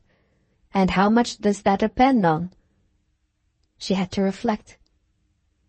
"On how much further I, for my part, must." Mitchy's grasp was already complete. "And he's coming, then, to learn from you how far this is?" "Yes, very much." Mitchy looked about for his hat. "So that of course I see my time's about up. I shall want to be quite alone together." Nanda glanced at the clock. "Oh, you've a margin yet." "But you don't want an interval for your thinking?" "Now that I've seen you?" Nanda was already very obviously thoughtful. "I mean, if you've an important decision to take." "Well," she returned, "seeing you has helped me." "Ah, but at the same time worried you. Therefore," and he picked up his umbrella. Her eyes rested on its curious handle. "If you cling to your idea that I'm frightened, you'll be disappointed. It will never be given you to reassure me." "You mean by that I'm primarily so solid?" "Yes, that till I see you yourself afraid—" "Well?" "Well, I won't admit that anything isn't exactly what I was prepared for." Mitchy looked with interest into his hat. "Then what is it I'm to leave to you?" After which, as she turned away from him with a suppressed sound, and said, while he watched her, nothing else, "It's no doubt natural for you to talk," he went on, "but I do make you nervous. Goodbye." "Goodbye." She'd stayed him by a fresh movement, however, as he reached the door. "Aggie's only trying to find out—" "Yes? What?" he asked, waiting. "Why, what sort of a person she is. How can she ever have known? It was carefully, elaborately hidden from her, kept so obscure that she could make out nothing. She isn't now like me." He wonderingly attended. "Like you?" "Why, I get the benefit of the fact that there was never a time when I didn't know something or other, and that I became more and more aware, as I grew older, of 100 little chinks of daylight." Mitchie stared. "You're stupendous, my dear," he murmured. Ah, but she kept it up. "I had my idea about Aggie." "Oh, don't I know you had? And how you were positive about the sort of person—" "That she didn't even suspect herself," Nanda broke in, "to be? I'm equally positive now. It's quite what I believed, only there's ever so much more of it. More has come, and more will yet. You see, when there has been nothing before, it all has to come out with a rush. So that if even I'm surprised, of course she is." "And of course I am." Mitchie's interest, though even now not wholly unqualified with amusement, had visibly deepened. "You admit, then," he continued, "that you're surprised?" Nanda just hesitated. "At the mere skill of it. I think it's splendid. The only person whose astonishment I don't quite understand," she added, "is Cousin Jane." "Oh, Cousin Jane's astonishment serves her right." "If she held so," Nanda pursued, "that marriage should do everything." "She shouldn't be in such a funk at finding what it is doing." "Oh, no, she's the last one," Mitchie declared. "I vow I enjoy her scare." "But it's very bad, you know," said Nanda. "Oh, too awful." "Well, of course," the girl appeared assentingly to muse, "she couldn't after all have dreamed—" But she took herself up. "The great thing is to be helpful." "And in what way?" Mitch asked with his wonderful air of inviting competitive suggestions. "Toward Aggie's finding herself. Do you think," she immediately continued, "that Lord Petherton really is?" Mitchie frankly considered. "Helpful? Oh, he does his best, I gather." "Yes," he presently added, "Petherton's all right." "It's you yourself, naturally," his companion threw off. "Who can help most?" "Certainly, and I'm doing my best too, so that with such good assistance—" He seemed at last to have taken it all from her. "What is it, I again ask you, that, as your request, I'm to leave to you?" Nanda required, while he still waited, some time to reply. "To keep my promise." "Your promise?" "Not to abandon you." "Ah," cried Mitchie, "that's better." "Then, goodbye," she said. "Goodbye." But he came a few steps forward. "I mayn't kiss your hand?" "Never." "Never?" "Never." "Oh," he oddly sounded as he quickly went out. Book 10th, Nanda, Chapter 4. The interval yet represented as likely to be useful to her was in fact, however, not a little abbreviated by a punctuality of arrival on Mr. Longden's part so extreme as to lead the first thing to a word almost of apology. "You can't say," her new visitor immediately began, "that I haven't left you alone these many days, as much as I promised on coming up to you that afternoon, when after my return to town I found Mr. Mitchett instead of your mother awaiting me in their drawing-room." "Yes," said Nanda. "You've really done quite as I asked you." "Well," he returned, "I felt half an hour ago that, near as I was to relief, I could keep it up no longer, so that though I knew it would bring me much too soon, I started at 6 sharp for a trysting place." and I've no tea after all to reward you." It was but now clearly that she noticed it. They must have removed the things without my heeding. Her old friend looked at her with some intensity. "Were you in the room?" "Yes, but I didn't see the man come in." "What then were you doing?" Nanda thought. Her smile was as usual the faintest discernible outward sign. "Thinking of you." "So tremendously hard?" "Well, of other things too, and of other persons. Of everything really that in our last talk I told you I felt I must have out with myself before meeting you, for what I suppose you've now in mind." Mr. Longman had kept his eyes on her, but at this he turned away, not, however, for an alternative, embracing her material situation with the embarrassed optimism of Vanderbank or the mitigated gloom of Mitchy. "Ah," he took her up with some dryness, "you've been having things out with yourself." But he went on before she answered. "I don't want any tea, thank you. I found myself after 5 in such a fidget that I went 3 times in the course of the hour to my club, where I've the impression I each time had it. I dare say it wasn't there, though I did have it," he after an instant pursued, "for I've somehow a confused image of a shop in Oxford Street, or was it rather in Regent, into which I gloomily wandered to beguile the moment with the mixture that if I strike you as upset, I beg you to set it all down to. Do you know in fact what I've been doing for the last 10 minutes? Roaming hither and thither in your beautiful crescent till I could venture to come in." "Then did you see Mitchy go out?" "But no, you wouldn't," Nanda corrected herself. "He's been gone longer than that."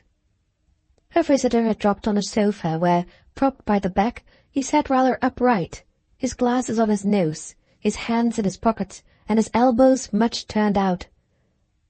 "Mitchy left you more than 10 minutes ago, and yet your state on his departure remains such that there could be a bustle of servants in the room without your being aware. Kindly give me a lead, then, as to what it is he has done to you." She hovered before him with her obscure smile. "You see it for yourself." He shook his head with decision. "I don't see anything for myself, and I beg you to understand that it's not what I've come here today to do. Anything I may yet see which I don't already see will be only, I warn you, so far as you shall make it very clear. There, you've work cut out. And is it with Mr. Mitchett, may I ask, that you've been, as you mention, cutting it?" Nanda looked about her as if weighing many things, after which her eyes came back to him. "Do you mind if I don't sit down?" "I don't mind if you stand on your head, at the pass we've come to." "I shall not try your patience," the girl good-humouredly replied. "So far as that. I only want you not to be worried if I walk about a little." Mr. Longman, without a movement, kept his posture. "Oh, I can't oblige you there. I shall be worried. I've come on purpose to be worried, and the more I surrender myself to the wreck, the more I seem to feel we shall have threshed our business out. So you may dance, you may stamp if you like, on the absolutely passive thing you've made of me." "Well, what I have had from Mitchy," she cheerfully responded, "is practically a lesson in dancing, by which I perhaps mean rather a lesson in sitting myself, as I want you to do while I talk, as still as a mouse. They take," she declared, "while they talk, an amount of exercise." "They?" Mr. Longman wondered. Was his wife with him? "Dear no, he and Mr. Van." "Was Mr. Van with him?" "Oh no, before, alone, all over the place." Mr. Longman had a pause so rich in appeal that when he at last spoke, his question was itself like an answer. "Mr. Van has been to see you?" Yes, I wrote and asked him. Oh, said Mr. Longton. But don't get up. She raised her hand. Don't. Why should I? He had never budged. He was most kind, stayed half an hour, and when I told him you were coming, left a good message for you. Mr. Longton appeared to wait for this tribute, which was not immediately produced. What do you call a good message? I'm to make it all right with you. To make what? Why, that he has not, for so long, been to see you, or written to you, that he has seemed to neglect you. Nanda's visitor looked so far about as to take the neighborhood in general into the confidence of his surprise. To neglect me? Well, others too, I believe, with whom we're not concerned. He's been so taken up. But you above all. Mr. Longton showed on this a coldness that somehow spoke for itself as the greatest with which he had ever in his life met an act of reparation, and that was infinitely confirmed by his sustained immobility. But of what have I complained? Oh, I don't think he fancies you've complained. And how could he have come to see me, he continued, when for so many months past I've been so little in town? He was not more ready with objections, however, than his companion had by this time become with answers. You must have been thinking of the time of your present stay. He evidently has you much on his mind. He spoke of not having seen you. He has quite sufficiently tried. He has left cards, Mr. Longton returned. What more does he want? Nanda looked at him with her long, grave straightness, which had often a play of light beyond any smile. Oh, you know, he does want more. Then it was open to him. So he so strongly feels, she quickly took him up, that you must have felt. And therefore it is I speak for him. Don't, said Mr. Longton. But I promised him I would. Don't, her friend repeated, as if in stifled pain. She had kept for the time all her fine clearness turned to him, but she might on this have been taken as giving him up with a movement of obedience and a strange soft sigh. The smothered sound might even have represented, to a listener at all initiated, a consenting retreat before an effort greater than her reckoning, a retreat that was in so far the snap of a sharp tension. The next minute, nonetheless, she evidently found a fresh provocation in the sight of the pale and positively excessive rigour she had imposed, so that, though her friend was only accommodating himself to her wish, she had a sudden impulse of criticism. You're proud about it. Too proud. Well, what if I am? He looked at her with a complexity of communication that no words could have meddled with. Pride's all right when it helps one to bear things. Ah, said Nanda, but that's only when one wants to take the least from them, when one wants to take the most. Well, he spoke as she faltered, with a certain small hardness of interest. She faltered, however, indeed. Oh, I don't know how to say it. She fairly coloured with the attempt. One must let the sense of all that I speak of, well, all come. One must rather like it. I don't know, but I suppose one must rather grovel. Mr. Longton, though with visible reluctance, turned it over.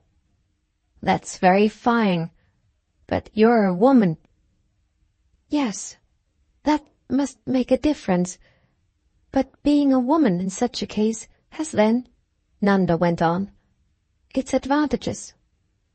On this point, perhaps, her friend might presently have been taken as relaxing. It strikes me that even at that, the advantages are mainly for others. I'm glad, God knows, that you're not also a young man. Then we're suited all round. She had spoken with a promptitude that appeared again to act on him slightly as an irritant, for he met it, with more delay, by a long and derisive murmur. Oh, my pride! But this she in no manner took up. so that he was left for a little to his thoughts. "That's what you were plotting when you told me the other day that you wanted time." "Ah, I wasn't plotting, though I was, I confess, trying to work things out. That particular idea of simply asking Mr. Van by letter to present himself, that particular flight of fancy hadn't in fact then at all occurred to me." "It never occurred, I'm bound to say, to me," said Mr. Longden. "I've never thought of writing to him." "Very good, but you haven't the reasons. I wanted to attack him." "Not about me, I hope to God," Mr. Longden, distinctly a little paler, rejoined. "Don't be afraid. I think I had an instinct of how you would have taken that. It was about Mother."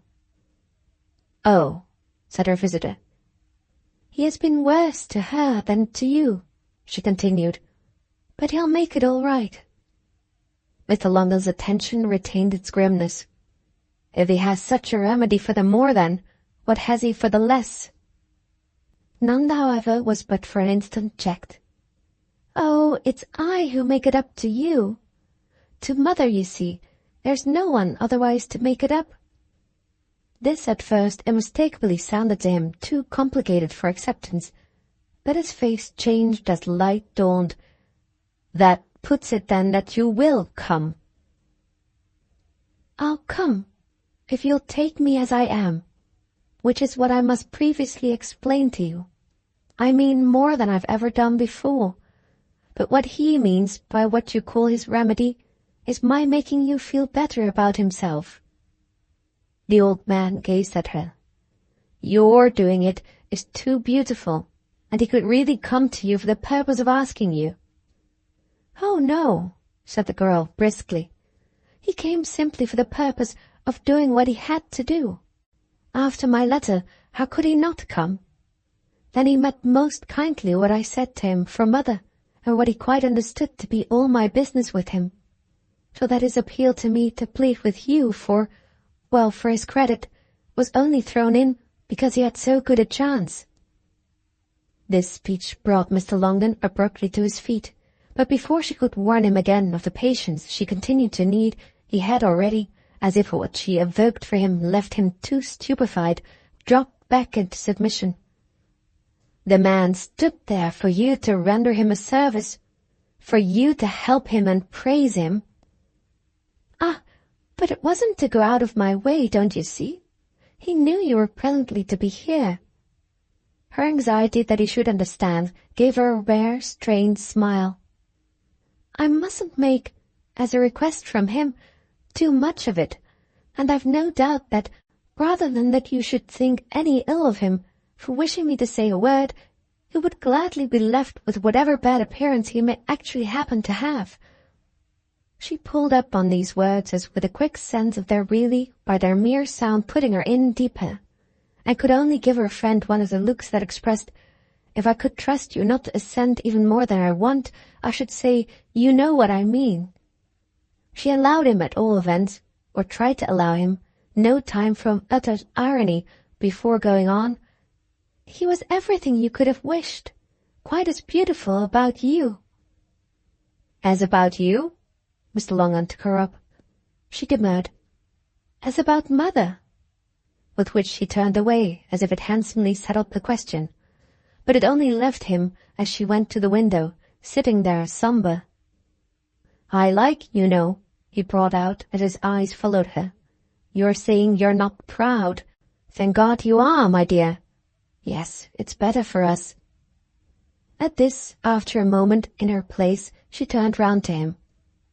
"I'm glad I'm anything, whatever you may call it, and though I can't call it the same, that's good for you." He said nothing more for a little, as if by such a speech something in him were simplified and softened. "It will be good for me, by which I mean it will be easier for me, if you didn't quite so immensely care for him." "Oh," came from Nanda, with an accent of attenuation at once so precipitate and so vague that it only made her attitude at first rather awkward. "Oh," she immediately repeated, but with an increase of the same effect, after which, conscious, she made as if to save herself a quick addition. "Dear Mr. Longden, isn't it rather yourself most—" "It would be easier for me," he went on, heedless, "if you didn't, my poor child, so wonderfully love him." "Ah, but I don't. Please believe me when I assure you I don't," she broke out. It burst from her, flaring up in a queer quaver that ended in something queerer still, in her abrupt collapse on the spot into the nearest chair, while she choked with a torrent of tears. Her buried face could only after a moment give way to the flood, and she sobbed in a passion as sharp and brief as the flurry of a wild thing for an instant uncaged. Her old friend, meantime, keeping his place in the silence broken by her sound, and distantly, across the room, closing his eyes to his helplessness and her shame. Thus they sat together, while their trouble both conjoined and divided them. She recovered herself, however, with an effort worthy of her fall, and was on her feet again, as she stammeringly spoke and angrily brushed at her eyes. "What difference in the world does it make? What difference ever?" Then, clearly, even with the words, her checked tears suffered her to see how it made the difference that he too had been crying, so that, "I don't know why you mind," she thereupon wailed with extravagance. "You don't know what I would have done for him. You don't know, he repeated, while she looked as if she naturally couldn't, as with a renewal of his dream of beneficence and of the soreness of his personal wound. "Well, but he does you justice. He knows. So it shows. But in this direction, too, unable to say what it showed, she had again broken down, and again could only hold herself and let her companion sit there. "Ah, Nanda, he deeply murmured, and the depth of the pity was, vainly and blindly, as the depth of a reproach. It is I, therefore," she said, as if she must then so look at it with him. "It's I who am the horrible impossible, and who have covered everything else with my own impossibility. For some different person you could have done what you speak of, and for some different person you can do it still." He stared at her with his barren sorrow. "A person different from him?" "A person different from me." "And what interest have I in any such person?" "But your interest in me, you see well enough where that lands us." Mr. Longden now got to his feet and somewhat stiffly remained, after which, for all answer, "You say you will come, then?" he asked. Then, as, seemingly with her last thought, she kept silent, "You understand clearly, I take it, that this time it's never again to leave me, or to be left?" "I understand," she presently replied. "Never again. That," she continued, "is why I asked you for these days." "Well then, since you've taken them—" "Ah, but have you?" said Nanda. They were close to each other now, and with a tenderness of warning that was helped by their almost equal stature, she laid her hand on his shoulder. "What I did more than anything else write to him for," she had now regained her clearness enough to explain, "was that, with whatever idea you had, you should see for yourself how he could come and go." "And what good was that to do me? Hadn't I seen for myself?" "Well, you've seen once more.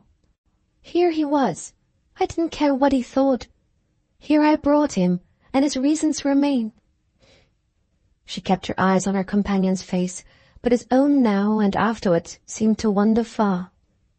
"What do I care for his reasons, so long as they're not mine?" She thought an instant, still holding him gently, and as if for successful argument.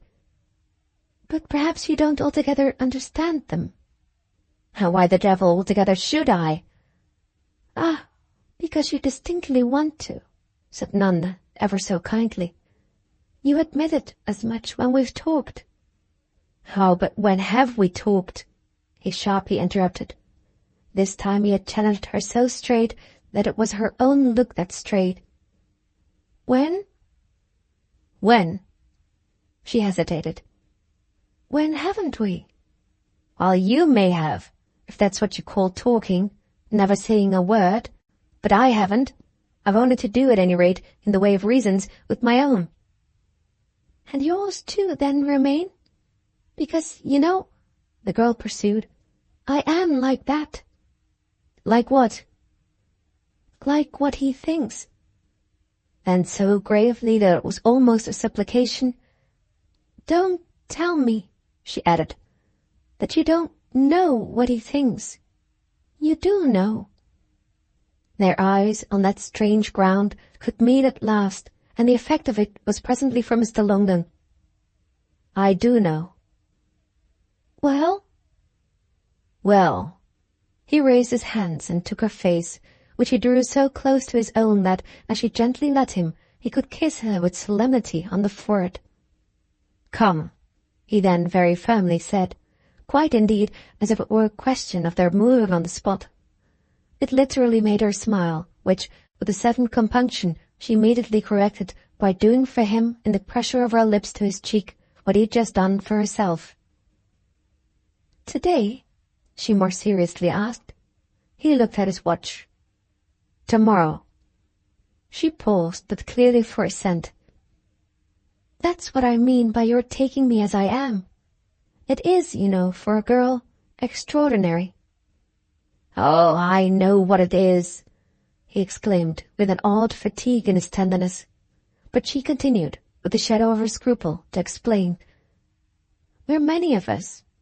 We're most of us, as you long ago saw and showed you felt. Extraordinary now. We can't help it. It isn't really our fault. There's so much else that's extraordinary, that if we're in it all so much, we must naturally be. It was all obviously clearer to her than ever yet, and her sense of it found renewed expression, so that she might have been, as she wound up, a very much older person than her friend.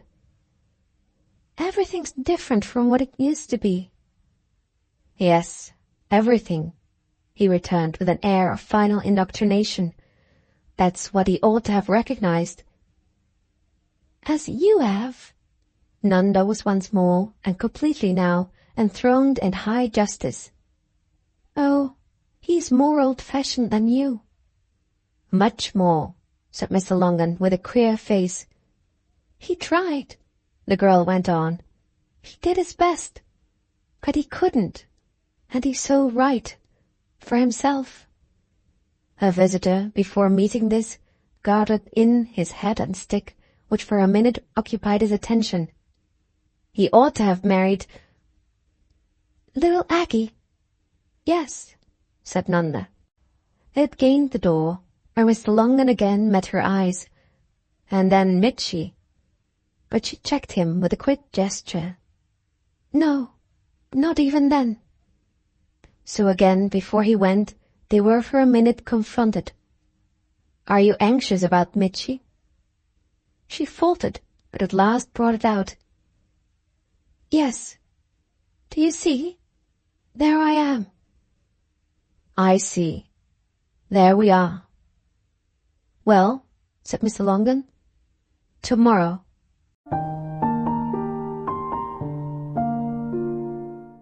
The end. Thank you very much for watching. Please don't forget to subscribe our channel for more stories.